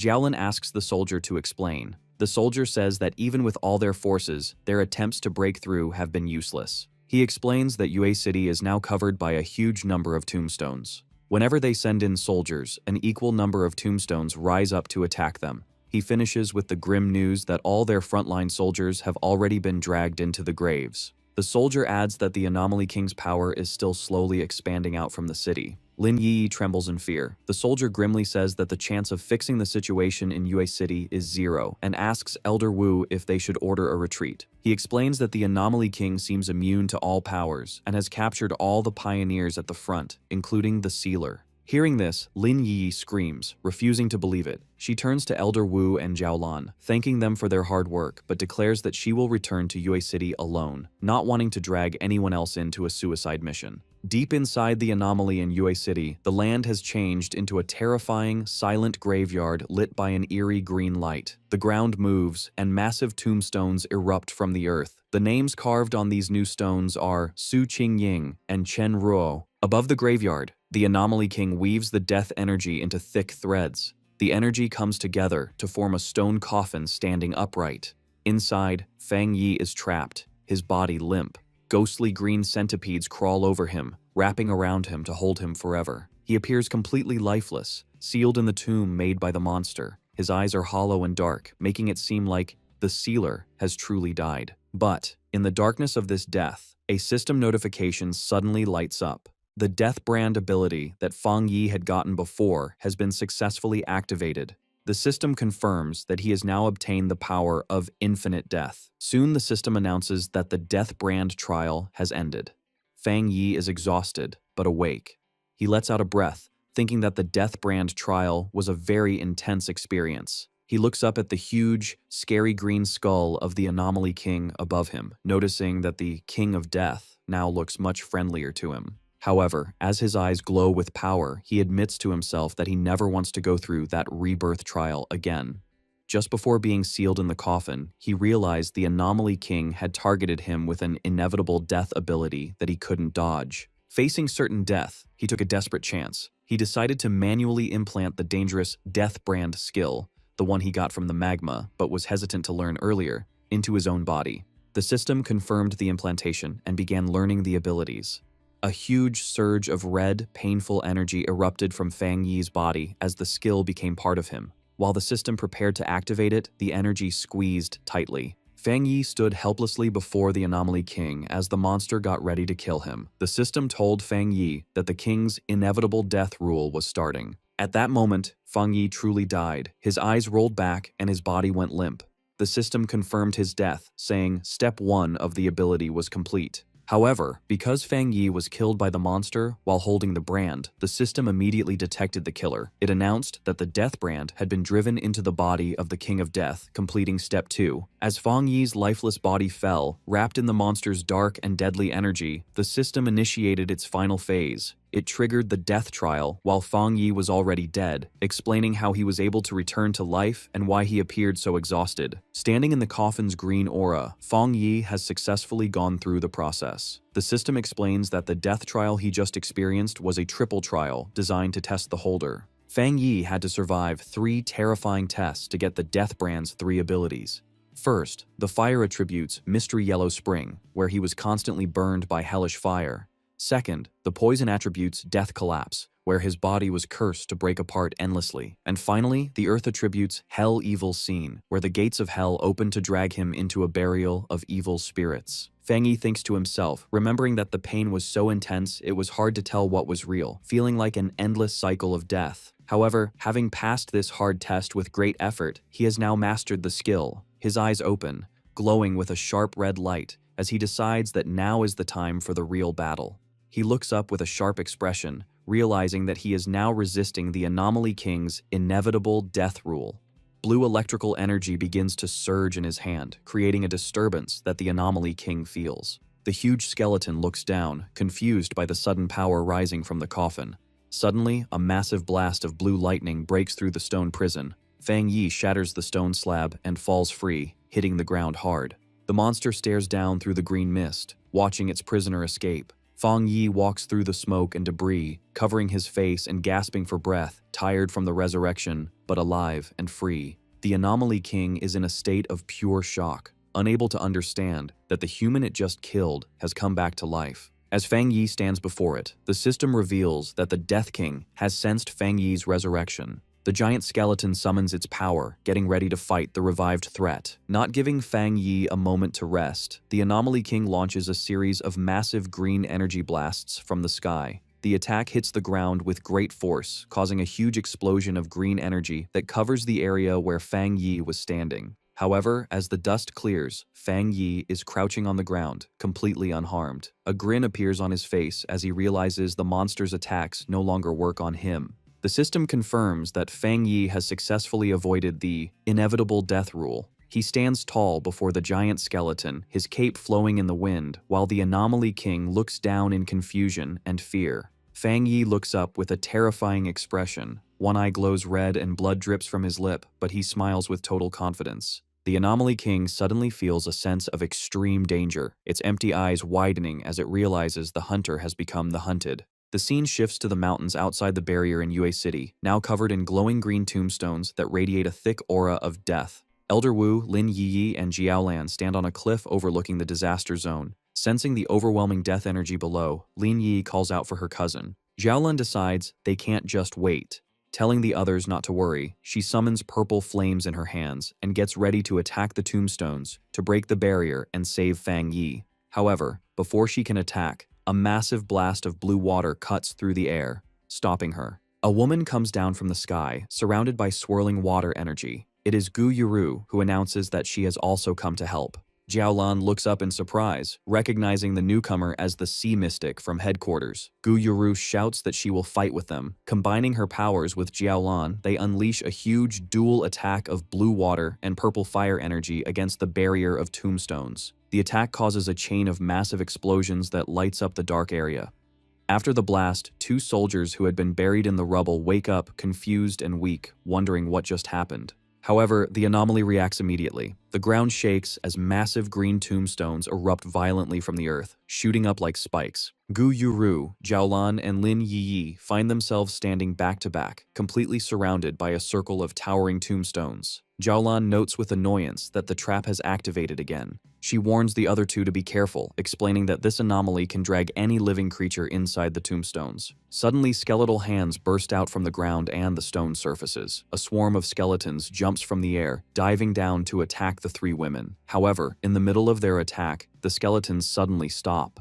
They look terrified, trembling as if they sense something far scarier than their current enemies. Instead of attacking, the skeletons frantically dive back into the ground and the tombstones, desperate to hide. Gu Yuru and Lin Yi look on in total confusion, wondering why the monsters suddenly ran away.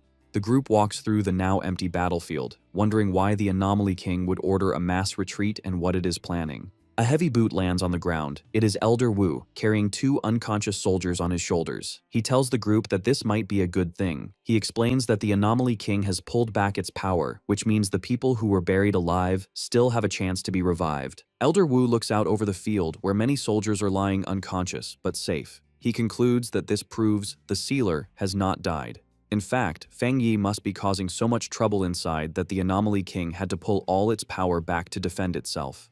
The smoke clears, and Fang Yi's sharp red eyes look out calmly. He is completely unharmed in the center of the battlefield. The system updates the status to Death Count 2. It explains that because the King of Death used its power to kill Fang Yi, it has been pulled into a cycle of death. As a penalty, the monster's power has been weakened by 10%. Fang Yi thinks about the situation, noting that being targeted by the King of Death usually means certain death. He knows this inevitable death rule is what makes this monster so special and dangerous. However, a dark, confident smile appears on his face as he realizes he has turned the tables. He thinks to himself that this inevitable death rule will now apply to the monster. High above, the monster looks down in complete shock, unable to understand why the human is still alive. In a panic, it attacks again, firing a storm of green energy beams from its ribcage. The beams rain down on Fang Yi, who stands there without trying to dodge. The attack hits with full force, causing a huge explosion of green energy that completely covers him. The monster grins, thinking it has finally won, but the system appears again, raising the death count to 3. It announces that because the king killed Fang Yi again, its power has been weakened by another 30%, and it is starting to collapse. The monster's body begins to break apart. Pieces of its face crack and fall off. From the smoke of the explosion, Fang Yi walks out slowly, his body reforming and completely unharmed. The monster stares in absolute horror, its green eyes wide with fear, as it realizes its attacks are only hurting itself. Fang Yi wipes his mouth with a smirk. He mocks the creature, ready to continue this cycle until the monster is completely destroyed. He focuses his mind and fires a massive beam of energy at the monster. However, the monster easily deflects the attack with its hand. A system notice announces that a new mark has been activated. Suddenly, red hellish flames erupt on the monster's body, mixing with its green aura. The monster looks at its arm in confusion. Seizing the opportunity, Fang Yi leaps into the air and draws his sword, which is blazing with intense fire. As he attacks, the system confirms that the monster has received a hellfire burning debuff, causing it constant damage. The monster glares down at him with glowing green eyes, angry at being pushed back. Fang Yi swings his blade with full force, using his heavenly fire slash. The monster blocks the strike with its huge hand, resulting in a violent clash. The impact is huge for the monster. The system updates to show the death count is now 4, and the monster's power has been weakened by a massive 45%. As the energy from the battle swirls, a new system window appears, starting the next stage, the death collapse mark. The effect is immediate and painful. Fang Yi's body begins to crack and break like glass, showing that the cycle of death is starting again. The monster, refusing to give up, grabs Fang Yi and squeezes him tight. It brings him close to its face, trying to scare the human who won't die. However, instead of fear, Fang Yi looks back with a calm, mocking smile. Despite the cuts on his face, he asks the monster to look at its own condition.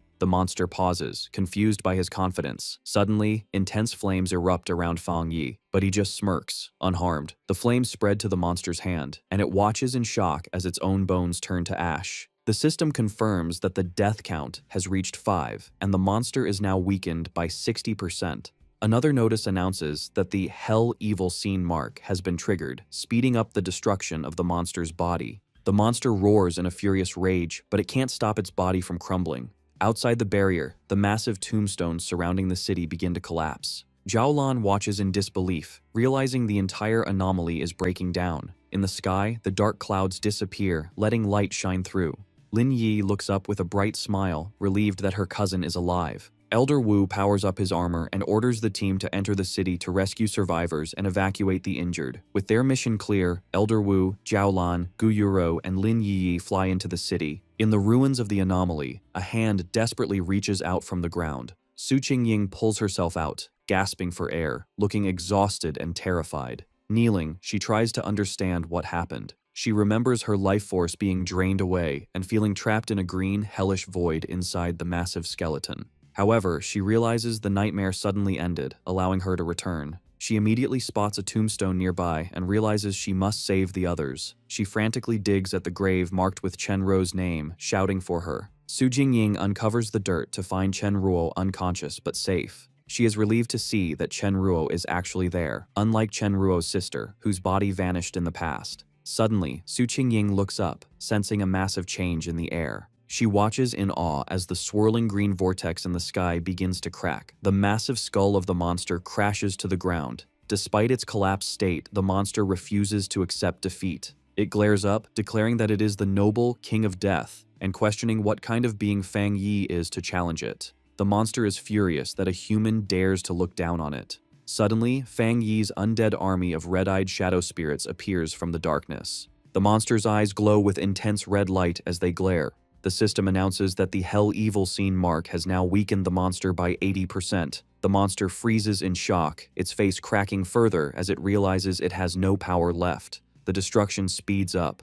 The system progress bar jumps to 100%, and the monster's green soul shatters completely. The system confirms that the monster's ability has been completely weakened and has now been seized by Fang Yi. Fang Yi opens his eyes, which have changed from red to a glowing, mystical purple. The system declares the outcome. The old king falls. The new king ascends. Fang Yi stands victoriously on a high cliff, surrounded by a swirling aura of purple energy, the power of the death attribute he has just claimed. Behind him, the dark clouds part, and golden sunlight shines down on the new king. From the swirling purple energy in the sky, Fang Yi slowly comes down. His body is bathed in a divine light as the dark clouds begin to part, signaling the end of the disaster. On the ground, the survivors watch in complete disbelief. Su Jingying supports the injured Chen Ruo, while Gu Yuro adjusts her glasses, shaking with shock. She can't understand how the Sealer not only survived the Anomaly King's inevitable death rule, but also seemed to summon spirits from hell to swallow the monster. Elder Wu looks up with a mix of awe and a serious realization, thinking that Fang Yi's power might be even greater than they imagined. Fang Yi has done the impossible. He couldn't escape the death rule, so he broke it and seized the power to control life and death itself. Gu Yuro asks Elder Wu if humans are really capable of wielding such power. As she looks at Fang Yi, she sees the ghostly, skeletal face of the Death King over his own. She panics, wondering if the Anomaly King has awakened inside him. However, Jiaolin steps in with a confident smile, telling Gu Yuru to look closer at the battlefield. Across the empty land, a miracle is happening. The shadowy spirits Fang Yi summoned are not attacking. Instead, the people who were thought to be dead are sitting up, unharmed. The death power is being used to save them. Among the rubble, the villagers find Chen Xing, who looks beaten but is alive. As she wakes up, she is confused and groggily asks if she wasn't already dead, confirming she has been brought back. The villagers of Yue City look up at the floating figure of Fang Yi. Some in the crowd see the dark aura and call him a death god, while others argue that he is the Sealer who saved them. Suddenly, the little girl who was saved earlier interrupts, shouting that the name the Sealer sounds ugly. With a bright smile, she remembers the golden flames that protected her. To her, he is their god who defeated the evil. High in the night sky, Fang Yi decides it's time to end the conflict for good. He raises his hand and summons a massive jagged scythe made of dark purple energy. With a cold and serious look, one eye glowing red, he declares that everything must end now. He swings the huge energy weapon down, creating a massive slash of purple light. On the ground, the Yue City pioneers, including Chen Feng, look up in complete shock at the amazing display of power. Fang Yi's attack tears through the dark energy barrier that surrounded the city. The strike hits the swarm of red, ghostly spirits in the air, shredding and absorbing them with terrifying force. Amidst a chaotic storm of red and black energy, Fang Yi commands the spirits to return where they belong. He then shifts his energy, using his Yang attribute to perform a mass purification. He extends his hand, releasing a blinding wave of golden light to wash away the remaining death energy. The survivors watch in awe as the bright light breaks through the darkness, lighting up the night like a second sun. As the technique finishes, Fang Yi is relieved the battle is finally over. Nearby, Chen Ruo collapses into tears, hugging Chen Feng, overjoyed that they survived. Feng Yi knows that fighting the King of Death used a huge amount of his spiritual power, and he worries about what unknown side effects the death brand he absorbed might have. Feng Yi slowly comes down from the sky, landing softly among the ruins. Suddenly, Feng Yi is caught off guard as Lin Yi rushes in and tackles him with a fierce hug, screaming for her brother in relief, leaving Feng Yi confused. He gently comforts his cousin, patting her on the head. She exclaims that she was terrified he had died, but Feng Yi just smiles and assures her that everything turned out fine. Suddenly, Feng Yi's sharp eye notices something nearby. He turns to find Su Qingying standing there with a bright smile, thanking him. Feng Yi looks a bit confused. Su Qingying looks past him towards the survivors, where the Yue City captain, Chen Ruo, is sitting on the ground, crying with relief as she hugs her teammate. Feng Yi watches them with a warm smile, asking if Chen Ruo's sister is still alive. He thinks that amidst all this bad luck, saving her is a rare good thing. Meanwhile, the mood among the leaders is much heavier. Elder Wu receives the final damage report. The scene is grim, with rows of body bags and coffins lined up. The report says that nearly half of Yue City's population was lost, mostly ordinary people. It also says that out of 1,500 pioneers who came to help, 50 are dead, 30 are missing, and over 1,000 are injured. Elder Wu looks down with a serious expression, talking about the need for reconstruction and making sure the victims' families are compensated. Gu Yuro stands behind him, adding that Shen City will also help the ruined city. Jiaolan looks down, feeling guilty and frustrated. She asks her teacher if they can finally make the spiritual energy recovery public, saying she feels useless because they couldn't save everyone while keeping secrets. Elder Wu looks at her kindly but firmly, explaining that such a big decision is not up to them. He says that ordinary people are not as weak as she thinks, and that many have already figured out the truth and are preparing for the future. He places a reassuring hand on her shoulder, telling her she doesn't need to carry the weight of the world. Gu Yuru smiles, saying she originally came to meet the Sealer, but sees her help is no longer needed. The leaders watch as Fang Yi is surrounded by a crowd of cheering pioneers. They realize this battle has made him a central figure for the nation. The crowd chants his name, calling him their god and thanking him for saving them. Meanwhile, the battle's impact is felt globally. Elder Wu knows that publicly revealing that Xia Nation's pioneer, the Sealer, defeated the Anomaly King is a powerful warning to other countries. Spies from various nations scramble for information, frustrated that they still know nothing about his true abilities. Elder Wu understands that once the details of the Yue City incident are out, the world will believe Xia Nation has figured out the king's rule through Fang Yi, something no other nation has done. Because of this fear, other nations will not dare to act against Xia Nation. Fang Yi's victory has secured a huge strategic advantage for his country. Elder Wu addresses his team, ordering them to return and study all the data from the scene immediately. He gives a powerful speech, reminding them that the road ahead is long and they can't rely on the Sealer to solve every problem. Jiaolan and Guyuru smile, agreeing with their teacher. Guyuru says that retirement is impossible for them and that their Shen City team will be the ones to solve whatever comes next. Later, at his villa in Taitai City, Fang Yi is relaxing in a large bathtub, scrolling through his phone. He thinks about the battle. After clearing the area, officials found a dark attribute spirit crystal left by the King of Death and gave it to him as a thank you gift. He holds his phone, counting his rewards. He remembers the Yang attribute spirit crystal Chen Ruo had given him earlier. Two glowing crystals appear before him, the purple dark crystal and the golden Yang crystal. He realizes he now has two top-tier attribute crystals. Fang Yi stands up from the water. He decides to act immediately. Even though light and dark attributes usually clash, he thinks that since the system recognized him as the new King of Death, absorbing the dark energy should be fine. He presses the purple crystal into his chest, letting the dark energy swirl around him. A system window appears, confirming it has detected the dark attribute and identified the spirit crystal. The system announces it is starting an ultimate calculation and begins creating a new technique. Soon after, the system announces a new dark attribute technique called Death Walk. When Fang Yi activates it, his body is covered in purple shadows, and the system explains that the skill allows him to teleport through darkness. He thinks that while it sounds mysterious, it is basically a teleportation skill. To test it, he vanishes from his second-floor balcony and reappears on the floor below. He is satisfied, noting that a skill combining evasion and movement is very valuable in a fight. Fang Yi then checks his internal state. He realizes that after surviving the Death Brand trial, his body has changed to let him absorb dark attribute energy directly. He summons his skeletal avatar and senses his control over dark spiritual power has greatly improved. After absorbing the energy from the Anomaly King's spirit crystal, he feels he is very close to breaking through to the legendary Jinggang realm. He then looks at a cabinet where a golden light glows. It is the Yang attribute spirit crystal, the reward Chen Ruo had promised him.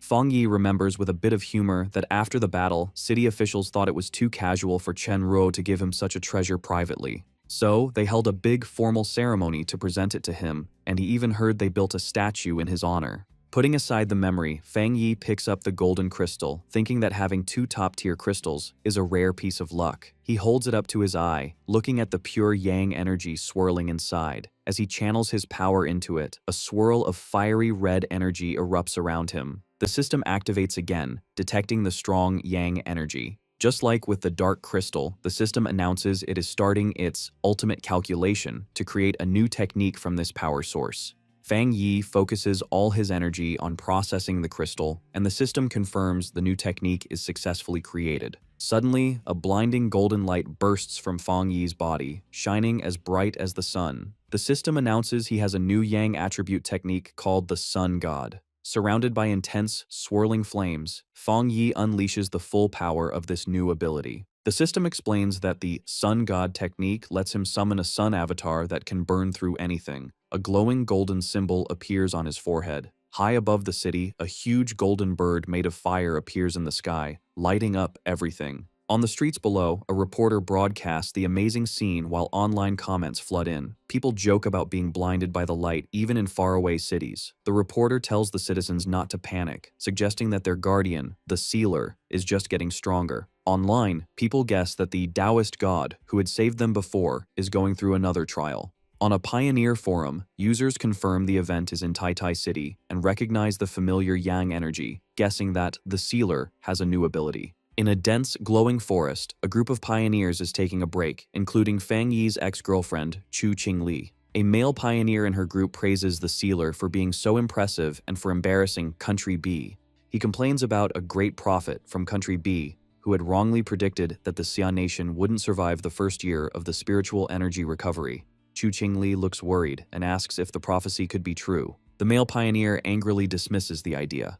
Despite his confidence, Chu Qingli looks down, thinking that a lot of dangerous things have been happening in the Xia nation recently. The mood turns hostile as the group turns on Chu Qingli. The male pioneer mocks her low cultivation level. Another man asks if she is a traitor and makes fun of her for still being at the one-star Ghost Axe realm. He points out that she used to be a rich, young miss, but in this new world, she is the one who is trash. Chu Qingli crosses her arms, trying to keep her pride. She shoots back that their strength is nothing special compared to the sealer. She challenges them, saying they have no right to mock her until they are as strong as him. The male pioneer laughs, asking if she is actually planning to team up with the sealer. The three men laugh at her, reminding her that the sealer is famous for working alone. They harshly tell her she is kicked out of their team. As the men turn to leave, a desperate Chu Qingli reaches out, shouting that if she is leaving, they have to give her the share of the reward she earned. The leader looks back with a greedy smile. He coldly tells her she should be grateful they aren't asking her to pay them.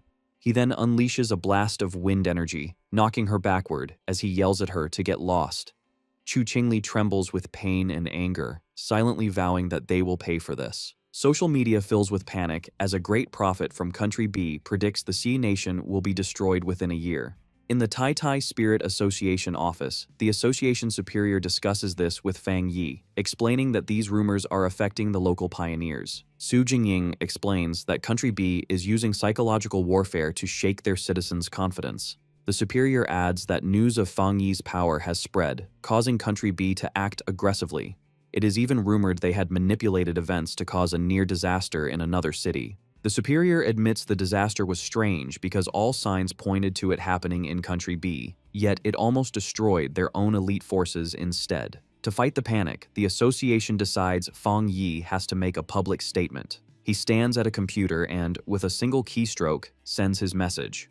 On his verified profile, Sealer 5, he posts a short, powerful sentence. "The apocalypse won't catch up to my speed of breaking through." The internet explodes. A flood of comments appears, with survivors confirming they saw Fang Yi destroy the Death King. People begin to mock Country B's prophecy. Fang Yi believes the simplest way to shut them up is to state the undeniable fact of his strength. Across the nation, pioneers look at their screens in shock, realizing Fang Yi is breaking through again. They cheer for the god of Great Xia, knowing the hell the prophet predicted has come to their city, but Fang Yi is there to stop it. Meanwhile, at the headquarters of the enemy, the Country B information post, the atmosphere is chaotic. Staff members are frantically working, complaining about the sealer and his terrifying power. They still haven't managed to get his personal data. The Country B Pioneer Network data expert explodes in anger, shouting at his team for failing to find this one person and threatening to fire them all. Back at the Tai Tai Spirit Association, things have calmed down. Fang Yi tells the superior his statement should keep things quiet. The superior laughs, thanking him. Suddenly, an assistant rushes in with a tablet, looking panicked. He reports that a new restricted area has formed in the western part of the Xia nation due to the collision of two powerful attributes. The military has already sealed it off. Fang Yi asks what kind of attributes are involved. The assistant explains it is a mix of yang attribute and dark attribute. Because these two opposing forces are clashing, the area is extremely dangerous but also holds great opportunities. The message adds that Sea Mystic Gu Yuru from headquarters sent the notice specifically for him, inviting him to go the next morning. Fang Yi accepts immediately. He clenches his fist, thinking this is a perfect opportunity to test his two new abilities. Soon after, in the desolate landscape of the western Xia nation, a convoy of military vehicles drives toward a swirling vortex known as the Black Sun Pool. One of the armored vehicles stops, and Fang Yi and Jiao Lan step out. Fang Yi notes they had to bring so many people for monitoring because of the black wind and rain curtain, a natural barrier they have to break through. He stands calmly before the storm, observing the magnificent and chaotic clash between the yang and dark attributes inside. Beside him, the team asks if he is ready. Standing before the massive tornado of dark energy, Fang Yi prepares to face the new challenge. Outside the black wind and rain curtain, a restricted area covered by a massive dark tornado, Jiaolan introduces a group of new arrivals. She explains that they are elite pioneers from the headquarters in Shen City and Haishi City. She notes that these new arrivals are just like Fang Yi, top-tier geniuses at the 3-star spirit creation realm who are expected to reach the Jinggang realm soon. Behind her, the new team members appear, radiating spiritual power. A blue-haired man introduces himself as Wang Lan, the new captain of Haishi City, a 3-star water attribute pioneer. Beside him stands a spiky-haired man named Song Yiming, an elite pioneer from Shen City with powerful wind and fire dual powers. Wang Lan politely apologizes for their late arrival. Jiaolan addresses the group, reminding everyone of the rules of the restricted area. She challenges them to use their own abilities to break through the dark curtain and enter the zone. Fang Yi stands silently, his red eyes glowing as he notices the two new captains staring at him. Song Yiming lets out a dismissive snort, unimpressed by Fang Yi. Eager to prove himself, he steps forward and says he will go first. He draws a large blade from his back, ready to show his power. As he channels his energy, he thinks to himself that half the reason he accepted this mission was because of the sealer. He had heard rumors about Fang Yi's rare yang attribute and wants to compare his own strength. Flames erupt from his body as he leaps into the air, activating his dual powers. He combines blue wind energy with his blazing fire sword, boasting that he has the purest fire attribute, and uses the wind attribute to boost its power to the limit.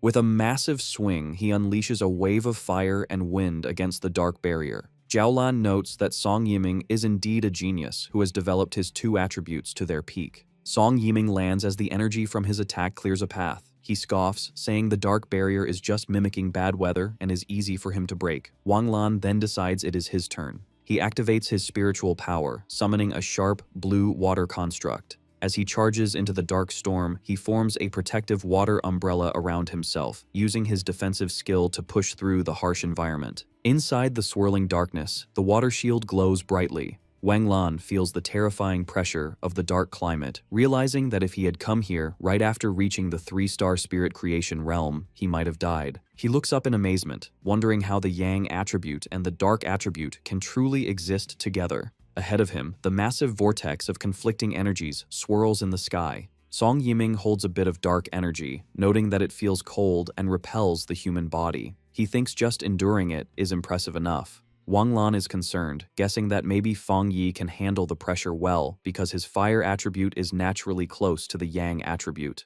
He comments that passing through the curtain is quite difficult. Suddenly, Fang Yi unleashes a burst of golden flame, using a fire slash to cut through the darkness. Wang Lan and Song Yiming are forced to leap away. Wang Lan watches the golden figure streak past, trembling as he recognizes the pure yang attribute. Fang Yi tears through the final layer of the barrier, creating a massive opening of light. He stands casually with Jiaolan and greets the others, saying they have waited a long time. His presence is overwhelming. Song Yiming and Wang Lan stare at him in complete shock, stunned that the sealer moves through the deadly barrier so easily. Wang Lan asks how Fang Yi manages to keep the black wind and rain curtain split open. Fang Yi holds a ball of golden energy and calmly explains that it is simple. He says that as long as one uses a yang attribute that is stronger than the surrounding dark attribute, the darkness can be suppressed. He admits it uses a lot of spiritual power, but can be maintained with enough reserves. Meanwhile, Song Yiming is annoyed that Fang Yi calls such a feat simple. Wang Lan wonders if Fang Yi is really in the same realm as them. Jiaolan smiles and tells him he will get used to it, as every genius pioneer is shocked when they see Fang Yi's abilities. Fang Yi simply smiles, unbothered by their shock. Suddenly, the system alerts him that a source of pollution and an A-level dark anomaly have appeared.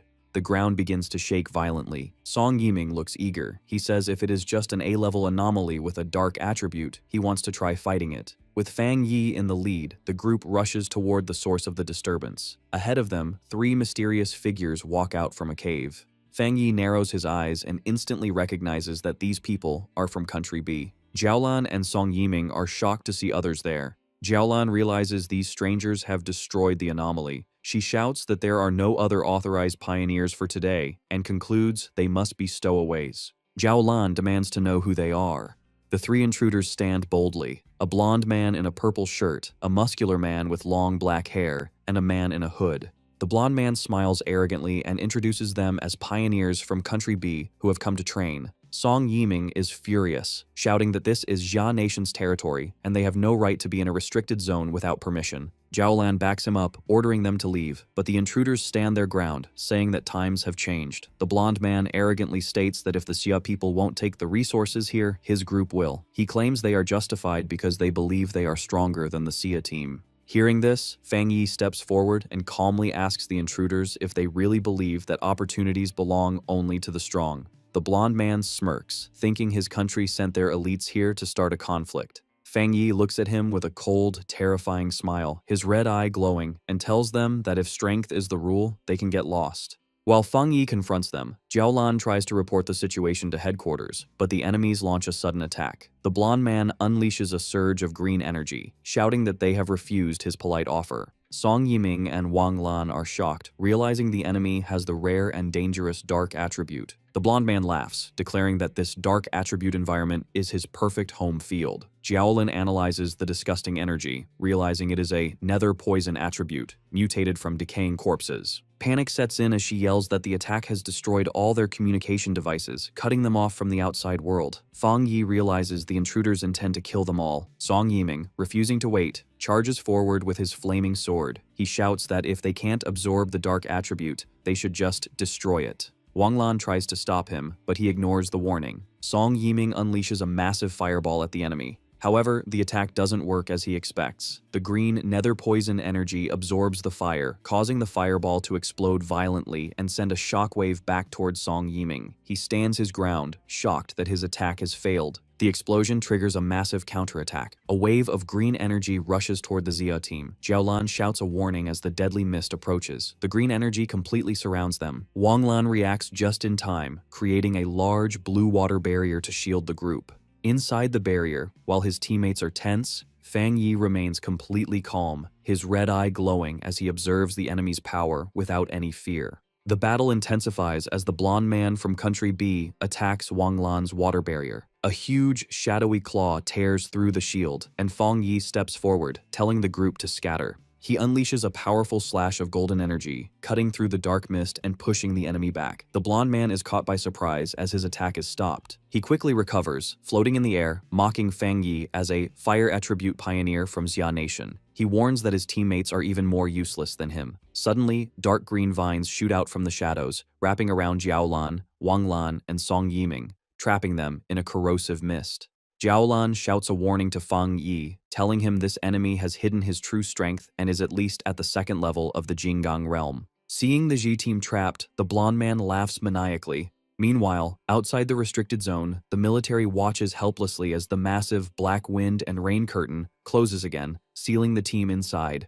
Jiaolan's subordinate anxiously watches a recording of the blonde man on a laptop, noting grimly that the rumors were true. Someone from Country B has mastered the dark attribute. He analyzes the video, concluding that while the enemy hasn't fully mastered the pure dark attribute, he has a deadly sub-attribute that causes wounds that cannot heal. The blonde man gloats that Fang Yi's partners are poisoned and will soon rot to death, their spiritual power becoming his food. He demands that Fang Yi return with him to the great Country B and become a part of him. Trapped, Jiaolan screams at Fang Yi to fight back. Suddenly, golden flames burst from Fang Yi's body, pushing back the darkness. He mocks the enemy, asking if he hasn't realized something important about their power matchup. Fang Yi activates his bonfire domain, creating a huge sphere of golden light that pushes back the nether poison. He asks the blonde man if he is surprised that the poison has no effect on him. The blonde man is completely confused.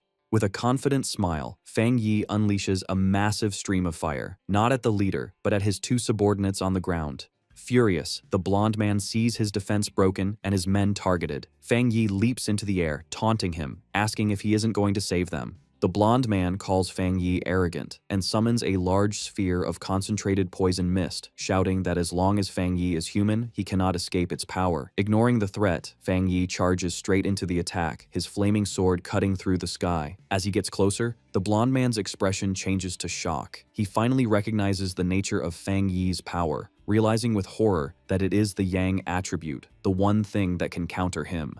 Fang Yi raises his flaming sword high, announcing his attack, Skyfire Slash. With a powerful swing, Fang Yi slices through the enemy's defense and body, cutting the blonde man in half. Filled with disbelief, the blonde man can't understand how a human could master a power so close to that of an anomaly king. His body falls apart, leaving him confused and defeated. Song Yiming and Wang Lan watch in absolute shock. The blonde man coughs up blood, but refuses to die. Using the area's dense dark energy, green vines pull his two halves back together. He shouts that because the dark attribute is so rich, Fang Yi can't kill him. Fang Yi floats in the air with a bored look, thinking to himself that the nether poison attribute is too weak and its ability to heal is terribly low. He decides that this opponent doesn't even require his ultimate move. Suddenly, the blonde man looks at his hands in confusion, realizing his regeneration has stopped. He screams, asking why he isn't healing anymore. Fang Yi snaps his fingers. The energy he had planted behind the enemy explodes violently in a burst of golden light, destroying him completely. He lands softly, walking away from the charred remains with a cool attitude.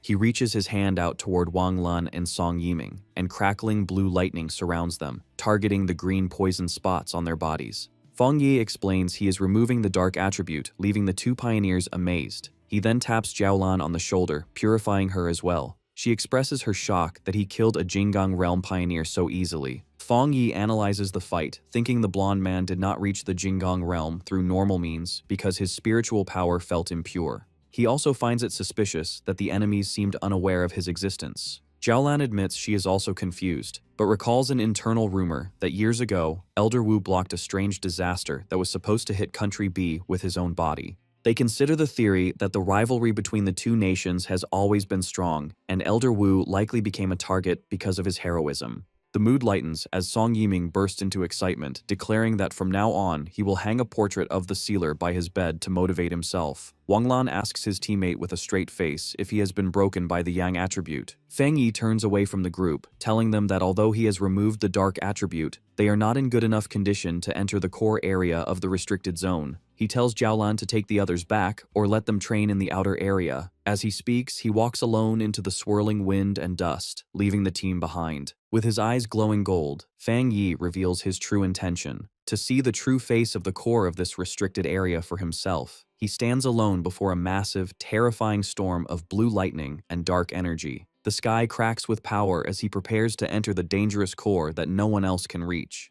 As Fang Yi walks into the storm of the restricted area, Jiaolan, Song Yiming, and Wang Lan watch. Stunned by his bravery, Song Yiming watches in disbelief. Wang Lan asks Jiaolan what their chances of success would have been alone. Jiaolan smiles bitterly, admitting she used to be the top candidate to succeed Elder Wu, but since the sealer arrived, she has accepted second place. Song Yiming and Wang Lan are shocked that their proud leader's personality has changed so much. Suddenly, the dark energy in the sky crackles violently. Song Yiming panics, shouting about what is happening. Sensing danger, Jiaolan screams at her teammates to dodge. A defensive barrier is raised, just as a massive wave of dark energy erupts in a gigantic explosion. Despite their defense, Jiaolan, Song Yiming, and Wang Lan are sent flying. The explosion leaves huge trails on the ground. Battered and lying on the scorched earth, the three pioneers realize this destructive power is the true face of the restricted area's core. They look up in awe at the terrifying landscape, resembling a giant fiery eye matching the satellite images they had seen. Jiaolan points out that Fang Yi is ahead of them, floating in the center of the storm. Fang Yi hovers, his body a conduit between golden fire wings and jagged spikes of dark purple energy. He looks at a sphere of dark power in his hand, confused as he senses a strange reaction. He realizes that these two opposite attributes, yang and dark, are slowly merging into a new type of spiritual power. The two energies swirl together in a chaotic vortex. The system alerts Fang Yi that it has detected a great change of heaven and earth involving the collision of yang and dark attributes. The reaction intensifies, and Fang Yi's body seems to split, half becoming a skeletal shadow and the other half burning with golden light. The system announces the birth of a brand new, unknown attribute, Turbid Yang. Fang Yi holds the stable, fused energy. The system immediately begins acquiring data to write a new technique based on this power. Fang Yi focuses, drawing the swirling vortex of purple and black energy into his head, absorbing the new attribute. His eyes suddenly glow with a blinding white light. The system confirms he has a new technique, the Spirit Turbid Eye technique, a power that controls infinite changes, dealing with illusions and reality. The dark energy in the crater suddenly vanishes, sucked dry by the vortex. Song Yiming is dumbfounded, wondering if the dark attribute merged with the yang attribute to create a monster. Jiaolan notices something strange about the atmosphere. She asks if the others feel it. They realize that while this new spiritual power looks terrifying, the natural repulsion and fear usually caused by the dark attribute have disappeared. Wang Lan suggests they cultivate using this pure energy. Jiulan agrees, and the three pioneers sit in meditation within protective spheres, eager to absorb even a small amount of this high-level energy. Meanwhile, outside the restricted zone, military observers are confused. The massive energy readings have stabilized, but the signals from Country B's intruders have vanished. The soldiers realize the sealer must have eliminated the enemies. Remembering rumors of Fang Yi's ruthlessness, they conclude the intruders got what they deserved. The soldiers rush to contact headquarters, relieved they saved video evidence of Country B's actions. They plan to use it as a bargaining chip in the coming diplomatic conflict. Far away, at the highest military intelligence office of Country B, a group of men in black suits stands nervously. A blonde man with a mustache slams his fist down, demanding to know what happened to their strongest pioneer. He yells at his subordinates, asking how their agent could simply disappear. A man with long, wavy gray hair calmly suggests their missing agents are likely dead. With a dark expression, he admits their team suffered heavy losses and was outsmarted by the Xia Nation. The leader of Country B slams his fists on the table, screaming in disbelief about how their strongest could lose so inexplicably to the Xia Nation. He threatens the gray-haired man, demanding he get back all the benefits from Xia Nation, warning that if they fail, he will withdraw all funding for their organization. The gray-haired man stares back with a terrifyingly sharp look. He assures the leader they will avenge this grudge and make Xia Nation pay with interest. Suddenly, a burst of green spiritual energy erupts from his body, terrifying the guards. He stands and coldly warns the leader that although he is a proud citizen of Country B, he is not a dog like the leader's bodyguards. He states he hates being threatened and hopes the leader remembers that. The leader and his guards stand frozen in fear and anger as the powerful pioneer walks away. As the gray-haired man leaves, the leader yells after him, shouting that he will call the Xia Nation's leaders immediately and demanding the pioneers teach them a lesson. Walking down a dark hallway, the gray-haired man asks his subordinates for the results of their investigation. Three figures in dark cloaks follow him. One reports they cannot enter the Xia Nation's restricted zone and have failed to locate the second young master. The subordinate explains the tracking instrument inside the target's body was likely destroyed, though they can't rule out interference from the massive energy fluctuations. Hearing this, the gray-haired man's face twists with hatred. He realizes his loss is real and vows that Xia Nation will pay. Meanwhile, Fang Yi floats in the center of the restricted area's core. The system provides details on his new ability, the Spirit Turbid Eye Technique, a powerful illusion art capable of dragging any creature into a realm of despair. It notes the scariest part is that Fang Yi doesn't even need to move to trap enemies in hallucinations until they die. Fang Yi lands thinking such a power seems almost too convenient. However, the moment his feet touch the ground, a sharp pain shoots through his body, causing him to freeze as his energy fluctuates wildly. He drops to one knee, coughing violently as his body struggles to contain the power. Wiping blood from his lip, Fang Yi remarks on how tyrannical the dark power is. Dark purple energy surges around him, and he realizes that even though he created a new attribute, the energy is still fighting back with a severe backlash. Despite the pain, a twisted, excited smile appears on Fang Yi's face. He finds the situation interesting, admitting it has been a long time since he faced such a difficult challenge. Inside a meeting room of the Country B Pioneer League, members discuss their recent failure. One finds it hard to believe their ultimate weapon was crushed by the Xia Nation. Another wonders if the failure was due to side effects. Suddenly, the gray-haired pioneer leader strides in with a terrifying presence. Without hesitating, the leader unleashes his power. Dark, ghostly shadows attack the members as he sarcastically comments that they seem to have unique insights. He orders a terrified subordinate to serve as bait for their next experiment. The subordinate begs for mercy, but the leader ignores his pleas, declaring that the previous leader was a straw bag. He vows to personally give the Xia Nation a display of power. Inside the Blue Star United Supreme Council Hall, the atmosphere is tense. A representative angrily declares that the Xia Nation has gone too far. The envoy from the E-Federation formally condemns the Xia Nation for killing important pioneers from another country, arguing that in the face of global disaster, countries should not be killing each other's forces. Suddenly, loud laughter echoes as someone shouts, "Killed well," shocking the representatives. Elder Wu, the Xia Nation's commander, walks in wearing full combat armor. He looks at the representatives with a mocking expression and orders his men to change their drinks to chrysanthemum tea, suggesting they need to lower their internal fire and calm down. The gray-haired pioneer leader is surprised to see Elder Wu but quickly dismisses the pleasantries, demanding an explanation for his country's powerful pioneer falling within Xia's borders. He looks at Elder Wu with suspicion, wondering how he recovered. Elder Wu flares his golden aura and scoffs, asking if the leader thinks he is worthy of demanding an explanation. He accuses the Country B pioneers of striking first, playing the victim while being the aggressors. The gray-haired leader asks for proof of the accusations, though fear gnaws at him. If Elder Wu has truly returned to his peak, then all their plans are already in danger. Elder Wu calmly raises a remote and says that if proof is what he wants, then proof is exactly what he will give him. On the screen behind him, a video shows the blonde leader and his team, proving that Country B's pioneers illegally crossed the border to steal resources. Elder Wu narrates that the intruders destroyed their own recording equipment but were killed in self-defense by Xia's pioneers. He declares that the arrogant intruders deserved to die.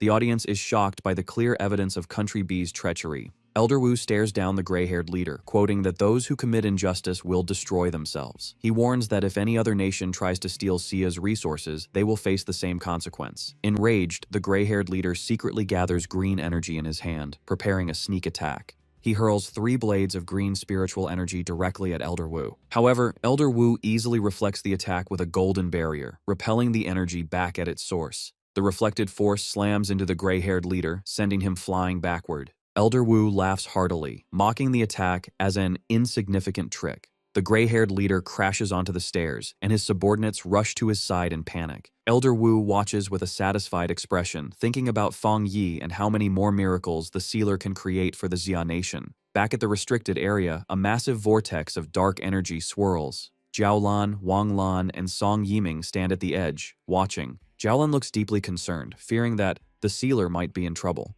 Inside the storm's eye, Feng Yi stands alone. Suddenly, his eyes erupt with golden light as the energy within him reaches a breaking point. He screams as a massive burst of golden power explodes from his body. The explosion settles into a dark, purple aura. The system confirms the Spirit Turbid Eye technique has been completely absorbed and his body will no longer reject the dark attribute. Feng Yi touches his eye with a confident smile, deciding to test the new technique. He commands the technique to open. Reality shatters into countless purple shards, creating a chaotic dimension. Feng Yi looks around, momentarily alerted. He notices the shards contain images of monsters he has fought before, realizing the illusions are based on his own experiences. He finds this new power very interesting. He reflects that his deadly encounters, which helped him grow stronger, would be a fatal hell for anyone else. Walking along a path split between ice and lava, he considers a new possibility. He thinks combining his new technique with the 3 hellish trials of the Death Brand would be even more terrifying. To test this, Feng Yi summons spirits of blue and fiery orange energy.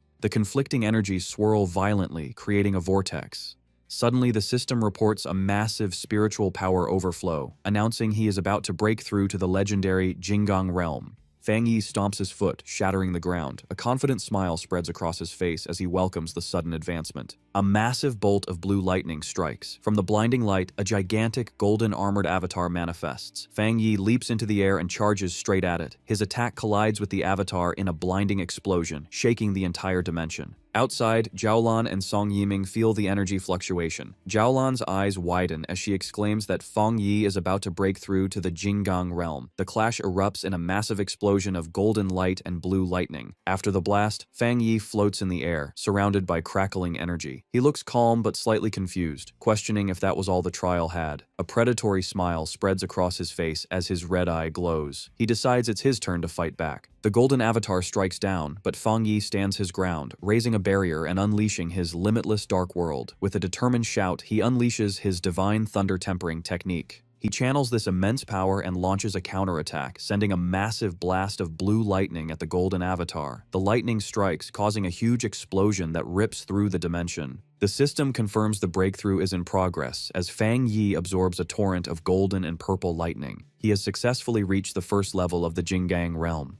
Feng Yi descends from the sky in a golden aura, pleasantly surprised he has broken through to the Jinggang realm here. He gathers massive power in his hand, his eyes glowing red, and with a simple swing, unleashes a devastating force that shatters the surrounding rocks. The impact is so strong Jiaolan and Song Yiming struggle to stand, the sheer force of his spiritual power overwhelming them. The storm from his breakthrough blows debris everywhere, tossing an armored vehicle into the water like a toy. An observer monitoring the situation is shocked as the energy data instantly exceeds the maximum limit, suspecting a major breakthrough. Watching the golden glow on the horizon, the team realizes the sealer has successfully advanced to the Jinggang realm. Jiaolan stands at the edge of a massive crater, noting that the restricted area's spiritual energy has been drained dry. Fang Yi absorbed almost everything, leaving only a tiny fraction. Wang Lan, surprised, comments that Fang Yi is like a bottomless pit, but admits it is better for the sealer to have the energy than for enemies from Country B to steal it.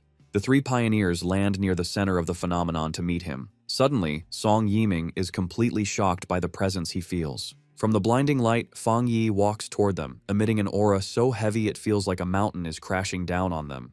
Despite the pressure, Wang Lan cheerfully takes a photo with his phone, deciding to use it as a wallpaper to bless his own breakthrough. Song Yiming sweats nervously, wondering how powerful Fang Yi has become. Our guy emerges from the golden light looking calm. He greets the group casually, as if he didn't just cause a massive energy storm. Jiaolan looks at him with deep admiration, thinking if he was once a sharp sword, he has now become a divine sword shining with immense power. The group marvels at the situation, reflecting on how difficult it is for a pioneer to cross the half-step gap to the Jinggang realm, yet Fang Yi grew so powerful in such a short time. Jiaolan smiles, thinking Fang Yi has given her a huge surprise and is a true blessing for the Xia nation. Looking at his back, she envisions a future where he shines brightly, believing he will soon stand shoulder to shoulder with her teacher, Elder Wu, or perhaps even surpass him. Meanwhile, news of the event explodes online. Reports confirm the sealer has broken through again in the Xia nation's western region. Comments flood in as people realize the S-level restricted area was sucked dry by him. Citizens celebrate their country gaining another Jinggang realm expert and praise their hero. In a dark room, however, a hand touches a screen displaying the crater as someone mutters with hatred, cursing the sealer. The gray-haired pioneer leader warns other shadowed figures that if Fang Yi continues to grow, the Xia nation will unite and ruin their plans. He declares it is time for them to make a move. He recalls angrily that the sealer ruined their work in Tai Tai City, allowing it to escape destruction, and vows that this time,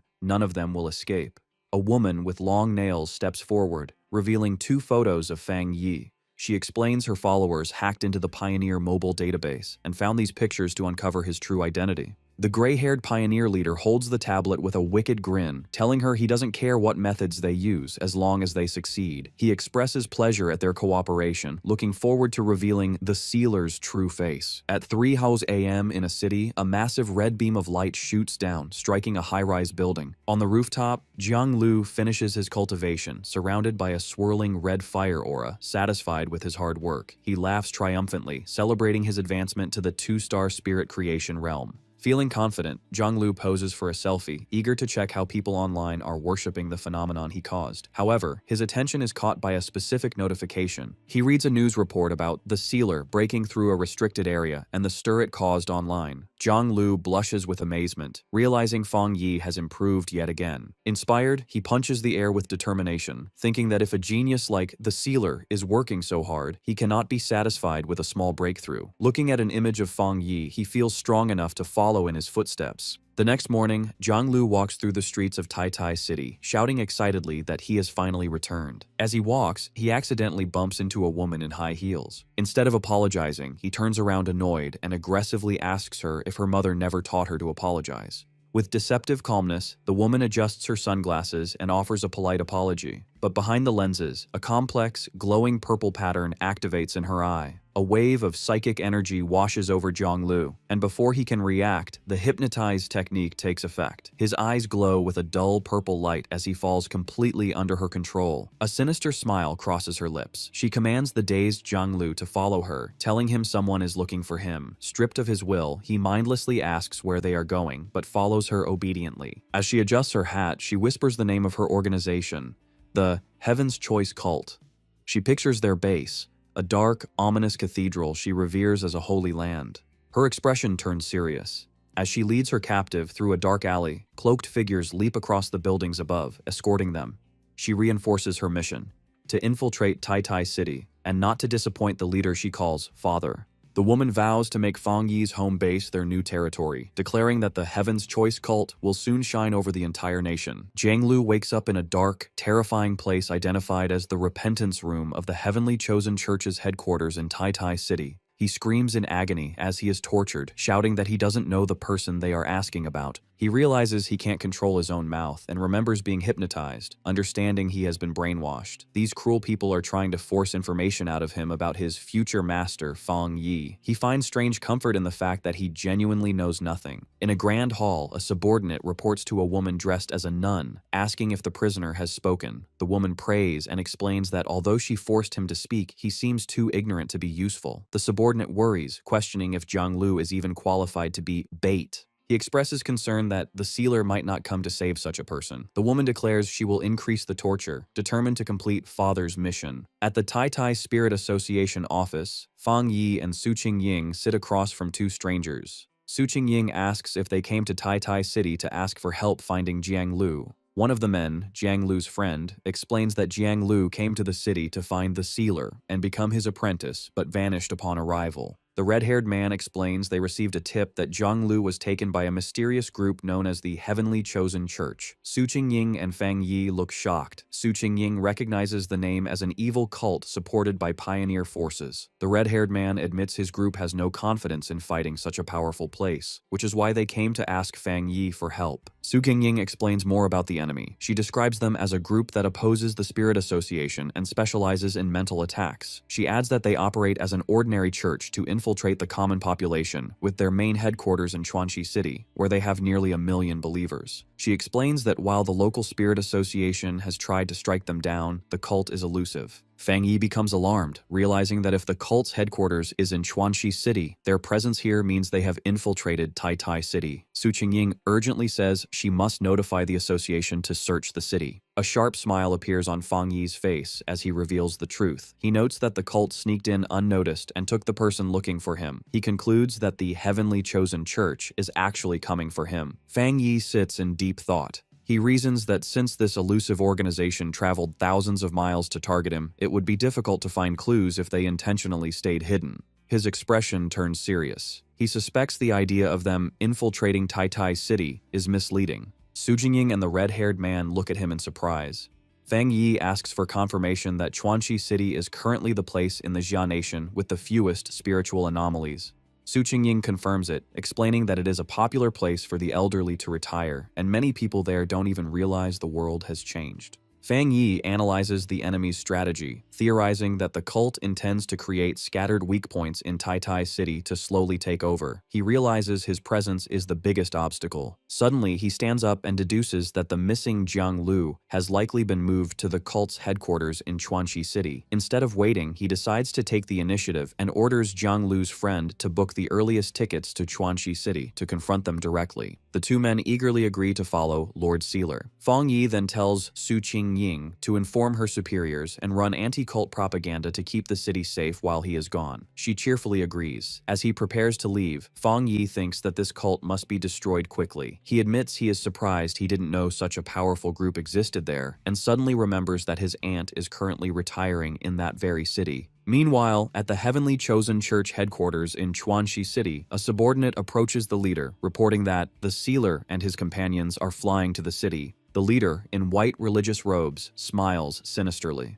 She is surprised the useless bait worked, and that Fang Yi is coming to her territory. She clenches her fist, crushing the energy within it, and decides they must provide a proper welcome. Summoning a glowing white clock, she looks at it with a wicked grin, wondering if she can turn such a powerful heretic into a tool for her church. She remarks that heretics are stubborn. The subordinate assures the leader that she does not need to worry. The woman agrees with a sinister smile. She turns away, her body erupting with dark purple energy, and declares that there is only one fate for heretics: to have their bodies burned and destroyed.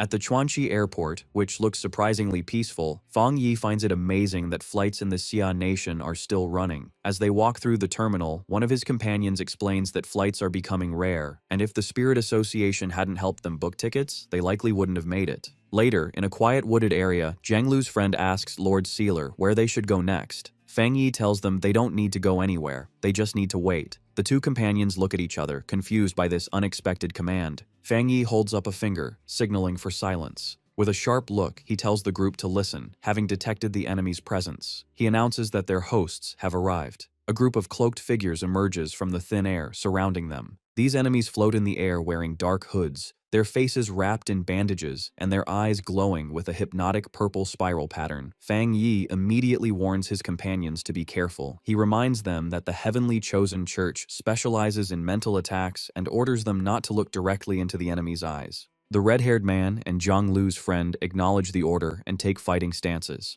However, while Fang Yi is focused on the minions, a figure appears out of the purple mist behind him. It is the mysterious woman, now floating and draped over his shoulders. She whispers into his ear, teasingly asking why, if he told his friends not to look, he hasn't closed his own eyes. The woman activates her spirit creation realm power. Her eyes glow with intense purple light as she uses a technique called disarming charm. She mocks him, asking if he wanted to keep her beauty to himself, trying to control his mind. But Fang Yi is not affected. A terrifying red light begins to glow in his eye, and he smiles menacingly. He asks her if she really thought he would fall for such a trick. The woman's expression instantly shifts from confident to shocked. A massive, terrifying red eye opens in the spiritual realm behind Fang Yi, overpowering the woman's purple energy. Fang Yi declares that since she was the first one brave enough to get close, she deserves a reward. He remarks that illusion-type pioneers like her are interesting to him. Inside the spiritual realm created by their confrontation, Fang Yi unleashes his mental power, the Spirit Turbid Eye technique. The woman from the Heaven's Chosen cult recoils in terror, shocked that the sealer could master illusion arts, something their reports never mentioned. Regaining her composure, the woman scoffs, declaring that illusions are her cult's greatest strength. She pulls out a pocket watch that glows with a purple light, calling Fang Yi inferior and confident in the power granted by her father. In her own illusion, she believes she has sliced Fang Yi in half. However, Fang Yi remains unharmed, a smug smile on his face. He calmly challenges her to continue, which leaves the woman stunned. Now, it is Fang Yi's turn. Remarking that such a lively opponent is a perfect test subject, a massive sphere of red energy filled with dark spirits materializes before the woman. She is engulfed by Fang Yi's power, screaming as the illusion feels terribly real and her own abilities fail. Chains emerge from the darkness, crucifying her over an inferno of flames. In desperation, she screams that she is a child chosen by her god, unable to accept being defeated so humiliatingly. She is trapped, surrounded by darkness and hostile red eyes. Her confidence shatters, and her mind begins to fracture under the pressure. The illusion consumes her reality, and she panics, forgetting who she is while shadow monsters loom over her. Fang Yi descends like a judge, his presence overwhelming her.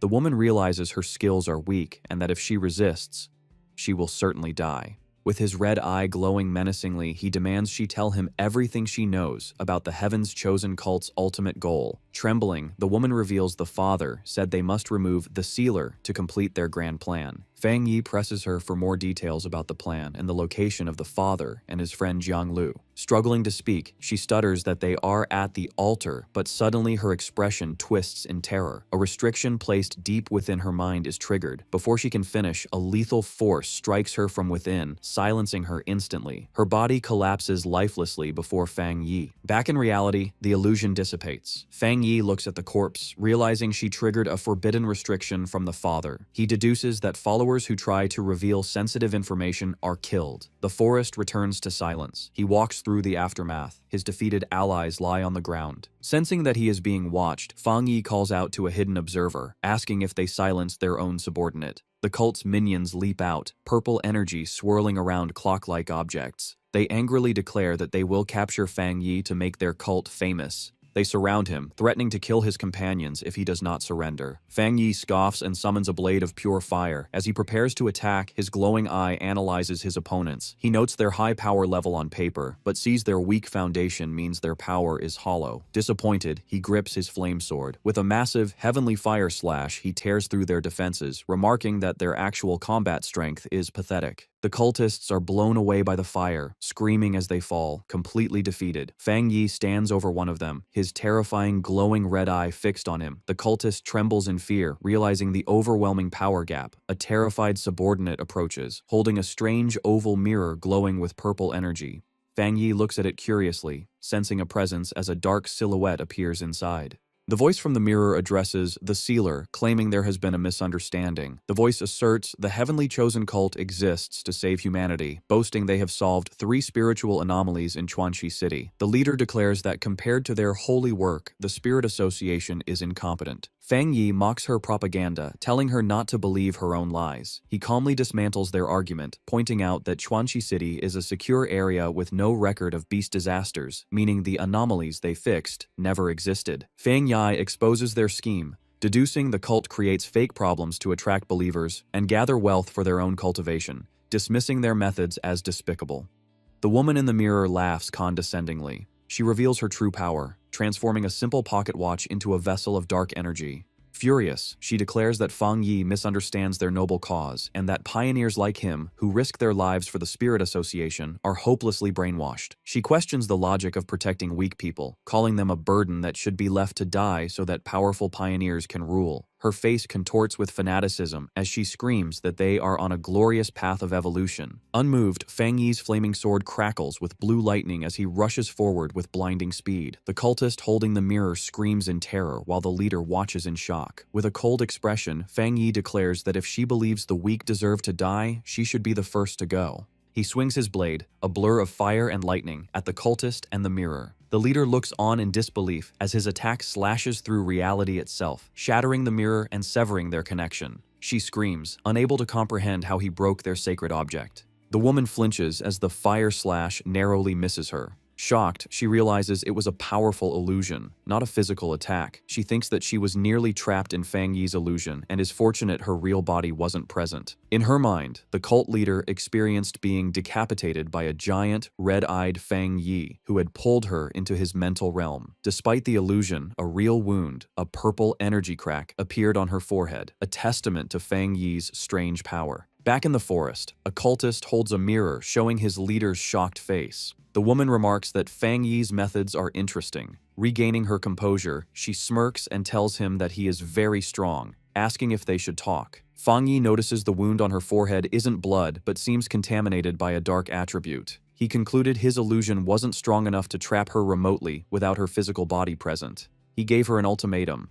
She and her cult must leave Chuanxi City within 3 days. He knows this is a warning, and if she refuses, there will be a major move after 3 days. As blue electric energy crackles in his hand, he demands they release the person they captured. Knowing the cult won't retreat easily, he decides to play it by ear. The woman smiles and agrees to the deal, stating the Heaven's Chosen cult will withdraw from Chuanxi City. She added that she would return his companion in 3 days as long as she could leave safely. Inside the mirror, 2 cultists throw an unconscious Zhonglu to the floor of their base. Fang Yi calmly accepts her conditions. With the deal made, the purple portal closes violently. The cult leader bids Fang Yi farewell as dark energy surges. The connection severed, triggering a backlash that engulfed the remaining minions. They screamed for their father to save them, but were consumed by the energy while Fang Yi shielded himself with a barrier of light. In the battle's aftermath, the mental strain is too much for one of the men, who screams in terror. Fang Yi turns his attention to Jiang Lu's friends. To snap him out of it, Fang Yi slaps the man, waking him from his stupor. Fang Yi calmly explains the situation, assuring him that Jiang Lu is not the enemy's main target and will likely be returned in 3 days. He instructs them to follow him to the Chuanxi City Spirit Association to wait. With his hands in his pockets, Fang Yi prepares to leave. As the trio walks away, exhausted and shaken, Fang Yi checks his phone, deciding it is safer to wait until the ordeal is over before contacting his aunt who lives in the city. They arrive at the towering Chuanxi City Spirit Association building. In a conference room, Fang Yi meets with local officials. The branch leader, contacted by Su Qingying, offers their full cooperation. Fang Yi declines direct combat assistance, stating confidently he can handle the father alone. However, he gestures to Jiang Lu's friends, requesting the association look after them since they are independent pioneers. The branch leader happily agrees. Suddenly, the door bursts open and a staff member rushes in, shouting for his boss to look at the Pioneer Forum. The staff member approaches Fang Yi in a panic, desperately apologizing and begging the sealer not to take it to heart, explaining that people are stirring up negative emotions against him online. Fang Yi asks to see the phone. On the screen, he reads a flood of hateful posts claiming the sealer is unworthy of being the pioneer's leader, accusing him of killing innocents and being arrogant. One comment points out a strange detail. All the hate posts are from IP addresses within Chuanxi City. Inside the Spirit Association, the office is chaotic. The local superior is on the phone shouting orders to block all local IP addresses from posting.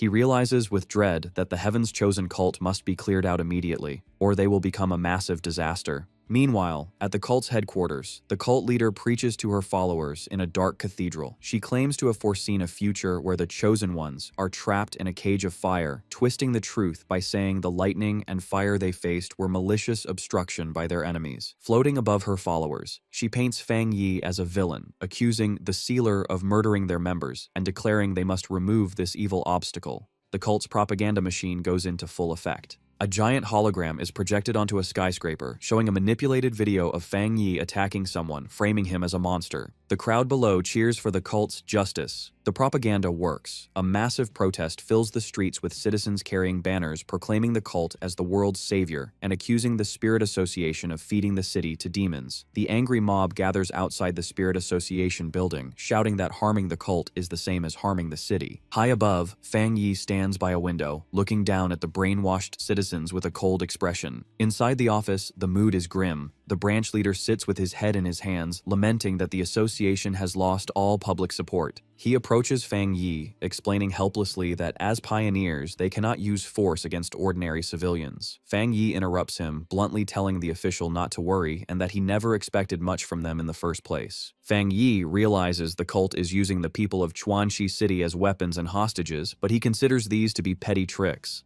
The Heavenly Chosen Church's leader grins from under her hood, taunting the sealer and asking if he likes her gift.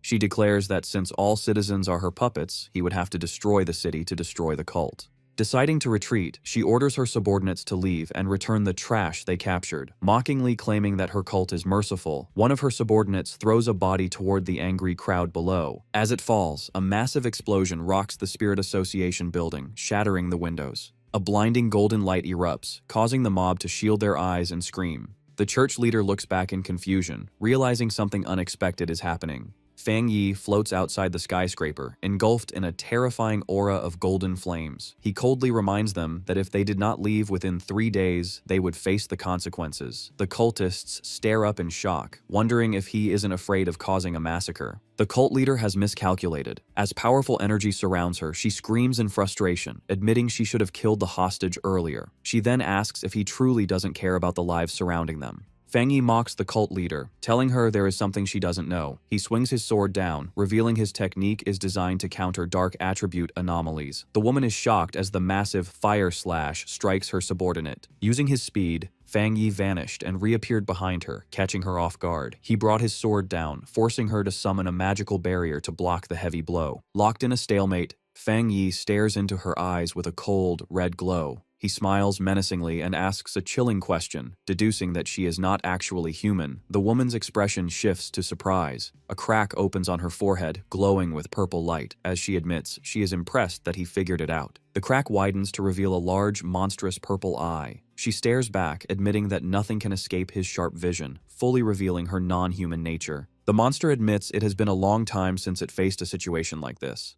The creature in the cult leader's body claws at its face, revealing a monstrous, multi-eyed form beneath the skin. Opposite this sight, Fang Yi stands motionless, his expression calm and fearless. The enemy then erupts into a massive, jagged form of purple shadows. A system notification alerts Fang Yi that dark intelligence has been detected. The system explains it is a self-aware sub-attribute called grafting. The entity has no physical form and survives by stealing and grafting itself onto different pioneers to grow stronger, showing how it possessed the Heavenly Chosen Church leader. A brief flashback shows the destruction of the Heavenly Chosen Church headquarters, where the building collapsed in flames.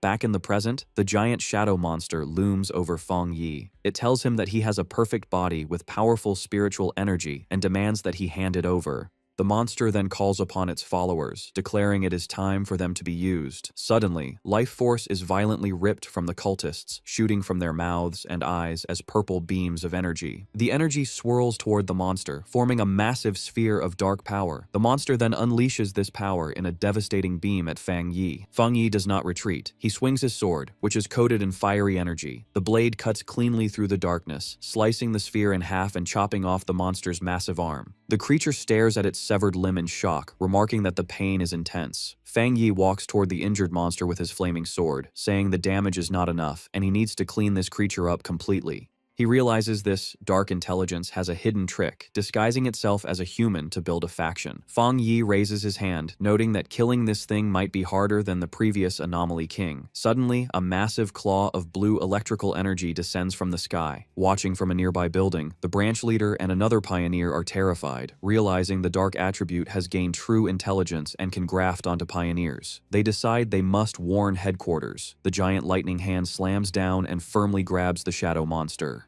Fang Yi clenches his fist, controlling the energy construct. However, the monster grins menacingly from within the grip. It mocks Fang Yi, shouting that even if he is special, he will become just another vessel for it to inhabit. Suddenly, dark energy engulfs him, and the monster tells him not to worry. It will take good care of his body. A massive sphere of darkness erupts in the city, with a bright golden light shining at its core as maniacal laughter echoes. Inside the storm, Fang Yi smiles, admitting the dark intelligence is quite powerful. As the darkness tries to swallow him, Fang Yi notes its impressive ability to suppress him, even though his yang attribute is its natural counter. Then, Fang Yi's expression turns terrifying as his red eye glows in the shadow. He tells the monster there is something it doesn't know. A massive, red demonic face of energy appears behind him as Fang Yi declares that he cannot be killed. The monster, sensing this new horror, screams in confusion, asking what he just said. The purple sphere of energy swirls violently as the tables turn. Outside, panic sets in among the group watching. The red-haired man shouts in disbelief, asking if the sealer has really been swallowed. Beside him, Jiang Lu's friend looks on in terror while holding the injured Jiang Lu. The woman remains optimistic, declaring that Fang Yi can survive, though she worries that this dark intelligence is an enemy unlike any they have faced.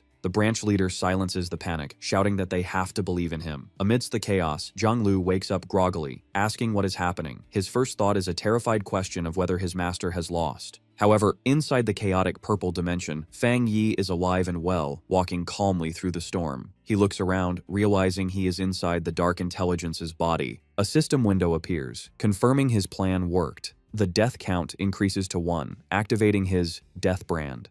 Because he allowed himself to be devoured, the system triggers a debuff on the enemy, weakening the dark intelligence's abilities by 20%. Fang Yi examines his hand, puzzled. He notes that despite being in a spiritual space, he isn't a spirit body. His glowing red eye then catches sight of something below him. He finds himself surrounded by glowing blue, ghostly figures floating in the darkness. Fang Yi approaches one of them, recognizing the silhouette. He asks if she is the pioneer most recently grafted by the monster, the woman who led the heavenly chosen church. The blue spirit floats silently, her expression sorrowful. Suddenly, the female spirit and the other blue ghosts around her drop to their knees, bowing before Fang Yi. Fang Yi looks down, his red eyes narrowing as he understands what they are trying to communicate. He asks if they are begging him for release and freedom from this monster. Fang Yi concludes the pioneers are long dead. What stands before him are merely their imprisoned soul breaths, trapped by the monster. Fang Yi summons his sword, acknowledging the tragic reality that the trapped souls share a life force with the monster. He realizes that destroying the dark intelligence means destroying them too. He gathers his energy, deciding that burning them with his pure world divine fire is the greatest mercy he can offer. He swings the massive blade with all his might. The fire slash cuts cleanly through the darkness, bisecting the massive shadow entity. As the purification washes over the area, the spirit of the female pioneer fades away with a peaceful expression, finally freed. The dark intelligence screams in agony, but refuses to give up.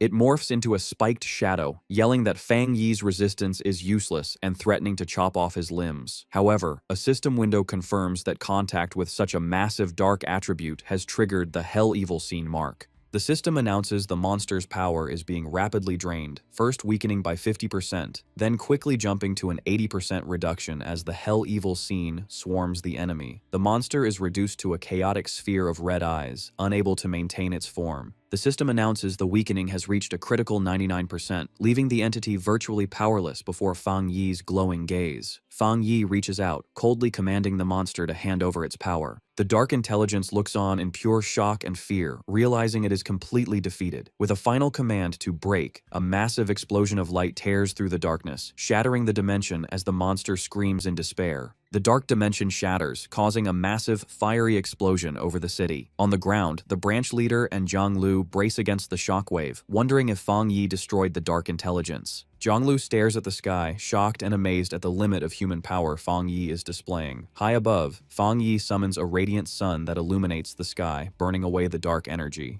With the evil purged, Fang Yi floats down calmly, his cape billowing. He looks pleased and summons a wisp of dark purple energy to inspect his new power. The system confirms the dark intelligence is destroyed, and Fang Yi's body shows no rejection to the dark attribute, while his illusion and domain techniques are strengthened. Unexpectedly, a large red spirit flower emerges from Fang Yi's clothes, wanting the dark energy. Fang Yi is surprised, noting the plant has evolved enough to communicate. Without hesitation, the red flower aggressively absorbs the dark purple energy from his hand. Resting in his palm, the flower thanks him, and Fang Yi observes that its voice sounds female. Bathed in a warm glow, Fang Yi looks fondly at the spirit flower, realizing it has been growing stronger in the shadows since he reached the Jinggang realm, especially after absorbing so much dark spiritual energy. Suddenly, the flower shrinks and hides inside Fang Yi's clothes to sleep.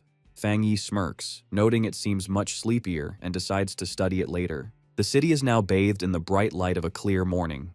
The branch leader, Jiang Lu, the red-haired man, and Jiang Lu's friend gather, smiling in relief. They celebrate that their city is saved, confirming with awe that the sealer annihilated the sentient dark attribute. Smiling brightly, Jiang Lu expresses his satisfaction at witnessing Fang Yi save the city, feeling he has no regrets. Without warning, a sinister purple aura swirls behind Jiang Lu. From the sky, a deadly beam of dark purple energy shoots down toward him. Just before it lands, a powerful blast of golden energy intercepts it, causing a massive explosion that leaves Jiang Lu stunned. Confused and shaken, Jiang Lu asks what just happened. Fang Yi then lands calmly on the street, his hand still wrapped in golden flames, revealing he was the one who blocked the ambush. The branch leader approaches Fang Yi with a huge smile, expressing his gratitude for the rescue. He continues to thank Fang Yi while Jiang Lu stands safely behind him. The concrete on the ground is severely cracked from the interception, showing the power of Fang Yi's attack. Staring at Fang Yi, Jiang Lu's eyes fill with awe, declaring the pioneer his greatest idol. The branch leader warmly shakes Fang Yi's hand to say goodbye, accompanied by Jiang Lu and his friends, all grateful the evil cult is gone. However, Fang Yi maintains a serious expression, warning them that destroying the cult is not enough, and they must remain vigilant. He explains that while their city seems peaceful, its location with abundant natural resources makes a future, large-scale spiritual mutation inevitable. Hearing this, the branch leader is left frozen in shock. He sweats nervously, trying to assure Fang Yi they are always prepared and patrol the restricted areas daily. However, the branch leader, Jiang Lu, and his friend are shocked when Fang Yi reveals a trace of the dark attribute almost grafted onto Jiang Lu's body. Without waiting for them to process this, Fang Yi turns. He calmly walks away, instructing the branch leader to take him to the city's restricted mountain area because he believes the spiritual mutation is approaching. As he walks, Fang Yi checks his phone seriously, deciding to postpone a visit to his aunt to deal with this threat. An official SUV speeds up a dirt road in a lush mountain forest. Inside, the branch leader drives and cheerfully asks Fang Yi if he wants to see pandas or eat hot pot after they finish. Sitting in the passenger seat with his eyes closed, Fang Yi politely declines, stating they need to focus on official business. He silently ponders the relaxed nature of the locals and wonders if the dense spiritual energy could cause pandas to mutate into terrifying beasts. Suddenly, a sharp flash of energy crosses Fang Yi's forehead as his senses activate, his eye glowing red. He looks out the window toward a distant, dark mountain peak, a confident smile spreading across his face as he confirms the location of the anomaly. Without hesitation, Fang Yi throws open the door of the moving SUV and jumps out, startling the branch leader while ordering him to lock down the mountain highway. Fang Yi leaps down the steep cliffside, his red eyes focused as he commands the branch leader not to follow. Left alone, the branch leader parks the car and stands at the cliff's edge, scratching his head in confusion, wondering what Fang Yi detected since he sensed nothing. Plunging into the shadowy forest, Fang Yi descends rapidly. As he falls, his eye glows red, and blue electricity sparks around his hand.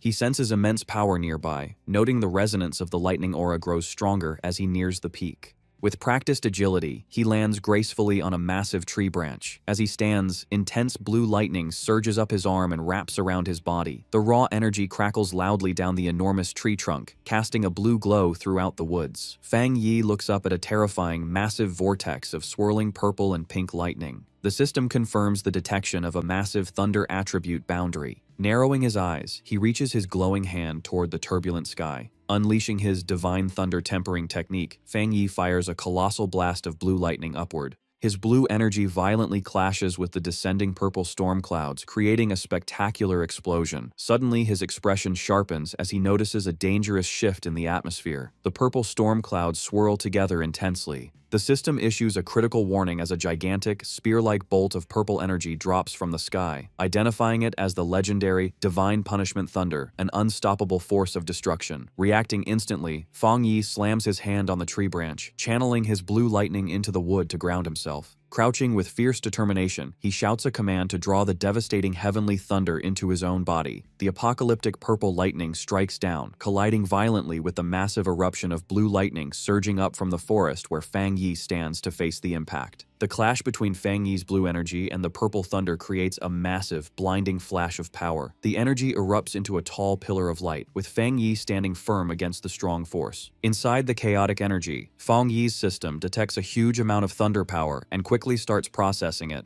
The absorption works. The system announces Fang Yi has gained a strong new skill to summon thunder to strike enemies and absorb it to break his own limits. Fang Yi thinks about breaking his limits, looking up at the storm calmly. He knows that normally every skill has a strict limit. It takes special conditions and huge spiritual power to break through, which often fails. However, a confident smile crosses his face as he grabs a cluster of purple lightning. He realizes his new skill skips these normal rules. Standing unhurt inside the purple lightning, he notes he can now use the thunder to keep getting stronger. He also knows the thunder is an unstoppable natural force, making it a deadly weapon. He is very happy to get such a strong trump card in this normal mountain. Suddenly, a sharp alert breaks his thoughts. He feels an intense energy coming from the mountain's peak. Knowing the thunder energy no longer rejects him, he wraps himself in purple lightning and flies toward it. He lands in a clearing where pink and purple energy strikes the ground. His system detects a falling entity called a throne. As he approaches the glow, the system explains this is a thunder throne. A throne of pure purple energy appears. The system explains these thrones hold ancient spiritual power and come to the world to find their masters, making Fang Yi curious. Fang Yi walks to the glowing object and reaches out to touch the new thunder throne. As his fingers touch the purple structure, a sudden spark of energy pushes his hand away. A system alert tells him the thunder throne already has a master and rejects him. Surprised, Fang Yi looks closer and finds a small gourd vine growing on the throne. He is amazed that the ancient entity chose a simple plant as its master. Smiling, Fang Yi thinks that in this new era of spiritual energy, all living things, even a simple flower or grass, can get amazing chances and become great. Suddenly, the red spirit flower comes out of Fang Yi's coat, asking him who is calling it. Fang Yi holds the red flower toward the floating gourd. Guessing the vine sensed the flower and started talking to it. The glowing purple gourd moves happily in the air, greeting the red flower. The flower translates the gourd's message to Fang Yi. The vine says hello and wants to be friends, as they are the first beings of its kind it has met. Fang Yi is amused and confused to be called a plant's kind. He realizes the gourd probably likes him because he just absorbed the same thunder energy that powers the throne. The red flower explains the vine cannot leave yet. It ate a lot of energy and needs to sleep deeply to process it. Understanding this, Fang Yi knows the vine found a great chance. He thinks that once it digests the throne's huge power, it will evolve wildly, just like his spirit flower. With a friendly smile, Fang Yi reaches his hand out to the glowing vine, offering a handshake to the new master of the Thunder Throne. Fang Yi accepts he was too late to claim the throne, but he won't steal it. Building a friendship with it is much better, since fighting a master would cost too much. Watching the vine playfully touch his flower, Fang Yi notes it is gentle and friendly despite having strong thunder powers. He is glad it wanted to talk, ensuring it won't threaten humanity. However, he gets serious, realizing this throne isn't the only one. Thinking of other thrones waking up globally, getting one is his top goal. He also sees a danger. If a throne can pick a plant, it could easily pick a bad monster. Imagining a lightning monster attacking a city, Fang Yi knows that if evil beings get these chances, humanity's survival will be much harder. Standing up, he decides to report these thrones to the Spirit Association and military so they can watch them. He also wonders if one person can claim multiple thrones. Suddenly, the red flower interrupts him, passing a message from the vine telling him to go west. Fang Yi looks down surprised. The flower explains the Thunder Throne sensed a wood throne falling in the west. A confident smile crosses his face as he prepares to hunt the new throne. Before he can fly away, the green vine gently wraps around his ankle, stopping him. Fang Yi looks down confused. The red flower says the vine wants him to wait and practice his new thunder skill here. The vine explains the area is full of pure thunder energy, which will give him great benefits if he trains now. Touched, Fang Yi smiles and agrees, deciding it would be rude to refuse his new friend's nice offer. He sits to meditate, floating slightly above the ground wrapped in purple lightning. As he trains, he is thankful the vine treats him as a true friend, sharing its huge spiritual wealth. Fang Yi fully starts his new skill, the Thunder Divine Limit, causing a big storm of purple lightning to spin around him. Wanting to test his limits, he shoots a big blast of thunder energy into the dark sky, wanting to see how much this power can raise his strength. The purple lightning crackles and expands wildly. Inside the chaotic storm, Fang Yi's eyes glow as he also starts his golden sun breathing technique. Triggered by his energy, a giant pillar of golden thunder crashes from the clouds, covering the forest in a huge explosion of light. Sweating under the heavy pressure, Fang Yi is amazed by the thunder's scary force. He feels the lightning flooding his bones, being quickly absorbed and refined by his golden aura. To his surprise, the two strong energies do not fight. Instead, they mix perfectly, making his body hot as his soul feels like it enters a whole new level. Suddenly, a change catches his eye, making him look up in total surprise. High above him in the dawn light, a huge blue image of a meditating god appears in the sky. The system says his golden sun breathing technique broke its limits and evolved completely. Fang Yi stares at his hand, looking at the glowing golden energy wrapping him after his skill evolved. The system calls the new skill the Divine Sun Swallowing Heaven technique. It explains Fang Yi acts like a sun now, giving him much better ability to absorb and process the spiritual energy of the world. As he uses the skill, the thick spiritual energy condenses, falling on the forest like golden rain. Floating high with his arms out, Fang Yi enjoys the amazing feeling. He feels pure spiritual power from the mountains and forests coming to him, washing over his body like rain. Suddenly he looks shocked as he feels an unexpected internal change. Glowing under a giant fiery golden image of himself, he realizes the massive energy has pushed him to the start of the 2-star Jinggang realm. The system confirms this. It says his extreme yang attribute and the new void thunder are mixing to clean his veins, starting his breakthrough to the 2-star Jinggang realm. A confident smile spreads on Fang Yi's face, his eyes burning with golden energy as he marvels at his fast power growth. Engulfed in a vortex of golden lightning, Fang Yi absorbs its intense energy. His eyes begin to glow with a brilliant yellow light as raw power surges through him. A towering golden silhouette of himself manifests behind him, signaling his successful breakthrough to the 2-star Jinggang realm. He lands gracefully in a sun-drenched golden forest, marveling at his new realm. Taking a deep breath, Fang Yi reflects on a pioneer's cultivation, noting that while they absorb natural spiritual energy, not all of it can be used immediately. He visualizes the complex circulation required to refine energy. Understanding that superior cultivation techniques are necessary for a higher conversion rate, he realizes that despite the abundance of spiritual energy, the current pinnacle of human power remains at the 3-star Jinggang realm because of this difficult refinement process.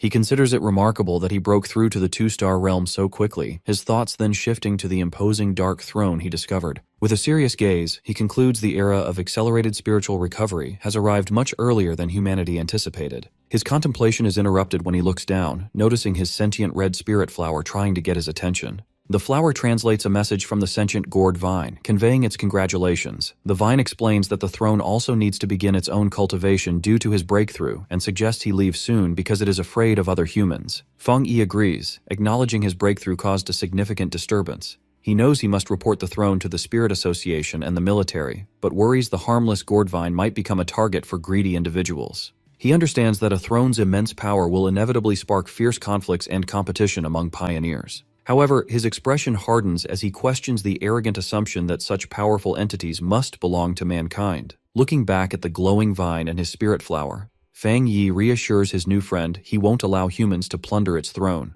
Acknowledging the vine cannot leave its location yet, they prepare to part ways. With a casual two-finger salute, Fang Yi bids farewell to his new ally, addressing the vine as the Lord of Thunder. At the Star God Combat Zone, a heavily fortified military outpost is built directly into a steep cliffside. Inside, Elder Wu mentions that headquarters detected 2 massive spiritual energy fluctuations in Chuanxi City, both comparable to the 3-star Jinggang realm. He then asks what report they received from the Sealer. Jiaolan details the report, revealing Fang Yi has broken through to the 2-star Jinggang realm. She also relays his warning about an S-class spiritual energy phenomenon called a throne, noting Fang Yi has officially requested the military to investigate. Elder Wu listens in stoic silence. Noticing his lack of reaction, Jiaolan asks if he isn't surprised by the escalation. Elder Wu replies evenly, explaining the accelerated resurgence of spiritual energy is a known reality. He states the appearance of high-tier opportunities like the throne was a scenario their nation had anticipated. Jiaolan notes that Elder Wu has been at the half-step Jinggang realm for a long time and asks if he's on the verge of advancing. Elder Wu confirms this, observing many pioneers are experiencing breakthroughs as abnormal activities peak. He admits he can finally feel the signs of his own advancement. Jiaolan is surprised by his confirmation. Looking over the base, Elder Wu solemnly reflects that during these volatile times the accompanying opportunities and dangers will be massive. He reminds Jiaolan that above being pioneers, they are soldiers whose duty is to brave these dangers and secure safety for the nation, even if it costs their lives. Envisioning a united front of the nation's strongest pioneers, including Fang Yi and Su Qingying, Elder Wu declares their country must seize this momentous opportunity, and that even a veteran like himself will ride this new wave of power. Clenching his fist, he states their objective. They must ensure the sealer secures a throne and that their other loyal pioneers claim as many as possible. Exuding authority, Elder Wu issues a command to fully coordinate with Fang Yi and the Spirit Association, urging total unity. He asserts that any independent pioneers or rogue factions with selfish ambitions will be forced to stand down under the combined pressure of the military and the association. At the Spirit Association headquarters, Gu Yuru stands before a monitor displaying the purple throne. She announces to the command center they have the Sealer's intelligence and are launching a nationwide investigation to find potential thrones and track abnormal energy fluctuations. Her expression serious, Gu Yuru orders the mobilization of all city team captains. Internally, she worries about the terrifying speed of the escalating crisis, questioning if humanity can survive this turning point. At the Taishi Spirit Association, the local superior receives a shocking phone call, reacting in disbelief that Fang Yi has already broken through to the 2-star Jinggang realm. Sweating, he assures the caller the Taishi branch will fully manage its jurisdiction so Fang Yi can operate in Chuanxi without distractions. The superior lowers the phone and turns to Su Qingying, confirming Fang Yi's advancement. Su Qingying smiles proudly, noting Fang Yi is now the second strongest pioneer in the nation, behind only Elder Wu. She adds that their city of Taishi is benefiting from his reputation. However, she rubs her head with a slightly embarrassed expression. She admits she had been overly arrogant about her recent advancement to the half-step Jinggang realm, failing to anticipate the massive, worldwide spiritual energy surge Fang Yi had triggered. The superior's expression turns grave. He fears that if Taishi faces another catastrophic spiritual anomaly, potentially worse than the last, they might not survive. He vows they must protect their city to avoid becoming a burden to Fang Yi. 10 hours later, an emergency meeting is convened at the Chuanxi Spirit Association, gathering all pioneer captains from surrounding cities. Gu Yuro stands at the head of the conference table before a projection of the throne. She reports that, following Fang Yi's intelligence, headquarters detected over 20 similar spiritual energy anomalies globally, but they cannot confirm if all are thrones. A map of their nation appears on screen, showing 7 confirmed locations with similar energy signatures within their borders. Song Yiming, the captain of Fengshi who recently reached the first-level Jinggang realm, rests his boots on the conference table. He grins and points out the problem. There are only 7 potential thrones, but far more captains in the room. Song Yiming questions how the association plans to distribute these coveted limited resources. Wang Lan, the captain of Haishi who recently reached the half-step Jinggang realm, calmly prepares tea. Unfazed by the tension, he reprimands Song Yiming, asking him to take his feet off the table during a meeting. Infuriated by the disrespect from someone at a lower realm, Song Yiming glares fiercely at Wang Lan, challenging his authority to speak. Song Yiming releases a surge of wind energy across the table, trying to intimidate Wang Lan while mocking him for wanting a throne.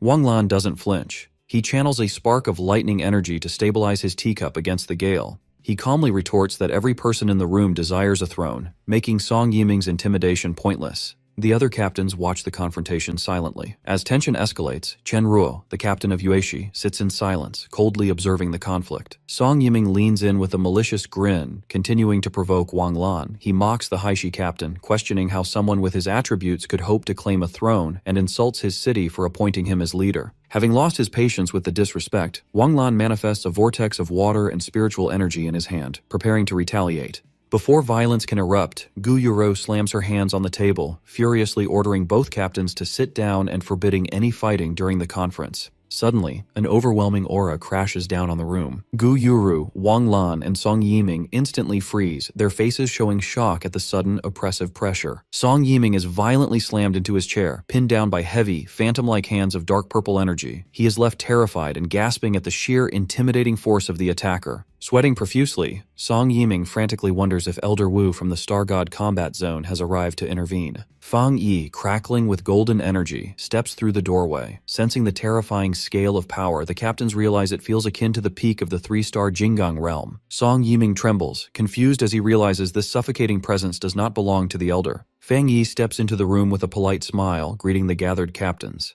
He apologizes for being late as he approaches the table. Gu Yuro formally acknowledges him, announcing the arrival of the sealer. Song Yiming cowers in his seat, nervously glancing at Fang Yi. He wonders why every instinct is screaming at him to back down, finally realizing this unassuming young man is the legendary pioneer everyone has been talking about. Fang Yi's polite demeanor vanishes.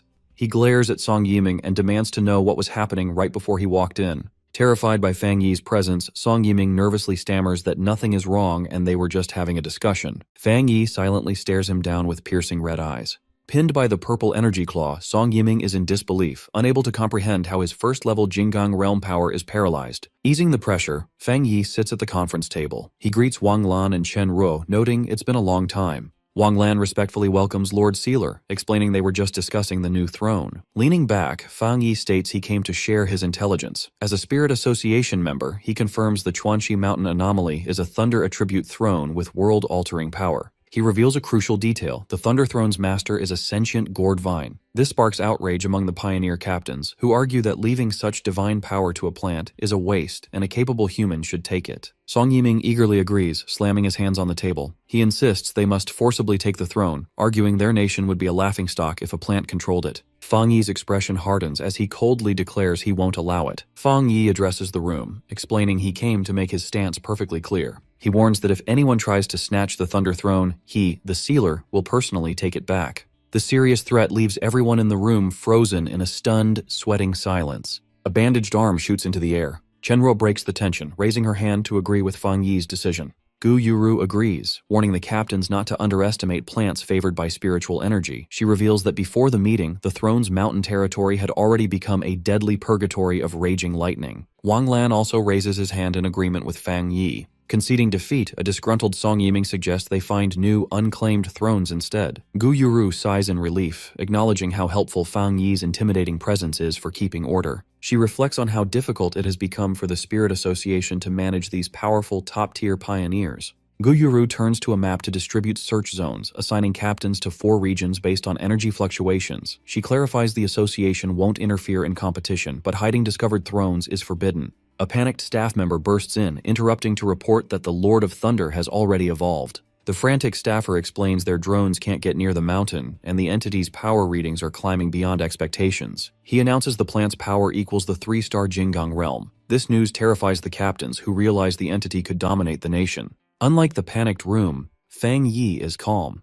He reasons such rapid growth isn't surprising given the throne's immense ancient power. Seeing a forecast for severe thunderstorms, Fang Yi decides to visit the mountain to check on his plant friend's advancement. Gu Yuro adjourns the meeting. The captains look determined as she wishes them luck securing their own thrones. After the meeting, Gu Yuro calls to Fang Yi as he leaves, relaying a message from headquarters to stay in Chuanxi City. Fang Yi pauses. Gu Yuro explains they fear rogue pioneers might attack the Thunder Throne and mentions the Dark Intelligence incident seems to be over. Fang Yi narrows his eyes, asking if the association suspects the shadow monster survived. Adjusting her glasses, Gu Yuro confirms his suspicion, explaining both are products of the world's rapid spiritual recovery.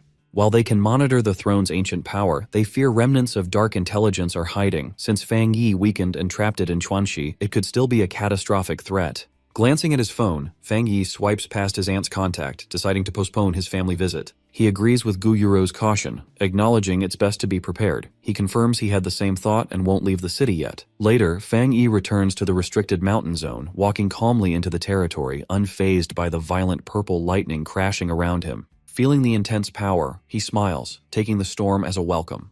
He decides to use the thunder energy to upgrade his cultivation skills. Approaching the glowing Thunder Throne, a voice speaks, noting that Fang Yi's cultivation speed has already outpaced its own. The sentient gourd vine, intertwined with the throne, thanks Fang Yi for his help. Surprised, Fang Yi wonders how he helped. He realizes the Lord of Thunder has developed human-like intelligence, which is expected at the peak of cultivation. The vine explains the throne's awareness told it Fang Yi protected them during the meeting. To repay him, it offers its spiritual energy, admitting it worried he wouldn't return. The sentient red spirit flower eagerly pops out of Fang Yi's clothes, wanting a share of the spiritual energy.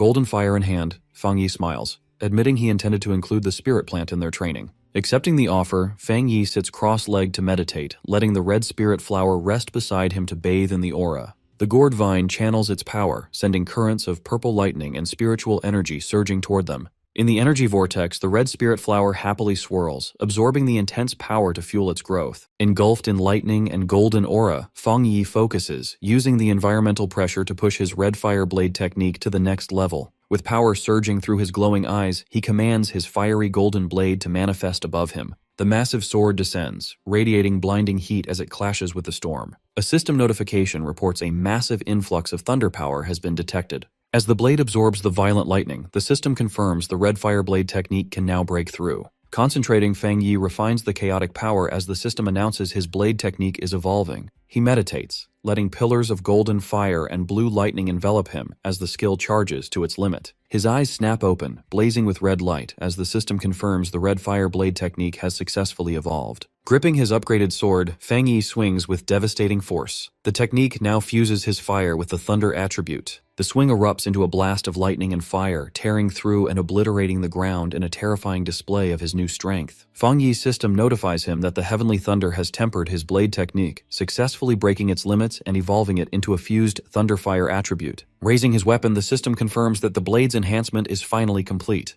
The raw power of his breakthrough triggers a massive, spectacular eruption of fire and lightning at the mountain peak. Watching from afar, Wang Lan and Chen Ruo recognize the fiery display, wondering just what Fang Yi is up to inside the Thunder Throne's restricted area. Nearby, an agitated Song Yiming suspects Fang Yi went back on his word to steal the throne for himself. However, his subordinate quickly reminds him that Fang Yi actually considers the entity a friend. At the Spirit Association, red alarms blare.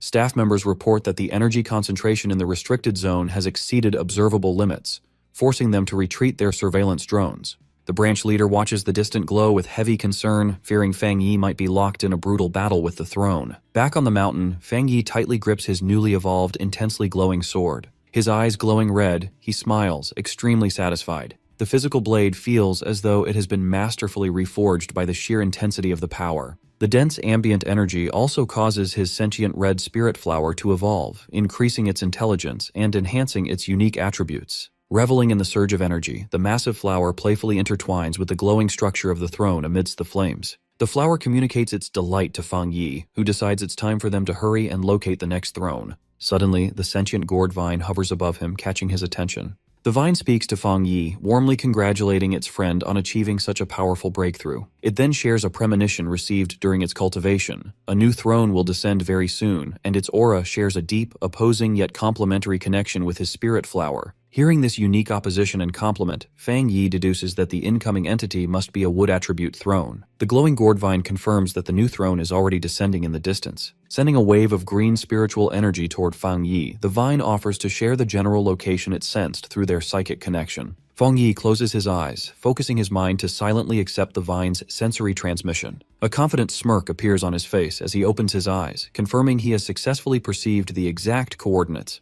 The scene shifts to a sprawling neon-lit metropolis at night, which Fang Yi identifies as Yuan City. He notes that Yuan City is an autonomous municipality about a 2-hour drive from Chuanxi City, widely famous for its extreme luxury and extravagance. However, beneath its glamorous surface lies a chaotic and brutal underbelly. The city is known for its ruthless locals and historically boasts the highest crime rate in the nation. Arriving in the downtown district, Fang Yi walks calmly through the bustling, dimly lit streets. He recalls intelligence from the Spirit Association. Their efforts to establish a local branch here have been severely stalled because the city is heavily controlled by entrenched local gangs. Observing the rough-armed pioneers loitering under neon signs, Fang Yi reflects that none of the local awakened individuals are willing to join the authorities. Consequently, Yuan City remains a lawless territory without an official Spirit Association branch or an assigned captain to maintain order. Suddenly, Fang Yi's attention is drawn to a sharp shift in the atmosphere. His sentient red spirit flower emerges from his coat, urgently tugging at his sleeve.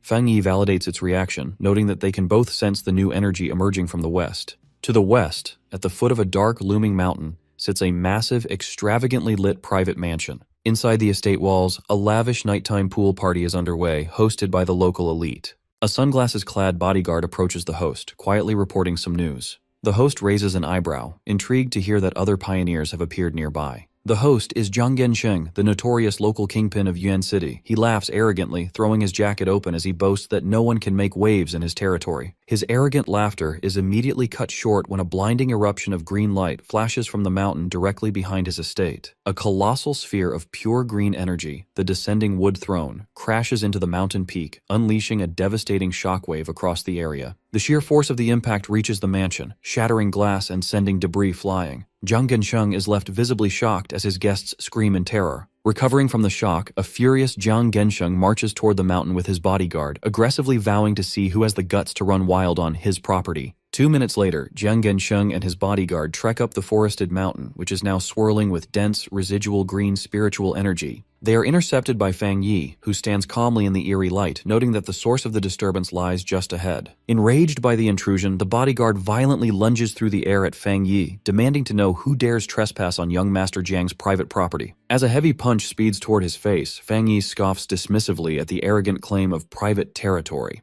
Without even taking his other hand out of his pocket, Fang Yi effortlessly catches the bodyguard's fist in midair. He brings the man's momentum to a dead halt, leaving him completely stunned. Glaring with glowing red eyes, Fang Yi coldly educates them that the mountain is national soil belonging to all the people of Yuan City. He firmly declares that from now on, the territory is under the strict jurisdiction of the Yuan City Spirit Association. He then unleashes a powerful blast of fiery energy from his palm, effortlessly blowing the bodyguard away while mocking their absurd claim of private ownership. Meanwhile, deeper in the forest, Jiang Gensheng aggressively confronts the newly descended wood throne, violently struggling against the dark green vines the sentient entity is using to reject him. Refusing to take no for an answer, the arrogant kingpin yells that the throne must submit to him simply because it landed in his territory. Forcing his way through the thick vines with his aura, Jiang Gensheng stubbornly insists the seat of power belongs to him, threatening to completely destroy the ancient relic if it continues to deny him. Watching the pathetic display from the sidelines, Fang Yi lets out an amused scoff. Startled by the sudden noise, a furious Jiang Gensheng whirls around, demanding to know who is hiding in the shadows. Fang Yi casually walks past the local boss, calmly explaining that high-tier treasures possess awareness and choose their own masters. He bluntly informs Jiang that he completely lacks the qualifications to command the wood attribute. Deeply insulted, Jiang Gensheng fumes in disbelief as Fang Yi calmly approaches the chaotic, swirling green energy of the throne.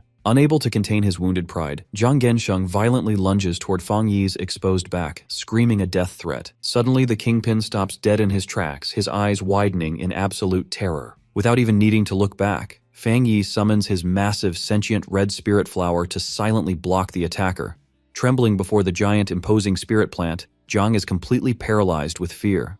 Fang Yi casually notes that the gang boss is somehow even weaker than his own bodyguard. With a condescending smirk, Fang Yi dismisses the notorious kingpin of Yuan City as a complete disappointment. Leaving the terrified boss behind, Fang Yi steps forward to stand alone before the colossal, crackling green structure of the wood throne, preparing to initiate contact. Fang Yi faces the wood throne's swirling green energy. His system announces the ancient relic is matching with a master. The system quickly confirms the match, recognizing Fang Yi's sentient red spirit flower as the wood throne's new master. A massive surge of green energy erupts from the mountain peak. The power forms a tall pillar of bright green light that pierces the night sky, visible even in distant Chuanxi City. At the Spirit Association headquarters, Gu Yuru and Wang Lan see the huge energy spike. Gu Yuru realizes the wood throne has a new master. She worries that if a pioneer from lawless Yuan City got it, things could get hard to handle. Anxious, she quickly calls Fang Yi. Fang Yi calmly answers, noting Chuanxi City's pioneers must have seen the huge energy wave. He tells Gu Yuru the wood throne has finished choosing its master. Shocked, Gu Yuru asks if Fang Yi claimed the throne. Standing before his giant sentient red spirit flower, Fang Yi explains the new master is his spirit plant, not a human. He says he controls the desolate attribute and treats the flower as his pet. Gu Yuru is left completely stunned and speechless by this news. Fang Yi casually adds he already defeated Yuan City's notorious boss, Jiang Gensheng, who lies unconscious at his feet. He advises the Spirit Association to enter Yuan City immediately, leaving the task of cleaning up Jiang's gang to them. Ending the call, Fang Yi smiles and congratulates his spirit flower. However, he notes it must stay on the mountain to absorb the throne's energy, meaning they must part ways for now. Watching his flower settle on the wood throne, Fang Yi feels like he is dropping a child off at school.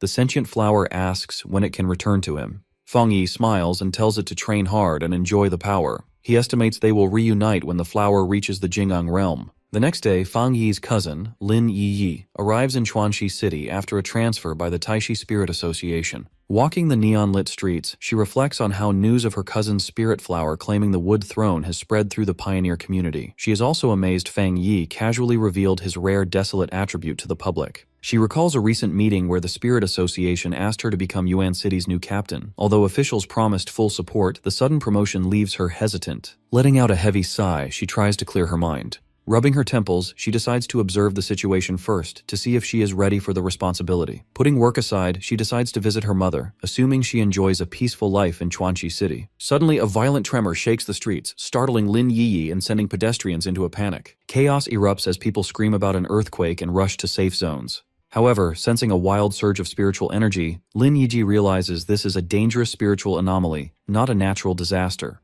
Red alarms flash at the Chuanxi Spirit Association. Guyuru and her team are confused, wondering how such a large anomaly could form without triggering any early warning systems. A panicked staff member reports a massive spiritual energy spike in the restricted mountain zone. He says the sudden surge caused wild mountain beasts to mutate violently. A scary horde of mutated beasts, including giant armored flyers and huge spiked predators, swarms out of the forest toward the Chuanxi urban district. The monsters invade the streets, destroying buildings as terrified civilians scream for their lives. Caught in the chaos, Lin Yi takes action, narrowly dodging a strike from a huge, multi-eyed beast. While dodging monsters, she tries to call her mother, but the connection fails. As a shadowy beast looms behind her, she realizes her mother is in grave danger. The monster violently charges at her, jaws wide open and eyes glowing. Lin Yi turns back, her eyes widening in shock at the unavoidable attack. Right before the beast reaches her, a blinding flash of purple energy crashes down, slicing the monster in half. Lin Yi instantly recognizes the familiar spiritual power.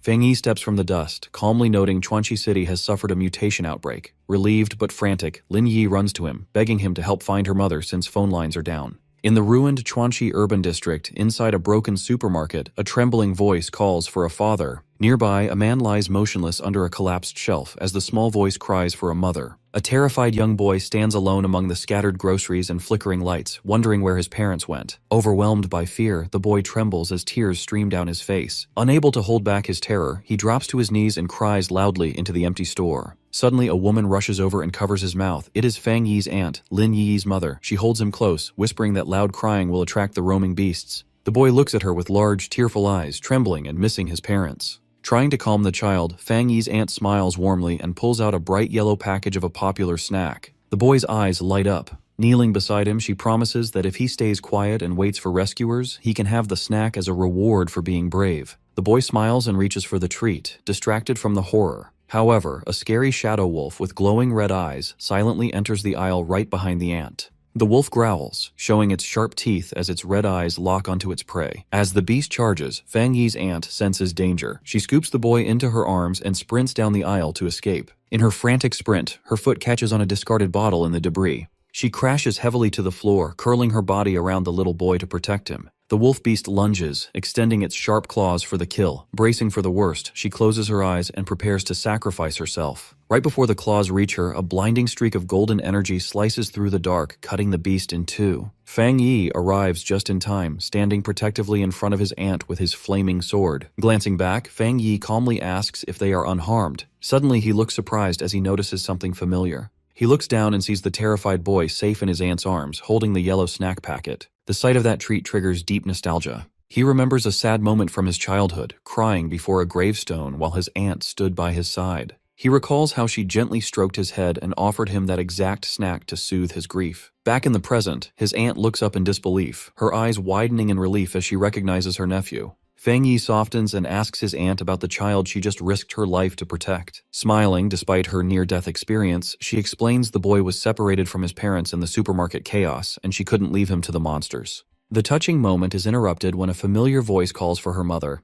The aunt turns in surprise as Lin Yi bursts into the ruined supermarket. In tears, Lin Yi throws herself into her mother's arms, saying she was terrified for her life. Smiling gently, her mother strokes Lin Yi's hair, comforting her and assuring her she is safe. Fang Yi silently watches the emotional reunion between his cousin and aunt with a soft smile. His attention is drawn down when he feels a small hand tugging at his sleeve. He looks down in mild surprise. The little boy looks up with hopeful eyes, calling him a superhero. Holding out his yellow snack, the boy bravely offers it as a reward, asking if the hero can take him home. Touched, Fang Yi kneels down with a warm smile. He takes the snack and tells the boy to make a wish on it, promising it will help him reunite with his family. Suddenly, an alert triggers in Fang Yi's mind. His warm expression hardens into a deadly glare as he senses a massive spiritual presence approaching. Shouting for everyone to get back, Fang Yi grabs the little boy and leaps to safety just as a giant claw smashes the building, dropping heavy debris.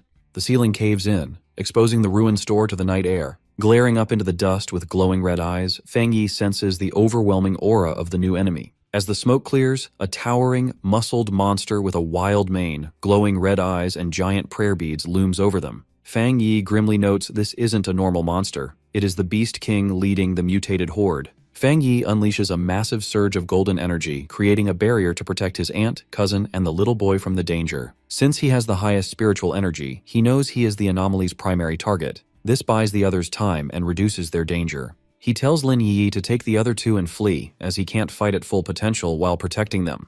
Lin Yi quickly agrees. As they prepare to flee, the colossal Beast King looms over Fang Yi and lets out a deafening roar. Fang Yi observes the monster and notes it has both thunder and wood attributes. He finds this too coincidental as it matches the attributes of the two recently descended thrones. The Beast King attacks, smashing its massive fists into the ground. Fang Yi swiftly leaps back to evade the blow. As he readies his glowing golden sword, Fang Yi sees the beast's surging aura and realizes it has been contaminated by the dark attribute. Fang Yi's fiery slash lands, leaving a glowing wound near the monster's red eye. Undeterred, the massive Beast King gathers momentum for another strike. The monster lunges at Fang Yi with its jaws open. Fang Yi calmly leaps back. Mid-air, he swings his flaming sword with immense force. The powerful strike forces the giant beast to stagger back, creating distance between them. Leading the retreat, Lin Yi projects a protective green energy shield as she runs. Her mother follows close behind, carrying the little boy. Their escape is halted when a second massive, shadowy beast with glowing blue eyes suddenly appears in their path. Lin Yi freezes in horror, realizing they are facing not one, but two Beast Kings.